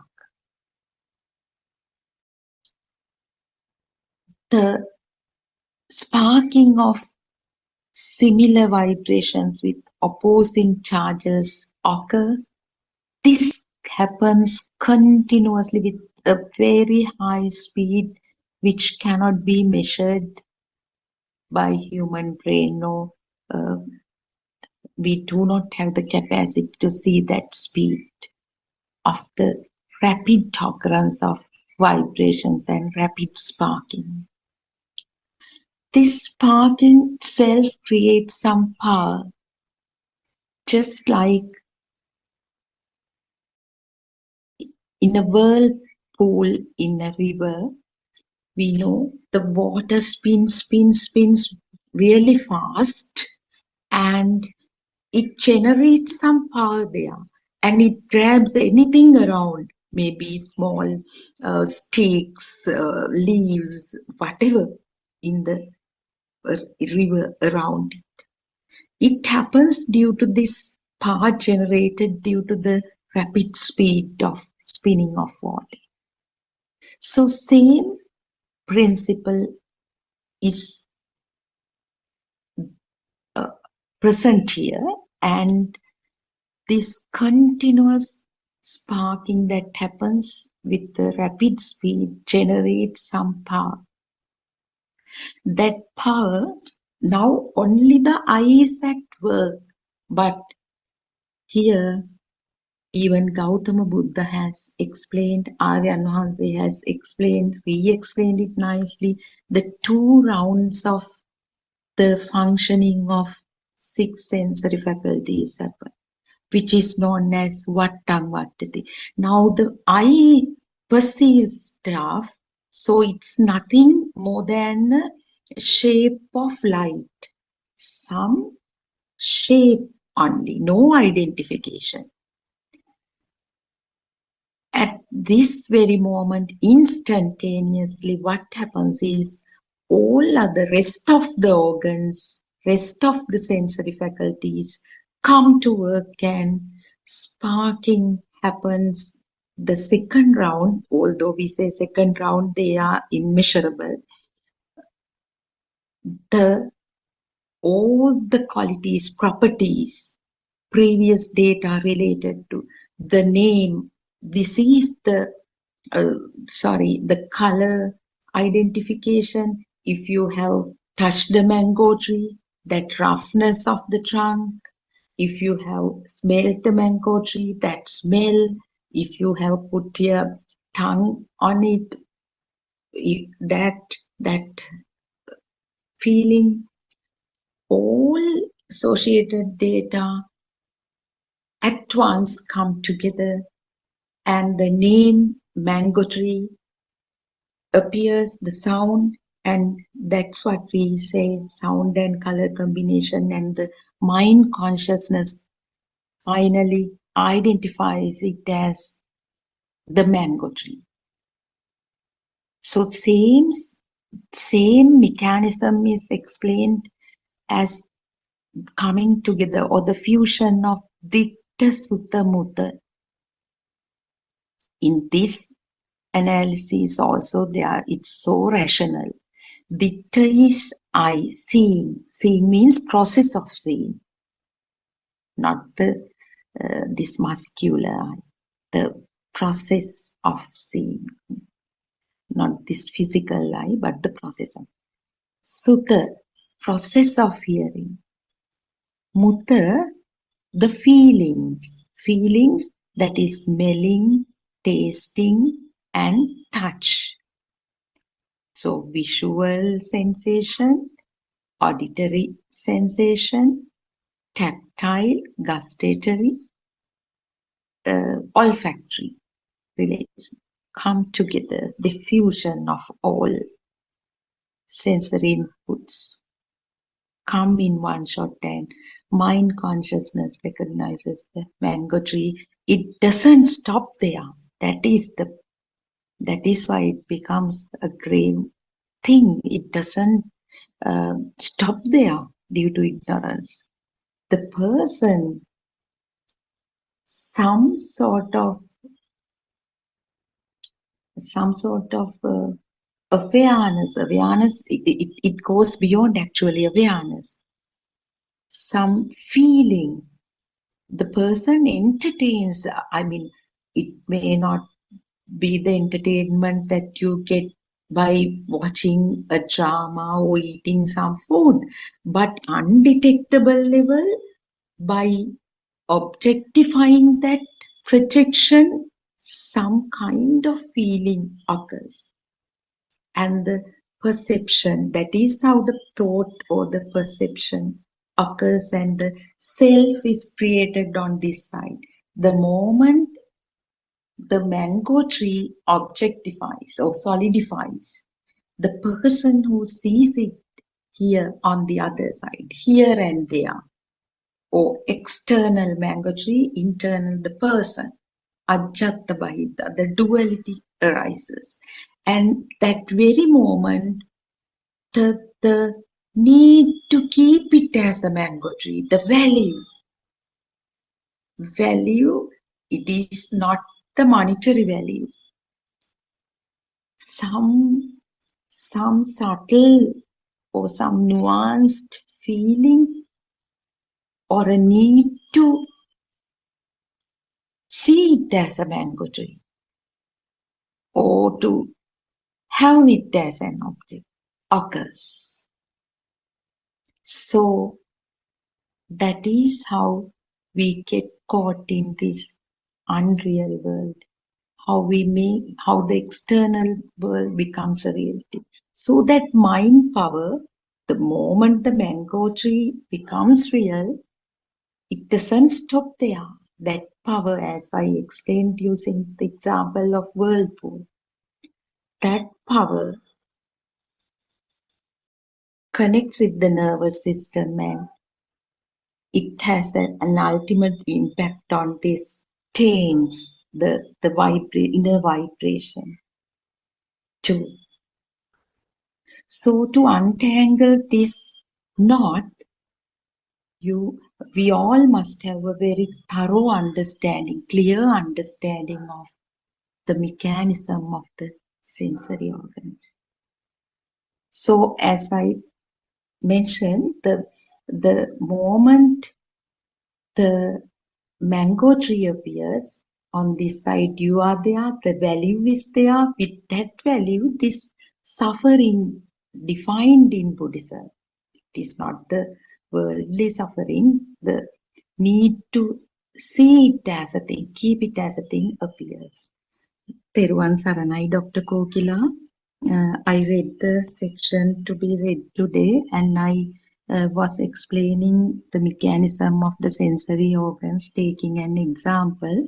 Would you like to make your additions and continue, Dr. Kokila?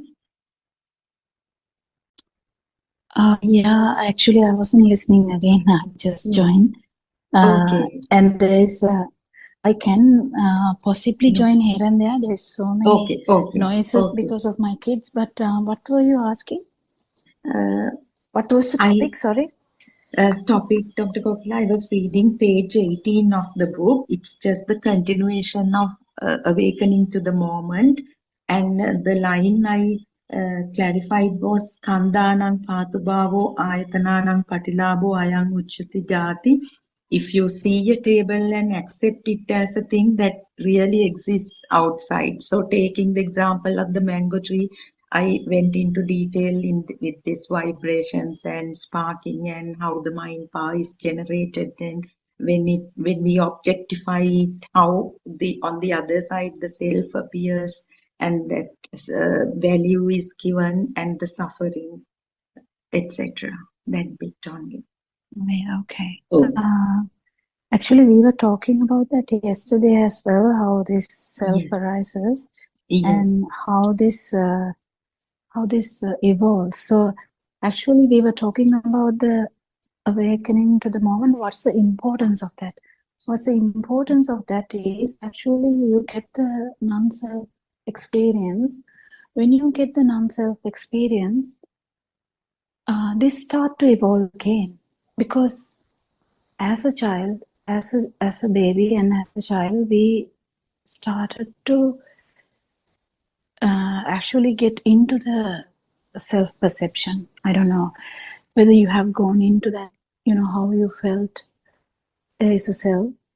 There's a thing that happened. It's not that someone and someone did it because of the not knowing or because of the ignorance. Happened anyway. Even though there's no self, the self-perception has occurred. Any system it has. So you have to remember, even the worm has it. Yes. So that is the point. Sometimes we forget that even the worm has it. So this self-perception, what importance of awakening to the moment is actually non-self-perception begins. It's the beginning of the path. So when that happens, it begins to evolve again. It begins to evolve, and at one point you become your whole system becomes of it. Like it becomes the normal. It will be the normal, not the self-perception. What happened to the baby? It will be a reversal, but this happens because of awakening to the moment, one particular moment. Because of that, it starts to begin that in an arahant, all the moments will be like that anyway. But what I'm trying to say is, non-self-perception is very important. Then that will start to evolve. You will feel it everywhere.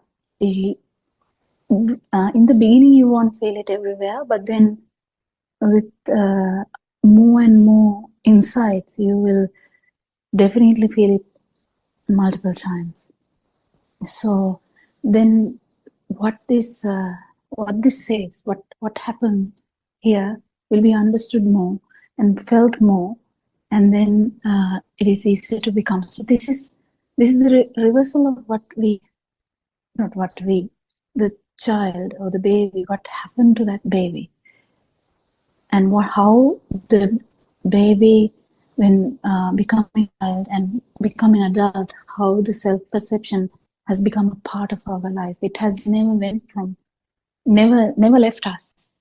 And even the worm, it never left the worm. And that's why when the worm dies, there is always this perception, self-perception. How does it happen? It does happen because it's something, a form of vibration which can telepathize, or which can co-vibrate, or what's the word for that? It doesn't come to me, but it's a similarity of frequencies of that vibration. It is really interesting to know all this and what your vibration is. And when you know what your vibration is, actually you feel it, but you can't explain it. But you will feel that how it is reducing, how it is. It will be a slow process, nothing to fear. But the most importantly, the path begins in the awakening to the moment. So with all the knowledge we have from what we have learned, or what we have heard, or what you read from the book, whatever the knowledge we have, it is a push actually to understand this. Definitely a support to that. And then when the noble friend guides you to try and feel it. That would be a guidance for you to feel that too, because unless you feel it, the doubts will be there until the day you pass away from, like after stopping the breathing or the system collapse. So you need to get it. You need to actually make an effort. In that, don't get desperate, because becoming desperate doesn't help here. We feel, so imagine we want to earn, we want to become a millionaire, something like that, just an example. There's a desperation, like when we can't do that. So imagine someone wants to be rich, or whatever the level they know, and then every day you feel like I'm poor, because that's another perception. So then there is a desperation to do something, to become something. But the problem here is that desperation doesn't help. The other way around, over eagerness doesn't help either. This is very well said in Lord Buddha's sermons as well. Over eagerness or desperation or nothing helps, like that. So it is a bit difficult in the beginning, but if you are kind of someone who can stop and see what is said, that would really help you. Just stop, because we are very used to go behind something. Just stop, and then you will be able to realize how much you have not felt, or how much you have not experienced. So it's easy to get trapped in this Dhamma as well. So just understand that, because it's out of desperation, or when you feel like you want something, there's always a possibility that you can become very sad in this path, or your confidence can go down. It is normal. So just you have to trust the noble friend when Aranwansa says to keep trying, because the problem with this, sometimes when we tell directly also, so imagine some Aranwansa tells directly that you haven't noticed this yet. Someone might be like, oh my God, I haven't, it collapses. But the main thing is that it is in a way good, because the assumptions are not going to lead you anywhere. And guidance from friend would be, noble friend would be actually wise, would be wise, so that your over eagerness or the will reverse. But the problem is the desperation here, because that is why even Aranwanse, I think, I mean, it's my assumption again, but he doesn't tell the same thing every Zoom discussions. He makes it different. He makes it different. I don't know if you have experience. He makes this the discussion pattern also different. So from time to time, he discusses about the awakening to the moment. Then he discusses about the samadhi, or the what is it? What is samadhi in English? The concentration. I don't know about that, but whatever the meditative absorption, right? Is that what is said? So that there is samadhi. So whatever the he might talk about different stuff, because human mind, we should not let go, that, you know, we should not drive into being so eager into one, because as you remember, when Aranwanse takes a point, everyone will be thinking about that point. Then he will take another point, and everyone will be thinking about that point. So like it has come into patterns, and here, time to time, he takes this as well. So it's very important that that Aranwanse is trying to give this in a way that without a human going into desperation. Desperation is sadness, that am I not going to get this, or into over eagerness, like I am doing it, I have done it, kind of thing. So those two ends, it's very normal for you to fall into those two categories. Or in the middle, someone will be like in Thinamid, or what is Thinamid in English? I don't know, but like kind of not doing anything at all. Laziness, yeah. Even the laziness, I don't know whether it is just laziness that we talk about, or whether laziness to understand the truth, because laziness can be laziness to clean the house, but then laziness to understand this truth or to surface this truth would be a bit tricky, isn't it?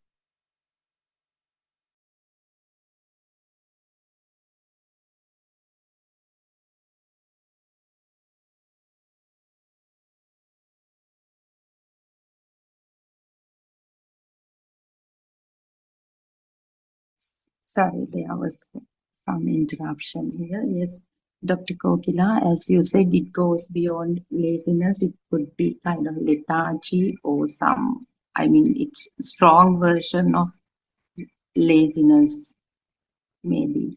So, thank you so much for that explanation. So the next point that we have to focus on is avidya pachaya sankara.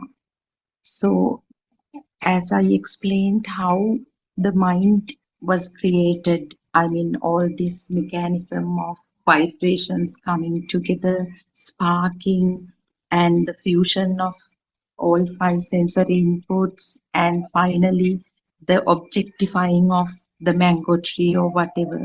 So this scenario, this happens due to the ignorance.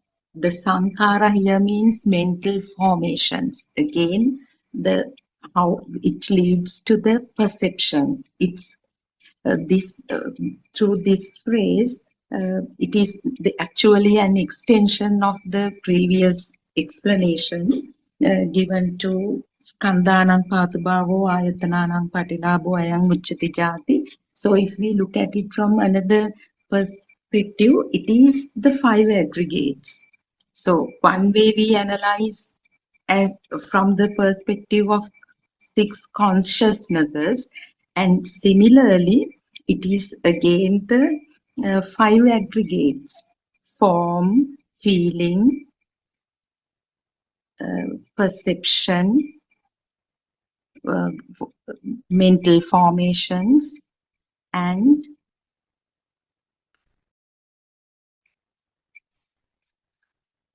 the thought, finally. Rupa, Vedana, Sanya, Sankara, Vijnana, consciousness. So that is another analysis that can be given to the mechanism of formation of thought. And all this, as Dr. Kokila very well explained, happens due to the ignorance that there is a person, because she went back to the baby who is in a cot and how the self-existence feel arises at the basic level. I remember Dr. Kokila Aryan Wahanse mentions that existence feel is what comes first, what is experienced by a living being. And we actually initially we do not know that it happens to a person or a self. But with the later on getting more and more exposure to these external entities and certain incidents and conditions, we gradually develop the self-perception, and we gets the ownership of those manifestations of sensory organs or sensory faculties. So this gets stronger and stronger. Probably a child actually child does not know the face of the person, child himself, unless and until somebody shows the face through a mirror and says, you are Baba, it's you, it's your image. The child does not have that understanding, at least. But gradually, due to the environmental factors, because on top of the mechanism of the 6 sensory organs, other environmental factors like family, there are explanations, there are interactions, and telling that you are there, you are hungry, you are thirsty, okay, you are tired, you are crying, why are you crying, you becomes, it's another, I mean, you becomes the other version of I there, and the self-perception gets stronger and stronger. Due to the ignorance, it comes to a position that we experience the existent world and we also exist happily in that world. So this true Dhamma is the only solution to untangle this myth or misconception. Dr. Sakuntala, would you like to add to this? Teruvan Saranai. Yes, Teruvan Saranai. Teruvan Saranai, Dr. Sakuntala. Pay my homage at Aryan Mahase's feet. Teruvan Saranai, Dhamma friends. I was, yes, actually what two of you explained were some very deep facts, which is a part of the darshana or the true Dhamma that we have to understand right at the beginning as the foundation of everything. Because as you mentioned, the self-perception is the main root, I would say, of all these subsequent happenings. The current that is there in the radiant mind or the small baby, which is actually the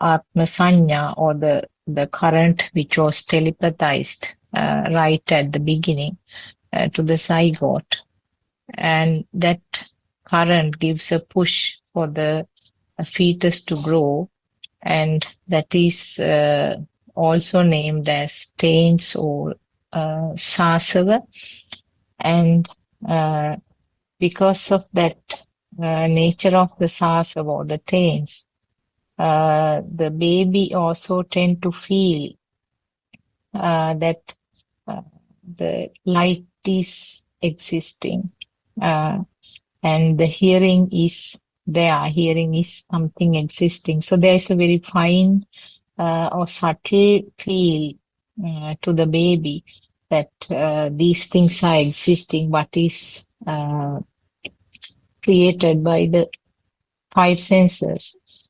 But there is no formation of the mind sensor.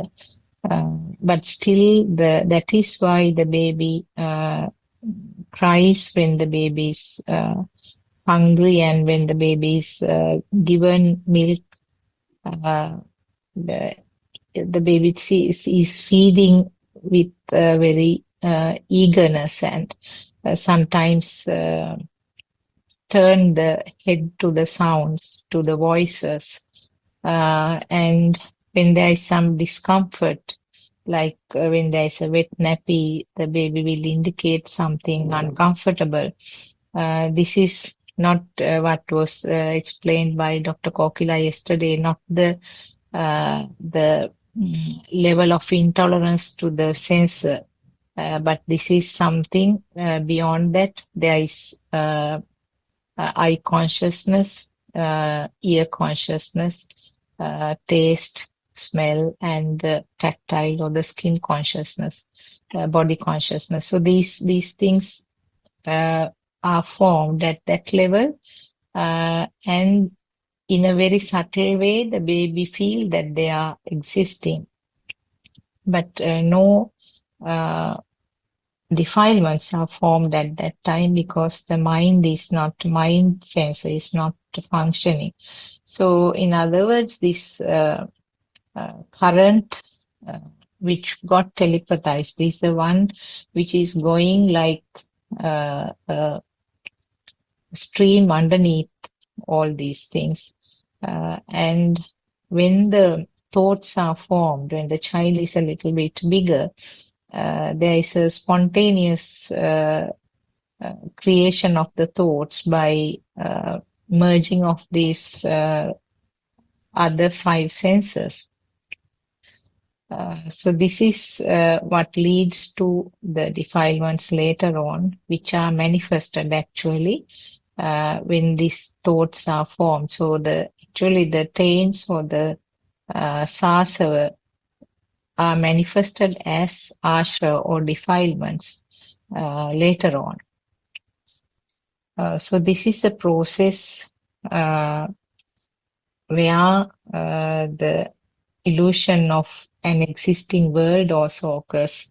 As you all clearly mentioned, the data gets collected with time. So the data that you have about the mother is by now, if you are 60 years old, for a person who is 60 years old, if I tell the word mother, the spark that occurs right at that moment related to mother has lots and lots of information which has been gathered over like 60 years. Also, now if I tell the word your son, you get certain amounts of data. Maybe if your son is like 20 years old, the data you get. So that means that spark is felt heavy. Whereas if I tell a name of a neighboring house child, the data that you get at that time related to that boy's name is much less heavier. That is because of the nature of each person's thought process. And that current or that heavy feeling is actually, that is the self-perception. There is no different self who is feeling that current. The current that you feel, the current that the system feels, that heaviness that system feels is the self-feeling or self-feeling of self-perception. So when you identify this process, you try to automatically the camera is turned towards that feeling, and that is recognized as the self feeling. More you try to, more the system is capable of identifying this heavy feeling or this current. That is the procedure, or that is the only way to get it lighter and lighter. So there is no specific method to get rid of this current, or there is nothing that can be done to shed all that heavy feeling.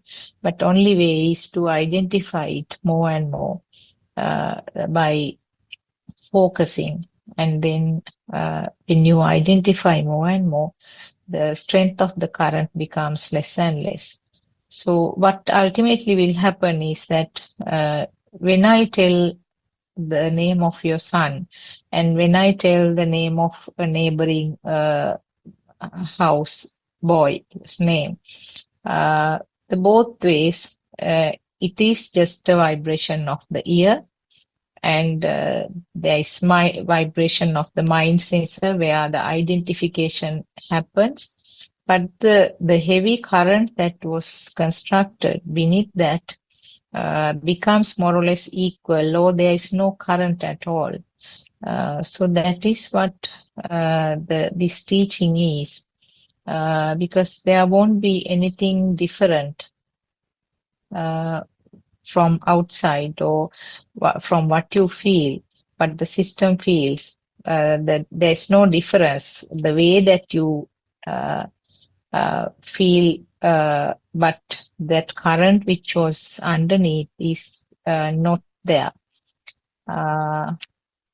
So I think I would like to stop from there. Any comments or any corrections from both of you? Teruvan Saranai. Teruvan Saranai, Dr. Sakuntala, thank you very much for the thought-provoking inputs, because that when you brought about that example of somebody's son and someone else's son. So those are mere two thoughts, right, that occur in the mind.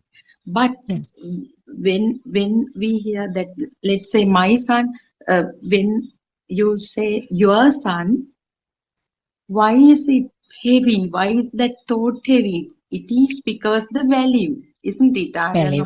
Yes. The value attributed to that thought is higher. Neighbor's son or someone else's son, the value is less. So and the other thing that came from your explanation is, Dr. Sakuntala, that this it went away from me. Something very nice came up from that when you were telling. Yeah, the self-perception. Self-perception. That when the word your son comes, there are no two people as your son, the thought and me, self. That thought itself is the self, isn't it? Yes. That is the trickiest and the most difficult for a person to figure out. They take as a dual notion, or the duality is the the sun is out there and I am here. But when the thought occurs, it's all one. It's the self that arises, isn't it? With the mind. So thank you so much again. Yeah, thought which has been given a value, isn't it? Now the formation of the thoughts is a part of the mind sensor itself. But when the thought is given a value, that is where the self is also arising. Yes, Teruvan Saranai. And Dr. Sakuntala, well, now the person's son and somebody else's son, the perceptions or the experiences or the data one has about the person is also different. So that also has a direct impact. Thank you so much.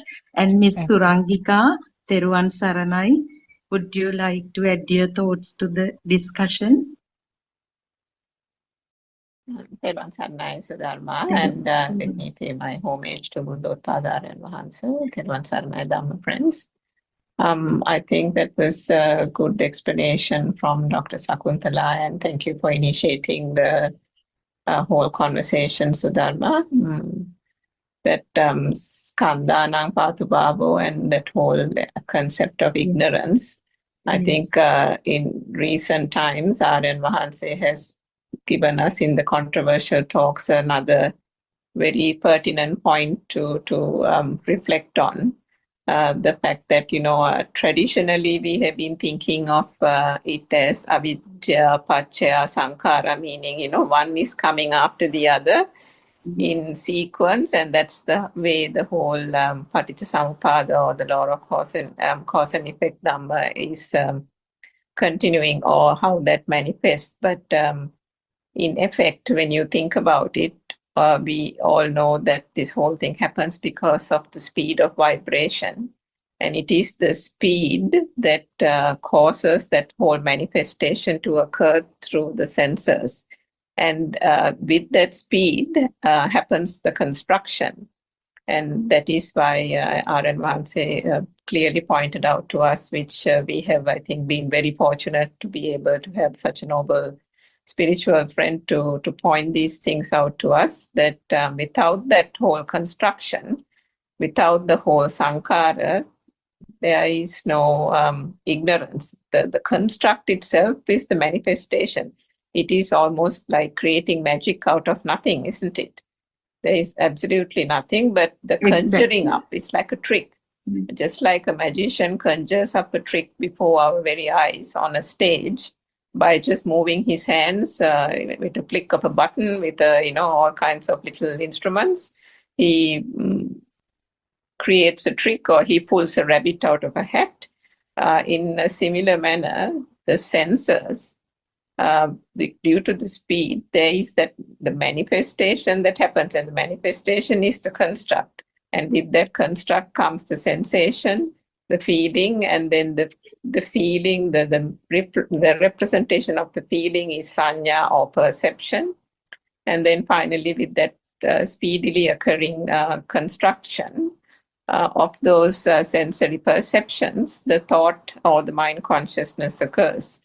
So when we say skandha, skandha meaning 5 aggregates in English, it is actually a collective. It is nothing else. Skandha means a collective, means I think exactly what you mentioned a little while ago, Sudharma. It's form, sensation or feeling, the perception arising from that feeling. We give it a name, so that is what we call sanya, or perception at that point. And then there's the mental formation. So, and then all that, the way we feel about it, the feeling of differentiating that differentiating kind of feeling is what we call the mind consciousness, or consciousness, really. So we can have, in that example of a baby, the baby can still have that sense of light, the light consciousness, the smell consciousness. It won't know that, it won't be able to recognize light as light. I mean, it won't use the word light, obviously, but the recognition of the light consciousness is there almost innately because of that shastra or zygote level. That whole sense of existence kind of thing gives about that light consciousness, smell consciousness, touch, taste, and so on.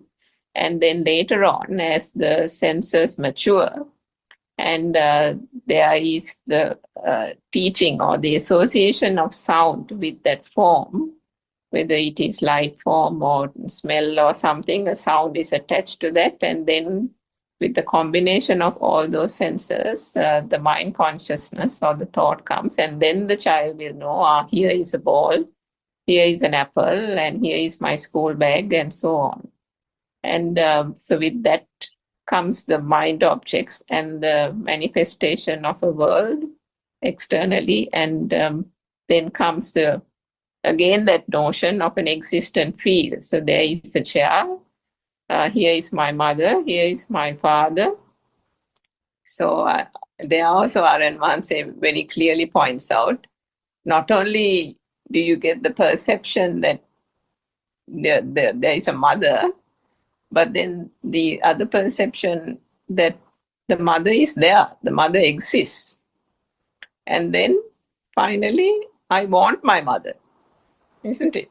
So the clearest example he's given is the chair. So the first thing is there is a chair, and then the chair exists. And then there is a value attached to it. And the more value there is attached to it because of that ignorance, I want the chair. And then, so there is something outside that exists. One believes that it is real. There is a value attached to it. And moment there is a value attached to it and there is a false belief that it is real, the duality occurs, and the self who is experiencing it, the self who is believing that to be true, manifests and comes about at that very moment. But in that example that Dr. Sakuntala mentioned very clearly, the reality of actually believing that there is a person or the sun means that there itself, the I is born, isn't it? So if one believes that something is real, that in that false belief itself, the concept of I and self and ego and everything is born at that moment. So what one realizes through listening to the true Dhamma philosophy is initially that whole misconception of self ceases when one realizes how the mind is formed, how the senses create this false manifestation, gives us this false representation of mind objects and external world by projecting it out to the external world, not knowing that it is the mind and the mind consciousness that is playing tricks and creating this within our senses alone. But when the true Dhamma is realized, gradually we understand this process, we understand how this whole self-existent field becomes so strong. And then with that self-existent field, how this whole self-perception comes about, and finally realize that the self-perception is nothing but perception or a misconception. And the whole Sakkaya Drushti, the Drushti or the misconception then falls away at the very beginning. But still, there is that perception of self. And the perception of self will only through continuous listening of the true Dhamma philosophy and engaging in the practical program that the defilements gradually start fading away. The more one shines a light on how the mind works, the mechanism of it, and where one gets attached and don't really realize sometimes where the self-perception unknowingly attaches itself in various places. By shining a light on those aspects in our day-to-day life, actually, not going anywhere else and, shutting yourself in a monastery or anything like that, but in your day-to-day activities. By understanding, suddenly, why did I get a burning feeling when I was, talking to somebody on the road, or when something happened, how did I feel so heavy about it, or how did I get so stressed about it? So these are aspects that one needs to be aware, because understanding and listening to the Dhamma is one thing, but putting it into practice is something that we need to be more cognizant about, and that is something that Aranwanse has spoken of recently quite a lot, that one has to be self-aware, where this whole self-perception is kind of getting hidden. And if we allow it to be like that, we can easily be complacent, and we can think, because we have that initial sense of tranquility and calmness, and we can, almost kind of go like cruise control, isn't it? everything is fine. I'm feeling, this nice, and there's this inner calmness, and everything is smoothly happening. I don't have quarrels in the house anymore. Family life is very peaceful, so one can become complacent. But in this path, if one understands the true Dhamma, really one knows that, as Dr. Kokila mentioned at the beginning, one cannot be too eager, but one cannot be too complacent as well. And there has to be some sense of effort, some right effort that has to be continuously applied in equal parts. And there is a balanced approach that has to be taken until we are able to see through the defilements. And it's not an active thing that has to be done, but at the same time, right effort and awareness, all that will contribute towards making that self-perception, actually shining the light on the self-perception, becoming aware of where the defilements are. And that actually is the path to Nirvana. Yes, Sudharma. Teruvan Saranai, Ms. Rangika, thank you so much for this thought-provoking inputs. Very explanatory. You have pointed out very important concepts. Actually, Aryan Mahanse emphasizes quite often for the followers to understand. If I start with this 5 aggregates, understanding nothingness in the thought. Thought is nothing, although we try to attribute some value into it. Ignorantly we attribute some value. So if we refer to Lord Buddha's example, that form is a form. Form, FORM form, is a form, FOAM, is a phenomena. Then the feeling is compared to a bubble. All temporary, it happens then and there to show the impermanence, nothingness. Then perception is just a mirage. It's a complete illusion, total misbelief that there is water in a distance. That perception is compared to the mirage. And the mental formations are compared to the banana trunk. When you open it up, peel it, ultimately nothing is there. Finally, the effect of all these, consciousness, it's an illusion. As you rightly said, the deceiver, the magic. Now, our Venerable Aryan Mahanse, our noble teacher, has shown and very well explained using diverse strategies, techniques, how the magic is performed, how the mechanism of this internal mechanism of the sensory organs leads us to believe that the world is there, and then definitely the person is there, because world and the person are not two entities, though we so far took it ignorantly as two entities. The chair is you. He always emphatically says, your son is you. That thought, whatever the thought, it becomes you, it becomes the self. So as you rightly pointed out, understanding or finding out the hidden self is a real turning point in this journey. And then again, Ms. Surangika, that value given to the thought, it might come in the form of an emotion, though we summarize it with the word value. It may be the jealousy that the thought, once it becomes real, it might lead to jealousy or the selfishness. So such emotions, anger, so revenge or attachment, whatever. So the value is seen or shown to the world with an emotion. Isn't it? Or you can just contribute. Ms. Surangika, are you there? Yes, Sudharma. So actually that's true, because I mean, for a fraction of a moment, one might think that everything is fine, as I said before. And then suddenly out of the blue, you can immediately get entrenched in kind of a emotion because something happened, something drastic. And and then at that point you realize that I thought I was fine.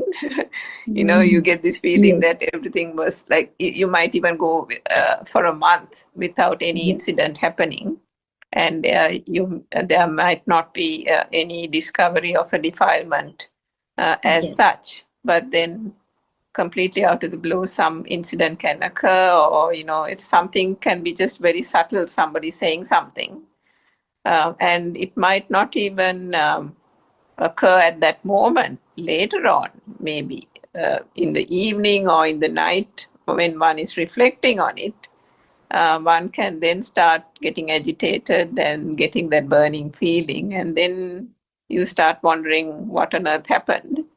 And then that actually sometimes it's good that these incidents happen, because that gives one the opportunity to be able to probe deeper and see why this burning sensation occurred. Why am I getting agitated with it?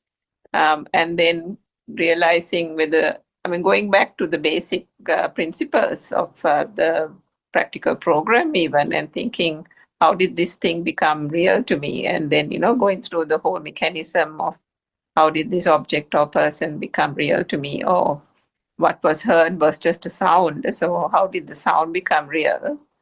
And then if that was just a sound, was there even a person here to receive that sound in the first place? So just, I think, people who are on the path and having practiced the Dhamma for a few years, when it happens, when that burning sensation happens, it's such a thing that it immediately gets catches our attention. And the moment it catches our attention, the slight reflection on it helps to dissipate that feeling. But for people who are newcomers, there might be a further reflection that they would have to do, going into the full mechanics of the mind and how it started, and it's a light or a sound, and that's how it occurred. Why did I give value to it, and so on and so forth. But for different people, depending on what stage of the path they are, will not require that much of reflection, may require reflection. And then the other aspect again that Aryan Mahanse recently surfaced is the fact that there can be sadness without actually being a sadness, isn't it? And a happiness which can actually be not the mundane world sense of happiness. So one has to be quite astute to be able to detect what kind of happiness that is, whether it is a happiness that is almost consuming, or whether it is a very, I don't know the English words to say it, sometimes a compassionate kind of happiness, a compassionate kind of kindness, a compassionate kind of, even loving a sadness. One can feel sad about something, about, say, a loved one passing away. But naturally, it is the natural occurrence or the experience of the mind sensor to feel that sadness. But is there a wallowing in that sorrow? Is there a wallowing in that pity? No, there isn't it? And I'm sure some of us have experienced that as well. So what happens there is it's just the occurrence of the mind sensor, because it is the natural functioning of the mind sensor. And one can detect that only when there is a realization that the self is a non-entity, isn't it? As long as that realization that self is not, that self is, as long as you don't have the realization. It's a thought. It's again a thought, and it's empty. That emptiness is applicable to that, the thought of self, the perception of self also, isn't it? Yes, so I mean, just like the other senses have their own functioning, the mind sensor must be understood with the functioning of how the mind sensor functions. The emotions, as you said, there's a certain amount of emotions and a level of emotion that the mind sensor that occurs in the mind sensor, and understanding that to be what it is also a crucial part of the path. But one can't, I mean, a newcomer cannot relegate everything to the mind sensor, isn't it? So it is a very tricky, a very fine point that one cannot, you cannot teach it, you cannot say it. It has to be experienced, and experienced by, you can't say experienced by a person. When the self-perception dissolves, the understanding around the mind sensor and that the happiness is not a real, that kind of happiness, and the sadness is not a wallowing kind of sadness, then that realization happens at that moment, isn't it?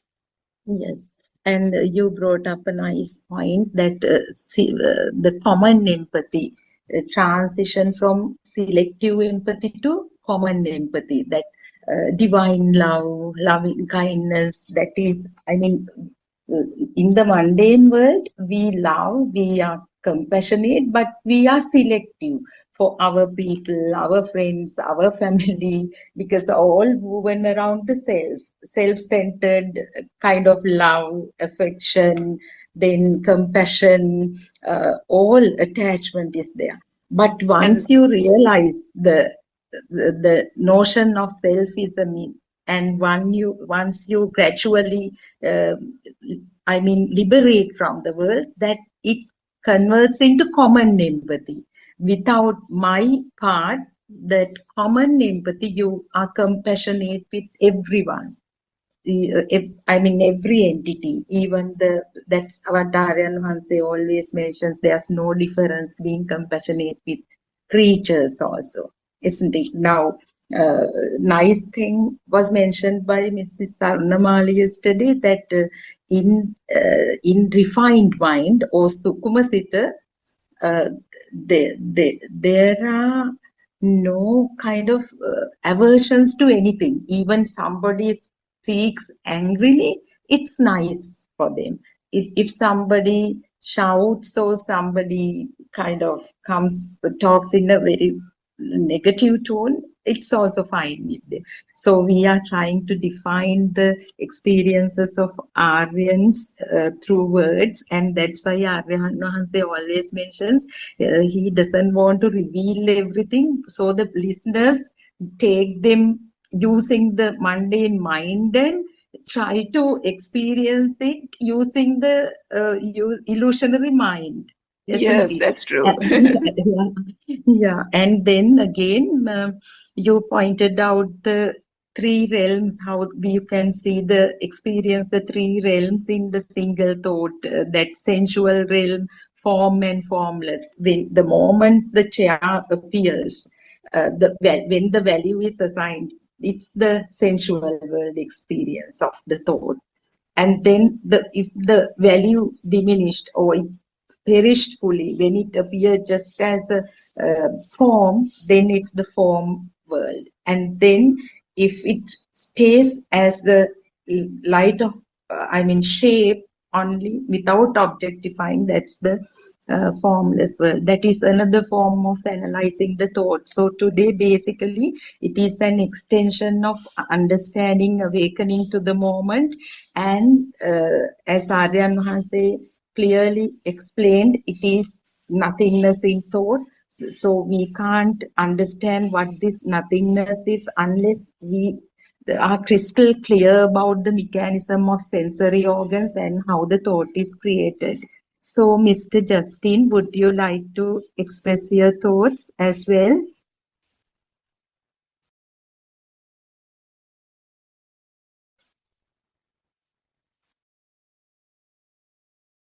He may not be in a position to talk. Miss Shani, do you have any questions, or would you like to add your thoughts?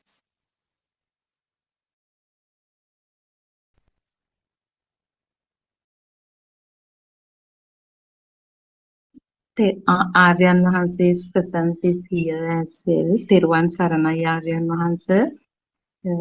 We were discussing awakening to the moment and the section from the volume 1, and the two Dhamma points focus plus Kandhanang Patubhavo Ayatananang Patilabho Ayang Uchati Jati and Avidya Pachaya Sankara.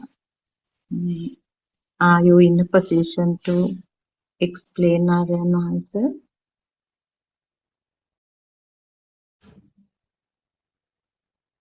Teruvan Saranai. So we and if Aryan Hanse is free, we would join. So until then, we can again discuss some of the points that came up in groundbreaking revelations, this Andolanatmaka Deshana. How to identify somebody's there under RA. Would you like to add? Would you like to join the discussion? No. So they may not be in a position to talk. And yes, these days what Aryan Mahalse encourages the people to do is to identify your position, not as a person, but at least to see whether you are on the path. Because we people have ran here and there, were in a rat race to find true Dhamma throughout our life. Maybe 10 years, 15 years, we were running behind it. But ultimately, as per the destiny or the nature, we came across the truth. So we need to make this opportunity the path to liberation from the self. The only way to liberation from the self is this path, and it has been, revealed, and there are living examples too of people who have liberated from the self completely, and they are also joining the discussions and making valuable contributions and guiding the others. So this is self-evident. We do not have single doubt, any sort of doubt about this path prescribed by Aryan Mahalse. On top of this wisdom of truth, the theory, the Buddhist philosophy section, the final stage of path is prescribed or revealed with 4 main steps. First thing is to liberate from the external, to understand the concept chittena niyati loko. There's nothing other than the thoughts. We live in the world of mental constructs. So during the meditation, walking meditation, in the first step of practical path, a practitioner gain clear understanding. It should be self-evident. You may know it through theory that everything is your mind or everything is your thoughts. But still, unless you get into water, you are just a fish. This is the actually beautiful metaphor given by Ms. Swarnamali. The people in the mundane world are just swimming. They are just fish. So fish cannot see the way that it swims and the how it shakes, fins and stuff. No, whether it opens its mouth or not. So it's the people who observe that sees it. But this Dhamma helps us to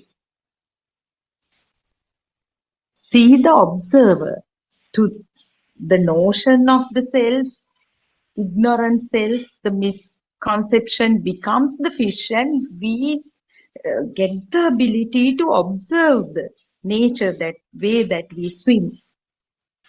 So through this metaphor, it's obvious that we should be aware of our actions, how the thoughts occur, how we respond to them.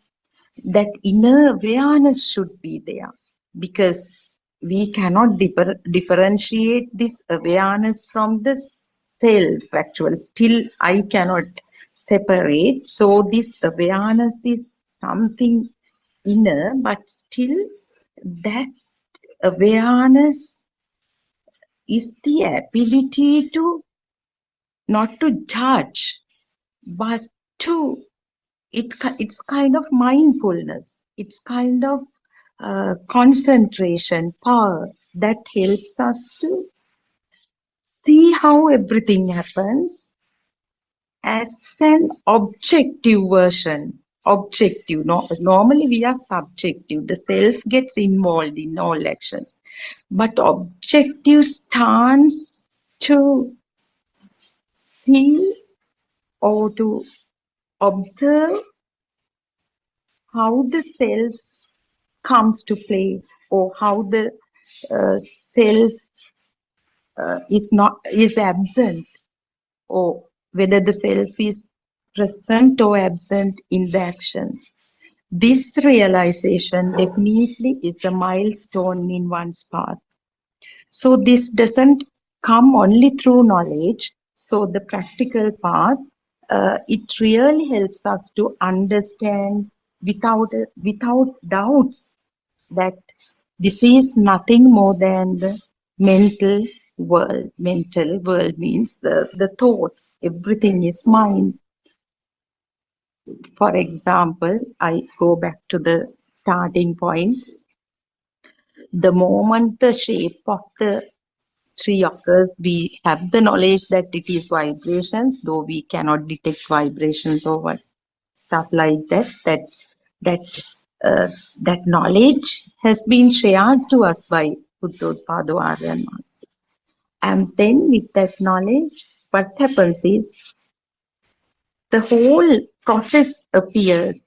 I mean, in this meditative person, otherwise you can't always contemplate on every single thought that occurs in the mind. Everything will happen. But while you are in meditation, it's the opportunity to you to penetrate through the thought and understand its emptiness and how it is only the mind, nothing more than the mind, a mental construct. So then it is again, it's incomplete. Then we have the mind that recognizes stuff, and the mind is somewhere. No. Next step, understanding how this thought is created, how the sound and color combination, or nama rupa, name and form, get entangled. The moment the eye perceives the object, how the name and form come together and makes the mango tree. That is the consciousness that we defined it using 5 aggregates, the 3 realms, and also the clear mechanism. Scientifically, we started with that, so it should be clear to you. And then how we have to actually here, Aryan Mahasi always mentions that 3 great wisdoms, Pubbe Nivasanussati Jnana, Chutupapata Jnana, and Asavakya Jnana. So, Pubbe Nivasanussati Jnana would help a person to understand how this label or the name part came into the person's life. So, if it is a handbag, how this shape of light got attached with the name handbag, or how this shape of light of flower vase get attached to that flower vase. Or if we take a simple example like apple, how did the apple came into life? How did the apple come into your life? Like, then you go back to, this happens in the second stage of meditation, the practical path. So that's the opportunity for you to go back to your childhood or early childhood to understand how your mother or the teacher introduced this entity to you.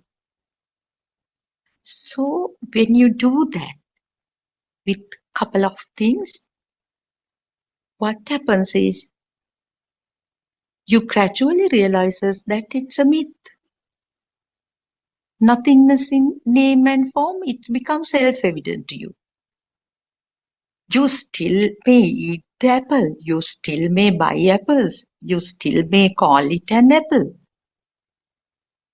But that suffering that we had in the sensual world, the value assigned to it, the liking, that the feeling to have apples in our life will gradually fade away.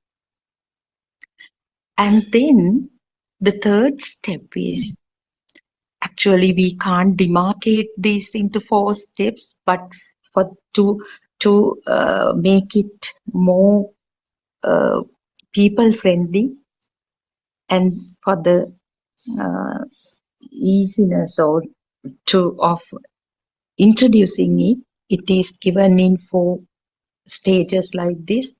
Probably Aryan Mahanse will revise it. In one of his sermons, he mentioned he's going to revise it because depending on the people's kind of difficulties people face, or to make it more effective, he from time to time he updates. That's the beauty of this actually.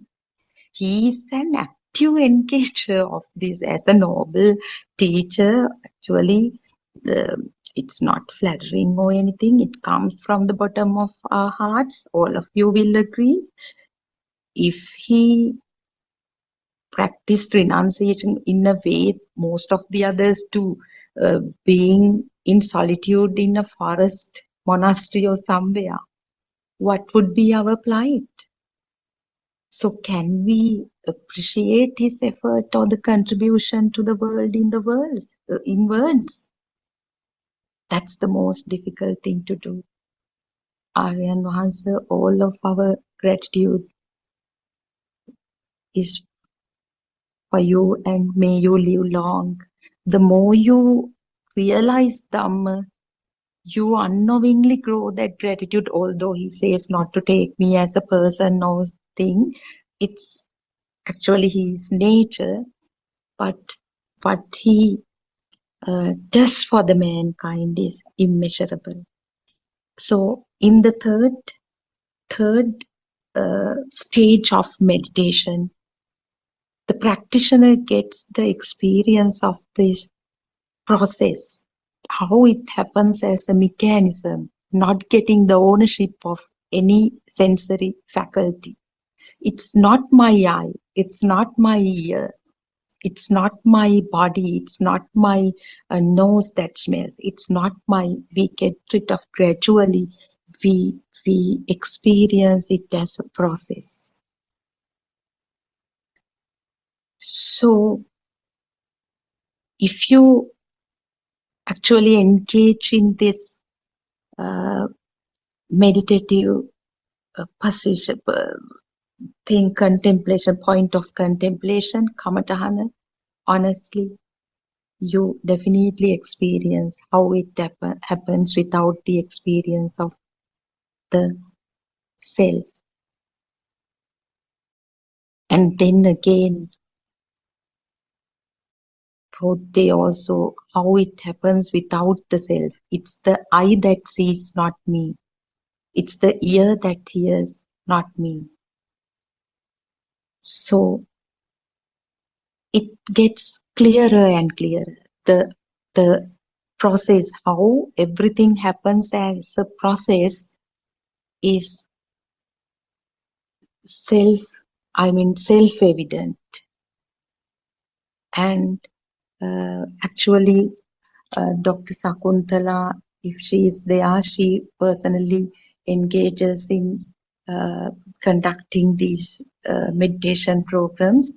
Dr. Sakuntala, you also please can correct and add to this explanation on the practical approach, which it would definitely be useful for the people, especially so there may be people who would like to join the International Meditation Center also. Teruvan Saranai. Teruvan Saranai. I will just briefly add few sentences, I think, because the time is right now. Yes, as you said, actually, though it is divided into 4 steps, it is just a process, ongoing process. Right from the beginning, the attempt is made to dissolve that self-perception, the misconception about the self right from the beginning, from the first step onwards. It's gradually the push is to get rid of that, dissolve that feeling of self consciousness or self feeling. So it is a more systematic way, and first, as you said, is cutting the bonds from tied up to the outside world, because we assume that everything is outside there, whereas I am here on this side, and without realizing that the concept of me is also part of that outside world. So the first step is the biggest hurdle, actually, cutting down that connections to the outside world. And the second part is actually when you realize that there is nothing solid called mind also. Now, the first one we try to understand that it's all the mind, created by mind. But the second part, then is there anything hard and fast called mind? No, there is nothing called mind also. So how the mind is created? It's an instant spark at that time, at that point. So when you go through these 2 steps, then automatically the realization comes that there is no doer here, and just the sensors are taking turns and functioning automatically. And then subsequently the feeling comes to the system that there is just no ownership to this process, just a matter of happenings one after the other. So though many words are used, finally it's what you feel, what the system feels, which is sometimes difficult to explain in words, but it's a feeling that is important, and that is what is called the sandittika, where the individual person should get that feeling. I think briefly that is what I can explain it Thank that you way. very much. Thank you very much, Dr. Sakuntala. Your reference to feel, it is the most important thing, right? In the mundane world, Yes. people, we all go by the mind. We all go by this illusionary mind. It's to liberate from the mind. One should awaken to the feel. That is the nature. So gradually the person will dissolve into nature. The self will dissolve. So thank you very much, Dr. Sakuntala. It's time to summarize the day's discussion. Yes. And first of all, actually it is an extension of awakening to the moment today also. So it comes from the volume 1 of True Dhamma Has Awakened, to understand the illusion of I. So first we analyzed how the thought is created from a scientific stance, talking about vibrations, going into details, and then we analyzed it from the perspective of 5 aggregates, how the thought, and then Dr. Kokila's addition, it refined the discussion, and then the valuable additions of Dr. Sakuntala, Miss Surangika, made the discussion more meaningful and insightful. So thank you so much. So, and let's all pay our homage at Venerable Aryan Wahanse's feet, our noble teacher. Your service is immeasurable. So I think we can wind up the session. Or do you have to add anything? Ms. Surangika, is it okay to wind up? Yes, of course. I think Teruvan Saranai. But we can give others a minute. All right. Okay, then. So let's meet again tomorrow at the same time. And Teruvan Saranai to all of you. Thank you. Therwan Saranai Sudama, Therwan Saranai Hansa, Therwan Saranai all Dhamma friends. Therwan Saranai. Therwan Saranai.